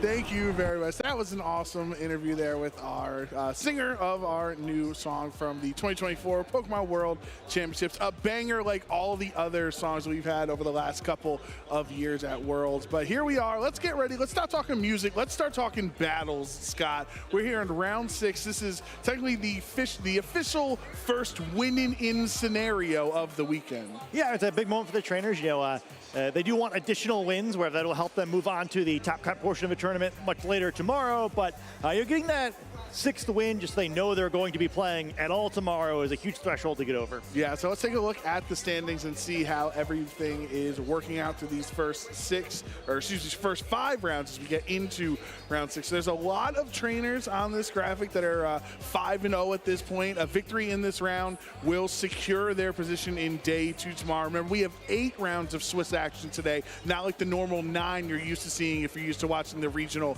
or international streams. Yeah, a lot of big names in this list. We see one of the players we profiled at the Open with Japan's national champion, last year's runner-up. Could be a tough tournament to win. Yeah, who'd have thought? Spoiler alert. Surprise! The World Championships, whoever ends up victorious on the Championship Sunday is definitely going to have earned it. Some North American names as well, like Riley Factura on that list. And then Grant Weldon with the committed to the big, sticking with that Zacian and Reggie Drago core all the way to Honolulu. That's commitment. Yeah, we somehow have 2 different Reggies undefeated right now. So this is it's been a much more fun tournament, I feel like, from like a metagame perspective than I expected. Yeah, absolutely. So congratulations to all of these players. But remember, their day is not done until they get that 6th victory. They're not going to secure their spot in day 2 tomorrow. And of course, as Scott mentioned, your records carry over into tomorrow. So just because you get a victory in this round doesn't mean that you're necessarily going to stop trying to win. Let's see who's going to try to win this round specifically, though. Let's look at our round 6 notable matchups. And there's a lot of great names, but I'm staring at that top row with Hirofumi Kimura and Javier Senorena. Yeah, we might not be here to sing you a song, but we may give you something to remember because there are a few things in this match that I think might surprise you. Yeah, absolutely. I mean, the first thing, we have a Japanese versus European player, right? So instantly, that's going to be a matchup where they might not have a lot of experience facing each other. They're massively different time zones. Japanese players don't even get to participate in the same circuit. Usually, their qualification system's often a different format played than the European players would. So who knows how these trainers are actually going to match up style-wise. Yeah, though, as you will soon see, it is kind of Hirofumi who has kind of more of the team we're sort of used to seeing in our circuit, where Javier's having a good time.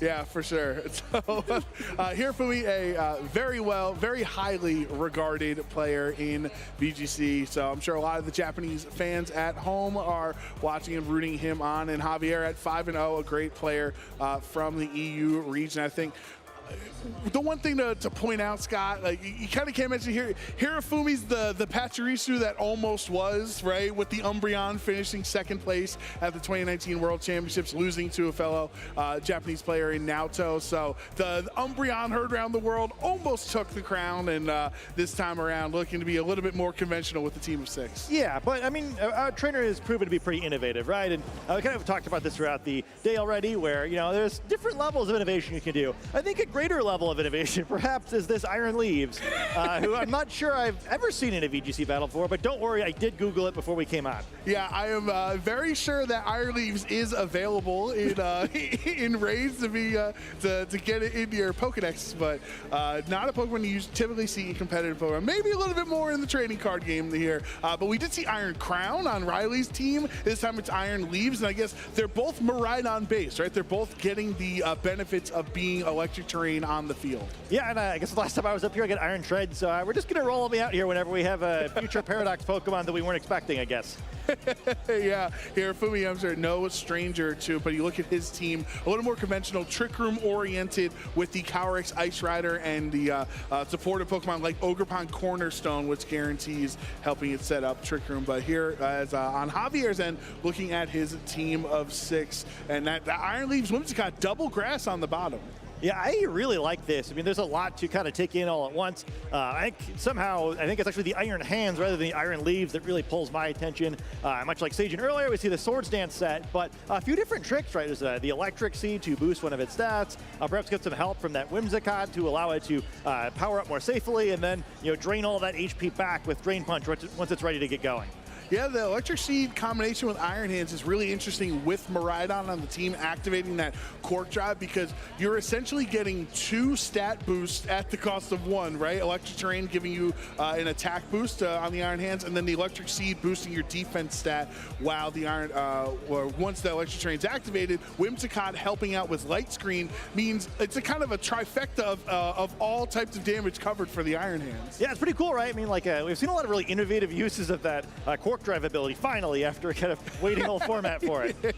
Yeah, sure. And then here is Hirofumi Kimura, one of the top trainers in Japan over the last decade in VGC, having Calyrex Ice Rider as his restricted of choice, but not the clear amulet held item that you'd say is probably on like 70% of Ice Riders out there. Instead, it's Never Melt Ice, which you might need in this heat in Honolulu. Yeah, I mean, all my ice is melted, I tell you that. But I actually think that kind of just in general, the item choice in this team are interesting, right? The Covert Cloak, also not something we always see on the Chi-Yu, but allows them to use a Terra type other than Ghost and still have a means of avoiding that fake out flinch. And then that Life Orb on Raging Bolt, I think, is kind of fun as well. We start seeing a lot more of that as we approach the World Championships. Seems like we've seen a little less of it over the course of today than maybe I expected, but it really does increase the damage of that Raging Bolt, and perhaps it'll be boosted even further by the presence of the Miraidon on the other side of a team. And a little bit of a blast from the past, as in the past being like 2 months ago when Fluttermane used to be on every team. Fluttermane's not as common anymore, so this is actually somewhat of an unexpected pick in a more supportive role here with the booster energy, imagining being speed, having that super fast Icy Wind speed drop. Yeah, and no fact checking this, but I mean, this may be the first game I've cast all year where both players have a Terra Normal Pokemon.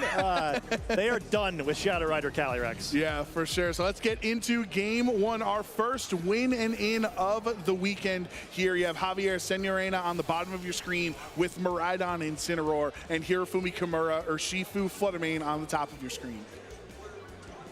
Fun matchup here, you know, potentially a lot of damage going either direction. Fluttermane going to make things a little bit more difficult for this Miraidon. Remind us of a time when Fluttermane was kind of the apex predator of VGC, threatening the potential of some powerful fairy type attacks into the currently very weak Miraidon. Right, and Miraidon, one of those strongest one of the strong restricteds, but one of the big adjustments in the metagame has gone from either Terra Electric or anything like that. Most Miraidon, including Javier's, are now Terra Fairy to get out of that Fairy weakness. And as we see the Pokemon in the back here, I think we're probably all excited to see what this Iron Hands can do. But that really is a fun look on this team, right? I think we often kind of just see the restricted Pokemon and a bunch of supportive Pokemon. There's 3 different Pokemon on this team that can do some serious damage. Yeah, but some of those Pokemon in the backs we saw would not appreciate a Dazzling Gleam coming their way if Javier wants to switch one of them in, he will. Incineroar swapping out here on turn 1, not going for a fake out onto Hirafumi's side of the field. Instead, Iron Hand's going to swap in, activating that Electric Seed held item, boosting its defense by 1 stage, and then of course, thanks to its ability, Quark Drive from its friend Miraidon, giving it an attack boost. So 2 boosts for the price of 1. What type of deal is that going to be for Javier? Terrestrializing out of that Dragon typing into the Fairy this time around. Now Dazzling Gleams will not be super effective from Hirafumi's Fluttermane. Let's see what happens. Fluttermane not attacking, just protecting here on this turn. Now it's going to be up to the Urshifu protecting as well. So now Miraidon's not going to get any damage.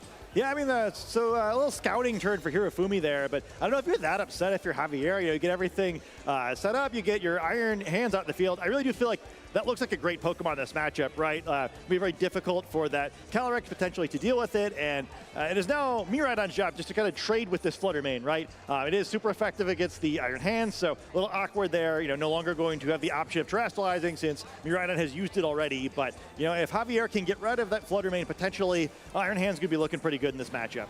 Yeah, Iron Hands can no longer terrestrialize out of that weakness, right? Because Miraidon opted to Terra Fairy on the first turn here for Javier. So Javier will swap Urshifu into that slot. This is a Dazzling Gleam that's super effective on both, but of course the Iron Hands is really bulky, so it really doesn't take too much damage. And Urshifu is going to take out its brethren on the other side with those resisted, but yet always critically striking, surging strikes here. A rough game for that Urshifu, but perhaps doing what it needs to do there, allowing some damage to go down onto the Fluttermane, maybe putting it in range where a Dazzling Gleam could do some serious work on this turn. Now Miraidon will swap out. Remember, this is a choice specs Miraidon, which is many of them Miraidon are. You want to lock into one attack at the boost of 50% more damage. Of course, you can only click that attack, so that's why Javier switched it out that prior turn. Reset its attack here and try to, maybe go for Volt Switch turns or just maybe just as much damage as you can do. Yeah, so it's sort of interesting spot here where Javier still can't really set up with this Iron Hands without trading really aggressively, where that Focus Sash on Urshifu could be big. There's the target into the Miraidon. Doesn't even bring it down to half HP, though. And there's Dazzling Gleam. Spread attack. Knocks out the Fluttermane. Brings Urshifu down to its Focus Sash. So a lot of damage from this Terra Fairy Miraidon. Remember, you get the boost as well now that you're a Fairy type. So it's a lot of damage. Surging Strikes in response, though, from this Urshifu. It's going to hit 3 times guaranteed. And on the 3rd strike, Miraidon goes down. But I expect at the end of the turn, Iron Hands is going to be the only Pokemon left on the field as it can just KO the 1 HP Urshifu. It could, I guess the Swords Dance could be an option as well, but yeah, we do see it just picking up this easy knockout, and the Pokemon are falling quickly now. Both sides down to just 2 Pokemon. We've seen Incineroar as the remaining Pokemon for Javier. We'll have to see what Hirafumi's got in the back. If it is a physical attacker, that's going to have its damage output hindered thanks to Incineroar's Intimidate, but Hirafumi finally revealing his last Pokemon. Of course, the Calyrex Ice Rider, his restricted Pokemon of choice, and the Raging Bolt. They are full HP, but because of the moves, or the item choice here for Calyrex Ice Rider, this Intimidate will stick. It's Never Melt Ice instead of Clear Ambulance. Yeah, it could be a big deal here, right? This is a strange matchup, but maybe there's a world you get a fake out from Incineroar here, use that Swords Dance, and perhaps it can drain its way through this game. The Raging Bolt on the opposing side really going to need to use its Draco Meteor attack probably to do realistic damage to this Iron Hands, and hey, you can survive it, drain that HP back, maybe you put it in a tough spot. And the Iron Hands, remember that defense boost is going to stick no matter what. It activates right when Electric Terrain ends, so sure, Quark Drive will go away when the terrain is over, but the defense boost helping against the now intimidated Glacial Lances, you're always going to be coming out on top from those Drain Punches. Of course, there is still that high horsepower, which will remain super effective, I guess, actually, on both of these Pokemon. But yeah, I mean, my +1 defense, Iron Hands couch a little rusty. So we'll have to see how this one plays out. Yeah, we're going to have to find out here what Hirofumi has in store for the ending of this game 1 against Javier. Deciding to Terra Poison. That's the other difference here. You'll usually see Terra Fire, Terra Grass, Terra Water on Calyrex Ice Rider, but no, Hirofumi at 5-0 at the World Championships with Terra Poison in this slot. Detect from the Iron Hands not to take any damage on this turn for Javier's, and the Incineroar attack goes towards the Raging Bolt Protect. So Raging Bolt's going to keep itself safe. Glacial Lance, though, is only going to go into Incineroar. It's intimidated and resisted, so really not anticipating too much damage there. Yeah, Incineroar doesn't care too much, but it does get foiled in its attempts to knock out that Life Orb from the Raging Bolt. Iron Hands has already been weakened, so you really don't want to take both those attacks, right? It's probably too dangerous to try to go for a Swords Dance or even a Drain Punch here. So, perhaps go for a double protect. Hope you can knock off that Life Orb. And oh no, it's not going to happen. No, he doesn't get the double protect. Javier, you see the sadness on his face. Draco Meteor does connect onto Iron Hands at the cost of 2 stages of special attack. You will certainly take out, knocking out the Iron Hands. And now it is Incineroar versus the world right now. The Stomping Tantrum will be super effective into that slot. But the knockoff brings Raging Bolt down to about 60% of its HP. Instead, going for the single target Glacial Lance instead. Yeah, probably feeling safe enough with this, right? Where even though it's a slow but sure way to pick this knockout, Javier realizes that there's no way he's going to be able to get his way out of this one, and Hirofumi takes game 1. Yeah, that was a really back and forth game 1. I felt like Javier had a really strong start to it, but once Hirofumi was able to bring in the Calyrex there, even while intimidated, he wasn't too concerned because he knew the Iron Hands, even if it is a check to my Calyrex, it's not going to get an attack off onto my restricted. Yeah, and as much as that Iron Hands seems like it'd be a problematic Pokemon for this Calyrex to take out, the rest of the team handles it pretty well there, right? Flutterman was the biggest check, but we see how poorly things went against the Raging Bolt while the Electric Terrain was still active, and then even Urshifu, right, even though it loses that matchup one-on-one, ignoring the Electric Seed because of the automatic critical hits. Yeah, I think there are similarities on these teams, right? They, there are like the Urshifus and Incineroar and whatnot, but it's really the differences in where it counts. Like your restricted Pokemon, the fastest you can be in Miraidon versus the slowest you can possibly have in Calyrex. But it's not just their speed tiers; it's when you're deciding to bring them on the field. Javier kind of committed to the terastallization too early, attacked into protects, had to actually swap out because of the choice specs item. So kind of a little bit too much of committing early on, where Hirofumi kept his flexibility throughout the match, waited for the right time to terastallize. Yeah, I mean, I think that was a very disastrous start for the game for Javier. We just, even though it seemed like he was trading Pokemon equally, they weren't Pokemon of equal value, plus he'd taken more damage. All right, so let's see what Javier can do to force a game 3. If not, Hirofumi will be one of the first trainers qualified for Day 2 of the World Championships tomorrow with one more victory. It's Calyrex, Ice Rider, and Ogerpon Cornerstone versus Miraidon and Iron Leaves. Iron Leaves is real, Scott. Yeah, I was a little surprised. I wasn't sure if we could see it, but perhaps looking for a little more immediate damage this time around. That Pokemon is a very high attack stat. If you're not familiar with it, it's this strange, Virizion bot-looking thing. It's very sharp. Yeah, very pointy. But also very scared. Very pointy edges on the Iron Leaves body there, but no attacks on the turn, just a protect. There's a Choice Specs Volt Switch with the Electric Terrain and Hadron Engine, just so much, massive amounts of damage into Calyrex Ice Rider on the other side. So the question, Javier deciding Incineroar or Iron Hands in that last slot. Already got some solid damage into the Ice Rider. Yeah, but scary, right? There's a pretty realistic chance you're switching straight into an Ivy Cudgel since he already knows there was no Follow Me. Could be a lot of damage on the Incineroar. We'll have to see what this Ogerpon chose to do. Intimidate will be effective onto both of Hirofumi's Pokemon as they are physical attackers. Here's the Ivy Cudgel. That's a rock type into fire, but no critical hit means Incineroar gets to stay on the field. And we saw last game just how little damage an intimidated Glacial Lance does to Incineroar. It means it will hang on in the red.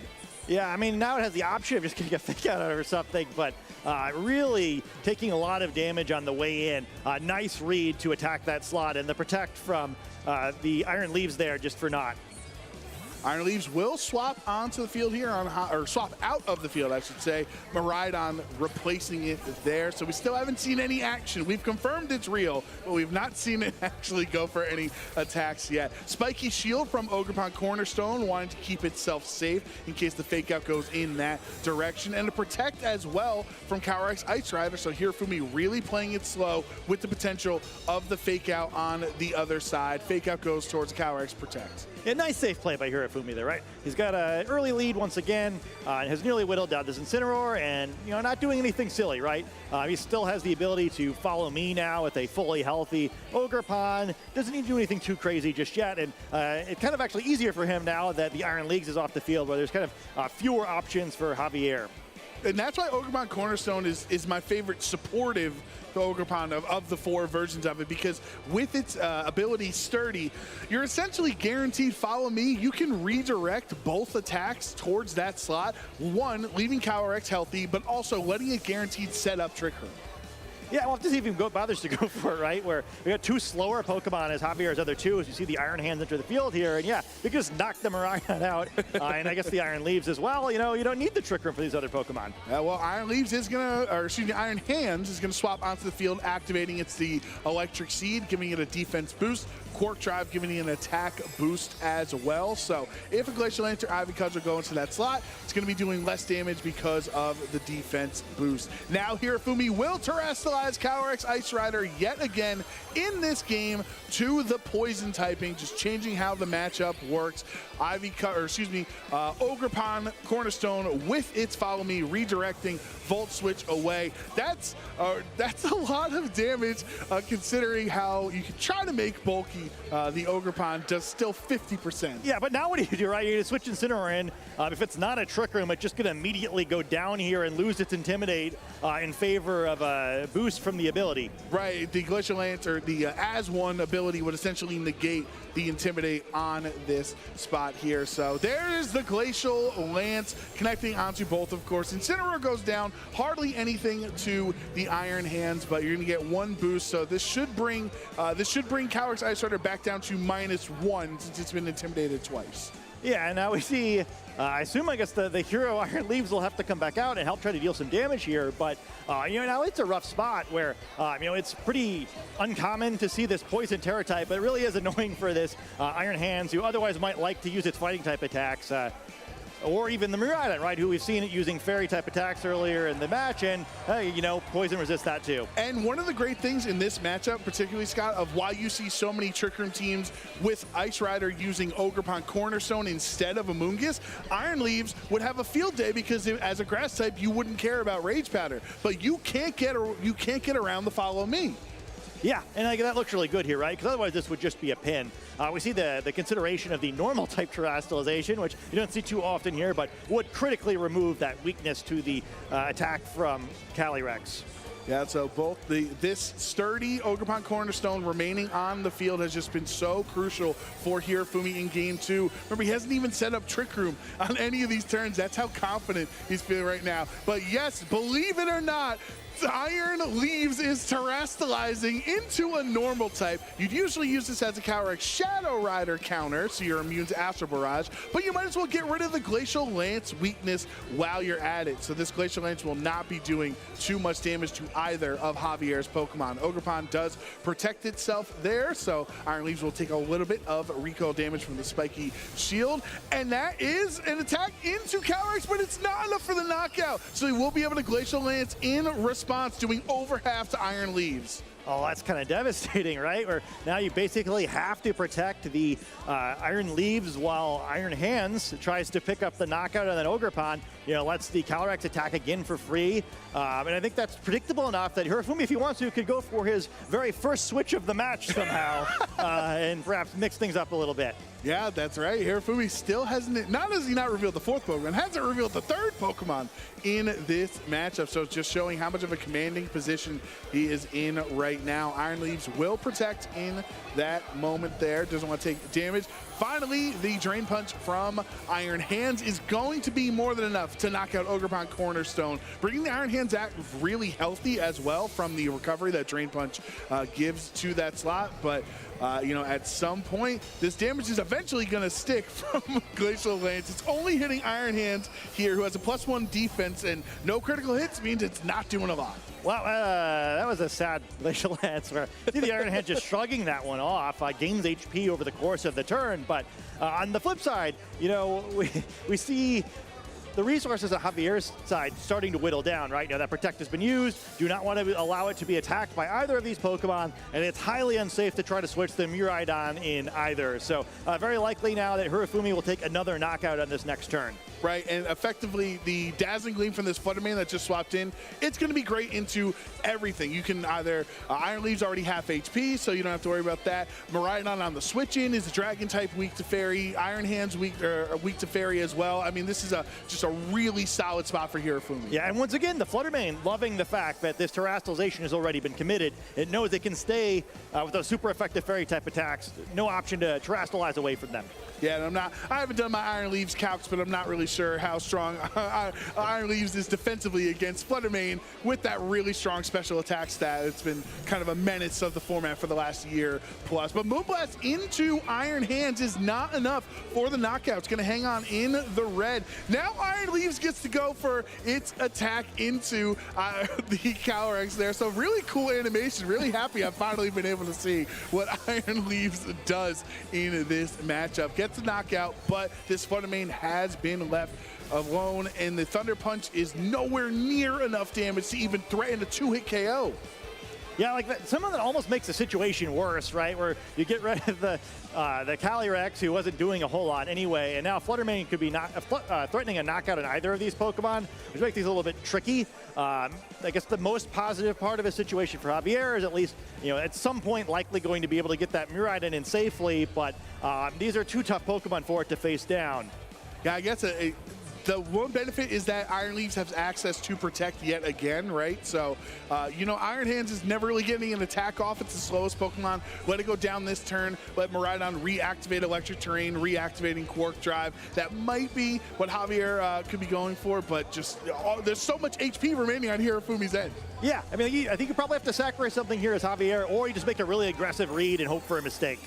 All right, so not actually letting Iron Hands get knocked out, instead going for the Detect this turn and choosing for Iron Leaves to be the target that gets thunderclapped and KO'd here in game 2. Now Javier is down to his last two Pokemon. It's going to be that Miraidon and Iron Hands, his Electric Core, his Quark Drive Core versus Fluttermane and Raging Bolt on the other end. Yeah, we saw poor Javier there not loving it, which, you kind of spoke to Iron Leaves' questionable defensive stats. That Thunderclap picking up the knockout there.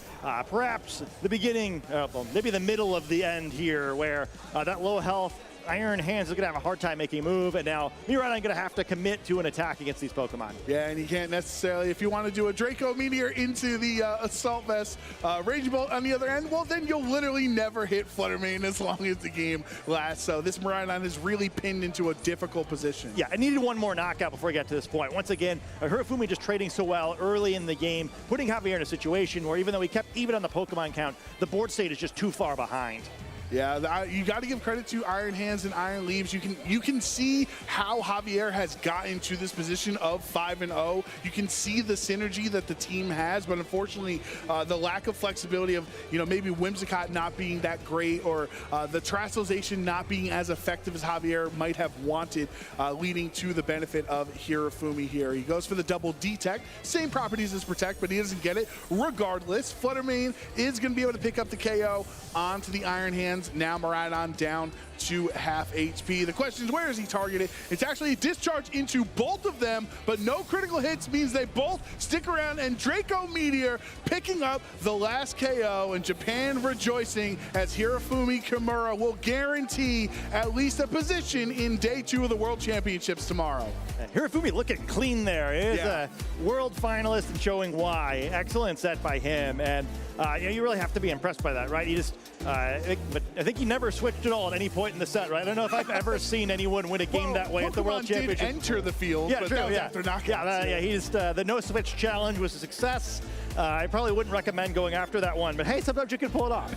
Yeah, and there's no need to swap, especially if your opponent, you can get into a hyper-offensive situation where everybody's trading big blows back and forth, that you might not even be in a position to take the turn to swap my Flutter Mane out and give up unnecessary damage to your Calyrex Ice Rider or something. So sometimes it is better, like we talk about like knockouts that are better for your opponent, and especially in game one, remember he got both Raging Bull and Iron and Ice Rider Calyrex on the field at the same time, which was just really, really tough for Javier. Yeah, I think that matchup just looks really difficult, and it's too bad. I mean, his team is so cool, but man, that's a demoralizing way to lose, right? Where he just like really couldn't get anything going in that set. Yeah, you got to go Terra Normal to lose the Glacial Lance weakness, but then as Terra Normal, now you don't resist Thunderclap anymore, right? So just felt like Hirofumi was ready for whatever the Iron Hands had planned, and it started a lot with that opening pair of Calyrex Ice Rider and Ogerpon Cornerstone. Yeah, it's like you kind of know it's a tough matchup when you're kind of looking through. It's like, well, all these Pokemon need to terrestrialize, and unfortunately, that's just not how the game works. Yeah, unfortunately, only one Pokemon can terrestrialize every game. You know, Javier could have been able to turn the tides if like 3 of his Pokemon could switch there. But I definitely feel that I love the team synergy that Javier has brought here to Honolulu. You can understand why he's been so effective so far on day one. Yeah, I mean, it's another team where, you know, maybe you see a different matchup when it's a very different story, right? Just kind of a format, right? You're not going to have a positive matchup against every combination of Pokemon. Javier seems like he hit one where there just wasn't a whole lot he could do there. You know, poor Iron Hands also just like could not hit that double detect. 0 for 2 over the course of the set, although I don't know how much it really would have mattered. And yeah, I mean, I think 2 really cool teams. I'm excited to see how both of them do. I mean, Hirofumi, we already know, is going to move on. Now going to have an opportunity to gain some extra wins and vastly increase the odds, perhaps, of moving on to the top cut. Right, absolutely. He's not going to stop now. He's 6-0. He's definitely going to want to go 8-0 so you can start day 2 tomorrow having that best record. Because as we mentioned, your record does carry over into day 2 Swiss tomorrow. I would have loved to see Javier's Whimsicott, but as you mentioned, Scott, kind of just a difficult matchup. Yeah, I'm a big Whimsicott fan. Only having Light Screen instead of Reflect, obviously it doesn't get the Reflect in this scenario. So you can't Light Screen against Calyrex, and then you don't need Tailwind against the slow Trick Room opponent, right? So just seems like Whimsicott is probably really important for this for the supportive options on Javier's end, but it's just kind of non-existent in this particular matchup. Yeah, I think one thing that's kind of neat about that too, that makes it so hard to pick Pokemon like Whimsicott, I mean, in addition to the fact that, yeah, I mean, not slowing down Calyrex is a pretty serious flaw for this matchup. But then, you know, often these Calyrex teams, you know, we see them play really slowly, right? It's like Calyrex and mostly a bunch of supportive Pokemon. I don't know if I've seen anyone using an Ice Rider team where all 5 of the other Pokemon, like really serious offensive threats, right? We have Chiyu, we have the Cornerstone Ogerpon, which did a bunch of damage over the course of that set, the Flutter Mane, which did a bunch of damage, the Raging Bolt, which did a bunch of damage, and Urshifu, known for punching pretty hard, right? It's a really aggressive comp, and you know, I kind of wonder if maybe some of the other trainers weren't ready for that. You know, I think I kind of mistakenly said in the pregame that the Hirofumi's team looks a little bit more standard for the Western metagame, but like maybe not, right? He's playing really quickly in some ways relative to the rest of us, and yeah, I think with like more offensively oriented Pokemon, it probably reliably lets him switch a little bit less than their players do, and maybe get a little more value out of the average turn. Yeah, I think it's a great point to mention, because if you think about it, maybe more NA trainers would be used to with the Calyrex Ice Rider. Maybe there's Incineroar and Rillaboom swapping around, and Clefairy is the support instead of Ogerpon, right? So, but Hirofumi's not really giving you free turns. He's not swapping, as you mentioned. He didn't switch the entire set. He's not allowing you to try to set up your end, because there's just so much offensive pressure that, and a Calyrex Ice Rider never even set up the Trick Room and was still able to attack every turn. Yeah, I think it's kind of neat because it plays a little different role in this team, right? And yeah, kind of looking the other way, like I'm gonna guess there's a lot of Calyrex Ice Rider teams where that Iron Hands does look really good because it gets those turns to set up. But yeah, I mean, what are you going to set up against this team, right? Where, yeah, good luck. I think that, yeah, one of the main reasons why I think it's just such a tough matchup for Javier, where I think he correctly wasn't really preparing for this sort of team, and I think he'll likely be having a much easier matchup versus nearly anyone else in the field. And I'm curious what you think about the Flutter Mane in particular, because, you know, it used to be up 70% in its heyday, and now maybe it's like a 25% usage at the highest level, because there's been so many other really valuable Pokemon added to the format. What do you think about Fluttermane, particularly in this format, how it stacks up against these super strong restricteds? Yeah, I mean, I think I like it on this team, right, where it fits what he wants to do. And I don't think it's no longer even like, Incineroar or Rillaboom level of you can, well, I don't really know what I want. Yeah, give me one of those, where like, I think it has to have a purpose. But on this team, it definitely did. And we see when used well with a team where it makes sense, it can still be devastating. All right, so congratulations to Hirofumi for the victory here in round 6. We're going to head over to the stage with Gabby for an interview with our winner. Gabby, take it away. Thank you so much, Joe. I'm here with Hirofumi Kimura, our finalist from the 2019 World Championships. Congratulations on your win. You have a very unique team with Fluttermane and Chi-Yu with your Calyrex Ice Rider. How did you build your team? チーム今回使ったチーム結構独特だったんですけど、羽ばたく神といいゆいとかでチームの構成についてちょっと教えてもらえますか？そうですね。戦い方として羽ばたく神といいゆいで上から攻めるプランと白馬バドリックスでトリックルームして下から攻めるプランっていう2つのプランが取れるということを考えて構築を考えました。So basically, with Chi-Yu and Fluttermane, he can attack from the top, but you also had a secondary plan where he can attack with Calyrex from the bottom using Trick Room. That's a very strong plan. Your Calyrex is very unique too, with Terra Poison and Never Melt Ice. Tell me more about how you built your Calyrex Ice Rider. そのバトレックスをドッグテラスタルにもしたんですけど、そのバトレックスの構成についてちょっと教えていただけますか？はい。そうですね。バトレックスのテラスタルは相手のザマゼンタとミライドンのマジカルシャインを意識して決定しました。Yeah, so basically he chose the Poison Terrestrial to prepare for the opposing team's Miraidon, and yeah. And that's exactly what we saw. So against Miraidon, did you have a set game plan or were you innovating as you played your opponent? ミライドに対してはもう用意されたプランはあったんですか？それともそのままその場で対応したって感じですか？完全にプランを考えてました、事前に。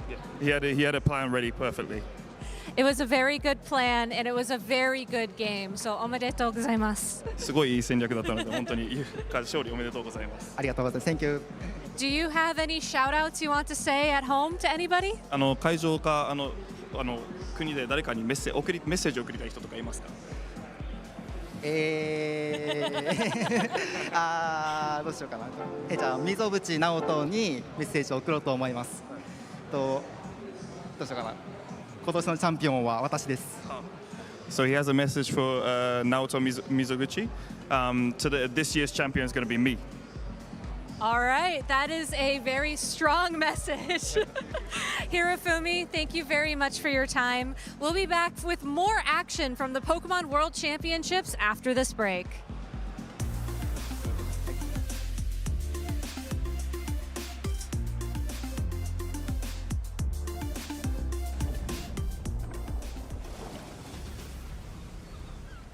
It's time to get to know Scott Glaser a little bit better today. So, first question, Scott. Who's your favorite Pokemon? Raikou. I think all Pokemon are great no matter the size of their necks.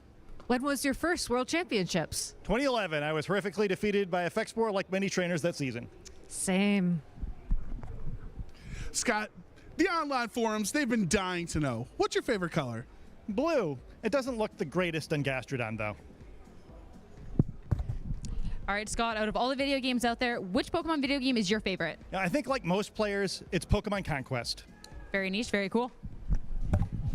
Very mean Gastrodon comment, but okay, back to the questions. Who do you think is the all-time greatest VG player?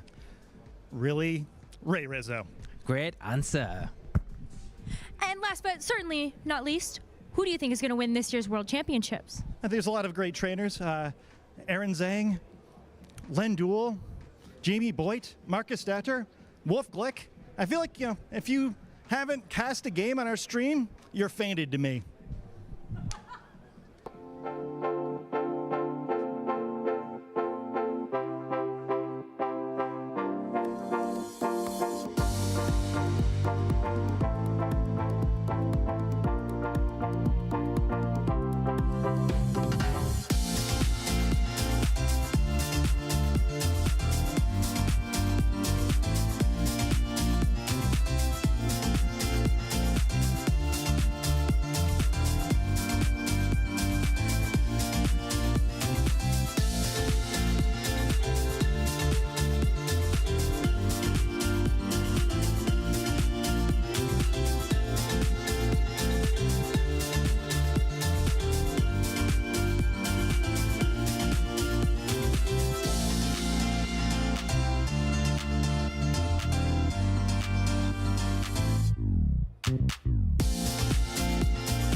what it takes to win?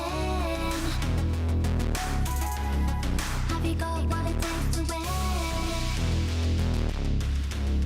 Have you got what it takes to win?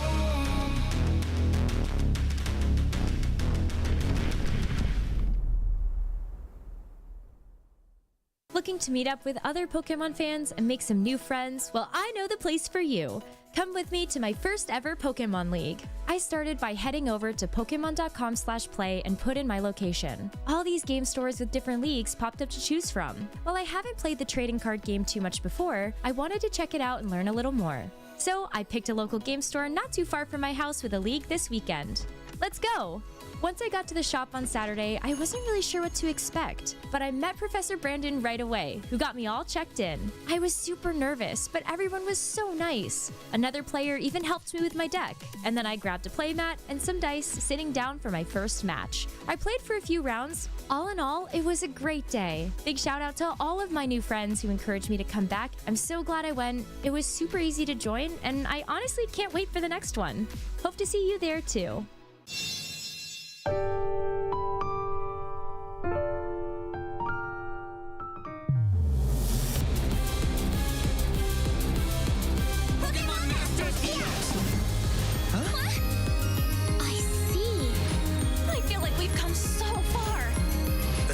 Spent paid off.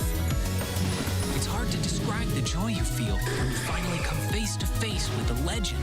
How beautiful! No way we're losing. We're going to surpass you. Our first step in the morning is the most important part of the day. I feel like I've taken a step forward. I see. You've gotten stronger. That goes for you as well. 1, 2. Now you'll face me. Let's have some fun then. This is our chance. Now's my chance. What's this? Here we go. A chance for victory.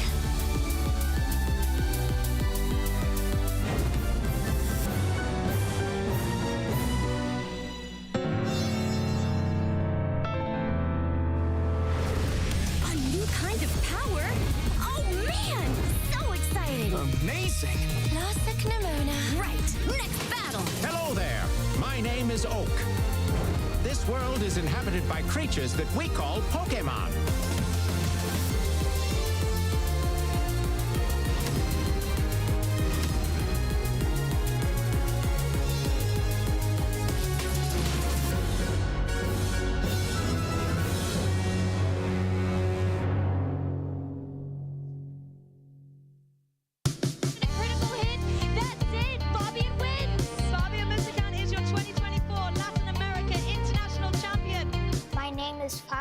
And I'm from Germany.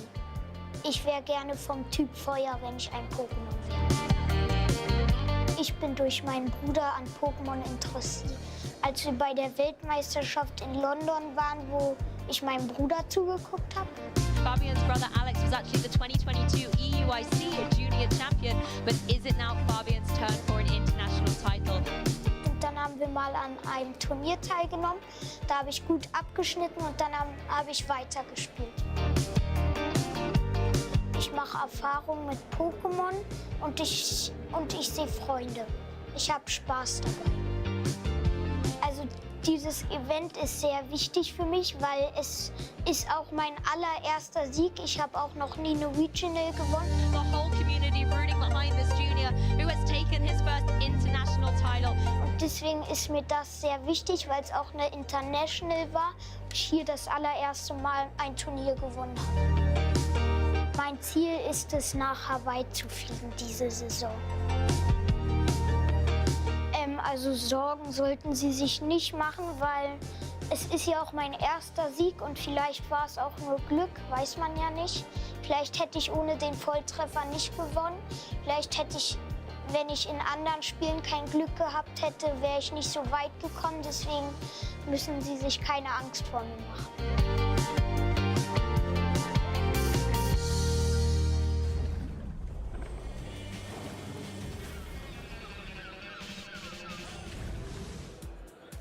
Alola, trainers, and welcome back to the deep dive with the beach vibe. I've got Lou and Gabby here with me to break down just a little bit more what we can expect out of this Regulation G meta. This World Championships, though, has already been off to an incredible start. Honestly, it's been amazing. Like, not only the Masters division, but I just spent the last round hanging out with like the juniors and the seniors, and I wish that they would never grow up. Honestly, they are just so endearing in the way that they play, and honestly, they're formidable out there on the battlefield. It's been great to see their metas evolving too. They're absolutely terrifying. I have lost to multiple junior competitors at World Side events in the past. You do not want to cross the junior division. You do not. No. You really don't. I mean, I'm even just getting like just butterflies thinking about like Fabian Musikan's just video that just played during the break. I remember getting a chance to actually watch him win an international title, and it's just so cool to be able to see the juniors and the seniors get their chance to shine on the World Championship stage, and you at home will also be able to watch them do just that. If you tune into our Championship Sunday, we're gonna have all of the games crown their winners in the junior, the senior, and the Masters division. You're not going to want to miss out on that. But we have a lot of action ahead before we get to that point, so I'm getting ahead of myself here. But let's go ahead and take a look back at what we predicted would be a huge threat in the Regulation G meta heading into the World Championships. This is what we've got. You know, Lou and I, we got a chance to talk through some of our predictions already, but Gabby, what about yours? So Calyrex Ice Rider, of course, I made a very good guess for the NEIC event earlier on You got that one season, right, yeah. And I'm just riding it all the way home into the sunset for this format. No, it really, I love how Calyrex Ice Rider is on the bulkier side of things. I love how it gives you the opportunity to play more responsive to what your opponent's doing rather than more predictive, which I think is the better approach to a World Championship. And also, it's a Trick Room Pokemon, and I do think that Trick Room has a very unique opportunity this World Championships, as a lot of people seem to be shying away from the Amoonguss counters. A lot of people seem to be shying away from more of the traditional answers that one would bring to stop that mode of play. Yeah, absolutely. I don't think we've seen... Wait, maybe we've seen one.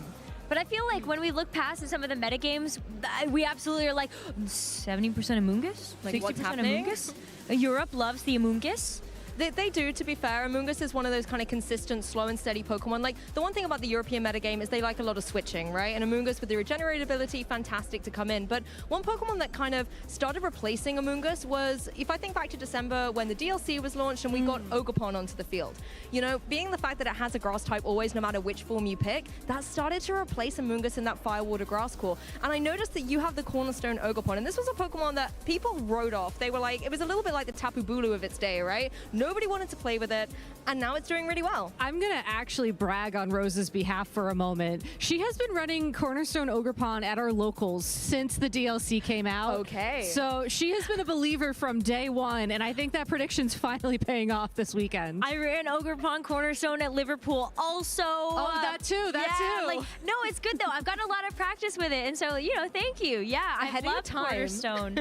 Loved Cornerstone. I'm definitely not the only player. There have been more famous ones that have actually given it good results in the actual official tournaments, but I'm super happy to see Cornerstone Ogerpon definitely making an appearance here. But I think one that we all share here, Grimmsnarl. That is a Pokemon that we really want to highlight at this point in time. We haven't necessarily had a chance to see it shine on stream just yet, but it's still very rampant out in the field there as one of those great utilities to have on the team. The fact that it's able to use the Prankster ability and bring screens onto the field, so things like light screen and reflect, and being able to use that light clay to extend it for 8 turns as well does give it so much defensive capability. And we've actually seen it force a change in the meta with Urshifu dropping the priority Aqua Jet and running Taunt. So just being able to try and get that shut down, because you can't also use a Prankster Pokemon into a Dark type, which Grimmsnarl is. So Urshifu's kind of had to fill that gap and provide that kind of counter. There's also been a couple of Incineroar on the field that have been bringing Taunt again, which I think is in recognition of this Pokemon in particular. But it doesn't just get access to those screens that'll have the damage on the field. It also gets access to Thunder Wave with the Prankster ability, so it can paralyze a Pokemon on the opposing side of the field very quickly. Spirit Break is a really nice fairy attack that'll also drop special attack of the target. It has so many unique tools that I think it was always going to make an appearance in the metagame for Regulation G. It was just when things would slow down enough for it to come onto the field. And I think now that we're here at the end of Regulation G and everybody's going for consistency, everybody's running a little bit more bulk, this has really opened up the opportunity for Grimmsnarl to have its moment. If we remember back to the Sword and Shield era where Grimmsnarl was such a powerhouse when it first got introduced into the Pokemon games, Grimmsnarl was always one of those Pokemon that had the issue of 5 move syndrome. Yes. You always wanted to have 5 moves on this Grimmsnarl, adding to that impressive list you just mentioned for the Grimmsnarl, Foul Play. Foul Play is another move, maybe not as popular as something like the Spirit Break that does have the additional stat drops that come alongside that. Foul Play, also a stab option and uses the opponent's attack stat against it. That's huge. And we've seen just how big Foul Play on Pokemon like Farigiraf has been. So it's no surprise to me that Grimmsnarl has once again found itself trying to pick between the 5 moves that it wants. And it helps with that Calyrex Ice Rider too, particularly if it wants to get a couple Chilling Neigh boosts up and really raise its attack. Foul Play is going to be its downfall. Yes, absolutely. So I think Grimmsnarl definitely still one to keep our eyes on as we head into the rest of the tournament as a Pokemon that can really shake up the competition. But what about a familiar face? This is my boy. Good or bad, Dondozo is back in the Lou's like, yes, I love this Pokemon. Gabby's like, absolutely not. Don't want to see it. You love it or you hate it, right? It's definitely very one polarizing, of those, absolutely. One of those Pokemon. It's a little bit like Xerneas back in the day, right? I think a lot of people sometimes love running it, but hate to face it. And that's really where Dondozo comes into fruition. Particularly, it has a great synergy with Pokemon like Tatsugiri, can get all of those delicious boosts up and then just sit on the field and just chip away at your side. The one thing I think Dondozo also really benefits from is this Terra type. If you want to go for that grass Terra type, then you've got Pokemon like Iron Hands, particularly with the Assault Vest, that just cannot do any damage to you. And I think that's why we're seeing it make a resurgence with the Tide perhaps here in Honolulu this weekend. I personally forgot about it. It was a great moment of my life when I didn't have to worry about it. Big. How could you? I don't want to go into that part of how my brain works, but no, it just found an opportunity in the metagame similar to Grimmsnarl where it just had the opportunity. There weren't a lot of hard counters to it, and as a result, people started running it to great success. And I find that, I'm curious to hear your thoughts on this. A lot of people locked into like 4 Pokemon cores for their team, and we're having trouble picking the final 2. Dondozo does come with a partner. It does. And I think that has helped a lot of the teams that it's found itself on, especially Calyrex Shadow Rider teams. I think what's so interesting about what you just mentioned is like actually where we do see the Dondozo and the Tatsugiri actually fit onto these teams. Because you can take a look at Dondozo and you can think back to the beginning of Scarlet and Violet when we got all these brand new Paldean Pokemon to play around with, and Dondozo, Tatsugiri, the inseparable pair, just absolutely made waves in the competition. I was going to try to stay away from that pun, and then we got it in there anyway. But it really was such a formidable force for the first couple of events. Did drop off in popularity quite a bit. It's had its ups and downs in the metagame. But where we see it now is on these Shadow Rider Calyrex teams to be able to help kind of shore up some of the weaknesses that team can actually have. It's not necessarily in the 2-2-2 teams that we've seen with like Chi-Yu Fluttermane, Dragonite Genpao, Dondozo Tatsugiri. It doesn't have to be played as a unit all the time, and it's not necessarily in these teams where you're looking at 2 pieces at a time to hit the field. I think you're right. I mean, Dondozo Tatsugiri come as a package deal, right? So when you're kind of team building, there's really beautiful natural synergy. But then they kind of broke apart for a little while. And we saw Dondozo being run by itself because it's still naturally bulky. It's got a very low speed, so it was good in Trick Room, for example. And Tatsugiri, on the flip side, quite fast, throw Choice Scarf on there for good measure. And it has such good special attack. Had some really nice coverage, particularly if it's dropping Dracos here and there. But I think ultimately they are best when put together. I agree as well. One thing I would like to see more of this weekend, honestly, is just Dondozo facing off against these different restricted Pokemon that are in the metagame. I know you wouldn't necessarily want to bring it against a Miraidon, perhaps, but I would be very curious about how trainers approach this matchup, knowing that one of its downsides is that once you do have it on the field next to the Tatsugiri, they can't switch out. They're just stuck in that board state, and I think that's the way that you have to think about playing against him if you do want to come out on top. I've actually had a lot of maybe unfortunate experience against Dondozo Tatsugiri at locals leading up to this event, and it was actually quite surprising the number of times I found myself in a position where the Dondozo is across from me. Of course, it has the Tatsugiri paired with it, and you just can't knock it out. Yep. It's just so tanky, especially when you do get that commander boost from the Tatsugiri to be able to give that increased stats to all of its stats. It can be really tough to take out. Stack a couple of order ups on there. That is a move that this Dondozo is starting to use again. You got the attack boost coming through, maybe a speed boost if you're using the stretchy Tatsugiri. So there's a lot of things that you have to think about when it comes down to these Dondozo matchups. This is where Fairy Gastrodon really comes into fruition. You know, it doesn't have to worry about order up. Wave Crash, the ability's taking it away.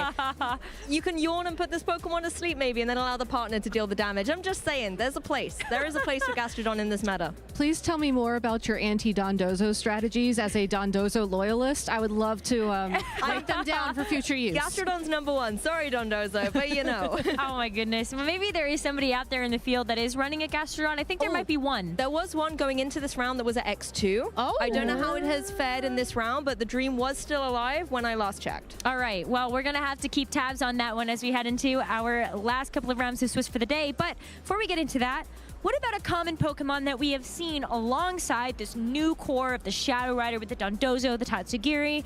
Galarian Weezing. I did not think that that word would come out of my mouth coming into this tournament. It really started to pick up in popularity, but it is back, and it comes with so much utility. You've got the neutralizing gas ability, and that one just might as well make the game a little more simple. Who needs to learn what the abilities are when you can just neutralize them out of here, right? Like, let's not try and analyze them, and then they're not going to be relevant when neutralizing gas is on the field, of course. And I think that has been such an integral part to Pokemon where abilities have played a role, particularly when you look at the meta that we're in at the minute, particularly the restricted with Grimnay, Chillingnay, also, you know, all of the Terapagos abilities. Getting rid of those can really be detrimental to Terapagos' Where's your plan. Hadron engine? Oh yeah, Hadron engine, that's gone. It's not here. Goodbye. Did we mention Unseen Fist going away too yet? That too. Oh my gosh. Intimidate Yes. even. You know, Incineroar's just a cute little innocent kitty cat when it doesn't have Intimidate. Absolutely. I mean, well, wait. Cute? What did I just agree to? You said Incineroar was cute. You can still roll it back. I'm going to roll that one back. I like Sprigatito, thank you. That's why I picked that one as my plush for today. So yeah, we're going to move on from that. Galarian Weezing, though, I think also brings in a very just unique typing when it comes down to like its actual capabilities. You can have, it's not really the most offensive Pokemon. I'm not gonna give it that much credit, but you can see things like Sludge Bomb, Dazzling Gleam. Yep. Get the same type attack bonuses for those. You can, and it really does help out a little bit in some of those more trickier matchups where you go, wow, is that a Terra Fairy Shadow Rider over there? It has its niche, right? And Yeah. particularly at the minute when it's paired up with Dondozo, the key thing that it's doing is poisoning Pokemon on the opposing side, you know, using Toxic Spikes or things like this, and then it doesn't matter if it goes down. You kind of want it to go down because then, hey, free switch into Tatsugiri, and then Dondozo just sits on the field, is bulky, and then enables the poison to tick away. So it has got a strategy and it has got a play, but I always think it's a little bit of a risk. If you can't pivot it into the right position, then it's kind of null and void. Exactly, and I think that's why a lot of times with Galarian Weezing in particular, you have to lead it. You have to just go for that big play turn one. You have to get the Toxic Spikes down initially. Unlike some of the single battle formats, a lot of people don't run Rapid Spin to remove any entry hazards on the field. So those poison types are just stuck on, or those Toxics are just there. You're taking that poison damage turn after turn, and it really is a very difficult Pokemon to play around, especially if you haven't thought about it.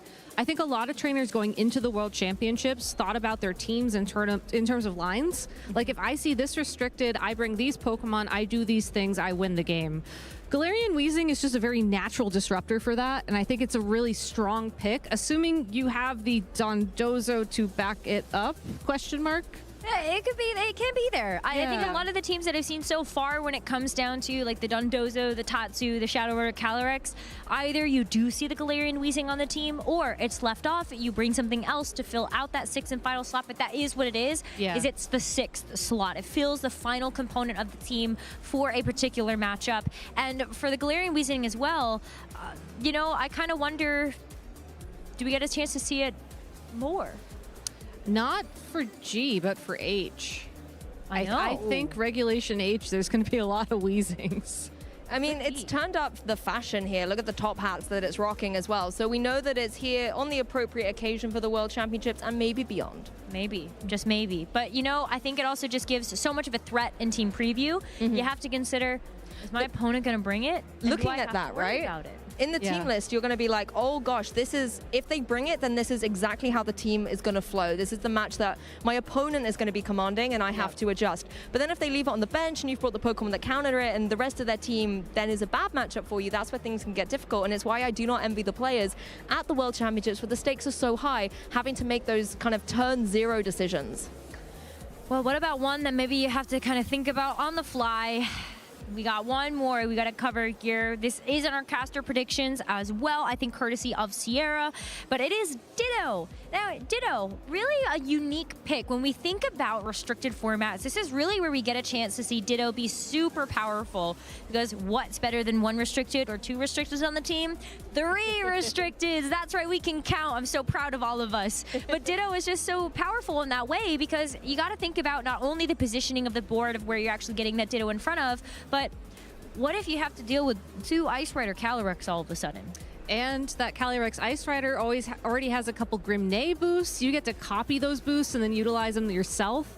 I think that's why a lot of times we'll see Ditto run with Choice Scarf in particular, because you copy any boost that your opponent has when you send that Pokemon onto the field, but then you still benefit from the Choice Scarf boosting your speed, so you can do the whole, hey, anything you can do, I can do better, and just turn the game around very quickly. It is unfortunately frail though, and I can see why people would want Focus Sash for that reason, but I do think that Choice Scarf and having the speed advantage is so important with Ditto. I mean, Ditto can literally be anything you want it to be. But again, it is so positionally dependent. You can't just throw it in and be like, this is the Pokemon I want it to be.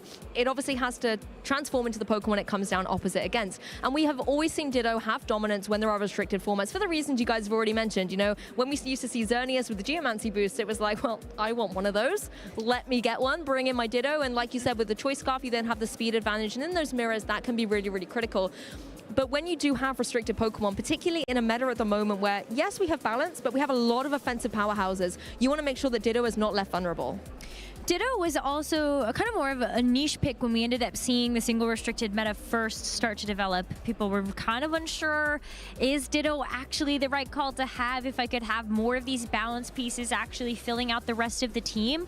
But there was quite a significant uptick in usage when we look at the North America International Championships. Ditto was in fact the 10th highest usage Pokemon at that tournament, and for a very good reason. When you see all of these Miraidon, all of these Shadow Rider Calyrex running around, like Gabby was mentioning, you get a chance to actually join the party and have that extra little boost there. Like I was joking about Miraidon and Groudon earlier today. You could have had that, actually, if you hit the right matchups. That's true, and I've seen Ditto as well in the European circuit quite a lot over the years. I remember Team France at one point was running a lot of Shedinja, and then there was always the Ditto as well right next to it. So you kind of had your Shedinja being that Pokemon that again has that tactic where there's not a lot that can hit it, and then Ditto would come in and maybe eliminate some of the threats that were on the field by transforming into a powerful restricted. And so it has had a lot of utility, a lot of history, and I'm not surprised to see it at Worlds. Whether or not it will do well, that's the question. But we have seen some of the top players use it, because one of the biggest pieces of skill expression with a Pokemon like that is your positioning. That's why I'm even remembering Marco Silva as one of the top players using Ditto just a couple of seasons ago when we had that double restricted format. It was very great to be able to see that. And if you've been watching the stream, you've seen a lot of Pokemon going in and out, back onto the field, rotating through with parting shot and U-turn and all of these other tricks up their sleeves. So Ditto is definitely one of those that fits the bill. Yeah, and I think forcing your opponent to think through their positioning plan a little bit more aggressively maybe than they were planning, forcing your opponent to deal with that surprise factor can be so important at the World Championships in particular. I think all of us, I mean, especially at our locals, I will say, Rose, but at regional championships, maybe at international championships, you kind of know what to expect. You know, you're not going to see things too against the grain. It's going to be what's doing well. It's going to be what's popular.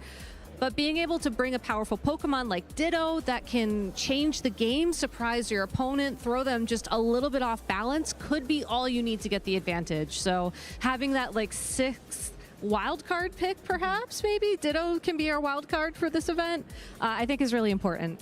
Absolutely. I was going to say, do you know what throws me? When you're against a Ditto player and they lead with it, and you're just like, the boldness that you read me so hard that you were confident to lead Ditto, and then they copy the Pokemon you do not want them to copy. At that point, I'm just like, okay, why am I here? Like, you are clearly in control of this game. And I love seeing that from players as well, and sometimes you will see it in a game 3, when, you know, the stakes are really high and you just have to risk it, and they do.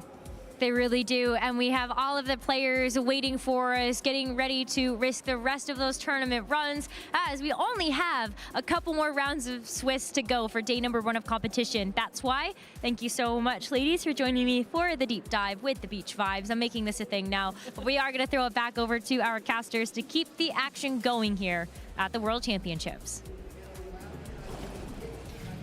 Thank you very much, Rosemary. Shout outs to everyone in the lounge. Shout outs to all of the fans here, whether you're a competitor, whether you're a spectator, whether you're here for the first time. We are here at the Honolulu Pokémon World Championships here, and it's been an absolute fun start to our day, but it's about to get even better. It's time to hit the stinger because Oko comes to Honolulu, baby. Joe Brown, Sierra Dawn here for round 7. I am so excited. It's only been fantastic matches on the day. I would expect absolutely nothing less here at the Pokemon World Championships. But pumped that we finally get to cast around together, and knowing the matchup already, this should be a lot of fun. Yeah, honestly, I'm so excited for this round. Every day, or today has been great so far. I'm sure day 2 is going to be even better tomorrow. But let's take a look at the standings to see where we are right now through 6 rounds of Switch. You can see all of those trainers that have 6 victories, they're still going to try to win these last 2 rounds. Your record carries over into day 2. So there's no resting on your laurels here in the last 2 rounds on day 1, Sierra.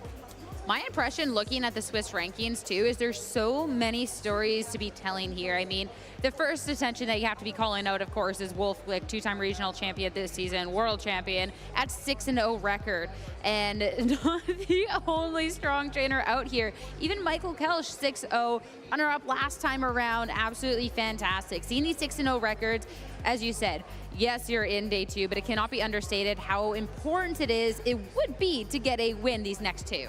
Yeah, for sure. And then, you know, congrats to a lot of these Japanese players as well. Humahara, Sho Akiyama as well at 6-0. These are going to be some of those tough matches, right? Because you have there's a little bit less stress on you, for lack of a better words here, because you know you're playing no matter what tomorrow. But of course, if you're 6-0, let's say you're Wolf Glick, you're also facing someone else who is currently undefeated and playing fantastically this weekend. So it's kind of a mixed bag. It's less stressful, but also more stressful because you're playing better trainers. To be the best, you got to beat the best. As simple as that, right? Did you really expect to roll up to the World Championships and not be playing against some of the best trainers in the world? No, obviously that's kind of the fun of it, right? You can't say about the end of this weekend, whoever wins on Championship Sunday, they've absolutely earned that crown, and all the victories that they've had along the way are definitely going to be a big deal. But I do believe we also have not just the standings from within this round in round 7, but potentially the notable pairings on who is particularly facing off against each other. There's a lot of great names with their potential winning in you see on the graphic, but the one we're going to be focusing on, our stream match, our first representation from Australia, with Daniel Zitko facing the reigning EUIC champion Nils Dunlop. Again, to be the best, you got to beat the best. Nils being able to be an IC champion this season, definitely showing that he's more than capable of making these runs through the competition.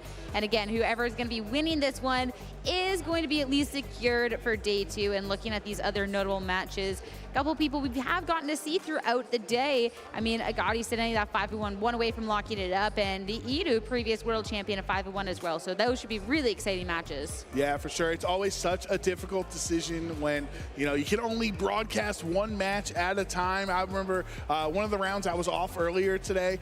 Sierra, I saw Paul Chua and Edu Cunha facing each other, and I was backstage. Was like, why am I sitting backstage? I'm going to go out into the crowd, and I watched that match, and it was just super intense. You see all the people, all these world champions, these world caliber players all at the same area just facing off, and they're acting like it's just any regular old match. But here we are getting ready for the start of our round 7 matchup. Daniel, Zitko, and Nils. Dunlop, some fun names. First time we have Australia here, Sierra, but first Koraidon representation as well on the stream today.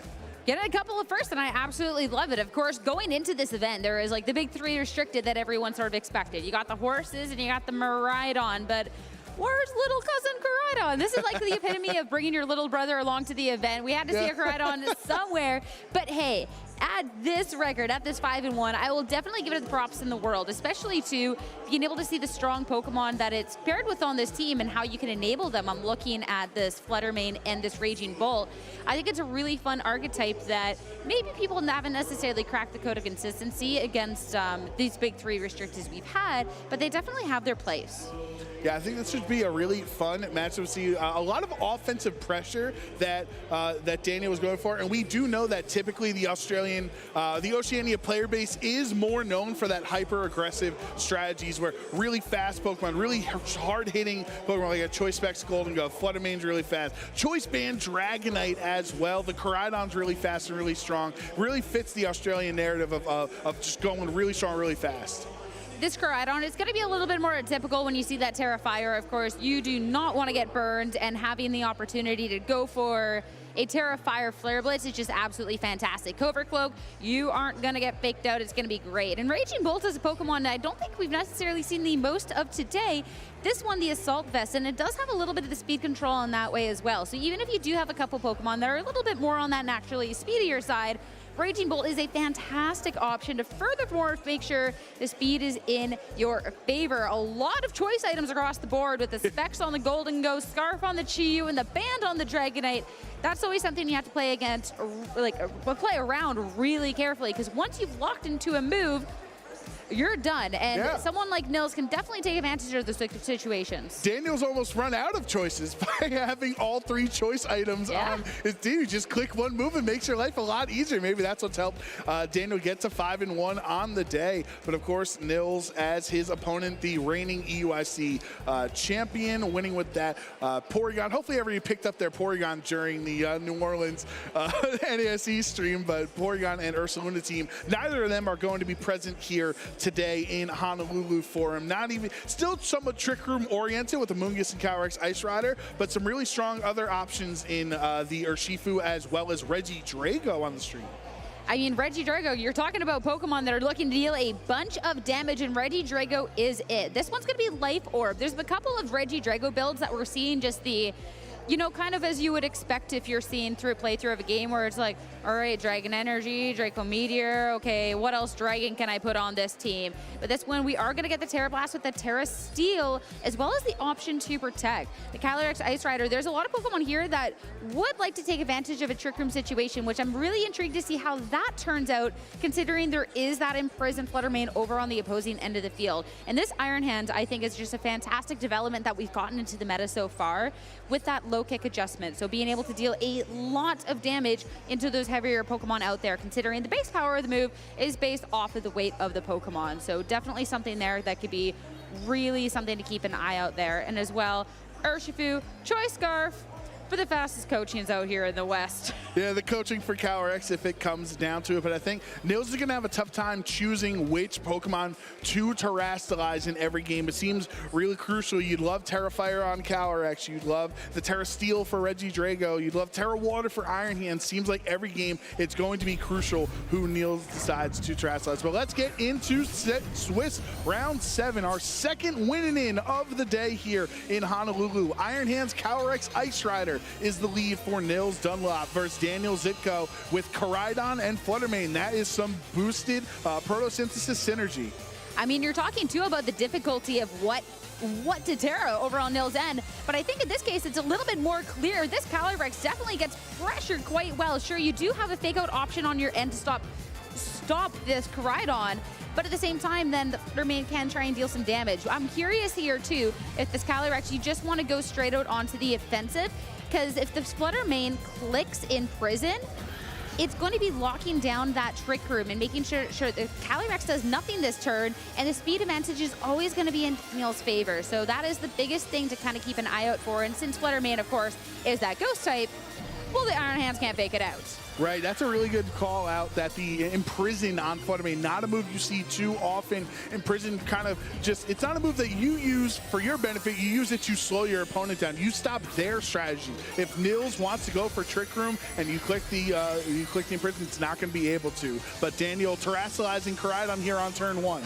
I was so taken aback by the Koraidon, I forgot this little boy has a cover cloak on him. He's not getting faked out at all. So being able to see the terrestrialization not on one, but both sides of the field makes a lot of sense here. Since it can't get faked out, it can go ahead and go on the go button. So the Calyrex terrestrialization makes a lot of sense. 2 fire types being added onto the field here via terrestrialization. The heat in Honolulu starting to get hotter on the field. Collision course from Koraidon towards Iron Hands on the other end. That does over 50% with the help from the sun, boosting that damage. Low kick towards Koraidon, retaliates with a lot of damage, but now that he's a fire type, this Glacial Lance is going to be resisted. Flutter Mane hangs on with its Focus Sash, and Koraidon hanging on thanks to that resisted attack. Ooh, a lot of damage going on to Daniel's end of the board to be starting things off. And without the terrestrialization, could have been a very different story. And great call from Nils to not go ahead and go for that Trick Room. Instead, this Glacial Lance bringing the Flutter Mane down to 1 and the amount of damage on the Koraidon. Sure, that pickup would have been nice, but at the same time, you're definitely in a nice spot. One Pokemon getting out, Amoonguss joins the field, and it's going to be taking this hit a lot better as Collision Course yet again firing off. But that goes into the Calyrex on the other side, so Nils' Amoonguss is going to be able to get onto the field essentially for free. Doesn't do too much damage, and Koraidon, or excuse me, the Calyrex will knock out Koraidon and Flutter Mane on this turn. That is 2 boosts on the other end. I mean, maybe it's even nicer that you didn't get the guy last time around, because now you got a double one. And with that swap into the Amoonguss at this point, this Calyrex just got that double attack boost and ways to potentially redirect. But having the first opportunity to see what Daniel has in the back, we do see 2 Pokemon that do have access to spread damage moves. Where it gets a little bit trickier here is those spread damage moves don't necessarily hit into this Calyrex quite the best. It has taken a good chunk of damage, but still need to be making up a lot of momentum in this case. Yeah, the only thing you can think is these, even if they are resisted attacks, right? You have a steel into fire, and then of course fire into fire. There's just so much strong offensive pressure that the Beads of Ruin allows both Golden Go and the Chi-Yu to present, that even if they are resisted, it still might be enough to get the knockout because of the lowering of Calyrex's special defense.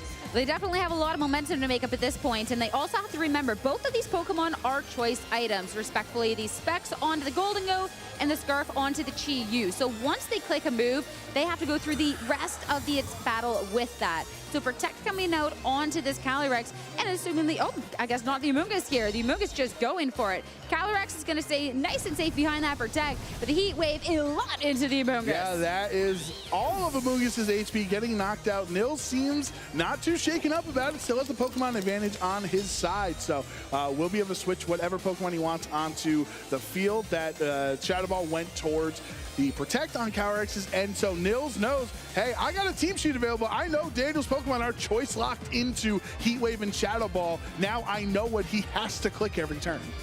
And at this point, too, the Amoonguss does go down, but you still have access to that Iron Hands that you can go ahead and just stop that Chi-Yu in its tracks, or you can bring out your 4th and final Pokemon. If it is something like Urshifu, it could have done a lot of damage, but no, instead, it will be the Regidrago making an appearance. So we're talking about something that has the potential of doing a lot of damage to spread damage.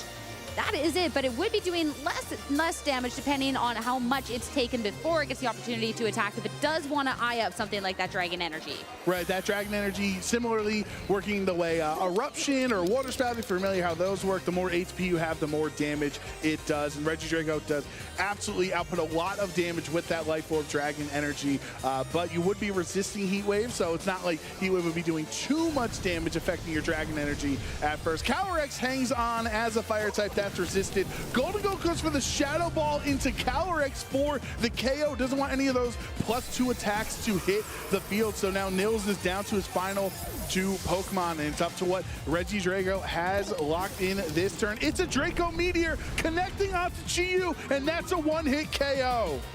Chi-Yu is gone and down for the count, and Daniel, only 1 Pokemon remaining. It is going to be the Golden Go, and it is locked in to a Shadow Ball. Iron Hands rejoins in. Nils does have that 2-1. Iron Hands has taken a lot of damage at this point, though. Yeah, Iron Hands on the field, can't go for the Fake Out like you mentioned. The Golden Goat does have Terra Normal, so that could be a factor in future games since he's already used the Terra. So that's something to look forward to in a potential Game 2 and Game 3. But you know that this Golden Goat is locked in to Shadow Ball, kind of. You know it's going to be a lot of strong damage output that the Golden Goat can go for. Iron Hands hangs on, though. It's not enough for the knockout. Wild Charge into Golden Goat, bringing it down to half HP. And that's going to be recoil damage as well, meaning Iron Hands knocks itself out. This Regidrago is -2 special attack into a Steel type. Golden Goat hangs on. Now Regidrago's -4 and always has the chance of missing the Draco anyway. This got a lot closer. Yeah, this Golden Go, I mean, since it's going for the Shadow Balls and it is Choice Specs, this is a lot of damage fired back, and this Regidrago's taken so much. And Daniel to take the first game of the first match. What an incredible way to kick this off. Daniel effectively 2v4ing that match because of how rough the first couple of turns went, as they were very clearly in Nils' favor. But the power of choice-based items, you lose your flexibility, Sierra, but your damage output, it just becomes massively strong. And by not letting the Calyrex get an attack off, remember, it gets 2 boosts to its attack, then it protects, then it gets knocked out by Shadow Ball. It never actually got to take advantage of that as-1 ability. I mean, I'm even looking back at the one turn where there was the Protect over onto the Calyrex and the Amoonguss, which was something that could be redirecting a Shadow Ball. All of a sudden, it just goes for an attack on that turn, and it gets KO before it even gets the opportunity to do anything because of this Heat Wave. But it's still then a tough situation. The Calyrex stays around that, but then the final Pokemon you had in the back, unable to quite make that momentum. And yeah, these were 2 Pokemon that Daniel right away was forced to be the only 2 things. But I'm looking at that Regidrago, and I don't know if that was necessarily the proper last one to bring into this. Sure, you dealt a lot of damage with the Draco Meteor the first time around. I can't say that about the other time. Yeah, definitely not into a Steel type at -2. But the Choice Scarf on Chi-Yu is just making it so difficult because there are so many Pokemon in similar speed tiers that it makes the Chi-Yu faster than Regidrago. It makes it faster than some of the other Pokemon Nils might have. And of course, you're naturally lowering the opponent's special defense on the field thanks to the Beads of Ruin ability. So I think Nils might have kept the Regidrago in the back as kind of that check, because you know Draco Meteor is always going to be able to one-hit KO, but the Choice Scarf just meant that the Chi-Yu was getting so much damage off. Where we go into the second game is, I'm looking at that Regidrago, and it's like, it did deal a good amount, but if that was something like the Urshifu in the back, that could have been just, I mean, the Chi-Yu just eliminated because you had the Choice Scarf to go for that Choice Scarf. So when I'm looking at adjustments, that's potentially it. And it's really interesting to see how Daniel is able to kind of like bounce back through that with those 2 ends, and just how much pressure they were able to put on, because right away, this Koraidon, it set the stage, it set the sun, got a little bit of damage, and then the Calyrex was able to deal with it. So going into this game number 2, get to see some adjustments coming out. All right, Nils gonna swap it up here, starting with the Amoonguss next to his Calyrex Ice Rider at the beginning of game 2 instead of bringing it in the back. And hey, it worked out for Daniel. Maybe these 2 Pokemon weren't the ones that gave him the W in game 1, but if he won game 1 with this lead, might as well go Fluttermane Koraidon yet again. I feel like this is really important as well, because at the same time, this Fluttermane, you had that in prison to make sure the Calyrex isn't getting the speed dimension that it wants, is it can't click that Trick Room if you're able to be shutting that down. So being able to right away, yet again, okay, well, your Fluttermane, you can't go for an attack essentially on this turn because you're forced to in prison while I go ahead and fire off a Glacial Lance. is absolutely massive. And since you do have the Amoonguss next to the Calyrex, the Koraidon, if you do want to be firing off a collision course, it won't necessarily do the most. You do have the opportunity, of course, to go for that Flare Blitz, but the Amoonguss on the opposing end can try and just Terastallize out of that weakness.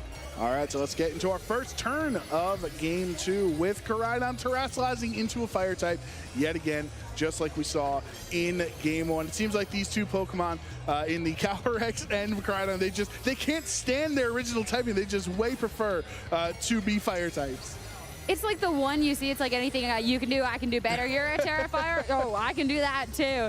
And this makes a lot of sense because you have to make sure right away that you're not going to get too pressured from the opposing end of things, especially too, that's not going to be redirection from the Amoonguss, instead just the Protect. In Prison, we're keeping things honest around here. There it is, and Prison means that any shared moves between Fluttermane and the Pokemon on the other side, they cannot click. So if Nils went for a Trick Room on this turn, it would not be able to click it. Instead, Glacial Lance is the choice, and it brings Fluttermane down to its Focus Sash.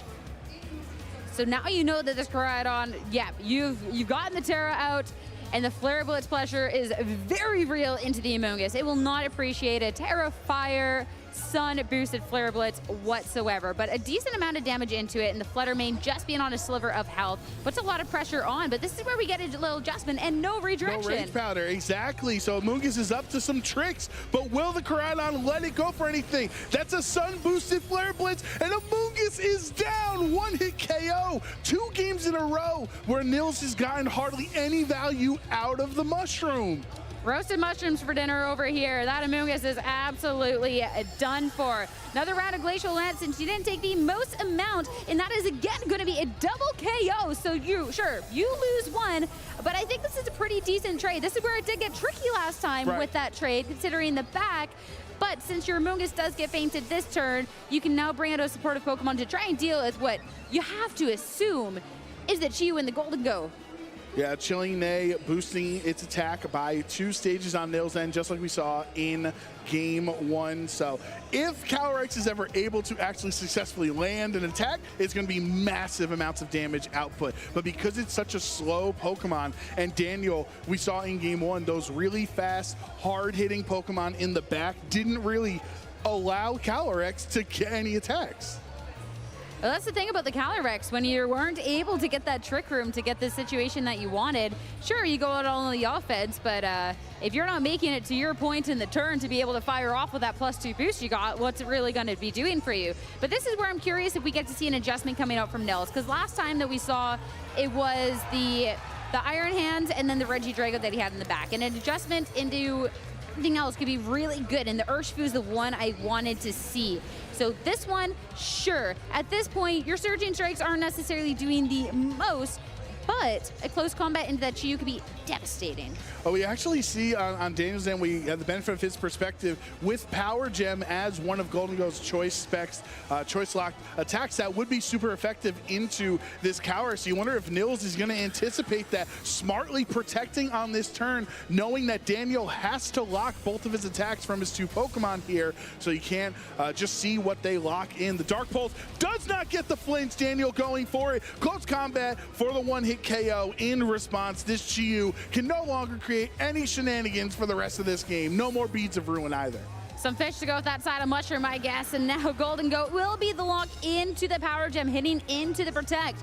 Sure, you have the move that's going to be that super effective amount of damage, but you now have the 1 to 3 Pokemon advantage. One thing to note, the Urshifu as well is that Choice Scarf locked, so you do need to be swapping it out on this turn, since you wouldn't be able to hit the Golden Go otherwise. So an opportunity to see last, it is in fact the Iron Hands. Right, and Daniel at least knows he's gonna have to swap there, so you can just freely target down the Calyrex Ice Rider on the other end. Important to know that without the Beads of Ruin on the field, that is not enough for the knockout. So Golden Go goes down, and it looks scary for Nils at the start, but I don't know how this matchup is turning out. We are somehow in a Game 3 where I felt like the winners of Game 1 and Game 2 could have been opposite. We'd still be in the same spot. I've never seen so many. There hasn't been as many Okos today as there has been in this match. Absolutely so fitting. But I love that Pokemon adjustment that Nils did. The Regidrago wasn't it for me, but that Urshifu being able to instantly just fire off a close combat was so important. You make sure that all of a sudden you don't have the Beads of Ruin, great call out, with that Golden Go, and that you can't get this Chi-Yu turn after turn to just kind of slowly but surely pick off your team when you do have a team that is a little bit slower, where you would maybe like that Trick Room. But a great way to kind of just go around that. And even though the Amoonguss, it didn't really do much, it was the greatest little distraction there on the field while this Calyrex was able to just fire off a couple of Glacial Lances to be picking up this double KO to kind of just have that attack boost that you could take advantage of. Now, I'm trying to look at Daniel's team here, and he's brought the same 4 Pokemon. You kind of understand the strategy. Have the lead, have your Sun Core at the beginning, and then let Chi-Yu and Golden Go handle the rest. But I'm wondering if you can make an adjustment, especially if Urshifu's going to cause your Chi-Yu so many problems, right? It resists Heat Wave, Dark Pulse, you're just going for the flinch on, right? Maybe there's like a Raging Bolt adjustment with that Thunderclap having an answer into Urshifu. I mean, am I eyeing up this? It is going to be just, I don't know. Because you have Chi-Yu as a dark There's type. a redirection, you have 2 Terra Normals on Daniel's end too, so the close combat just feels really strong into Daniel's team. It could be cool, and then as well, the one thing I would worry about is if you're not terastallizing it, it is something that later in the turn you would be taking a Glacial Lance that's a little bit tough. Right. You have a couple of Pokemon on your team that do not appreciate the Glacial Lances whatsoever, though I don't necessarily think that I would mind that considering the Koraidon, it's going in there, setting up the Sun, but the damage that it did in that game too wasn't necessarily the most significant in comparison to what it was dealing in return. But an adjustment to that Raging Bolt, it definitely would be a pretty big choice going on into that. All right, this is an exciting round 7 we have here at the World Championships on day 1. Daniel Zicko and Nils Dunlop are certainly putting on a show for the audience. We hope everybody's appreciating it at home. The winner of this game 3 will have a guaranteed slot tomorrow in Swiss day 2 in this win-and-in situation. So a lot on the line for Nils and Daniel. Daniel's actually going to swap it up this time. Instead of bringing them in the back, he's going to lead Golden Go and his fish of hope, and pretty much got all of his knockouts in these first 2 games versus Nils Calyrex Amoonguss yet again. This is a lot of offensive pressure to be starting with from Daniel's end, and from Nils with 2 slower Pokemon, not really a best way to be kind of ending that. And if you do go ahead and terastallize, well, that could be a little bit of tough. I do think that we're going to see Protect coming on out. Since it is 2 choice items, that's where Daniel loses a little bit of advantage going on into this. Now Chi-Yu, the Heat Wave seems kind of obvious, but you can kind of start to play around that and be able to Terra next turn with the proper information. And it's so crucial that while these 2 Pokemon are choice locked on the field, neither of them are the Fluttermane that has Imprison, which is one way to stop Calyrex setting up Trick Room. So if you try to swap out on this turn, this could be the turn Nils sets up Trick Room. You might be 1 turn too late. Yeah, and if you're all of a sudden getting dimensions in your favor, that could be huge. At this point, there hasn't been Sun, so the Chi-Yu damage with that Heat Wave is going to be smaller, and since it is the choice Scarf as opposed to the choice Specs, that's a little bit less of the damage capabilities. And the Amoonguss on the other end, off the sea, one of them's going to be terastallizing. You don't want to leave the Calyrex out to dry, so we will see that one go ahead and lock it in, not wanting to take the super effective from that Heat Wave. I'm eyeing up whether the Amoonguss makes it on through, because if the Amoonguss can't redirect that secondary hit from the Golden Go, this can get dangerous. All right, so Amoonguss is going to be able to redirect the single target. Heat Wave, Calyrex avoids, that's not the crucial one. Amoonguss hangs on with no Sun. Amoonguss is able to survive the turn. It will get burned, so it's going to take more damage, but Golden Go's Power Gem goes into the Amoonguss instead. The miss, it's fine. The Amoonguss survival is not okay. You wanted that hit into the Calyrex. Right. You needed that damage, and now Trick Room has been set. It took until game 3, but Nils has finally gotten the dimensions that he wants in his favor. And now this Calyrex is free to be firing off first with these Glacial Lances, and the Iron Hand joining the fray is only going to be adding to it. And you have this turn where you can go for the Fake Out to be kicking things off, or even just go for pure damage, considering this Chi-Yu wouldn't appreciate either of your attacks anyways. Daniel has tried so hard to stop Nils' game plan of setting Trick Room up, whether that be knocking out the threats before they can even, get started rolling, or literally with Imprison on the Fluttermane. And here we are in game 3 with Trick Room and 2 really slow Pokemon on Nils' side. And what's also a little bit difficult is sometimes to survive the Trick Room situations, you might go for protects and kind of space them out and just kind of survive past some turns. But Daniel has such an offensive team, and out of the 4 Pokemon that he brought, only one of them has protect, since the Fluttermane did forego that to have this Trick Room and a Prison combination.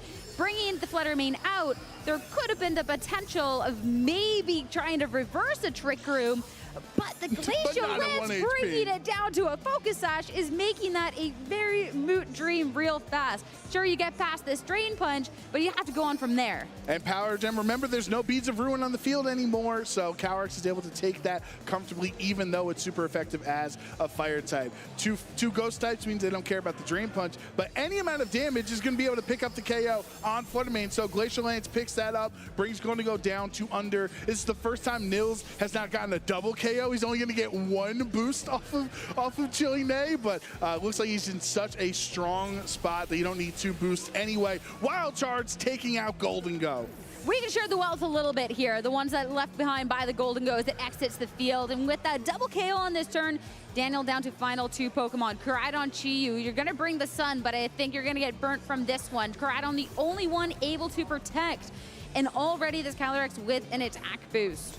Yeah, there should be 2 turns of Trick Room remaining. Calyrex, if it wants to go for a strong attack here with its a boost, as well as the Chi-Yu is very much threatened from a Drain Punch on the Iron Hands on the other spot. So as long as Trick Room is up, a Choice Scarf, that's your worst nightmare is Trick Room.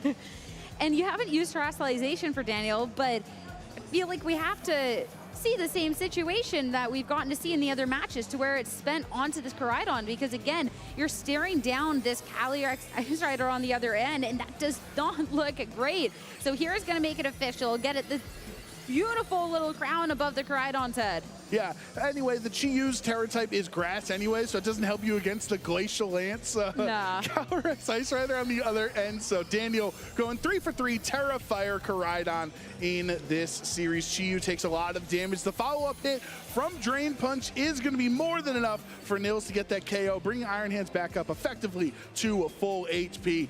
And it's just the Koraidon versus the rest of Nils' team here in Game 3. Sun boosted Terra Fire on the other end, but this Calyrex is going to be able to go down, but the question is, what is that last Pokemon on Nils' side? And if this Koraidon can do enough, because you are still staring down this Iron Hand that can deal a really good amount of damage back with something like that low kick. The Urshifu is going to be the fourth and final Pokemon in this equation. It is the Choice Scarf, so again, we talk about maybe the Scarf isn't the greatest thing in these Trick Room situations, but both of these Pokemon are at full health, and even if you're able to take on one, you're going to get hit hard by the other. You live past the first hit, though. Yeah, he gets to hang on through the low kick, collision course into Nils' Urshifu. Not enough for the knockout there, and Urshifu takes the glory in the last turn of the game here in round 7. Our EUIC champion Nils Dunlop will continue his run tomorrow in day 2 of Honolulu. Daniel might have set up the sun, but it's only shining on Nils after that set. Such a strong Game 3 performance to secure his spot in day 2. I mean, you saw an aggressive start coming out from Daniel, and sometimes, you just gotta go for it. You saw how much pressure those 2 Pokemon can put, but unfortunately, that Trick Room came back to bite you. Right, I think it's so crucial when you see it's not just what your opponent's win conditions are, but what you're able to do. And if you have Pokemon that are super fast and they're also locked into one attack, it's so detrimental when your opponent can play flexibly and twist the dimensions and find multiple avenues to victory, where it seems Daniel's team is very much more connected to the same road of victory than potentially Nils' is.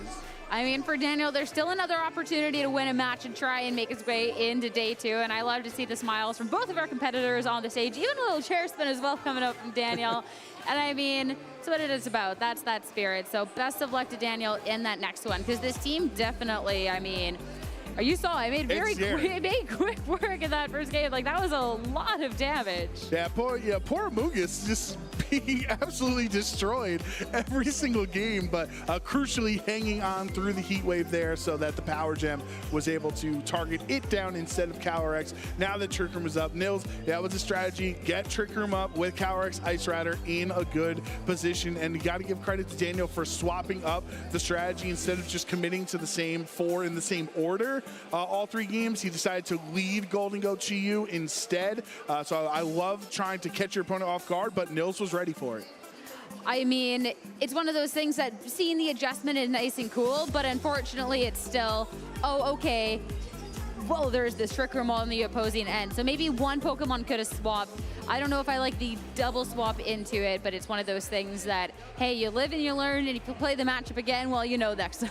Yeah, for sure. If you face each other in Top Cut for the World Championships later on this weekend, that's going to be more information that Daniel will have on his end. But I'm really happy with how that set came, you know, kind of showcase. We got a lot of action, a lot of OHKOs, a lot of back and forth, but we got to see our first Koraidon. We got to see some Oceania representation as well. I think that was a really fun matchup. And we got to see an EUIC champion proving why they're such a great trainer. Yeah, securing spot in day 2. This starts getting to be the heartbreaking part of the days, as the next round is going to be where some of our competitors' dreams get shattered. But for Nils, at least you can rest easy tonight. You still want to win the next one. You want to make sure you're setting yourself in the best possible spot here for day 2. But hey, this was the first big hurdle, so congratulations there. Yeah, and he had Nils running the Terra Fire Calyrex Ice Rider. We've seen that's been pretty strong, or pretty prevalent, I should say, throughout day 1 here in Honolulu, compared to the Terra Grass versions that are more anti-Amoonguss, or Terra Water versions, which are anti-Calyrex, because now you resist the Glacial Lance. So where do you fall on the Calyrex Ice Rider Terra terrestrialization conversation? If you were playing the World Championships today and you were running the Ice Rider, what would your Terra be?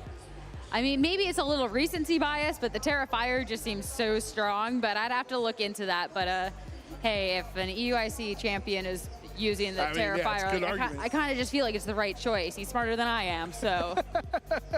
Yeah, but then the next round somebody has Terra Water, and they're also, I mean, we have a million IC champions and world champions here. We're at the World Championships, so all of the players are really smart, really intelligent, great team builders, have friends help them team build. I actually saw a tweet where Ryota, world champion Ryota Atsubo, was rooting for Hirofumi to win his match, not just because they're both Japanese and they're friends, but because Ryota lent him his Raging Bolt, so it was like he was rooting for, it's like if Hirofumi wins, essentially Ryota's winning.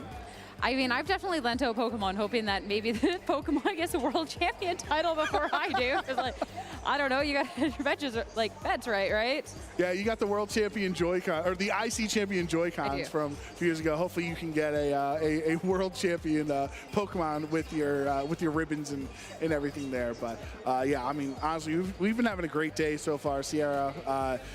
We have one more match remaining. It's like the action's kind of been flowing by super quickly. It's been absolutely crazy with only 8 rounds on the very first day. Man, it's going by so fast. Players have been working all throughout the summer to be ready for this moment, and it's the moment out in the field where a lot of players' dreams, I mean, they've either started to be realized or GG go next year. Yeah, they're either excited for tomorrow because they'll be playing, or they're excited for Sunday to find out where Worlds is next year. But for now, we're gonna head over to the stage with our winner interview from round 7. So Rosemary, take it away.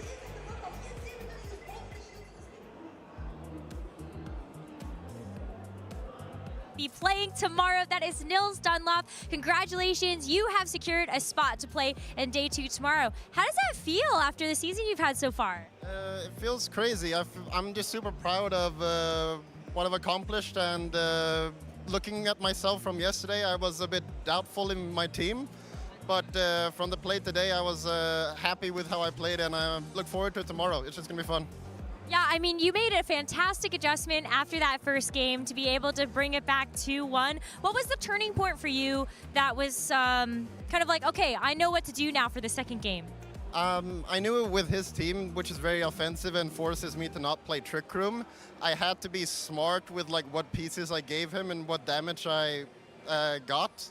So I sort of had to be smart in what like for example, game 2, the protect play on Amoonguss, being able to get every sliver of damage on him matters, and needing that end game because Golden Goo Chi-Yu wasn't really what I expected in like the end game. So then I adjusted and I found a way to handle that essentially. Yeah, I mean, I think it was after we ended up seeing the Regidrago come in, maybe a little lackluster for you, but you spotted it immediately. And then you ended up making the transition to the Urshifu for that second game. Were you feeling a bit more confident with the Urshifu in the back? Yeah, I wanted to give like Regidrago a bit of a show because he's been amazing this weekend. And but I felt that with his Golden Goo Chi-Yu, Regidrago couldn't really do that much. So I felt Urshifu would be able to counter his Chi-Yu, which then would allow Hans to beat Golden Goo essentially. Awesome. Well, that ended up getting you the set 2-1, but as we take a look maybe to your preparation for this event, we were getting a chance to, you just told me maybe a little bit nervous after the first couple of days before the event. And so kind of walk me through a bit of your process on how you team built for Worlds. I think this year it was a bit difficult, I felt like, because it was very hard to find a team that was good into Chi-Yu, like, Calyrex G and Calyrex Ice, but also not losing to Miraidon, which was very hard, and I think I managed to find some type of balance. I had originally played a lot with like Miraidon, but I just felt that it couldn't beat Incineroar Cali G, so I moved over to Cali Ice, which I felt has been very nice. I mean, I just want to give the viewers at home a little bit of context to some of your 2024 accomplishments. Not only are you the European International Champion for this year, which is so exciting, you're able to bring it home for Europe, but you've also been an incredible team builder. I think very few players can say that they've played with multiple different teams or archetypes this season, and you got a top 8 at Stockholm with Terrapagos and a top 64 at North American International Championships not too long ago with the Miraidon you said you had a lot of practice with. So what's been fun for you for this season? Is it been playing around with all these different teams? I can say that essentially why I had Regidrago on this team was in the Stockholm tournament. I felt that my restricted was essentially Regidrago.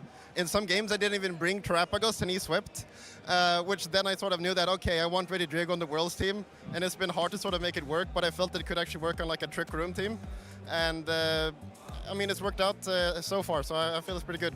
I know. I'm hoping we get a chance to see a little bit more of the Regidrago tomorrow, but we know that you have that to look forward to, as well as one more round of Swiss today. So we're going to go ahead and let you get ready for that. But before we do that, any shout-outs you'd like to make to the people supporting you? I would like to shout out my mom and my brother that's here and supporting me as always, and then as well just my friends back at Sweden and all over the world. I just super appreciate you, and I hope I did a reasonable show, and hope to see you guys tomorrow then. That'll be amazing. Thank you so much, Nils, for your time. Congratulations again. Best of luck for your last round. And viewers at home, we will be right back with all of the Pokemon action, so don't go anywhere.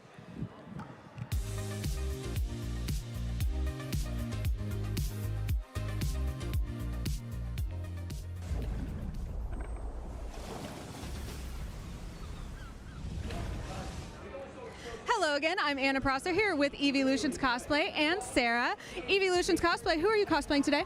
Today I am cosplaying as Vaporeon from Pokemon, of course. Yeah, and I heard you say Princess Vaporeon. Yeah, I wanted to do more cottagecore, but it ended up looking more princess, and I really wanted to try to use local prints here on the island. So today I have like this nice ulu print, or the breadfruit, because not only has it an island feel, but also kind of reminds me of like water ripples. That's so cool, and you are local to Hawaii, right? Yep, born and raised. Can we see the tail? It looks right here. Wow. And Sarah, you are cosplaying as a cosplay handler. Can we see the back of your shirt? Amazing, amazing. And how does that partnership work? Well, we are sisters, so she puts up with a lot of things. So while I'm the crafting and making all my Evolution cosplays, she's there as my support. I wouldn't be able to do this without her, not only behind the scenes, but when we're at conventions and events like this. Do you go to a lot of conventions and events? Oh yes, since coming back from lockdown, we've had so many conventions and events. I've been able to do more cosplays and continue to do all the Evolution cosplays that I love. Is it fun to be here with people that definitely recognize what you're cosplaying playing in a dress like this? Oh my gosh, this experience is out of this world. Being my first Worlds here, seeing the love of Pokemon, and being able to see the children being happy to see me, seeing adults, it's just wonderful. That's so cool. And what made you choose Evolutions as your main focus for cosplay? I kind of just stumbled on it. I first started doing the Evolutions in 2016 as a closet cosplay. So something really simple just to have fun at the convention. And then later on, I learned how to do sewing and crafting, and found like really so much joy in making my own cosplays and doing what, like, just keep doing it. Absolutely. I mean, you know, Eevee is my favorite, so I think that's a great theme. Thank you so much for taking the time to chat with us today. Yeah, thank you so much. And thanks, Sarah. And now back to the Pokemon World Championship.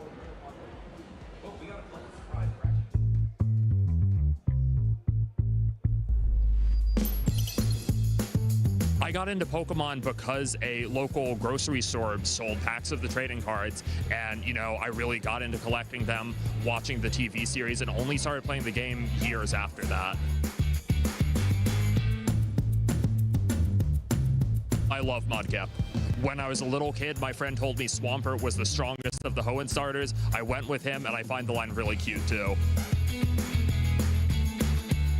I first heard about the regional series from a fan site, and I found out that there was going to be one in Newark, New Jersey. It was relatively easy to attend. My dad was super supportive, took me there on the bus. I honestly had a great time for my first event, even though I didn't have the strongest team yet. It was very straightforward. And after that, found myself just wanting to go to a few more events until, while I was still in the seniors division, I got a surprise victory in one of my first few events. And after that, just like, wait, maybe I have what it takes to succeed after this.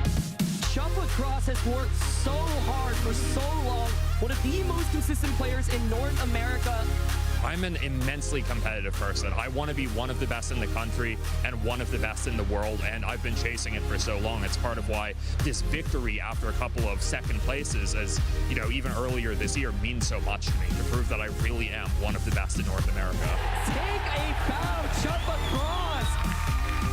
I think getting a trophy at an international is really my next step. Last season, I was able to finish top 8 at 2 different internationals and lose, good sets in top 8.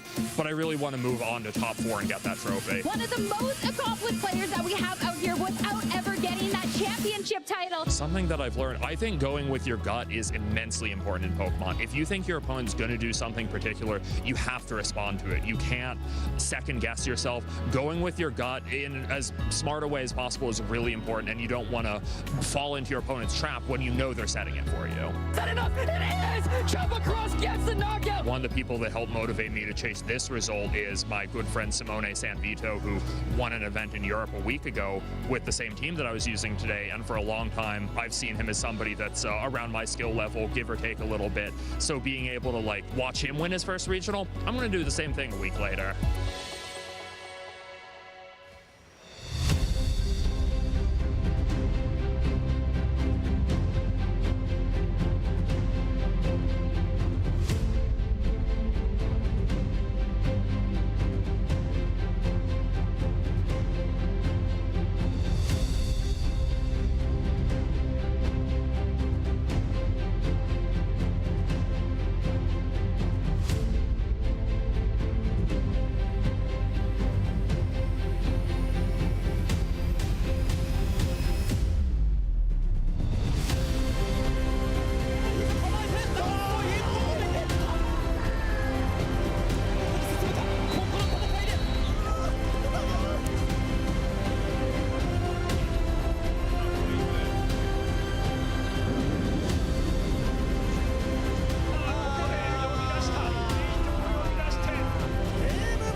beautiful day here in Honolulu, Hawaii, and the perfect stage for the Pokémon World Championships for 2024.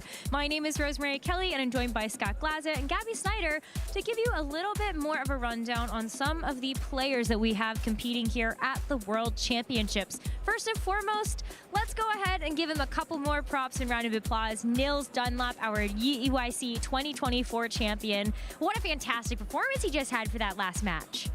Yeah, I mean, we see why he's a champion there, right? I mean, a great set there. Wound up being, I think, a little more difficult of a match than maybe some of us watching the match thought it was going to be, but played really well, figured out the right way to do it, and it has a really neat team, too. Yeah, and really sticking with the Trick Room strategy that got him his win at the European International Championships earlier on this year. Telling you, Calyrex Ice Rider, it's out there. It's also right here on the screen alongside of his other Pokemon and some very notable achievements from Nils. I was talking to him about some of those, right? He ended up getting that top 8 at Stockholm, and he also got a top 64 at the North America International Championships. Both of those accomplishments, mind you, were with different restricteds than he's actually using here at the World Championships. That's so special. Yeah, I mean, he's sort of a lot of flexibility, right? It seems like I think we've checked a lot of players where they've kind of stuck to the same restricted Pokemon, at least one or two over the course of the season, and really mastered their archetype. But he's shown he can kind of do whatever he wants. And really innovating on Calyrex Ice Rider. You still have that very strong Trick Room core with the Iron Hands, with the Amoonguss, and the Farigiraf. But Regidrago is a very unique adaptation that he's made, and I'm glad that we got to see at least a little bit of it in that previous round. Very unfortunate that the Golden Go ended up being faster than that Regidrago, but nonetheless, very cool to see it. And as Nils was saying in that interview, Regidrago has been such a powerful Pokemon for him throughout the World Championships, and even prior to that it felt right to have it on the squad. Yeah, I mean, I love to see it, right? I mean, it's kind of one of those things where, again, so many players have prepared for the most common versions of these compositions. And yeah, Regidrago being in this team is a big curveball, right? The lines of play you're expecting to use against Ice Rider don't quite work sometimes if you're just getting, blown up by Regidrago. Yeah, it does what it does best, and I think Grant Weldon as well doing very well with that Pokemon, and I think one of them has locked their way into day 2 tomorrow, so I'm sure we'll be seeing more Regidrago soon. I hope so. I definitely love that Pokemon, and it definitely took a backseat to Regieleki on the Sword and Shield days, but as we look at Nils Dunlop locking in that spot in day 2 of competition, we have several other players that are doing that, and maybe more. As we look at our standings, these were the Swiss rankings as we headed into that 7th round of Swiss. So this isn't updated right now as we get into that final round of competition. We're still waiting for some more matches, but let's walk through a couple of these because especially looking at the undefeated records of 6-0, there are a lot of players that people should know. Yeah, I mean, hopefully players they've enjoyed watching on the stream in the past, right? We've got Wolf Glick, we talked about him earlier, doing a little too well to show up at the stream so far, but nice 6-0 start. Michael Kellish, last year's World Championships runner-up. Hopefully at some point we'll get to see the reigning Japan national champion, Huma, there in 2nd place. Some of the players we expected to do really well is showing why they had those sterling reputations coming into the tournament. Yeah, and some newer names as well. Shout outs to Navjeet, Keanu Inosanto. We also have Carlos Cabal. It's not just these tried and true trainers who've made it undefeated up until round 6 of this tournament. And I don't know, I still feel like it's anybody's game, but then at the same time, you think about just how little of a margin these trainers have. Like, yes, if you make it undefeated today, you get to go into tomorrow, but you still need to maintain that record better than X and 2 in order to make it into our asymmetrical top cut. So it still feels really close here, even though we're starting to wind down our day. But if you do have an undefeated record, then you have a very, very good shot of being able to maintain that and then some. We only have 3 more rounds of Swiss tomorrow, so we'll have to take another look at how all of these trainers are doing as we enter into that final round of Swiss for today. But what about some of the other players that are jumping out to you on this graphic? For me, we got a chance to see Eric Rios a little bit earlier on. He has maintained that undefeated record. And another player that I look at as very creative and also very flexible when it comes down to the types of teams that he can run. Yeah, I mean, I feel like he's been great forever, right? And kind of another one of those players where it just feels like it's a matter of time until he's the winner of one of these huge tournaments. Super fun to watch. And I always appreciate those players, too, where it just seems like you kind of pencil them in for the top 32 or so. He's a pace to do that once again. Absolutely. I can't wait to see how the rest of them are going to do. But, you know, you viewers at home, we have loved having you as a part of the stream so far. And I hope you've been enjoying these wonderful rewards, because we do have some available for you for all of the games that you're tuning into. But my personal favorite is the drop for the video game. You can celebrate the 2024 Pokemon World Championships with us by getting Tomoya Ogawa, the 2023 World Champion in the Seniors Division, his Sylveon that he was able to win that with. I love these distributions so much. They come in a Cherish Ball, which is a Pokeball that you normally cannot obtain. They're usually competitively trained, like the trainer used for the tournament itself. And you really don't have to do much to redeem them, which is the best possible part. And I don't know about you, Rose, but I have been looking at Sylveon a little bit for the year up ahead. And I think this is a great way to jumpstart your season and get a powerful Pokemon for Regulation H. Oh, you bet I have. I was even using Sylveon when Sylveon wasn't very good. Listen, I am ready for the world where Sylveon is one of the best Pokemon in the game. So definitely get your hands on this one. This one was particularly special because, as you can see from the code that it has, Sleep Talk Worlds, this Sylveon did have Sleep Talk as a part of its moveset, alongside Hyper Voice, Hyper Beam, and of course, just rounding out that moveset. Yeah, kind of like a weird theme in both directions, right? Very hyper, but also very sleepy. Like me sometimes. I was going to say, both of those. That's me after a few coffees, honestly. So, yeah, so I think we're definitely still on the hype train, though, as we get towards the end of our day. But, okay, can we talk about Sylveon just a little bit longer? Please, please, please, please, please, please. I got to talk about the Sylveon. Regulation H, that is going to be the next format. Gas her up. Please, please gas her up. Well, I know you can soon get a Sylveon plush on the Pokemon Center, trying to tie this all together. The Gen 6 Sitting Cuties are going to be released soon. You can sign up for email updates if you scan that QR code there. I have not determined, scientifically speaking, if there is an advantage to having a Sylveon there with you as your partner Pokemon. It is. When you're competing. It is scientifically proven that it is an advantage to have a Sylveon sitting next to you. So there you go. If you want to be just a little bit extra lucky, I guess, question mark. Hit those hyper beams, baby. Maybe it can help you read the emails. I don't know. I mean, you never know. Sylveon can be your daily life helper. I like that. I do that in my general life. But no, I'm so excited. I think that, looking just at the distribution, really hope you guys are able to grab it and train up your own Sylveon for competitive play next season. Can somebody remind me to actually grab it before the end of the weekend? Me too. Because I always forget. Yeah, I was going to ask both of you to remind me. And now I'm realizing why none of us ever get these Pokemon. Yeah, I missed out on a couple of years. So please don't let us forget.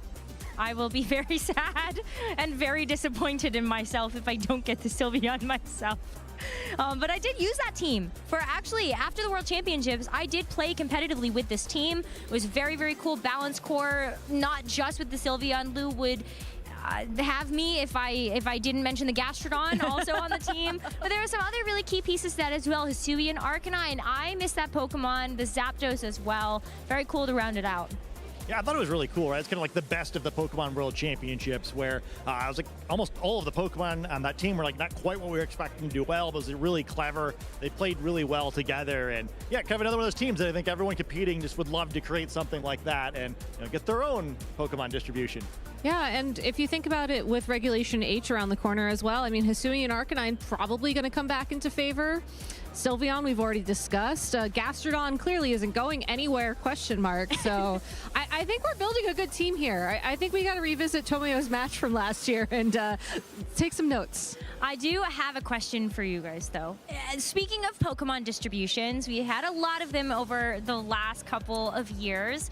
What is your bucket list item for a competitive Pokemon you feel like would be a really great distribution, or kind of on your checklist of that one? I want that one. You said competitive, and then I lost my answer. I'm sorry. It's okay. I know you want Bidoof to happen, Gabby. I know. I could trade you one in Pokemon Go. I'm going to take you up on that. But honestly, I would love to see a Pokemon that has done consistently well throughout the tournaments that hasn't gotten a distribution yet, because I feel like it's always the elephant in the room. There's some great synergy there with the coloring of the Cherish Ball and the Pokemon. It's a fire type Pokemon. I know. Chew. Actually, yes, I would also love to see a Chi-Yu distribution and or Shifu while we're at that. But I do think that Incineroar has earned its time in the sun. I think that this would also discourage people from running shiny Incineroar, and I think that is a boon to humanity. Yeah, I wasn't with you until that last point, and I think I've been convinced.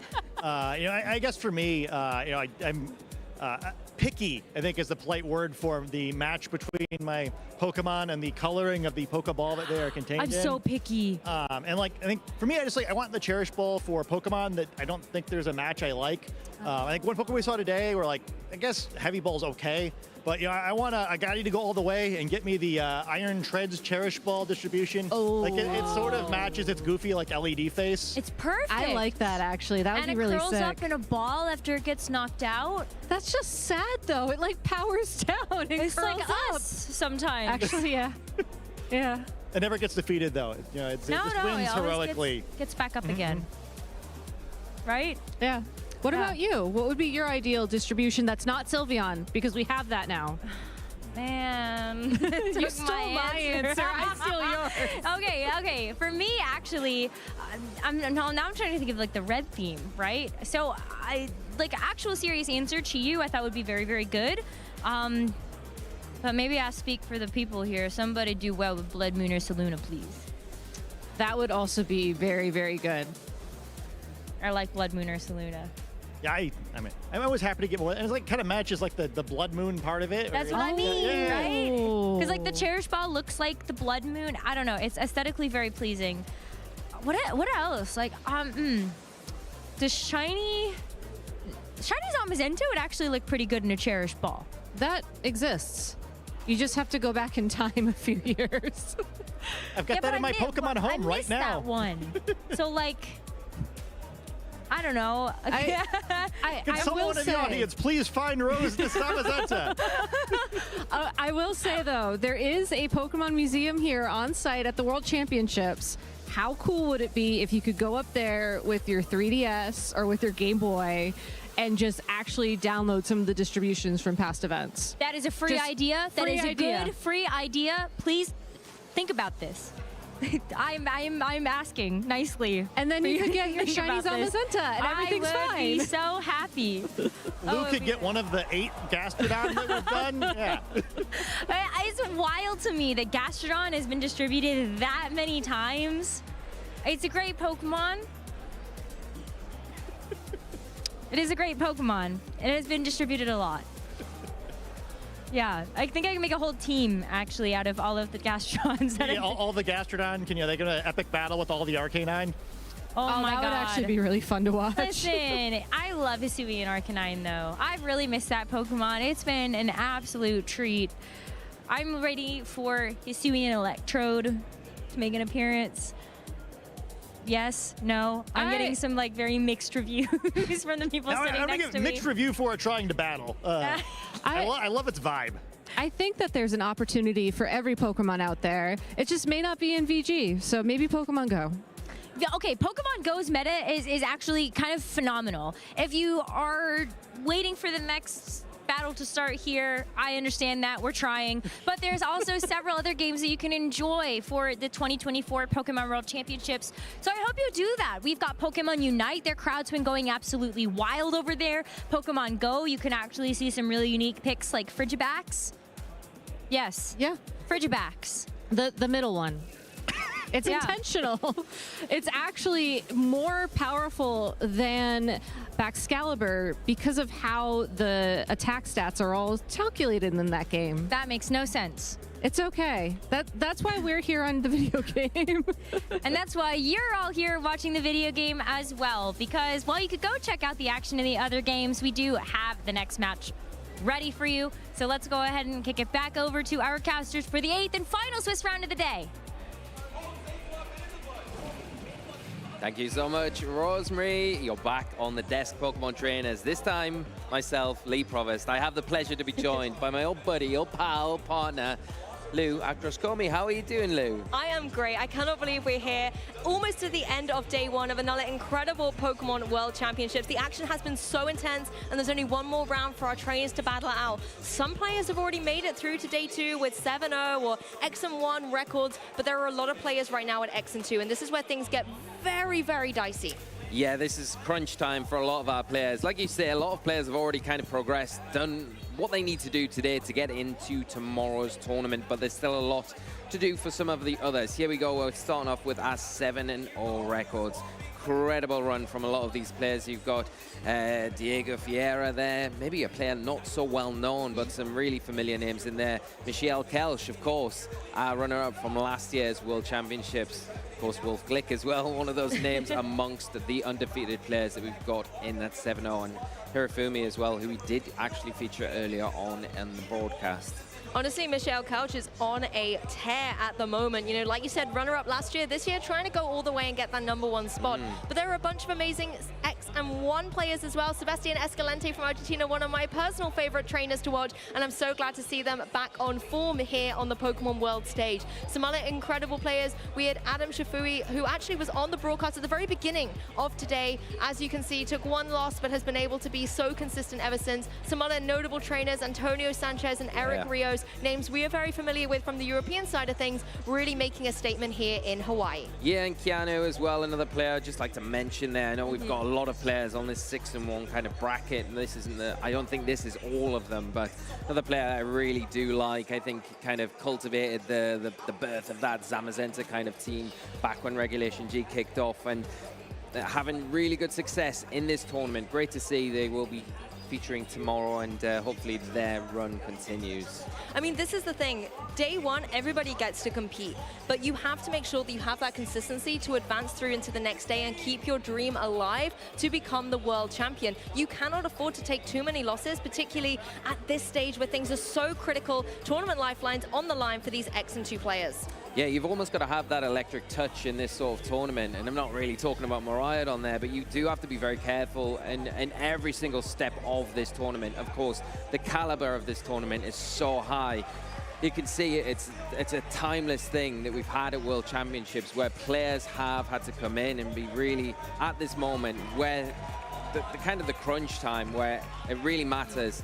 Not letting things slip, not letting all the work that you've done up to this point be unwound. And of course, you're going up against another opponent that is just as determined as you. So that's what makes it a great spectacle, but that's what makes the World Championships such a great place to see this exhibition of Pokemon. And as you can imagine, picking the match for this particular final round was incredibly difficult. There are so many notable matches out there, but we will be bringing you Aaron Traylor versus Kieran Singh at X&2. Such an incredible match. There were so many out there, it was so hard to choose, so you might be looking at the pairings and being like, oh, I wish I could have seen this, I wish I could have seen that. We wish we could have seen it too, but we can only pick one, and this is where the dice fell. There are, however, some incredible 7-0 matches. Although they're already safe going through, they want to make sure that they still win and have the undefeated record to carry over to tomorrow. But I mean, I wish that we could be on the sidelines and watch these too. Yeah, that's the thing. I think if the consolation is these players that are in the other notable matches that we aren't featuring will be continuing into the tournament tomorrow. So for those of you home watching the broadcast, we've got a lot to look forward to, but more important things pressing right now, and it is those players on the verge of either progressing into the tournament tomorrow or it being the end of the tournament, unfortunately for them. So Aaron Traylor, very well-known player, going up against Kieran Singh as well, player from Australia. Very good match, good teams as well. I think it's going to be a really good one for us to finish off the day today with. Oh, definitely. Two trainers that, you know, come from different parts of the globe, but have managed to, at the World Championships, face down in this tantalizing final match here. I'm really looking forward to seeing exactly what their teams are going to be, and we'll be able to bring them to you very shortly. And there has been, I think, throughout this entire tournament so far, not too many surprises in the restricteds. We've seen a lot of Shadow Rider Calyrex. The one thing I do maybe find a bit surprising was the amount of Terapagos. Yeah, I'm exactly with you on that. I really thought Terapagos was just going to be one of those Pokemon that it's had its time maybe.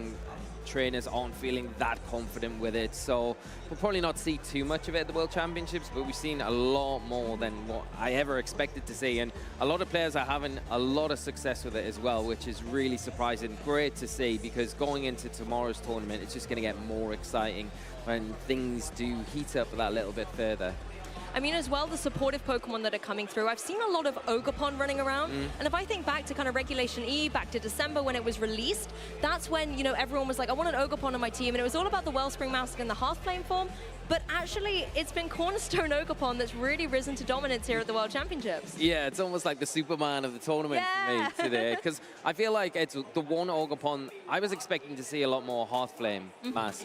Me too. But it seems every round, every time I'm catching, if I'm backstage doing something else and then I catch a bit of the stream, it always seems to be the Cornerstone Mask. And for good reason. I think it's got that sturdy ability, it's got Follow Me, it's got Ivy Cudgel, Rock type attack. So it's a very strong Pokemon and offers a kind of a different slant to what some of the other Ogerpon masks offer trainers. So yeah, really great to see players utilizing it. It has picked up a lot on usage recently as well. So no surprise to see it really shining at this World Championships. That's very true. And of course, as well, it wouldn't be Lee and I behind the broadcast if we didn't mention Gastrodon, how it's doing in the tournament. There is currently a Gastrodon at X and 2 going into this final round, so we'll be wishing it the very best of luck. And hopefully, we won't be having to write a Dear John letter and break up with Gastrodon anytime soon in this World Championships. I'm hoping we see it in day 2. But very soon, you guys at home will be able to see the incredible match between Aaron and Kieran. I mean, you're a competitive player yourself here, Lee. You're now in your winning in position at the World Championships. What is going to be going through your mind at this point, other than panic? It's hard because the pressure is really on here. Like we've already mentioned, it's this stage where if I do something wrong or if I don't do exactly what I should in this match, it doesn't go the right way, I get a bad matchup. All these things are naturally going through your head. How am I going to approach this Pokemon? How am I best dealing with this? Am I going to use this aspect of my team, the speed controller? Am I going to rely on a bit more of the balance side of my team? And you know, you're having 1,000,001 things going through your head all at once because of how important this match is. And I think it's easier said than done, but I think you've really got to just put that pressure aside and just really look at, okay, what's my opponent got? How can I best deal with it? Let's try and take all the noise away and just concentrate on the here and now and trying to get over the line rather than thinking about anything else. And like I say, really difficult to do because you see it when players are new onto, you know, the stage. Yeah, it's a whole added new pressure. experience, right? Yeah. And then you've already got the pressure of it being the round which will allow you to play tomorrow, which is, no, everyone here wants to play as much Pokemon as possible. Yeah.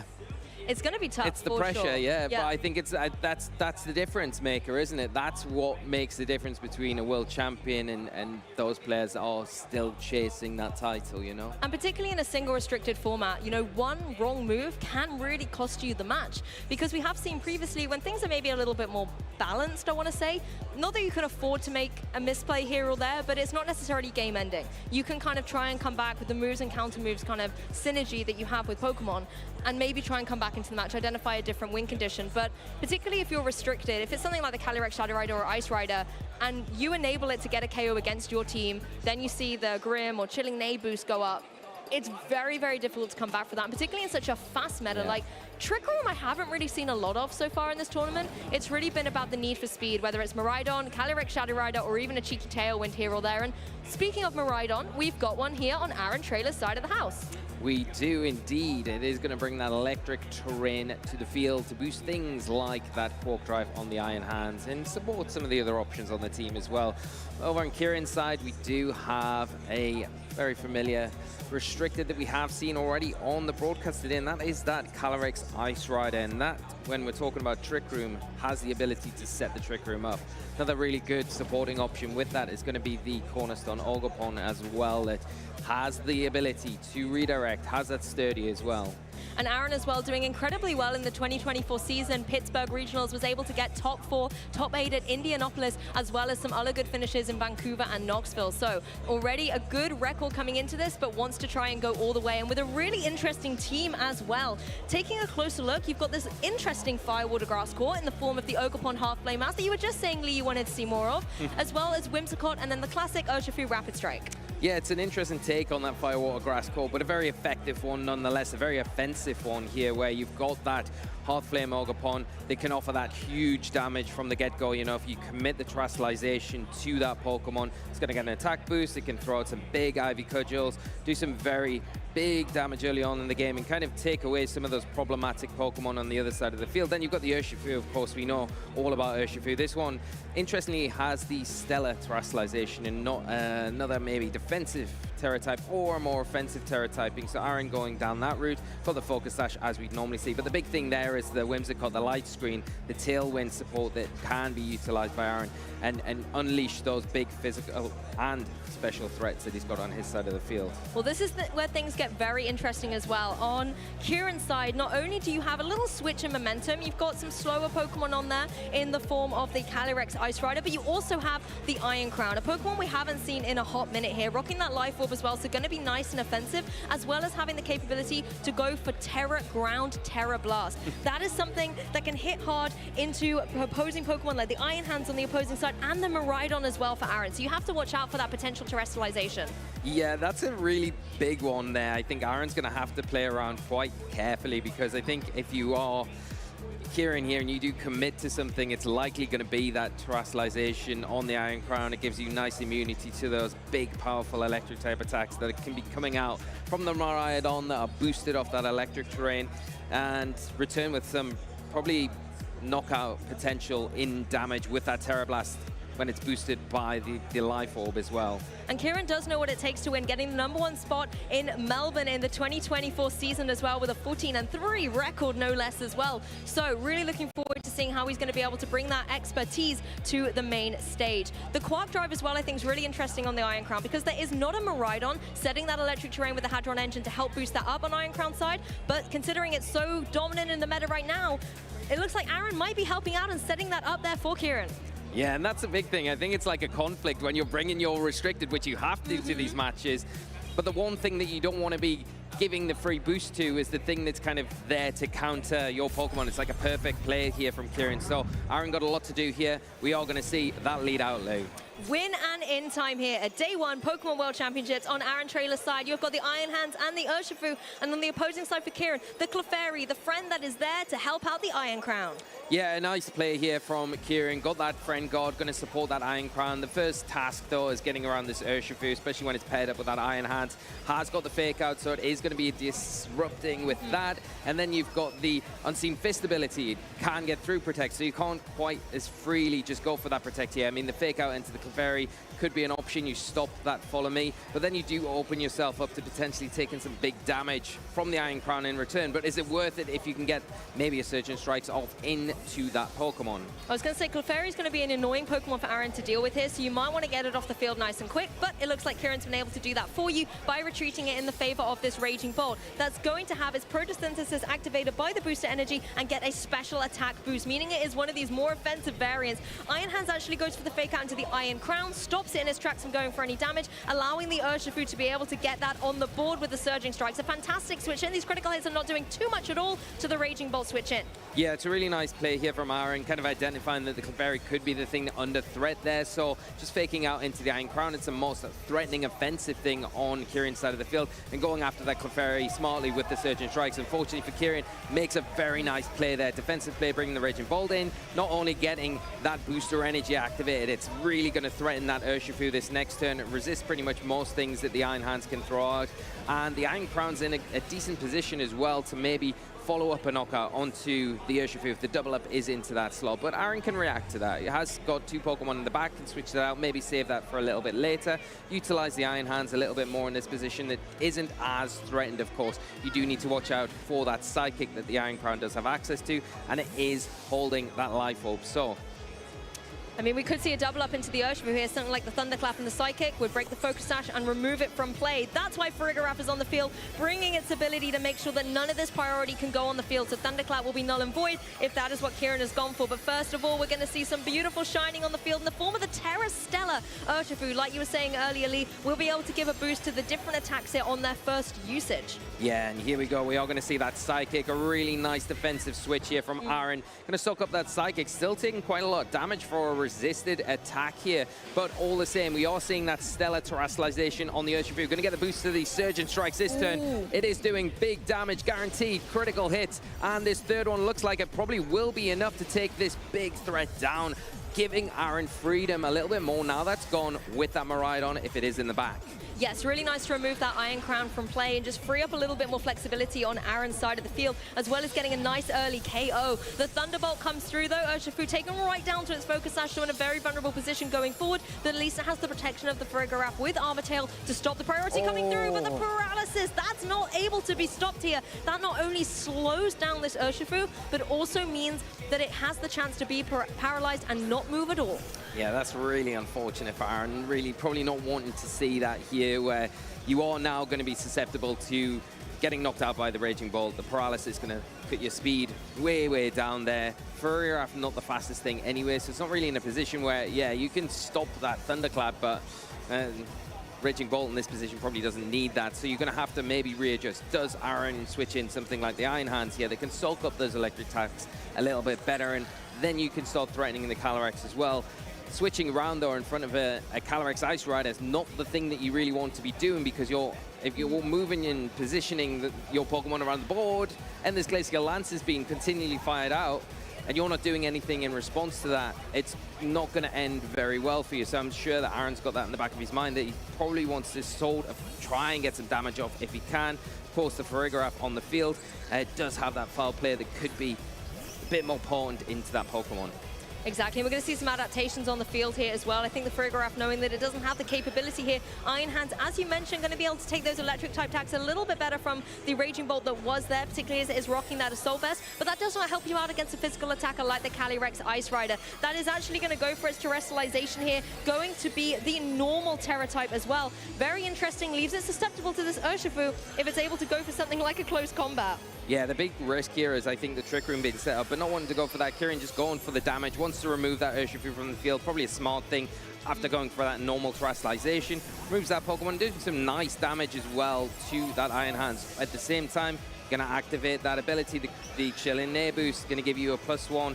The Clear Amulet as well, it's going to protect that boost and make sure that you can kind of keep that for the rest of the battle.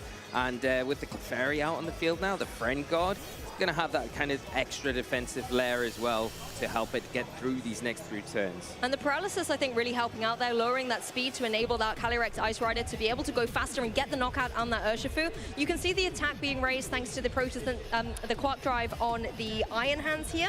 But as you've mentioned, it's going to be a little bit difficult here to get through this Calyrex. It's already got 1 Grim Neigh boost up. It's able to hit both these partner Pokemon, and Miraidon does not want to have to take an Ice-type attack. No, it definitely doesn't, and I think that's the big thing here. You've already committed your terrestrialization to that Urshifu, unfortunately getting paralyzed part of that. So you kind of have to work around some other ways. You do have the Volt Switch, though, where you can go into that, the Calyrex on the opposite side of the field, get some respectable damage there, but you've got the Clefairy to think about as well, because the Follow Me's there going to protect that Calyrex and kind of free up that Glacial Lance. It's already on +1. It's making it very difficult for Aaron to kind of get any sort of position. You can get the Farigiraf onto the field now. That Psychic, the Electric Seed boost, going to be very important, but can you have enough in the tank to take at least 1 Glacial Lance and then potentially get that foul play off the next turn?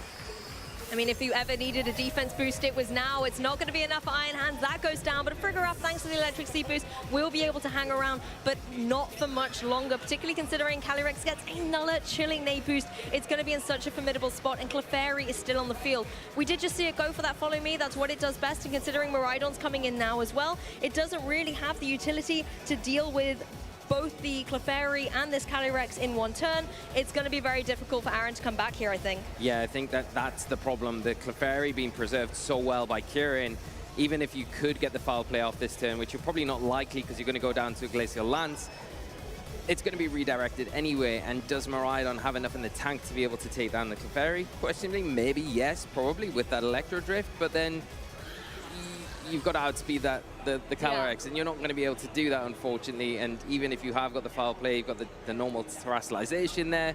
So yeah, Kieran doing a really nice job here, and with that Raging Bolt in the back still to come in, potentially threaten, close out this game, making it difficult for Aaron, but not over just yet.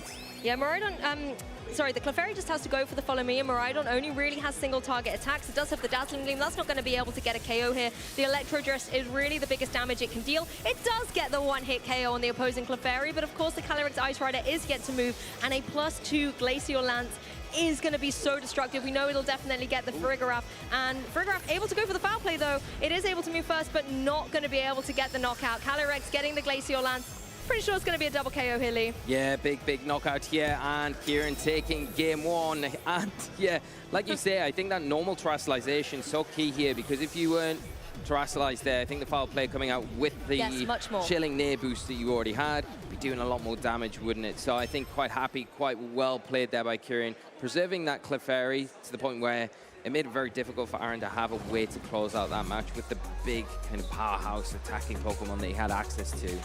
I mean, it has Friend Guard as its ability as well to allow that defensive support to the partner Pokemon.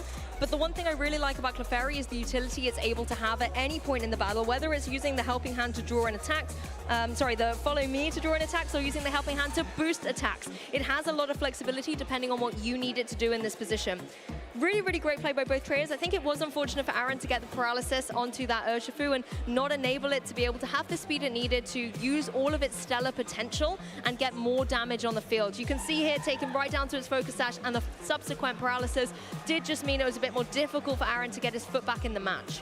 Yeah, it is a very difficult match when you look at it on paper for Aaron, because you bring the Miraidon, I think you have to, if the Iron Crown and the Raging Bolt are coming to the match from Kieran, which is exactly what he did, you have to remove those from the field before you can really bring the Miraidon onto the field, because not only are you activating the Cork Drive onto the Iron Crown, but you're boosting the electric type attacks on the Raging Bolt that's already got a booster energy anyway. So it is very tricky. Can you remove those Pokemon? And I think a little bit unfortunate for Aaron in that first game with the paralysis. If that didn't happen, maybe I think he would be in a lot better position to maybe preserve that for later on, to bring back in to deal, or better deal with that Calyrex that was so problematic in the end game.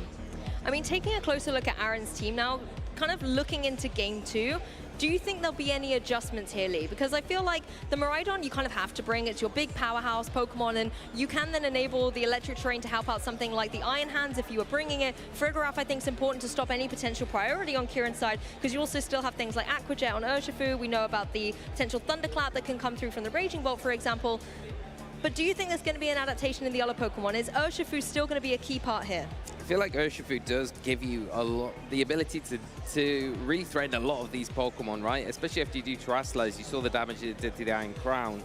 And with the kind of little extra security that you've got with that Focus Sash as well, it means that you've got the ability to get at least one attack off into one of these big threats, potentially pick up a knockout. The other Pokemon I would say is probably what you want to lean on a little bit more is that Iron Hands, and get a bit more out of the Iron Hands than Aaron really got in that first game, because I think with the utility of the Fake Out there, you can really take advantage of that, which he did in that first game. But as an offensive threat, he really wasn't able to get much return there, and I think maybe that is the Pokemon to have on the field if you can. It's awkward though when you've got a Clefairy on the field from Kieran, and how well Kieran played that in game one. Very true, but game two here of Swiss Round 8 at the Pokemon World Championships. We're going to see Aaron Traylor going with the Miraidon, setting the Hadron engine out on the field here, and enabling it with this Urshifu to apply a lot of offensive pressure straight out of the blocks into Clefairy and Calyrex. Yeah, this is a perfect lead from Aaron, really, because now we know the Electro Drift from game one picks up the knockout into the Clefairy, so it's not as safe. You've got an easy target into that slot with the Electro Drift, and then you can follow up with the Close Combat or Surging Strikes into the Calyrex to get some big damage there. And like we've already mentioned, yes, you might lose your Miraidon in that situation, but you could almost scout out the Protect from the Clefairy and just double target into the Calyrex here, because is the Clefairy really threatening anything offensively? Probably not anything that you're worried about. So if the Calyrex does Protect, it's risky because of the Unseen Fist ability, and it can't really freely Terrestrialize either. So you've got to go for that Follow Me with the Clefairy. You pick it up with the Electro Drift, and then you can follow it up with that Urshifu. Really great lead here from Aaron. Kieran got a lot to do to kind of get out of this sticky situation. And Miraidon trying to find a way to get around the fact that it's weak to Ice-type attacks here, going for its Terra Fairy here. We're also going to see some beautiful sparks on the field here, as the Bejeweled Pokemon on Kieran's side of the field as well is going to be that Clefairy. So we're going to see a Terrestrialization of ground type onto Clefairy here. Yeah, and that's the one thing that you don't want to see if you're ironing, clicking in with that Electro Drift. Yeah, we are seeing the Fall on Me here. The Surgeon Strike is going to be great into that slot, but are we going to see it? We are going to see that Volt Switch. It is going to be blocked. Great Terrestrialization here from Kieran, but the Surging Strikes following up Aaron covering bases here, not locking in with that close combat that would have been the most obvious thing. And like you say, is it enough? It is enough to get rid of that pesky little Clefairy. Masterful play here by Aaron.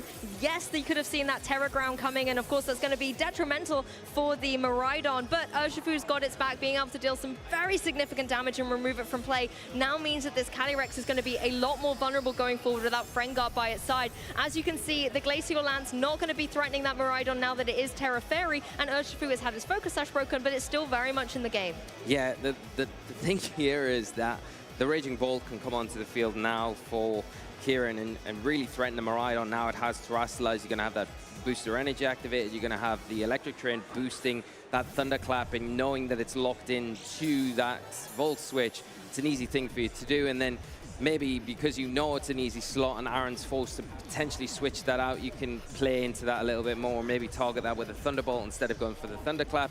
The Urshifu is also really threatened here, but like we can see, Aaron has got that Farigiraf in the back. The Armatil can come in. It's going to be really nice at this point as well, where the Calyrex hasn't had that Chilling Neigh boost. Yes. So with that Electric Seed coming in, it can get that boost quite happily, block any potential Thunderclap coming out, and then get some kind of return with whatever Pokemon you decide to leave onto the field.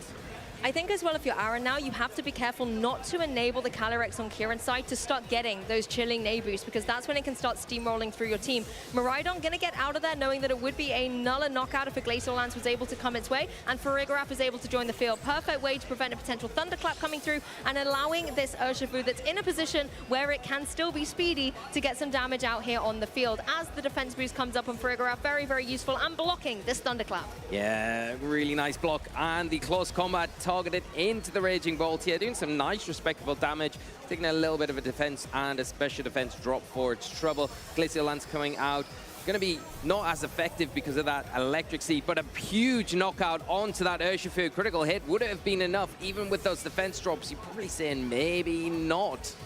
It would have been difficult to tell, but all I can say is Calyrex has got the Chilling Neigh boost 1 on the board. It's going to be very, very dicey for Aaron here. You do not want to lose another Pokemon and allow this Calyrex to really take over the match.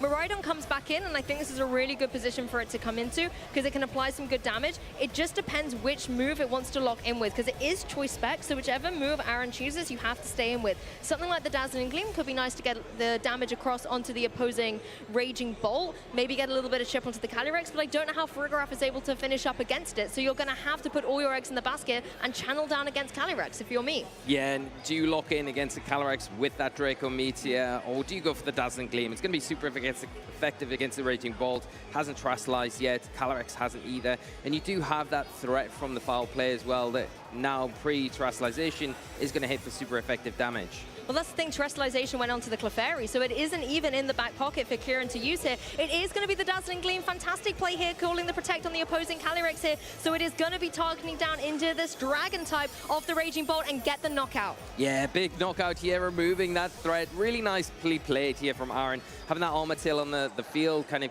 denying the fact that the Thunderclap could be a bit of an issue, and then covering bases as well with that foul play into the Calyrex. And quite rightly, like you mentioned, Terrestrialization has been used up, so that foul play going to do super effective damage into that slot. One more Pokemon though for Aaron to deal with is this Urshifu on Kieran's side of the field, and I believe it also has got that Focus Sash. So you're going to have to really commit into this Pokemon twice to be able to remove it from the field, and have you got enough in the tank to be able to take at least one attack from it in the meantime?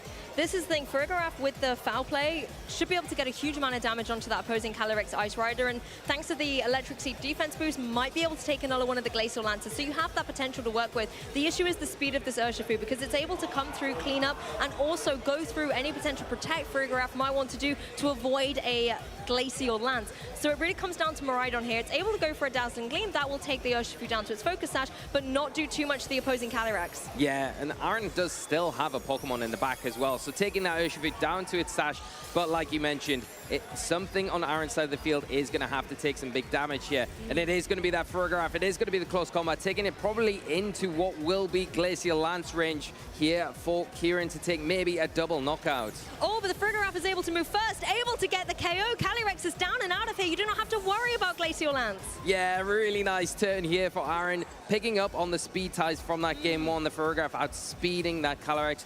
Quite confident in being able to say, okay, well, whatever comes out, I lose the Miraidon potentially to a close combat, or Farigiraf, it has had its electricity boost, so it's got a bit more of a bolster to its defense. It's going to be able to soak that up quite easily, like we just saw it do, and then return with that foul play. And because the Terastallization wasn't a thing here, that is doing super effective damage, especially with the Chilling Near boost that it's had, kind of falling in your favor a bit to allow you to close things out. And now it is the lone sashed Urshifu against 3 Pokemon on Aaron's side of the field. This is exactly what Aaron needs to be able to pull into a Game 3. Miraidon able to shine brightly and go for a Dazzling Gleam to take the score 1-1 going into the final game of the set. The winning in.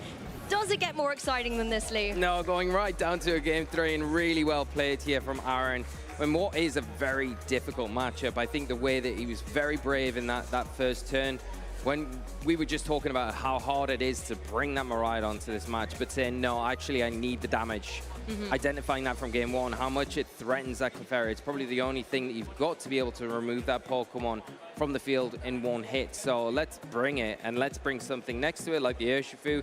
We saw how much that pressured the Calyrex Ice Rider. And almost in that situation as well, ate up that Terastallization, which was so useful for that late game. Kieran had to commit to that ground Terastallization, and you don't mind going for potentially a Volt Switch into it, especially if the Calyrex isn't really doing much that turn anyway. But I honestly think Aaron was in so much command this whole game right from the beginning, even with that Clefairy, thinking, yes, it could go for the ground Terra, and if it does, well, that's tough for my Miraidon. But covering it so beautifully with the Urshifu just meant that he was constantly making Kieran have to adapt to his style here. Yes, we even had the critical hit come through on that Urshifu later in the game, but being able to have the Terastallization on the Miraidon, boosting up this Dazzling Gleam so it could deal a huge amount of damage to the Urshifu, and actually significant to the Calyrex to ensure the KO with the foul play, does just show how in command he was in this game too. Yeah, and I think that speed kind of tiering there between the Farigiraf and the Calyrex, it makes such a difference there, because if your Farigiraf is slow for whatever reason, if it's maybe on Kieran's side a faster Calyrex, then things get a little bit more complicated. And you wouldn't say it's out of the realms of possibility looking at the team. There's not really any sort of trick room anywhere on Kieran's side of the field. So I think going down a similar sort of line is what Aaron did in that first game is probably the right thing to do here, and it's all for Kieran to adjust now. Does he go down the route with that Cornerstone Ogerpon, where you do have that sturdy ability, where you can almost guarantee taking 2 attacks to allow something like maybe your Iron Crown to come back into play, utilize that Terastallization?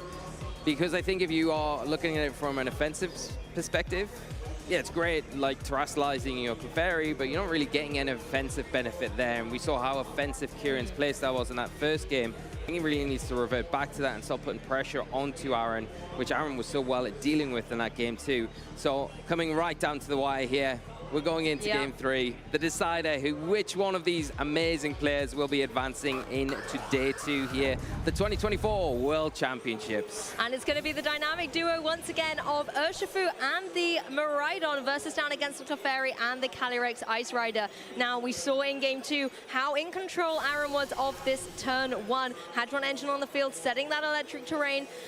The key thing here is going to be, what is this Clefairy going to do? What support is it going to be providing? And is it going to allow Calyrex to shine?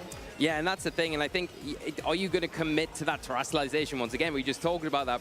I don't think you do this time around. I think you probably allow the Clefairy to go down, if anything. You've got the Friend Guard, you've got the Follow Me. You can definitely pull in 2 attacks. But the problem is, if you do see that Miraidon lock into the Electro Drift and not the Volt Switch, if you don't Terastallize, you are going to lose your Clefairy and probably take a lot of damage for your trouble with the Calyrex, maybe putting you too far behind this battle. So it's very risky not going for that. Well, this was the winning combination for Aaron in that game too, terrestrializing up the Miraidon, dropping its weakness to Ice-type attacks and allowing Dazzling Gleam to be even more formidable. Clefairy not terrestrializing this time, going for the follow me as Miraidon goes for the Electro Drift. Not seeing the Ground Terror here, going to be able to do huge damage. One hit KO, Clefairy is out of this championship. Yeah, the castles are crumbling here, and Aaron taking a huge lead in this turn one. Following up with these Surgeon Strikes into the Calyrex.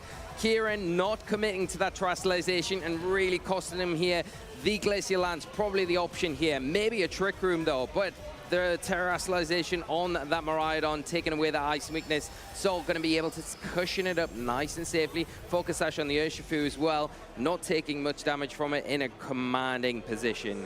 If the turn one of game two was perfect, this was sublime. Being able to not only get the knockout on that Clefairy once again, but some damage on the board against this Calyrex does put Aaron into a great position. You have to talk about the Iron Crown, however, it's come onto the field and been able to benefit from that electric terrain. Yeah, and it is getting the speed boost. I think that's the thing to note here. It's going to get the jump on the Miraidon. Going to be able to attack that before it can move. It's got the Tachyon Cutter, Steel type attack. It's going to do super effective damage into that Pokemon.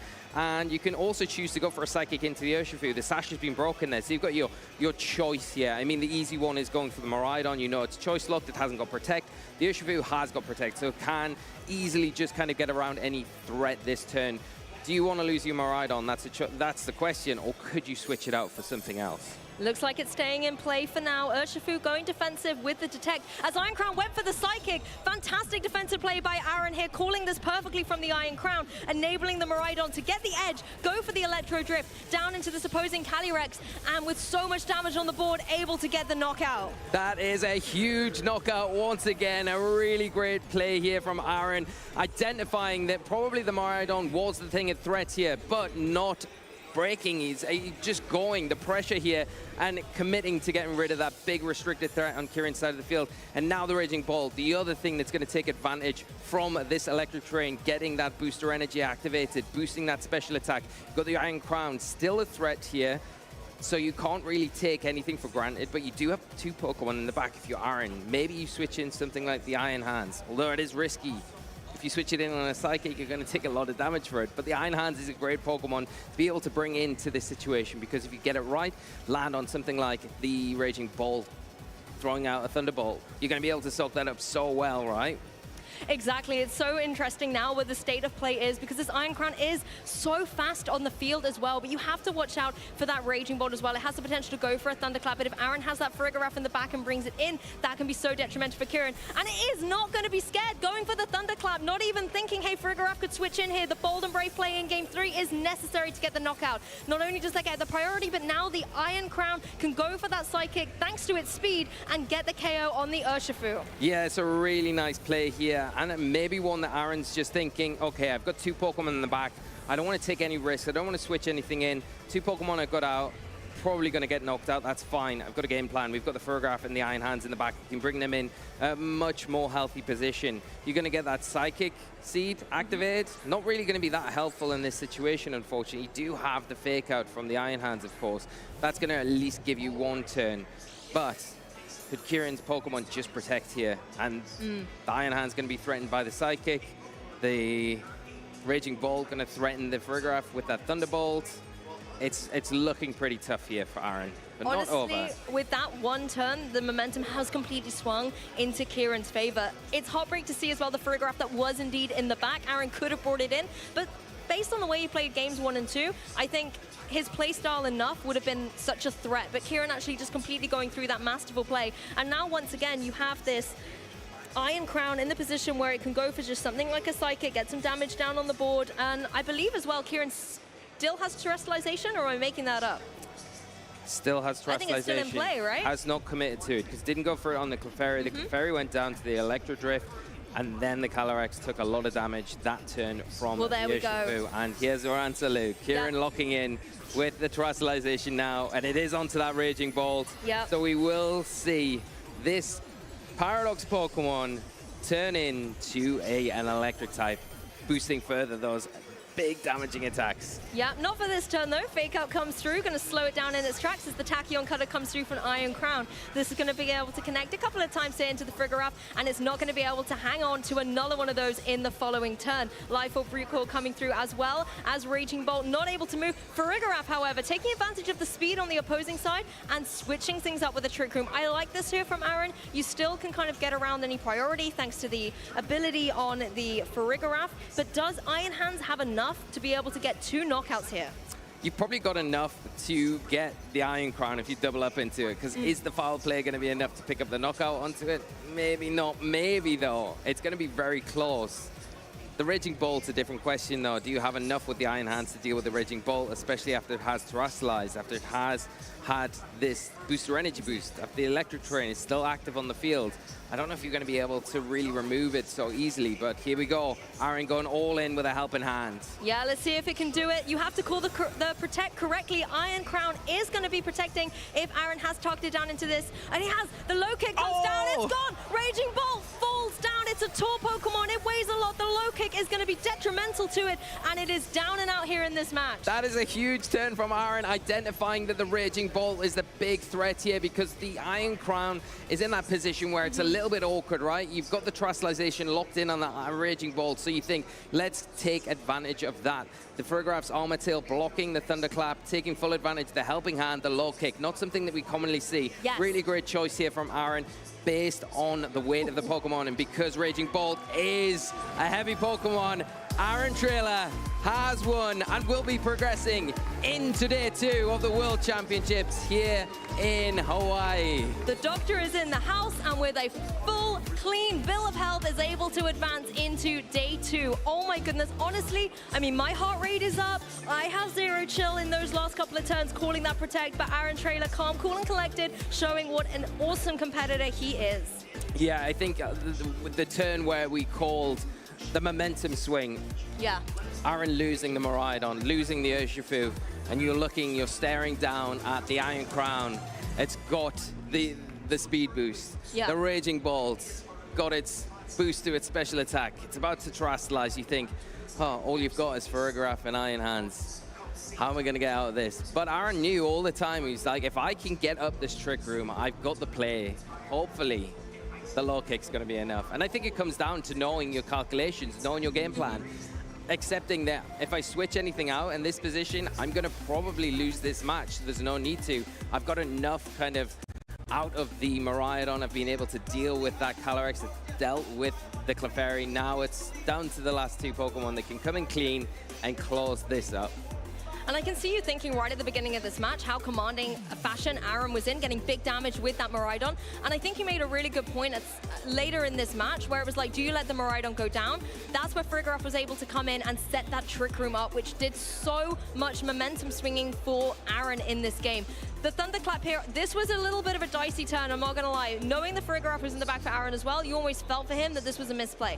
That, you know, not bringing it in and allowing that Pokemon to go down was gonna be ending his run. But it was not to be. Frigoraph comes in and says, I'm not just here for my ability, I also can change up the speed and allow Iron Hands and the low kick to shine. Iron Hands, Iron Feet, I would say. Yeah, big Iron Feet. I think that's the big play there, where, like predicting the protect on the Iron Crown, because it feels so threatened, because it is naturally had that speed boost, so it's really out of place in a Trick Room environment, whereas the Raging Bolt feels a little bit more sturdy, so you're feeling a little bit safer with it. You don't really feel as threatened by maybe a Drain Punch, a Wild Charge for sure, or maybe even a low kick, thinking, well, I don't see that often, and I'm probably not going to get knocked out even if it comes out, so I'm going to be able to get rid of the Frigoraph this turn, and I think that might have been the thinking from Kieran, but Aaron knowing that, okay, if you allow me to get this low kick off, then it's going to be over, and it really was. The Iron Crown then in a position where there was just no way to get any utility from it. As threatening as a Pokemon it is in that position, Aaron doing all the right plays and shown why he's such a high-quality player, being able to kind of just get over the line at this really important point of the tournament. I mean, the low kick did completely wipe out the opposing Raging Ball, but I think it also wiped us out behind the desk here. I think it's time to go hear from our winner, Aaron Trailer, on the stage with Sierra. Hey everyone, I am here with the winner of our final round of Swiss here, day 1 of World, Aaron Trailer. Congratulations, what a set. How are you feeling after that? Tired, just very, do I hold this? Very tired, yeah. Oh, okay, I'm gonna hold it, yeah. I'm just really tired, you know, that was a really intense set, and I'm really just grateful to be the one who ended up coming out on top, you know? I want to start at the end of that series because it was an electrifying, literally, turn 1 of that game number 3 there. Electro Drift into this Clefairy. It has the Terra ground that could have been potentially devastating. I'd love to know what's going through your head on that. Yeah, so I knew from the first couple of games that Kieran is just likes to think very carefully about what the opponent is going to do. And so I thought there's no way he expects me to go for this twice, you know? Like, nobody really wants to Electro Drift into Terra ground twice, and I thought that by adding that structure to my play, that's how I could get around, you know, his play. Well, then I want to know, too, had that gone a little bit differently, had there been that Terra ground, how you kind of expect to bounce back from that in that match, or you were just so confident in this play and that the read you had that you felt good in it? Yeah, I think I would have figured it out, you know, the iron, like, that was kind of my game plan. I was like, you know, I just committed to that, like, twice in a row, and I was like, you know, because when a player like that is thinking so hard about what you're going to do, there's almost no way to really tell how they're going to try and take advantage of you. And also in the second game, you know, with the Terra ground, I think going for that Terra Fairy Dazzling Gleam and just taking as much damage as possible would have been a totally natural adaptation. And so by not doing that, I put myself in a really good spot, because if I had gone for that and taken out the Clefairy, then Iron Crown was just waiting to come in and get that that big Tachyon cutter off or mess up Urshifu's day. Yeah. All right, well, you definitely had it worked out here, and especially, too, looking at this Miraidon, this is something from the get-go in this regulation that you've kind of adapted towards, and I want to know, when you're going ahead, you're looking at the World Championships, you're kind of prepping ahead, were you kind of like set from the get-go, like this is the pick to bring? Actually, no. You know, so I tried a whole bunch of different stuff. Like going into NAIC, I had a really, okay, I'm gonna consider these restricted Pokemon, and I'm gonna, you know, and then I whittled them down one by one. I played Lunala at NAIC, and I still really like that. Lunala, I tried some Calyrex Shadow Rider, and then, you know, I was just like, I can, you know, be who I want to be with Miraidon. I can play how I want to play, and that just felt like the strongest way to go into Worlds. And so I spent, you know, I just looked at all the different Miraidon variants, and then I spent a little time in Japan before this tournament, and I had a chance to sit down and get dinner with a Japanese player named Arubega, and he later published an article, and I was just like, you know, this is the best one. It's got to be this Miraidon. And so I just really focused on that after. Yeah, and so, yeah. I love it. I mean, it definitely paid off, because now it took you to the last one, so you had all the nerves for it, but you are going to be competing. You're going to be right here tomorrow early. So how are you feeling now that you get to compete a little bit further? You made it officially day 2. I'm going to go straight to bed, Sierra. I went to bed at 9 o'clock, I think, last night, and I think we can beat that tonight if we really try. All right, we'll wrap this up then real quick, but before I let you go, any final words? Yeah, I just want to say thanks everyone out there. I'm really grateful, and I worked really hard with my friend Trista. She contributed to this team and my understanding just as much as I did. So, yeah, I just want to, you know, do it for the team. Well, best of luck. Definitely made them proud of that performance so far for today. As for us, day 1 officially done, but we do have to wrap things up and head on over to the lounge. Welcome back, Pokemon trainers. It is time for one last deep dive with the Beach Vibe here. Rose was trying to make it happen, so I'm going to make it happen. My name is Gabby Snyder. I'm joined here by Scott Glaza and Joe Brown, and I just want to steal something I heard a really good friend say once. It has been a long day. Long day indeed.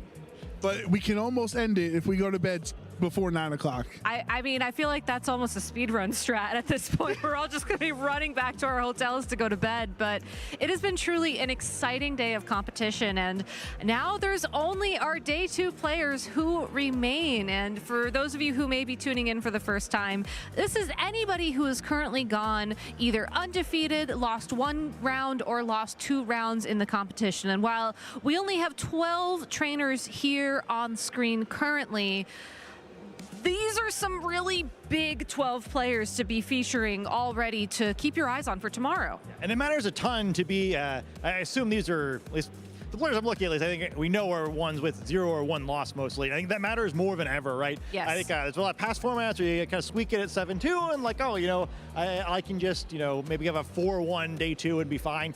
Definitely not going to be the case this time. You know, you need to keep at 2 losses or fewer this time. These players are the ones who have the best odds of doing that. I think particular shout out to Wolf Glick. We weren't able to get him on stream today, but apparently hasn't dropped a single game, not just 8-0, but also 16-0. Unfortunately for Wolf, that does not get you anything extra, but pretty impressive all the same. It gets you extra high fives from your friends. I was going to say, gives yourself some extra high fives, but also I think gives yourself a very confident mindset to have going into tomorrow, as you need to win those 3 rounds of Swiss we'll be featuring tomorrow in order to ensure your position in Top Cut. And if you want to watch all of that action, you'll have to tune in at 9 a.m. Hawaiian Standard Time. I believe that's 3 hours to the Pacific time, 6 hours to the East Coast. If you're in any other time zones, I apologize. Those are just the 2 conversions I've been doing myself all weekend, but you're not going to want to miss any of the action for sure. Yeah, if you're in Europe, we're sorry, because, yeah, please stay up. Don't do math on stream. That's rule number 1, commentary. Don't figure it out. Let everyone figure it out at home. You can follow our channel, though, and spoiler alert, if you turn on notifications for when we go live, you don't even have to do time zone conversions. You can just look at your phone, realize, oh, shoot, I got to go watch the Pokemon stream, and then go run away to your computer or your TV or wherever. You can also check out some of our incredible co-streamers who are featuring this event, and also check out the VODs as well if you cannot watch live. Yeah, and, you know, we just expect you to wait patiently at your computer until that notification comes, so start now. Just continuing to refresh it, just pressing the refresh button. Anytime now. Don't run home to go to bed. Run home to start refreshing your browser. But you're going to be there for a little bit of time, not going to lie. So while you're there, why don't you sign up for our email updates? For those of you who haven't seen this already, you can get news about Pokemon events, live streams, and new releases at the Pokemon Center all in your inbox, hand delivered by the Porygon that live in the internet wires that power society by scanning that QR code. You can also head to Pokemon.com if you don't have a QR code scanner handy. I mean, she knows a lot about programming stuff, so I'm just going to assume that's true. I had to become a marketer because I couldn't do math. Well, this is a pretty big deal for us, Gabby, as pin collectors. Oh Getting those notifications right when the new pins get dropped on the Pokemon Center website, that's a game changer for us. It's true. Honestly, like there have been so many times where I get the email, I rush, I check out, and then I post to y'all because Gabby has to get her pins first, of course. But not only that, if you want to do something else while you're waiting for the stream to come back, you can go ahead and power on Pokemon Scarlet and Pokemon Violet on your Nintendo Switch and download the champion Sylveon from last year's World Championships. Tomoya Ogawa used this Sylveon in his seniors finals last year in the video game, and it can be yours by using Sleep Talk Worlds.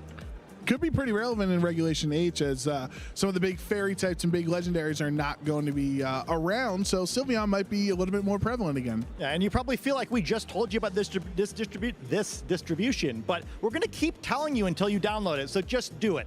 And also you will remind us to download it, because I think this is more for our sake at this point. We also are giving away items in TCG Live. That is the computer and phone application that you can play the Pokemon trading card game with. You can get a beautiful special illustration rare Pecharunt EX in-game using Outburst World 24. Now, admittedly, I am a little bit unfamiliar with Pecharunt from the trading card game, but I do remember the Mochi Mayhem that hit the video game at the end of the story of Scarlet and Violet, and yeah, that was crazy. I imagine this looks crazy too. Yeah, it is also a poison type weak to fighting, but of course the trading card game is it's a darkness Pokemon, and fighting has ground a part of it, so it makes a little bit more sense when you think about it. It does, and I also love to collect those special illustrations, so make sure to add that to your collection alongside of some of the Twitch drops we have going on this weekend. This is super, super exciting for the Pokemon Trading Card Game Live. If you watch the stream live at twitch.tv/PokemonTCG, you can get Twitch drops for an exclusive deck box, for some card sleeves, for coin, for booster packs, and more. All as easy as watching along at home. Yeah, great time to boost your Pokemon trading card deck. Between that and the Petra, hopefully you'll pull something and it'll like kind of fit together. I hope that y'all get great pulls with those booster packs, as I know there's a lot of really cool cards in the latest trading card game set that just dropped. Pokemon Go is also getting in on the Twitch drop action. Now, for those, you'll have to watch at Pokemon Go. However, today you could have gotten some special research for a Sableye XL candy, which is very important in Go, but also an Elite TM. Yeah, I think it's actually backwards. So hopefully you enjoyed your day 2 rewards during day 1. And tomorrow, if you tune in during day 2, you'll get your day 1 rewards, which I think that's how numbers work, yeah. They finally added Trick Room to Pokemon Go! They twisted the dimensions. No, but seriously, these are some really incredible Pokemon that are going to be very powerful in the Go Battle League, and some of them also could potentially be shiny. So you are going to want to have the opportunity to get your hands on those. And I'm glad I didn't miss the Elite TM drop because I need those in my life. So thank you, Scott. That was very helpful. Who would have thought? Who would have thought? But wait, there's more. More? We're also giving away Twitch drops over for this. at Pokemon Unite.